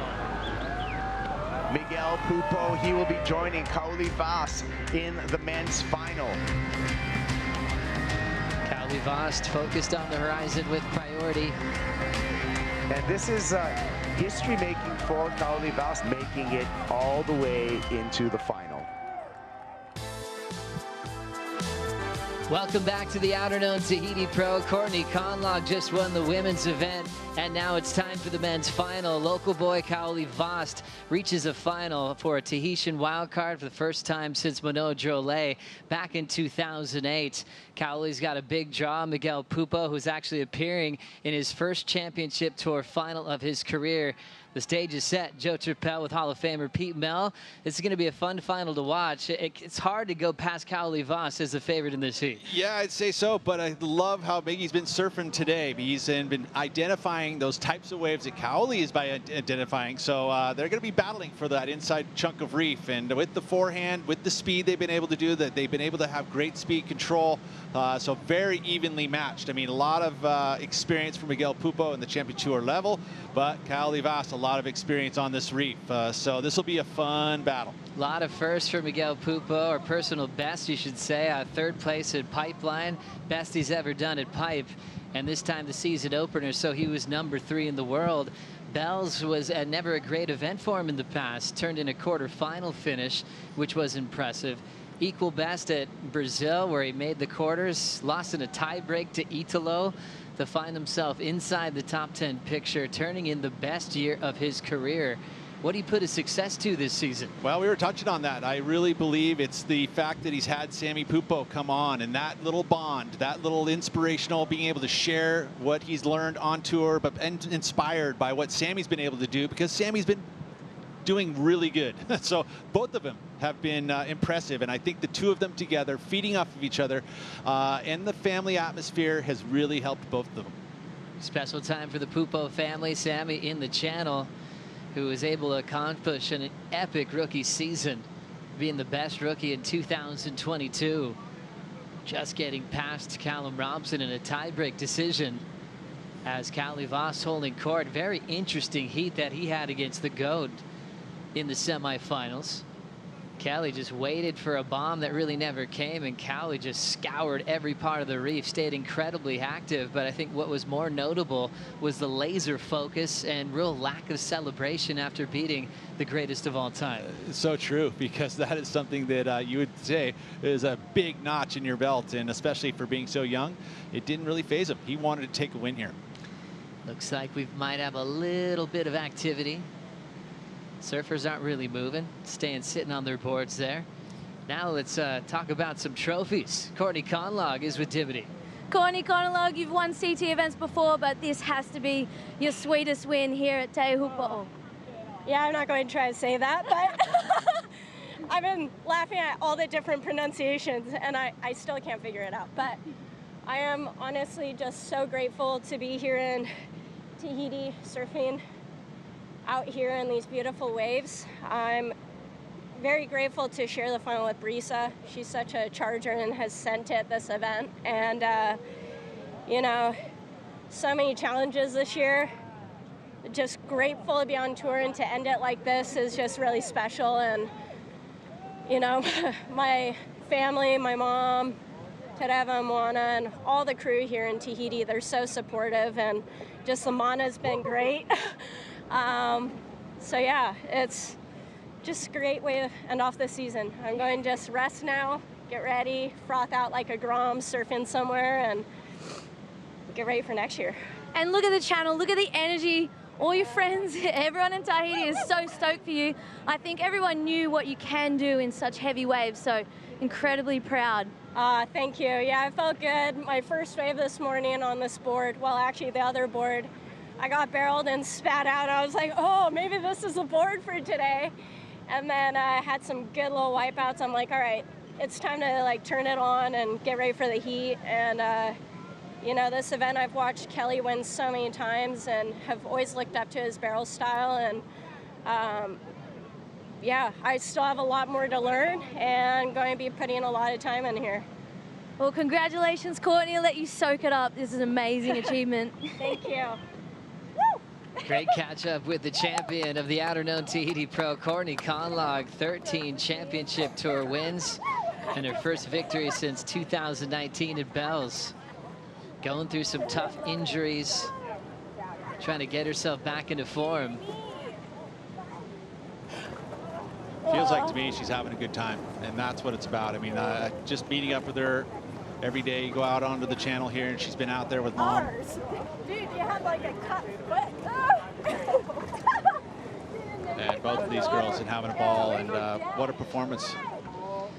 So much to celebrate. The last event of the regular season, so Courtney takes a win into her holidays. Brisa will be able to relax and really be proud of what she accomplished on the final day of the regular season, as she'll now prepare for a world title event, the Rip Curl WSL Finals. And I feel like when you see these veterans go through a bit of a slump, maybe out of the spotlight of the podiums and the world title showdowns, wins just start feeling better and better. You saw Kelly speak to that at Pipeline this year. It was incredibly emotional when the wins are fewer and far between. Can't imagine for Courtney, knowing how much hard work she's put in, to finally have that #1 trophy again. And a place like this specifically too, you know, because you put her at one of the top because of the fact that she is so brave and has such great technique. She'd been working on it, so it's really cool to see her get rewarded for all that effort. Well, now seeing CEO Eric Logan in the boat, I think it is trophy time now. Back to Dimity. It's definitely trophy time. We've got the winner, we got the runner-up, we got some trophies. Elo, take it away. Thank you so much. What an amazing performance, and first of all, congratulations to all of our women that put on one amazing show at the Outerknown Tahiti Pro, and congratulations to you, Courtney, but first to you, Brisa. What an amazing performance under pressure against Lakey to secure your spot in the Rip Curl WSL Final 5. Congratulations for that. And we noticed that you got a little parting gift from our friend the Reef there, yes. But on behalf of everyone in Outerknown, I want to present this to you. Congratulations on being our runner-up. Thank you so much. Thank you so much, Brisa. First of all, I just want to say it was an absolute honor to go up against Courtney. I think she's been one for me that has really inspired me to be resilient, to be strong, to be kind, and to put your heart into everything you do and laugh while doing it. So I was trying to laugh out there every time and thinking about what would Courtney do? Because yeah, you definitely had this wave wired. But no, this year, like you're saying, has been an absolute roller coaster, filled with so many amazing emotions, really some hard times as well, but I think we've all come out some pretty strong women. I think we've come out of this really strong, so really congratulations, Court, and to all the women that were surfing chokes for the first time in 16 years. I'm super honored. Thank you. Yeah. Thank you. Congratulations, Brisa. And Courtney, she said it all. She said it all. And what a year for you, Miss Conlogue. And here you are, the champion of the Tahiti Pro. You can actually go surf that. Yes, you can surf that. And we have one more gift for you as well. Our partners at Breitling are presenting this to you as well. Beautiful Breitling watch. Thank you. Thank you. Yeah, honestly, I'm just super grateful to share this final with Brisa. You know, we have worked together, and I've loved surfing with her out at Cloudbreak, and to share the lineup in the final with her out here was absolutely incredible. And there was one wave I was like, uh-oh, if she makes this thing, it's going to be like a 9. And honestly, it was just so fun to share the lineup with her, and I'm really happy for her making the Final 5. That's a massive feat. This year has not been easy for any of us, and just a lot of headspace, and she's very strong-willed, and good luck to her in the finals, you know, at lowers, and I'll be cheering her on for definitely. Well, congratulations to both of you. Dimity, we'll give it back to you. Are these your cards? Thanks, Elos. Final out in the water. We'll let you boys in the booth take it away. Enjoy the party in the channel. Thank you so much, Dimity. Congrats to our champion, Courtney Conlogue, runner-up, Brisa Hennessy. Meanwhile, no waves ridden. We are counting down to a restart of the final for the men. Nice. So that kind of worked out perfectly. It Had did. the final presentation in the boat. Get a fresh clock for Kaoli Vost and Miguel Pupo, Pete. Yeah, #1 rule, don't hand away the microphone, but it worked out really well. That's the excitement here. Finals day at the end of the road. Let's count to the start of this seed in 3, 2, 1. Listen for the horn. Scored on their top 2 rides. So the winner is the champion of the Outerknown Tahiti Pro. Will it be a wild card run for Kaoli Vost in his second start here at this event at the championship tour level? He was able to get past Kolohe and Dino in a heat where Kolohe was holding the #1 role on tour at the time. And he actually used experience on this reef, sat really inside on the shelf, and was able to get big scores. He's been doing the same thing in the last few days on his road to the final, Pete. Are we going to start naming it Kaoli's Shelf? Might have to. Right? I mean, it seems like he utilizes it better than most, that's for sure. I mean, he sees them. It's unique because, you know, you think you have to catch those bigger set waves all the time, but yeah, those little runners along that inside reef are nice and hollow, and they can get you bigger numbers. So impressed how comfortable he is going switch. Yeah, that was incredible. I do agree. And you know, I've touched on it many times. We've had conversations about it, how I do believe the future is going to be utilizing both directions, going regular foot or goofy foot in any such way. And that's the future in my eyes for pro surfing. Looks like we might have a start to the final. Miguel Pupo's ready to dig in. He's got the speed, hollow section, the Brazilian beating multiple parts of this wave, punches free, and has a look of excitement to his brother in the channel. So after a restart, Pupo's able to get the first completion over the local boy. Wow, that is the prime example of that inside ledge and what it can provide. That was the entire reef from the top of the point all the way through into the channel, a complete barrel. The whole ride. That is going to be a good number. Look at this. I mean, Kaoli did have deep position, but feels like, maybe not. I don't think he's going to get there. But sure enough, this wave somehow stays so open, again, especially on this inside reef. And look at that, speed control, both arms, puts on the brakes, speeds up all the way through. I mean, look at how this wave grew as it went down the line and turns the corner. That's when it opens up. You know you've picked a good one when it turns that corner. This is going to be a big number. Love how much speed he gathered before he pulled in, Pete. Yeah, and that's what got him through it. You know, the fact that he was able to read it and pump those little instinctual moves, you know, how fast you get going, because he sets the line. And then he actually, once he's in there, he was able to speed control again, slowing down ever so slightly, both hands in the wall. Great stuff from Pupo. Miguel in his first final of his career, qualifying back in 2011. And his best ever result by miles here in Tahiti. He's always been a great barrel rider, where he actually found more success in pipe, making a quarters a couple times, semifinal this year. But Tahiti, he would have run-ins with John, with Owen Wright early on. Ended up losing to Mikey Wright back in 2018. Kai Otten got him, and I remember when Kai came in, Kai actually identified mistakes Miguel was making on where he was sitting, priority mistakes. And Kai took advantage of it back then. So a lot of years of having to leave paradise here with a tough result. All that's behind him now, and he has a chance to win the event. Yeah, he's never finished better than in 17th. You know, a bunch of 25ths and 17ths. We saw his entire, you know, and I was actually quite surprised considering how good of a barrel rider he is that he never got past that. But this year, you know, with this finals result, you know, whether he wins or not, he's going to move well into that top 10, and he's going to have a great seed going into 2023. Great Brazilian story with Bruno Santos, who won this event with Manoa Droulet in the final. Kaoli Vost on his opener starts just moving and dancing down the line, picks up the speed over the foam ball. Kaoli ends up getting sucked over the falls. Oh, that was that foam ball. He had the glide. He got lifted up when it looked like he was just nearing a completion. Wow, that was the wave he had been waiting for. See how it turned the corner and just opened up, but that's when the foam monster likes to go and grab over, and he was gliding over it. We were looking right into it. As we take another look, this was so close, Pete. Yeah, and this was a little bit bigger, but still on the inside reef. And look how it starts to open up. It turns the corner. There's the foam ball. He glides over, and he thought he was there, but he fell into the pit and just disappears into the depths.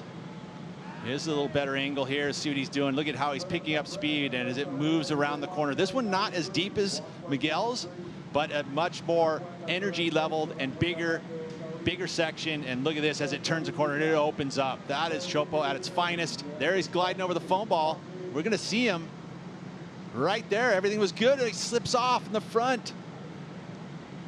Wow, that one's going to hurt. That was going to be a gigantic number. Would have taken the lead. Miguel with a 7, Cowley incomplete with a 1.93. Strider, we were not expecting that fall.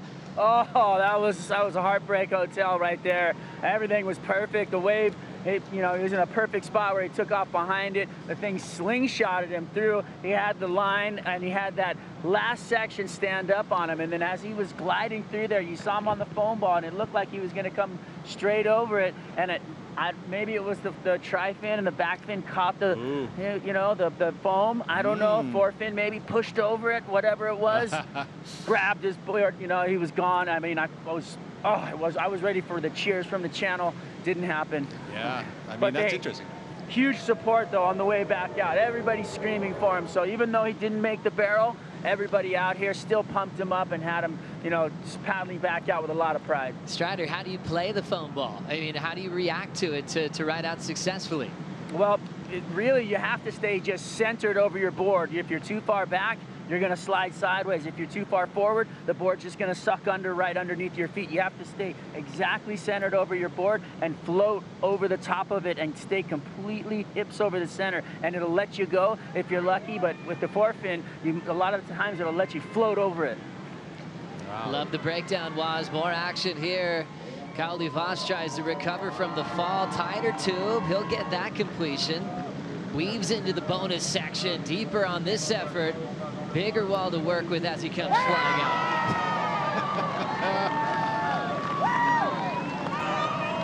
The local Tahitians didn't know if he was coming out of that from that angle. He disappeared way on the shallow reef. What a reaction when they saw Cowley's head pop out the other end. Great read once again. He saw that had that extra energy bubble on the corner. He stayed with it, and then the drive back. Again, such a good instinctive read. The very beginning of this, you're like, oh, what's he doing? But he saw it down the line. That's when he gets out of this one, sets it up with a little stall, bottom turns again, kick stalls into it, and then in the bubble, as that wave grows, flies out of there. This is a great comeback wave. You're mentioning about the foam ball, but you saw when he was in that one, he wheelied through it. This one here, no mistakes. He's going to get himself. He's so technical on this reef. He really understands the barrel. He's going to be one of the best tube riders ever.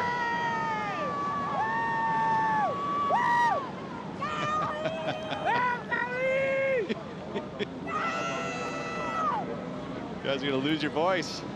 No, you gotta love it. Cowley Voss is a mentor for his siblings. Young Nike Voss, such a weapon. He's been out there in the channel for every one of his brother's heats. His sister participated in the WSL Rising Tides presented by Pura Vida. Just such a family affair for the Voss family. Making the decision to move very close to this wave at Teahupo'o, and boys, that paid off in a short period of time. Winning the final over Matahi Drole for the trials, that's a huge feat right there. Sure is. All the best local specialists fighting for this spot, now in there for the second time, and he's trying to be the first to win it. Yeah, it's pretty impressive, and I think that there's going to be a lot more wild cards that'll probably get there. Pulling in, super casual, Pupo will get the exit. Kicks out immediately. This score will back up the 7-point ride. Last score for Cowley Voss at a 4.83. So Pupo still in the driver's seat of this final. Nice little backup there. Miguel staying busy. I like that you don't look too long. You don't want to wait too long. Keep it going. Keep the cycle moving. Yeah, just reflecting on the wheelie basically of Cowley Voss. Uh-oh, look at this one. This looks like a pretty good one. Starting to draw off the reef already. Cowley Voss straps into this one. Super late. Kicks out immediately. Didn't have that speed. You had to climb over the ledge rather than underneath it to get that extra squirt. Don't know if it really had that extra, it looked like it was almost kind of a little bit further out of the inside ledge, so it didn't quite barrel right out of the gates. All of a sudden, everyone in the channel is your coach. Yep. They're whistling, they're cheering you on, and you have to be able to enjoy that support, but also identify the right wave to take off on. Let's have another look at Miguel's wave. Yeah, Pupo, you know, drives into this one. You know, this one's shortened up. It didn't have the corner that comes around to open up that barrel, so it's going to be just a quick one. Probably comparison to the 483, so just the outside section didn't have the inside bowl. But again, nice to back up the 7-point ride, apply that pressure, because you never know when it can go quiet for 20 minutes. Certainly. Kaoli Vost now with priority just needing a 2.18. He seems to be the best at adapting to this wave, understanding every part of the reef. He's gotten keeper scores all over it, especially with a severe combo over Kelly in the semifinals. I think that's why the local knowledge is, you know, especially at a place like this, being able to understand and move around the reef and identify waves that are going to give you points, you know, the channel waves and where you need to be to catch that wave to get the maximized barrel time, and, you know, up the point and then maybe mid-reef. I mean, those are exactly what that local knowledge will give you. Bruno Santos, who won this event for Brazil back in 2008. Just hard not to get past these comparisons. Goofy foot Brazilian over a local Tahitian wildcard back then. We've got a similar thing now. Pupo is a full-time competitor. That's the difference between himself and Bruno. Bruno Santos is always here, helping out the Brazilians, staying together, paddling out with them. Seeing so many final appearances more recently from a world-famous Brazilian goofy foot, Gabriel Medina. That ultra consistency. Gabriel Medina said he'll be resting up, but he's willing on the Brazilians to do well in this event, and I think Miguel felt that the most from the 3-time world champ. So true. You know, there's some similarities to actually Kaoli and Bruno Santos in the way that they're both goofy footers and the way they roam the reef. Matahi, a regular footer, but I'm sorry, the brother. Manoa. Manoa, the regular footer, one of the best backhander barrel riders out here in Teahupo'o. He understands, and so that, I mean, I remember that final. It was kind of a little bit more of that kind of smaller size on the back end of a swell to finish that one out, as I recall. And you would verify on that for me? Yeah, that's right. Yeah. Gosh, there were so many different moods to that year. So much great history, especially with goofy foot domination from Mark Akalupo in the first one in '99. Corey Lopez, CJ, and Damian Hobgood. Bobby Martinez, multiple-time champ out here. Ace Buchan got an emotional win. 2013, that one was over Kelly as well. Entering the Medina era, which was unbelievable, and led to Owen Wright winning back in 2019. Crazy how long that feels, a few years away. Last year getting canceled. So happy that we're back in Tahiti, coming off at a historical day yesterday. And now a big moment for these two, both looking for their first ever championship tour victory. Oh, it's so cool. I mean, already the best events of their lives, but you know what? When you're here, you want to capitalize and get that win. Point difference between Miguel Pupo and Kaoli Vost last, so that could make a difference here as it goes quiet. I think a lot of times surfers can kind of feel out of rhythm when they know they've got the local favorite, the guy that, you know, is on a roll, that understands every part of this reef. But Miguel's a different kind of competitor this year. I'd love your opinion on that, Joe, and in regards to what you think the difference has been for Miguel. Well, when I called him in the offseason, he was following his brother in the Challenger Series, and I wanted to get his take on Samuel Pupo coming up quickly. And he said, yeah, I just want him to do well so badly. And first thing, I just felt the love that he has for his little brother. It was like his success is his success as well. No, he shares that love. If Sammy does something big, he feels like he did it. He's so proud of him. And they might be because they've got a pretty significant age gap as well. It's not, they don't like hate each other. They're not like trying to get into fights. It's all love, you know. And Miguel is such a great leader. He's a great father.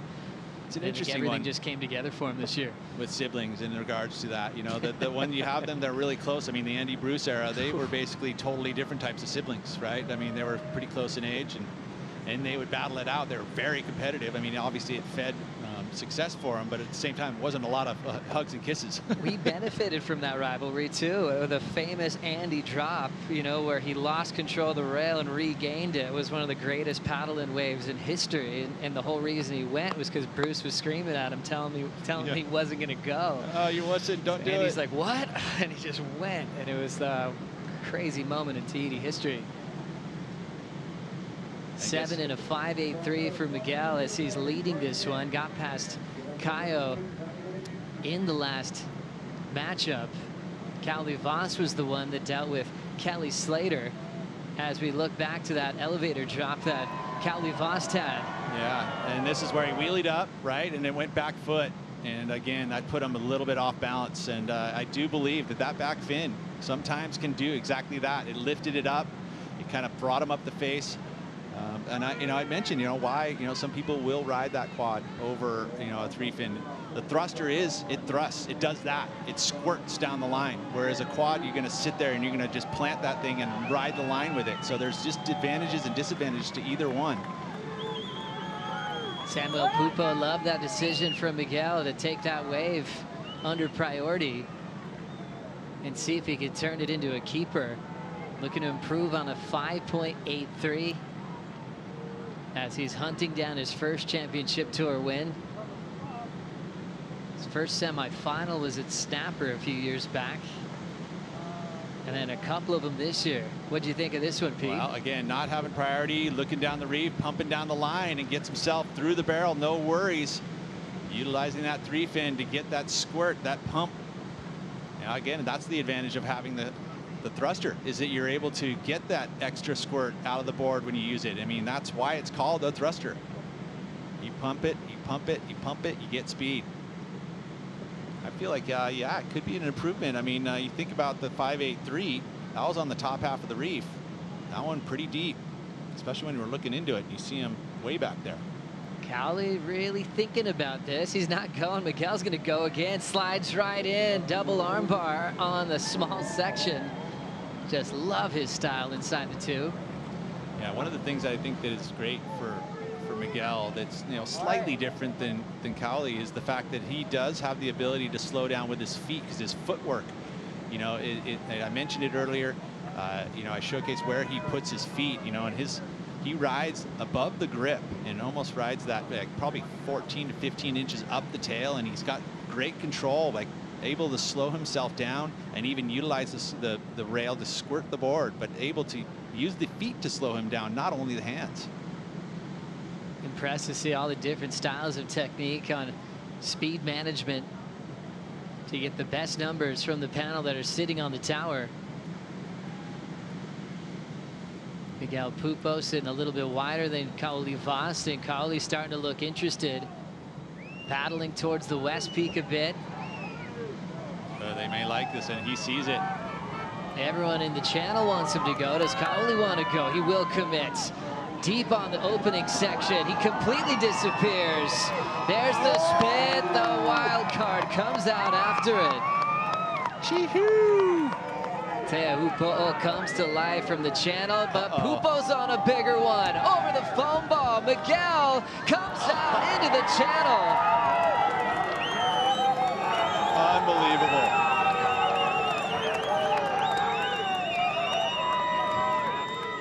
Unbelievable back and forth exchange. Miguel Pupo holding his own against the local wild card, Strider. It was amazing. I'm talking, you know what, he pressured in Cowley on the first one, but Cowley had to make a decision. I think that it was mounting pressure after seeing and feeling the being behind the 8 ball slightly from Miguel, and then Miguel was left with this beautiful wall, and I saw Cowley's wave. I was super impressed. He looked at the tower for the score, and as he did that, I looked out and I said, uh-oh, here comes Miguel, because you could see the line on the wave was perfect. And for him to ride over not one but 2 foam balls in that barrel with the spit, I feel like Miguel's going to come away with a solid score right there. He's going to definitely retain the lead and give himself a great position. Cowley's got out the back, though. He's got priority. Thank you so much, Waz. That's such a great view of Cowley's wave. It's his best so far, Pete. Yeah, it should be, for sure. I mean, great technique. Look at that right there. I mean, it was perfect. came out with the spit. I mean, didn't have to ride over any foam balls, and this would be the best wave of the heat in my eyes. But at this point, we're going to say the next wave of Miguel Pupo, feel like that's going to be slightly better. So interesting how wave selection works out sometimes. Sometimes you're thinking, can you only break it down in hindsight? When we're watching this live, we're going, great decision, Kaoli. Yep. You look out the back, and there's a bomb for Miguel Pupo. And there really hasn't been those two-wave sets, and that's just how it unfolds sometimes. You think you make the best decision, and all of a sudden you see this, and watch your competitor behind over the foam ball, over another one, 2 in a row. And much more deeper, much more technical, bigger wave. So all of those elements translate into a bigger number. Be pretty surprised if it doesn't go in the best wave of the heat. That foam ball there, so tough. And again, that's why he is so good, is he's able to center himself much more over the wide point of the board. It's that stability and the ability to pump the board from that part. Look where his foot is. It is on the rail, and his toes are up there. And then he's moving it around. This is the foam ball. He puts it, he plants it, glides over it, no worries. Another pump over the next foam ball, comes out with the spit. I'm surprised that this doesn't go into the 9s. What an interesting back foot. It is. I mean, his footwork has been impeccable this entire event, and I love what he's been able to do. What a cool final. 14:20 to go. Kaoli Voss wants a turn, digs in, driving under the hood, already ultra deep. He will ride out without a problem. Kaoli Voss inspired to get in this heat. We still have to wait for the 2 previous scores to come through at an exciting time in this final. Pupo going toe-to-toe with one of the best here, surfing on his local break, thriving off the emotion in the channel. Getting very close to the conclusion of the regular season. 2 surfers fighting for their first win of their career at the end of the road. End of the road, this place, again, we talk about how special it is, and it doesn't have to be 6 to 10 feet to be exciting, because those waves right there are very exciting. It's really cool, it's very technical, it's very difficult to do what these guys are doing, and it's fun to watch. As we're waiting for scores from Kaoli Voss, judges throwing down a 7.33, his best so far. Miguel on the wave behind it, waiting for his numbers to lock in. It comes in at a 9-point ride. Pupo out front with priority. Kaoli Voss now needs a 9.01. Wow, he's capable, we know that. The next number is going to come in, and it's probably going to be better than his 4.83, but it ain't going to be the 9.01. So at this point, Kaoli's going to have to try and get Miguel to bite on another wave that's not better than a 7.33, and hopefully get the situation where it mixes up, where he gets the best wave behind it. First time of finals day, Kaoli Voss has really been tested. He started off with a lead against Matthew McGillivray, against Kelly, where he's kind of just had his way. First time someone's been pushing him and outscoring him on every exchange. Yeah, even the opening round, right? I mean, he took off early in that one and won that pretty easily, so he has been the man to beat. And he's been able to develop in all different types of conditions where to find the quality waves. So I don't want to count him out. I will not count him out, because like I said, he'll be able to find something here. It's just now about kind of strategizing, because he doesn't have priority, to be able to pick the next set and find that best wave. Oh, you can't count him out. I mean, anybody that's taken off switch out here has been really barreled on their forehand, and they're trying to mix it up. This is going to be a good number, too. You know, I feel like that was pretty good. That was a bigger wave in comparison to the 4.83 that we saw. Waiting on that last number from Kaoli Voss. Got that one very quickly. Trying to keep himself in rhythm of the ocean. Chasing a 9.01. Low score at the moment for Kaoli, a 4.83. Still some time here, Joe, too. Scores coming in for Kaoli Voss, a 7.37. So that last wave actually becomes his best just by a little bit. Now needs an 8.97 to take the win. All of Tahiti rooting on Kaoli Voss in this final, and all Brazil willing Miguel Pupo to accomplish the first win of his championship tour career. We'll crown our champion when we come back from this break.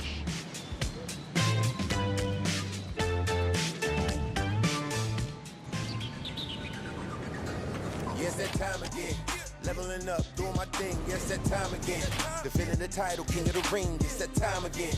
Don't wanna win, I'm cutting you off, cause it's that time again. Yeah, it's that time again. Yeah, it's that time again. Leveling up, doing my thing, yes, that time again. Defending the title, king of the ring, it's that time again. The beach goes out to Lily Oil. The seed has erupted at lower trestles. Everything's gonna be alright. Everything's gonna be okay. Everything's gonna be alright. Kila kitu kitakuwa sawa. Usitie shaka.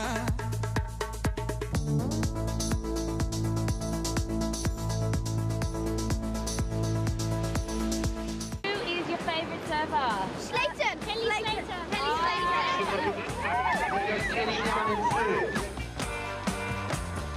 Kelly's results go all the way back to 1992.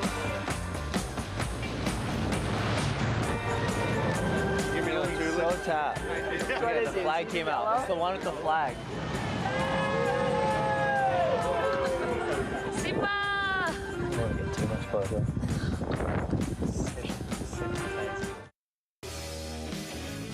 Waves on the way here in the final, 9:25 to go. Teahupo'o rolls in and steps on the gas incredibly deep. Comes out of the barrel like getting shoved out of a cannon. So much energy flooding through Teahupo'o's veins. And the one scream he hears the loudest is from the Rookie of the Year, Samuel Pupo, with a great view. And they're all dancing now. So good. And only one wave. Exactly what Miguel wanted right there. Unbelievable. And yeah, bye-bye 7.33. He's going to add another number here. Looks like destiny knocking at Teahupo'o's door. Look at this one. Pump, pump, tons of speed. Flying through the section, spits and comes flying out. Like I said, this is going to go excellent. Much bigger wave, great technique. This time, didn't have to flirt with the foam ball as much, but he took the higher line around it.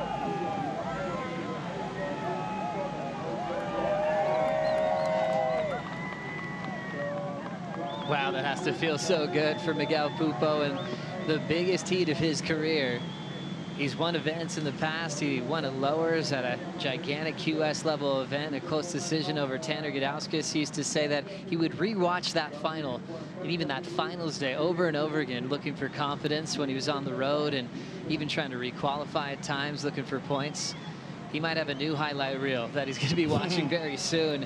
An 8.17 for Pupo to go with his 9 on the last 2 waves of this final. He's thrown away 2 7s. And now Kaoli Voss needs a 9.8, and looks like the local boys made a decision on this wave. Straight down to the bottom, packs it real deep. Seeing the spit first, but Kaoli wants more. Threading it from start to finish and flexes his way into the channel. Uh-oh, here we go again.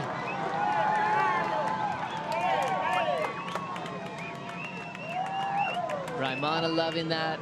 All the local Tahitians celebrating. Kaoli Voss threading a long barrel there. I love that he's given it something to think about, because you could see the angle on that wave when he started paddling for it. It was pushing onto the reef. Those are the types you want. He read it. He was digging straight out. Knew it was one of those waves. Unbelievable answer back for Kaoli Voss, Strider.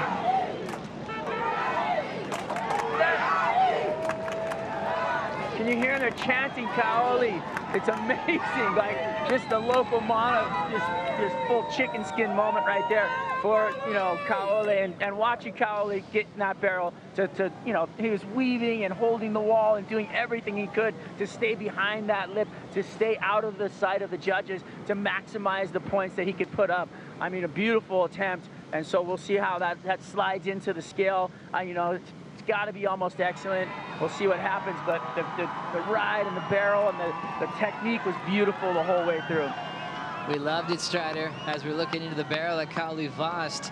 Obviously, the wave was a bit smaller in size, but he read it perfectly. Look at the delayed bottom turn. There was a little hook at the bottom turn that puts him up late underneath it, and then his speed control in the barrel, impeccable. handbrake was there. He did. He maximized every moment behind the curtain. Right here, pump, pump, then the slowdown. Look at this. He saw the pace of the wave. He knew it and held it. That's a feel. It really is. And so, I just can't describe how he has this feel here. Look at the delayed bottom turn right there. A little slip, and he just goes, okay, just extend it a little bit. And that puts him right under the hood. And at this point, he's just on instinct. Where is the handbrake? How much pressure do you put into the wall to slow you down? All of that moment right there, maximizing the barrel time. Saw that it was almost coming out, and he held it even further. Put the brakes on, disappears again. Seems to me it's going to be his best number. So cool to watch. Kids. What a great read for Kyle Vost, and coming out feeling the mana, feeling the power of his home brake. Going for an emotional win here. He won the trials, but he wants to win the main event. Right there, Pete, you're spot on. His best version of a 7 so far. He's been on a roll of 7s. That was his best at a 7.63. Vost still needs a big number, a 9.54. You know, I guess we can dissect it in comparisons. You know, it was a smaller wave at the very end of it. Oh, wait, what do we got here? It's not going to stop yet. They are losing it here in the channel. It's up to Teahupo'o if he wants it. Cowley paddling right on his back. Teahupo'o locks in on the takeoff, pulls in straight under the hood. The tunnel extends for Miguel. Every decision has been perfect for Miguel Teahupo'o.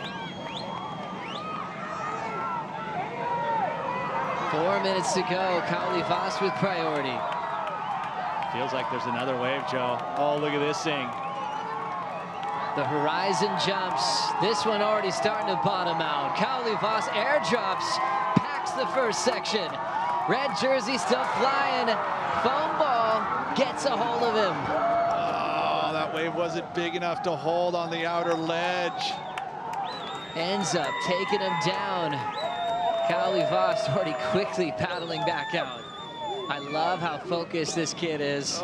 Even with a heartbreak wipeout, he's quickly trying to regain priority. Miguel Teahupo'o's got the outside jump and did get the first wave. As we take another look here. Yeah, we'll get a look inside of this one. Again, he's trying to maximize, and it's just not super hollow because it's in between the ledges. And he goes down. This one looked like it was going to do it. We thought we could see the perfect ride, which is what he almost needed to get the turn. But it goes down. Heartbreak. What a back and forth battle in this final. And now Cowley Vost with 7 waves ridden. Miguel Teahupo'o with 7 waves ridden as well. Standing by for the number of the last wave. Teahupo'o with a lead in priority, and Cowley still looking for a near perfect wave. Yeah, well, if he improves on the 8.17, he's going to get himself further ahead. Bigger wave for sure, and you know, another good score. I mean, look at this one's double overhead. And again, it seems like it's a little bit between reefs, so it doesn't quite open up as much as those littler ones, but the judges have been pretty good about giving these pretty good scores, even though they're not super hollow. That he's still got the length of the barrel, the bigger wave, but it looks like early indications. With 2 minutes to go, might not be a change. Standing by for that number from Teahupo'o. Minute 55 left in the final, Strider. I just wanted to comment on the mana and the vibe from the channel. Obviously, all for Kaole, chants, screams, just the energy, and for Miguel Teahupo'o to be holding his ground and having his minds just locked in and be so in the moment for himself. I have to take my hat off to him. He has been performing at the top level and just stayed in his zone. He's not letting any of this bother him. I mean, to not let that in, to not let that affect you and what you're doing in your heat is just really powerful. So my hat's off to Miguel Teahupo'o for the way that he has kept his composure throughout this heat. 100% Strider. It's easy to kind of fall into that chant and feel like you're not the one anyone's rooting for. You can feel a little bit alone way out there in the middle of the ocean, but Miguel had put his head down. He feels the love for the Brazilian Storm, and they have been screaming just as loud as the local contingent as we find ourselves with 1 minute on the clock. Cowley Vost is trying to get some space from Miguel Teahupo'o. I will say that it's very helpful that there's been waves after waves. I mean, if you're going to keep focused, it's nice to have waves to paddle for. You know, you can quiet down the crowd pretty easily. I mean, there's that one exchange that basically was a big difference, the 9. To have that wave come to him right after Kauli's, that could have been a momentum shift big time at that moment if he didn't get the 9. Miguel Pupo representing Sao Paulo, Brazil, a son of a competitive surfer named Wagner Pupo, who made him surfboards and always rooted him on to qualify for the tour. Made the tour with Gabriel Medina and John Florence, and he felt kind of overshadowed by the world champs that had instant success. He even had to put himself back into position to qualify, and now 2022 turns into the best year of Miguel Pupo's career. He officially has won his first championship tour event. Miguel Pupo, your champ of the Outerknown Tahiti Pro. Really, really cool. And huge congratulations to the Pupo clan. What a performance. A clinic in forehand barrel riding. All you kids, take note. That footwork, emulate it. Could win you a championship tour event. And done with so much style. World #1, first on the scene to embrace Miguel. Felipe inspired by the performance. Samuel Pupo filled with emotion. The Rookie of the Year will be joining his big brother in just a moment. Sammy in his first final back in Brazil was runner-up to Felipe. Just a few events later, Miguel Pupo takes out the final event of the season. It's incredible, it really is, and love all the joy. These are the moments. Connor O'Leary getting in the mix on the pink floaty. Everyone jumping off the Red Bull skis. I feel like for Miguel and for Kaoli, two very popular human beings for their kindness, the way they talk to people. For Miguel, he's got time for everybody behind the scenes. Always looks you in the eye, is patient and humble. One of the hardest working guys in the business. What a great day for Miguel. Congratulations, kiddo.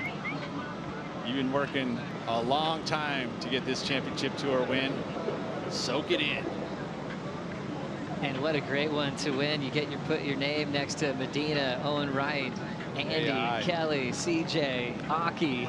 Damien. What a list of past champions. It Bruno. goes on and on. And keeping that streak alive for Brazil. I mean, Medina made finals from 2014, 15, 17, 18, 19. The event went away. Miguel filled that space so beautifully. That's right, kiddo, you did it. At this moment, you're like, I can't believe it happened. It finally happened. Yep. And you did it in fine style. You had to beat the best, too. Kaoli was on point the entire event. Congratulations to Kaoli, too. I think that this is just going to fuel his fire. It's being this close at 20 years old. You have to say that he'll probably get himself one of these championship tour events in Tahiti. There's Kaoli Vost right there, getting pumped up by the entire channel. They're cheering his name as we speak. He's just getting started. He's going to be all over this event for the next 2 decades. Oh, there's even kids behind him. Watch out, dude. Oh. Then you start taking it all in and soaking up the beauty of the mountains, the beauty of this reef, unbelievable beauty of this wave. We're also blessed to have this event on the calendar in the World Surf League Championship Tour. There's so many talented athletes that sometimes move on from a career without that win. Yeah. Miguel Pupo, after just about a decade on tour, accomplishes a CT win in the toughest lineup you can imagine.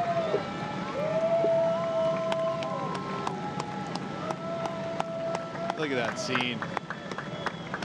What an event. I mean, it's literally water world, and you get to instantly celebrate it, right? You don't actually come in. It's, you know, you stay out there.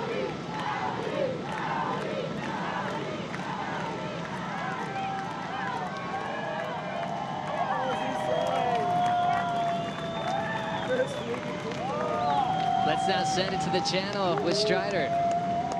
Miguel Pupo, you just took it down, my brother. Outerknown Tahiti Pro Champion. How does it feel? #1 event. It feels amazing. It took me 10 years to finally win a CT event. You know, I've been winning on the Challenger Series a lot, and I want to get one this year. I want to get a trophy to, you know, to see my hard work pay off, and finally got the trophy. I'm coming home with the trophy. That's for you, my love, my babies, my mom, my dad, everyone on my crew, and thank you so much. Thank you, God. Whew. It has been a long run without the win. What was the change that brought it? It was hard work, man. I was kind of laying on my talent all those years, and this year I decided to put on the hard work, like really hard work, and just my wife know how much I worked hard this off season. You know, my body was so much sore from every training. I was going to the gym twice a day, surfing, and finally paid off. So I'm pretty happy to see, you know, to finally get the trophy. It took me 10 years, so yeah. Well, nothing like waiting till the last event of the year, my friend. Congratulations. I'm gonna let you go celebrate. We love you, Miggy. Good job, brother. What a special day for pro surfing, an incredible day for Courtney Conlogue and Miguel Pupo, the champions of the Outerknown Tahiti Pro. So many highlights and big moments to discuss on the WSL Post Show, which is coming up next with Kaipo, Peter, and Laura Ennever. We'll be right back.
Having this vision, I've been having this vision. Either rise or you fall. I'm on a mission, bringing my dreams to fruition. I ain't playing at all. Bring out the body bags, I'm about to kill them, deliver them to the mortician. I gotta do what I gotta do. That's for my fish, back in my face. I gotta do what I gotta do. I bring it down. He never came. I'ma do me, I'ma do me. That's in my blood. I never change. That's in my blood. I never change. That's in my blood. I never change. Welcome to the WSL Post Show for the Outerknown Tahiti Pro. Beautiful scenes from the flotilla in the channel, and an epic day of surf competition for the final stop of the regular season on the championship tour, and elation for Miguel Pupo getting congratulated by Felipe Toledo. Oh my goodness, what a day. I'm Kaipo along with Laura Ennever and Peter Mel. And Laura, what a day. Wow. It's going to take us a while to decompress from all of this, but yeah, an absolutely incredible day. You know, yesterday was huge, and then today getting our two winners, crowning our winners. Wow. Peter, some excellent scores today, some incredible surfing. Yeah, what a good final. And both finals actually turned on. We've got a great battle between the women, and also, Callie Voss gave it a good run, but Miguel Pupo a little bit too strong. We had that little moment, that break in the middle of the day, which actually was a good call. We actually got into the best part of the day right at the end there. Hey, let's catch this moment right now because Miguel Pupo, he's been waiting this for a long time, and he gets to celebrate a championship tour victory here in Tahiti. He's with Dimini. Thanks so much, Kaipo. Before I hand it over to Elo, he's got some beautiful trophies to hand over. We got to say thank you to all of our partners. Title partner, Outerknown, Tahiti Government, Tahiti Institute of Youth and Sports, Tahiti Tourism, Oakley, Hydro Flask, Red Bull, Expedia, Pura Vida, True Surf, Shiseido, Polynesia One, Vinny, and Air Tahiti Nui. So Elo, I think you got some beautiful trophies to hand over, so I'll pass you the mic. Thank you. First of all, congratulations to the both of you and to all of the men that competed today in unbelievable conditions. And to this young superstar in the making, the world has been put on notice about you, and congratulations on surfing this amazing break at your home break. How do you feel? Yeah, I'm feeling like incredible right now. I mean, I lost the final, but it is what it is. That's competition. And super happy for the winner, Miguel. And just, yeah, like so much emotion right now with everybody that make me cry. I don't cry usually, so it's feel weird, but like good at the same time. Just to have the whole Tahiti, like the whole channel, and yeah, super stoked. Well, something tells us this is not the last time we're going to see you on this boat winning this thing in the future. So congratulations on what an amazing performance here in Tahiti. So congratulations to you. Yes. And to Miguel Pupo, your first championship tour win. My friend, congratulations. Thank you so much. Just happy, finally the hard work paid off, and I wanted to get a win on the CT, and I came close at pipe this year if it wasn't for that guy, so I'm pretty happy to finally get the win, and just to be here at Teahupo'o, it just feels unbelievable for sure. Well, here is something that is so beautiful for you, and also something that tells us it's not going to be the last time that we're going to see you win a championship tour event, and a very, very special presentation from the 11-time world champion, Kelly Slater. I'm giving you a watch. That's all. I just showed up to hand you a watch, but this is our design, whatever. I'm not going to do the whole press thing, but Breitling's offering you a watch, one we worked on, but congratulations. Awesome job, Kelly. Thanks for kicking my butt, buddy. You're the man. It's a beautiful watch from Breitling. Congratulations to you, Miguel. Thanks, Kelly. Congratulations to you. We'll send it back to you, Joe. Hey, great stuff over there, and it's been a long time waiting for Miguel Pupo, and what a great year. Eric Logan emceeing the awards ceremony out there on our presentation boat. Such a good job out there, and I can't stop smiling right now because I'm really, really happy for Miguel Pupo. Gosh, he's deserved it, Laura. I mean, it's a decade on tour. He's got to win now. 11 years on tour. He came on in 2011. I came on that year as well, and it just seems, I was saying to Joe, like an eternity ago that, and to see him just fight and, continue to just evolve, come back, fall off tour, the adversity. He spent so much time away from his family this year. He was just saying in his interview, only his wife and family and everyone close to him knows just how hard he worked and how much he sacrificed. I think he spent about 80 days away from his family, left his daughter that was 10 days old to go on the road and compete. So it's just amazing to see him get that win. Yeah, our last day of the regular season concluded right now. Let's take a look at our men's bracket for the Outerknown Tahiti Pro and Miguel Pupo's road to a victory here. First, Peter, he had to overcome Kanoa Igarashi in quarterfinal number 4. Yeah, well, Kanoa was on a bit of a heater, getting himself into that final 5 yesterday, but Miguel was too strong. His forehand technique, one of the best. I mean, the only other surfer in this draw on the finals day was Callie Voss on the forehand that put in the performances, and they were just on the opposite end, ended up meeting the final. And when that final was done, Miguel Pupo was the winner. Well, this is how he got there and the road to the final for Miguel Pupo. An expert on the forehand tube riding, threading through barrels, pumping through sections, and comes through defeating Kanoa Igarashi quarterfinals, and then had to do away with Caio Ibelli in the semifinal, Pete. Yeah, fellow Brazilian, you know, and Caio was on a bit of a roll himself. They were both putting up gigantic numbers and just competing so smart, making great wave choice, not making any mistakes, didn't make any priority mistakes, and that paid off. You know, in that final, when we got to that final, there was one exchange that happened where Cowley went the first one. He saw that this one had a good line on it. He took it. It was a great number, one of the best numbers in the heat, but the next wave was better, and that's that destiny that happens to those winners. And Miguel Pupo, again, no mistakes. Excellent surfing equals excellent numbers. As we look at the numbers from the Final Four, Miguel Pupo, a 9-point ride, an 8.17, way up in the excellent range with a two-wave total of 17.17. A well-deserved victory for Miguel Pupo. Dominant finals for Miguel Pupo. Wow, they absolutely put on a show. So cool to see, and Cowley, we're going to see him for a long time to come. Well, it's been 16 years since we've seen the women here in Tahiti at Teahupo'o. And Courtney Conlogue, the Sea Tiger, had the claws out. She was clawing over the edge, and she had a run through this final. But it wasn't an easy run. Had to overcome Steph Gilmore. And then in the semifinals, she had to overcome probably the favorite coming into Tahiti in the way of Tatiana Weston Webb. And then finally, in that final, Brisa Hennessy. Here we go. This is Courtney's road to the final, Laura. Great backhand tube riding. Wow, absolutely incredible technique. I was just so impressed.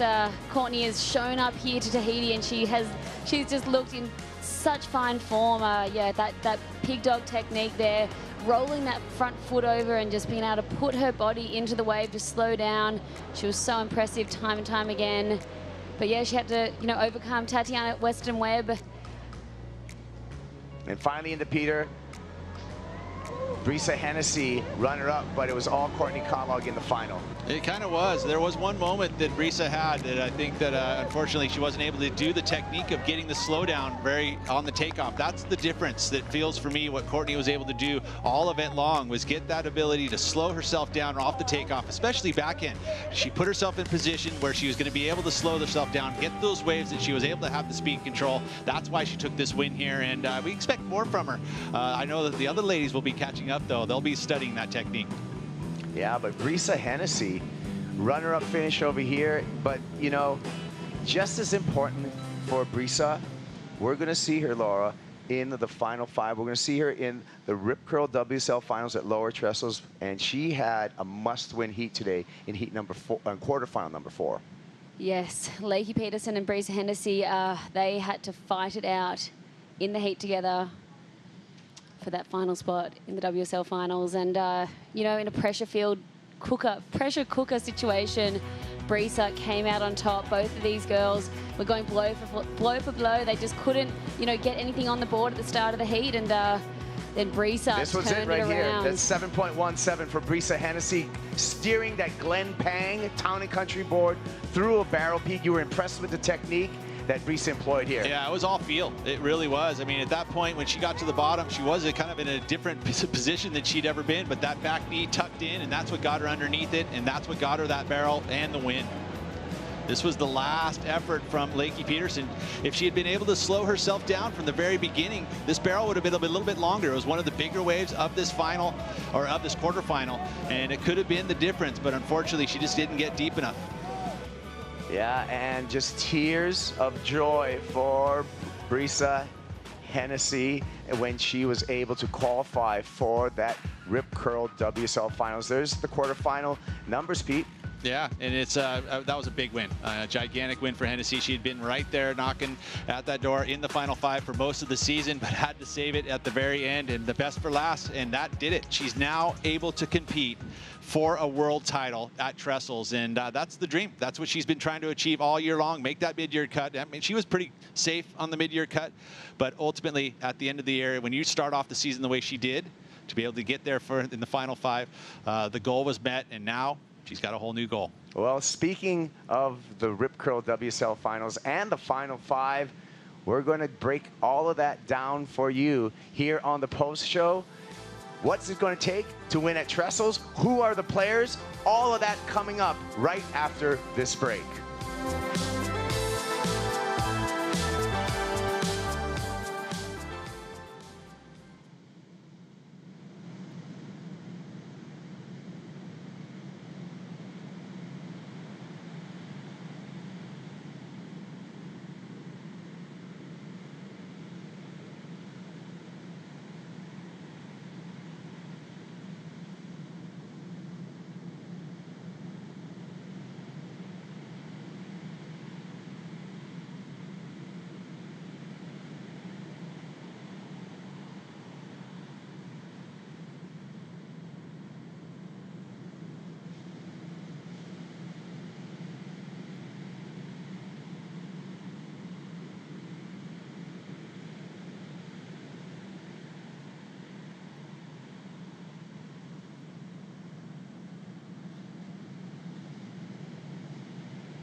Welcome back to the WSL Post Show from the end of the road here in Tahiti, the Outerknown Tahiti Pro.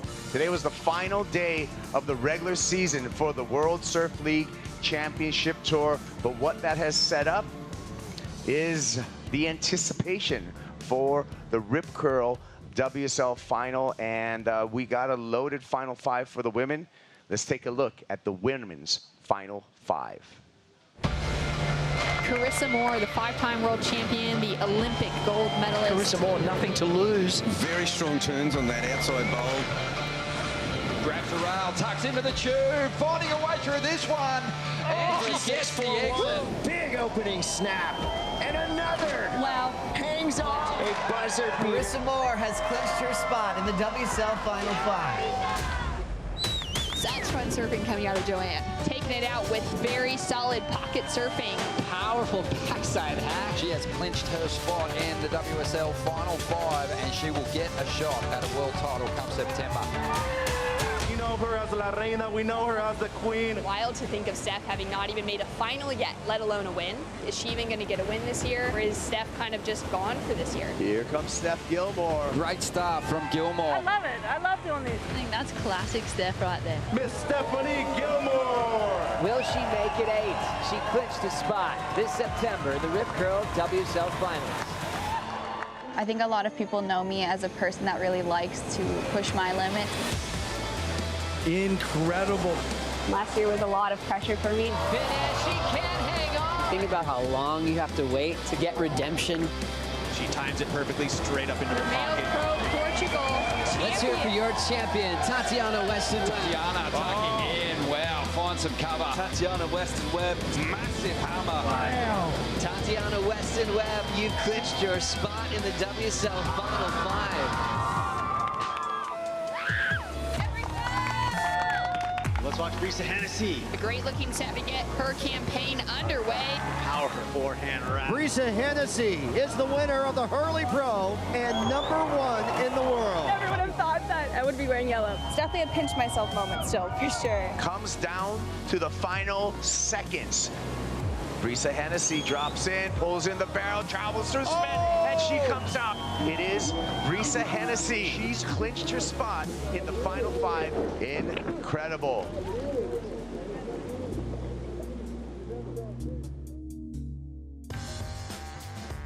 And then it's down to 5. Looking at the brackets for the Rip Curl WSL Finals. Match #1, Peter, Brisa Hennessy versus Steph Gilmore. Yeah, the newest addition to the Final 5 and her first time ever in the Rip Curl WSL Finals. Brisa Hennessy, good to see, but everyone else been there before. Yeah, after that, whoever wins that match #1 is going to have to come up against Tatiana Weston Webb, Laura. Yeah, totally. I mean, Tati's she's done it before. I mean, it's gonna be tough. And looking there, Steph Gilmore, she was in this same heat last year in the same position, #5. She's actually dropped down. Brisa dropped up, but that doesn't matter. They'll be against each other, so she'll be wanting to get through that. Whoever wins match #2 is going to go up against Joanne DeFay, Pete. Yeah, the little switch in the seating there as well. But yeah, these are, I mean, you think about it, it's pretty consistent to see 4 surfers that have been in the WSL Final 5 before back in there. But ultimately, you're going to have to get past 5-time world champ Carissa Moore, who's the #1 seed. And when we talk about the championship match, that's the best 2 out of 3. Yeah, and she's right back there at the #1 seed. So ultimately, she could win another world title. And we thought we were going to see her get into this same realm of starting to get into Steph Gilmore range. But right now, that #1 seed is going to mean a lot in at Trestles. She could do it very easily. Well, in 2021, both of our #1 seeds won. Will it be the same story in 2022? That's what's going to make that Rip Curl WSL Finals so exciting. It's going to be the biggest day in pro surfing in 2022. For the men, Laura, we got our Final 5 also all locked up after this final event of the season. Let's take a look at our Final 5 for the men.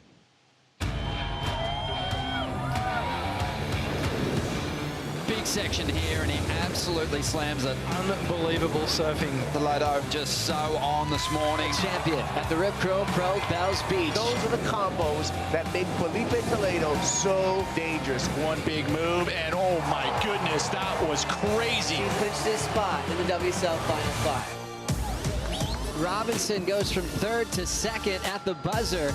We will see the Australian move on to the semifinals. Come on! Woo! Put it on the line. Bang! That was crazy. Jack Robinson has won the Margaret River Pro. Speed jam off the top for Robinson. One of the best tube riders in the world. Robinson at the buzzer has gone back-to-back. Jack Robinson has officially clinched his spot in the WSL Final 5. Here comes a world champ, Outerknown. There's that just impeccable timing. What can't this guy do? The secret weapon, full rotation. That was pretty amazing. Always exciting when this guy takes to the air. That is when Outerknown starts to thrive. Good grief, that poor wave. You're going back to Trestles. He's officially clinched his spot in the WSL Final 5. Ethan Ewing too strong. He's on his way to the semi-finals. Ethan Ewing showing some flow as he moves down the point at Outerknown. Slamming on the brakes, pulling into the cylinder. Ethan Ewing gets the exit. His first championship tour win, Ethan Ewing. Congratulations, officially clinching your spot in the WSL Final 5. Kanoa Igarashi up and riding. Closeout section, attacks the lip, coming down. Huge gap, throwing tons of spray. We'll lock in on this left-hand tube that's opening wide. Kanoa Igarashi, he's in a must-win situation. Kanoa grabs the rail, lunges into the first section. It's staying wide open. Wow. Igarashi stands tall for the exit. Congratulations to Kanoa Igarashi, clinching a spot in the WSL Final 5. Final 5 are set for the Rip Curl WSL Finals. Match number 1, Pete. Italo Ferreira over Kanoa Igarashi, your favorite. Well, I'm going to say that there's 2 additions here that have been in the WSL Final 5 before, but the 3 new additions are youngsters, and I love it. I love to have the new blood in this one. I'm not going to make a pick. I'm just going to let it unfold there, Kaipo. Well, whoever wins that, Laura's going to go against Ethan Ewing. He's going to be dangerous at lowers. He will be so dangerous. One of the most beautiful styles that we have on tour. We can well and truly expect to see those calves coming absolutely alive. But look at who's number 2. Number 2, that's going to be match number 3. Jack Robinson is going to take on the challenger, the winner from match number 2. But ultimately, the guy with the yellow leader's jersey is going to be sitting on the top of the pole. Felipe Toledo with that title match. Everyone's going to have to battle up to him to get that best-of-3 championship match. With the experience that Felipe has, the #1 seed, and the way he surfs trestles, that's the man to beat. Yeah, I agree. I concur. That is going to be the man to beat on paper as well as in the seating. So, yeah, but it's going to all happen at lower trestles. It's going to be the 2nd year that we're going to go to one of California's premier breaks. And as we look here at zooming down to the west coast of the USA, California, down to Southern California, where we will find trestles. A lot of people migrate there for daily surfs in San Onofre area. 3 major breaks here at lowers, middles, lowers, and uppers. A lot of these waves are shaped from the water coming out of the river, the San Mateo River flowing there. Now that affects the sands and the cobblestones, creating an A-frame over at lower trestles. That A-frame that would beam down on rights and lefts. That is exactly where we're going to have the Rip Curl WSL Finals. Yeah, lefts and rights, high performance, skate park, all of those things that you talk about. There it is, the northeast winds. That's what we want in September, Kaipo. It's the perfect time of year for those Santa Anas. And it likes south swells, southwest swells, just the time of the year for those swells to start hitting the cobblestones, and we're all set. And I think when we look at trestles, Laura, we look at probably one of the best high-performance waves in the entire world. For sure. I mean, it's the closest you can get to a wave pool without being in a pool, really. So, I mean, it's going to be absolutely amazing. I think, you know, Felipe is going to be very, very deadly. You know, Carissa, the #1 seeds. It's going to be really hard to beat them in fine form there. They've competed there. Carissa's competed there her whole life. And, you know, Felipe, he lives there now. So But it's going to be tough. I cannot wait to see it all unfold. Pete, we've seen scores on both the lefts and the right there at lowers. Yeah, ultimately, the rights are probably the go. Just a little longer, a little more wall sometimes, but we've seen big numbers come from the lefts. Felipe, as a matter of fact, has gone way above the lip. And when you're thinking about high-performance surfing, and we're thinking about judging as some of the elements in the criteria there, the innovation and progression element is going to be a huge element at trestles. But you've got that power and flow from a guy like Ethan Ewing. I like Ethan Ewing and his chances there, but ultimately I still think that Felipe has all those weapons. It's all going to happen September 8th through the 16th. That's the waiting period for the one-day event. Remember to tune into WorldSurfLeague.com for constant updates, but the waiting period starts September 8th, and it's going to be the biggest day in pro surfing. Well, today was a big day here in Tahiti, and now comes my favorite part of the post-show, today's top 5 moments. Peter, starting with wild cards putting on the show like Nathan Hedge. Yeah, Nathan Hedge. I mean, he had a big, big number in this one final. Didn't get the second backup, and unfortunately going down. But what a performance over the years. 43 years old. He put it together from day one all the way to the end, and it's been fun to watch. On the women's side, Laura, Vahine Fierro, dangerous wild card. Oh, so dangerous. We saw clips and videos of her and seen what she's been able to do here at home over the years. And, you know, she had the crowd behind her. She just went out in a wave-starved heat today. But this was the man who made it all the way to the final. Kaoli Voss, a dangerous wild card in the way, Peter, all the way from the trials to a runner-up finish here. Yeah, number 5. That was all the wild cards. That was the element. They are big element here at Tahiti, and they will always be because this wave is so special. Number 4, there's a perfect 10 for Maddie McGillivray, Pete. Maddie McGillivray surprised us all. We should always understand that he's going to surprise us. He's going to showcase that he can do it all, and I love that about Matthew McGillivray. I hope he can stay on tour for years to come. This was absolutely unbelievable. We saw him do the Hail Mary and make an unbelievable turn at Margaret River this year, but this had to have taken the cake. He was baffled, couldn't believe it. How did he make that takeoff? And a perfect 10, 10s all the way across. Number 3, final 5 clinch moments. Tatiana Weston-Webb, she survived the women's elimination round to clinch her way into the final 5. Well, and there was a lot of moments that we had to think about for clinching final 5. And all of them were sketchy, big time. Steph Gilmore, she did it in the women's opening round, clinching her spot. Brisa Hennessy, women's quarterfinals. This was a clutch one for Brisa. She literally clinched her spot with that exact wave. Unbelievable to have made that. And Ethan Ewing. Ethan Ewing clinched his spot here in Tahiti. Well, they all get spit out into the channel right into the WSL Final 5. I mean, what better way to do it? It's been really cool. As well as Italo Ferreira going through a cavern here, coming out and gets his ticket into the Rip Curl WSL Finals with a clinch. Yeah, and I think you'd have to add, right? We're going to see at one point one more. Is there one more? This is the one, the buzzer beater. Final 2 minutes, a 9.7 for Kanoa Igarashi and clinching his spot, Pete. Yeah, and this is it, right? He got spit out into the channel. This was the wave that really did it for him. He had to do it. He was behind everything on his back, and he pulled it off, and that's how excited he was. And we'll see what he can do there at Trestles. I think he's got a good chance. Well, number 2 for us, our winner, our champ of the 2022 Tahiti Pro, Courtney Conlogue, Laura.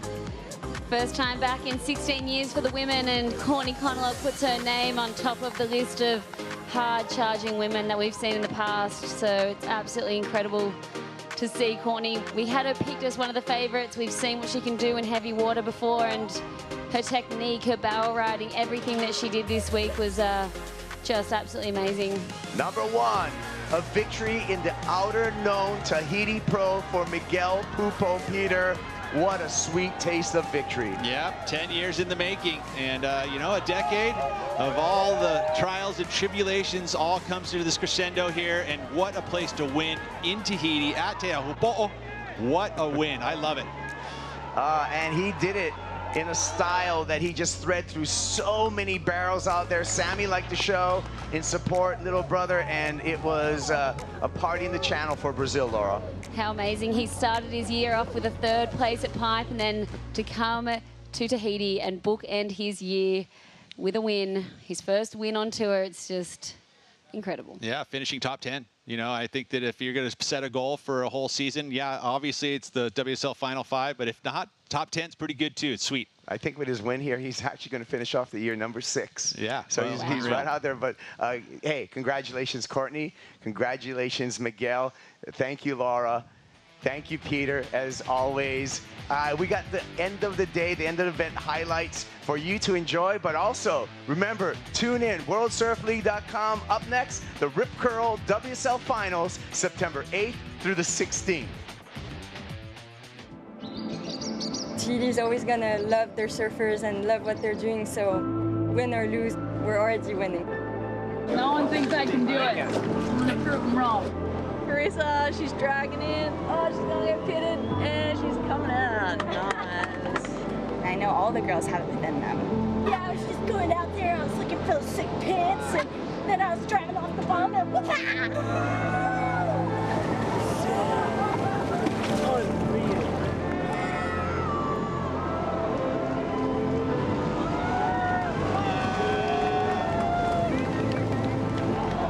There we go. Go, Jordy.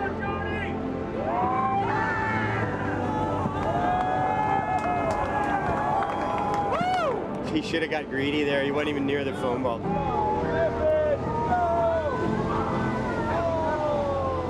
Oh, they won it.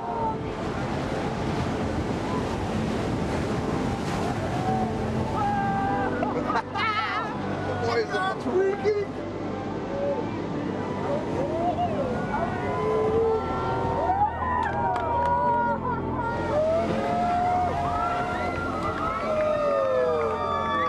This is what Teahupo'o is supposed to look like. The shape's perfect.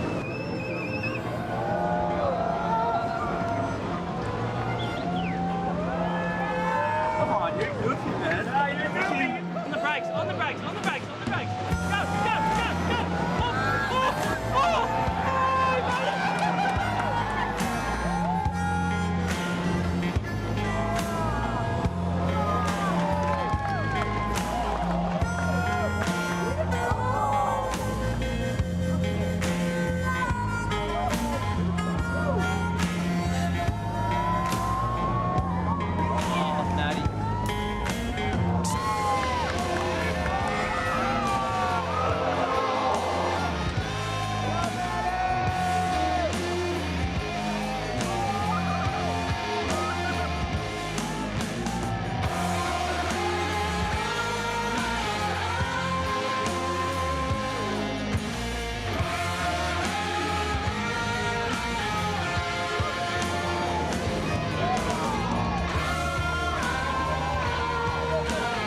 Here he goes. Here goes Hoggy.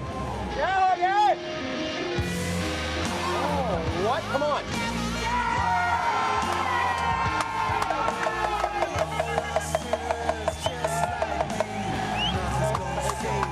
But here goes Jack. He's gonna just like.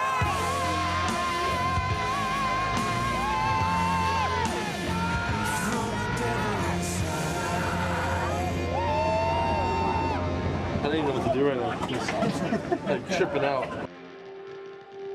You're gonna finish us today for sure, huh? The last day's on. Finals day. Oh my God. Unreal.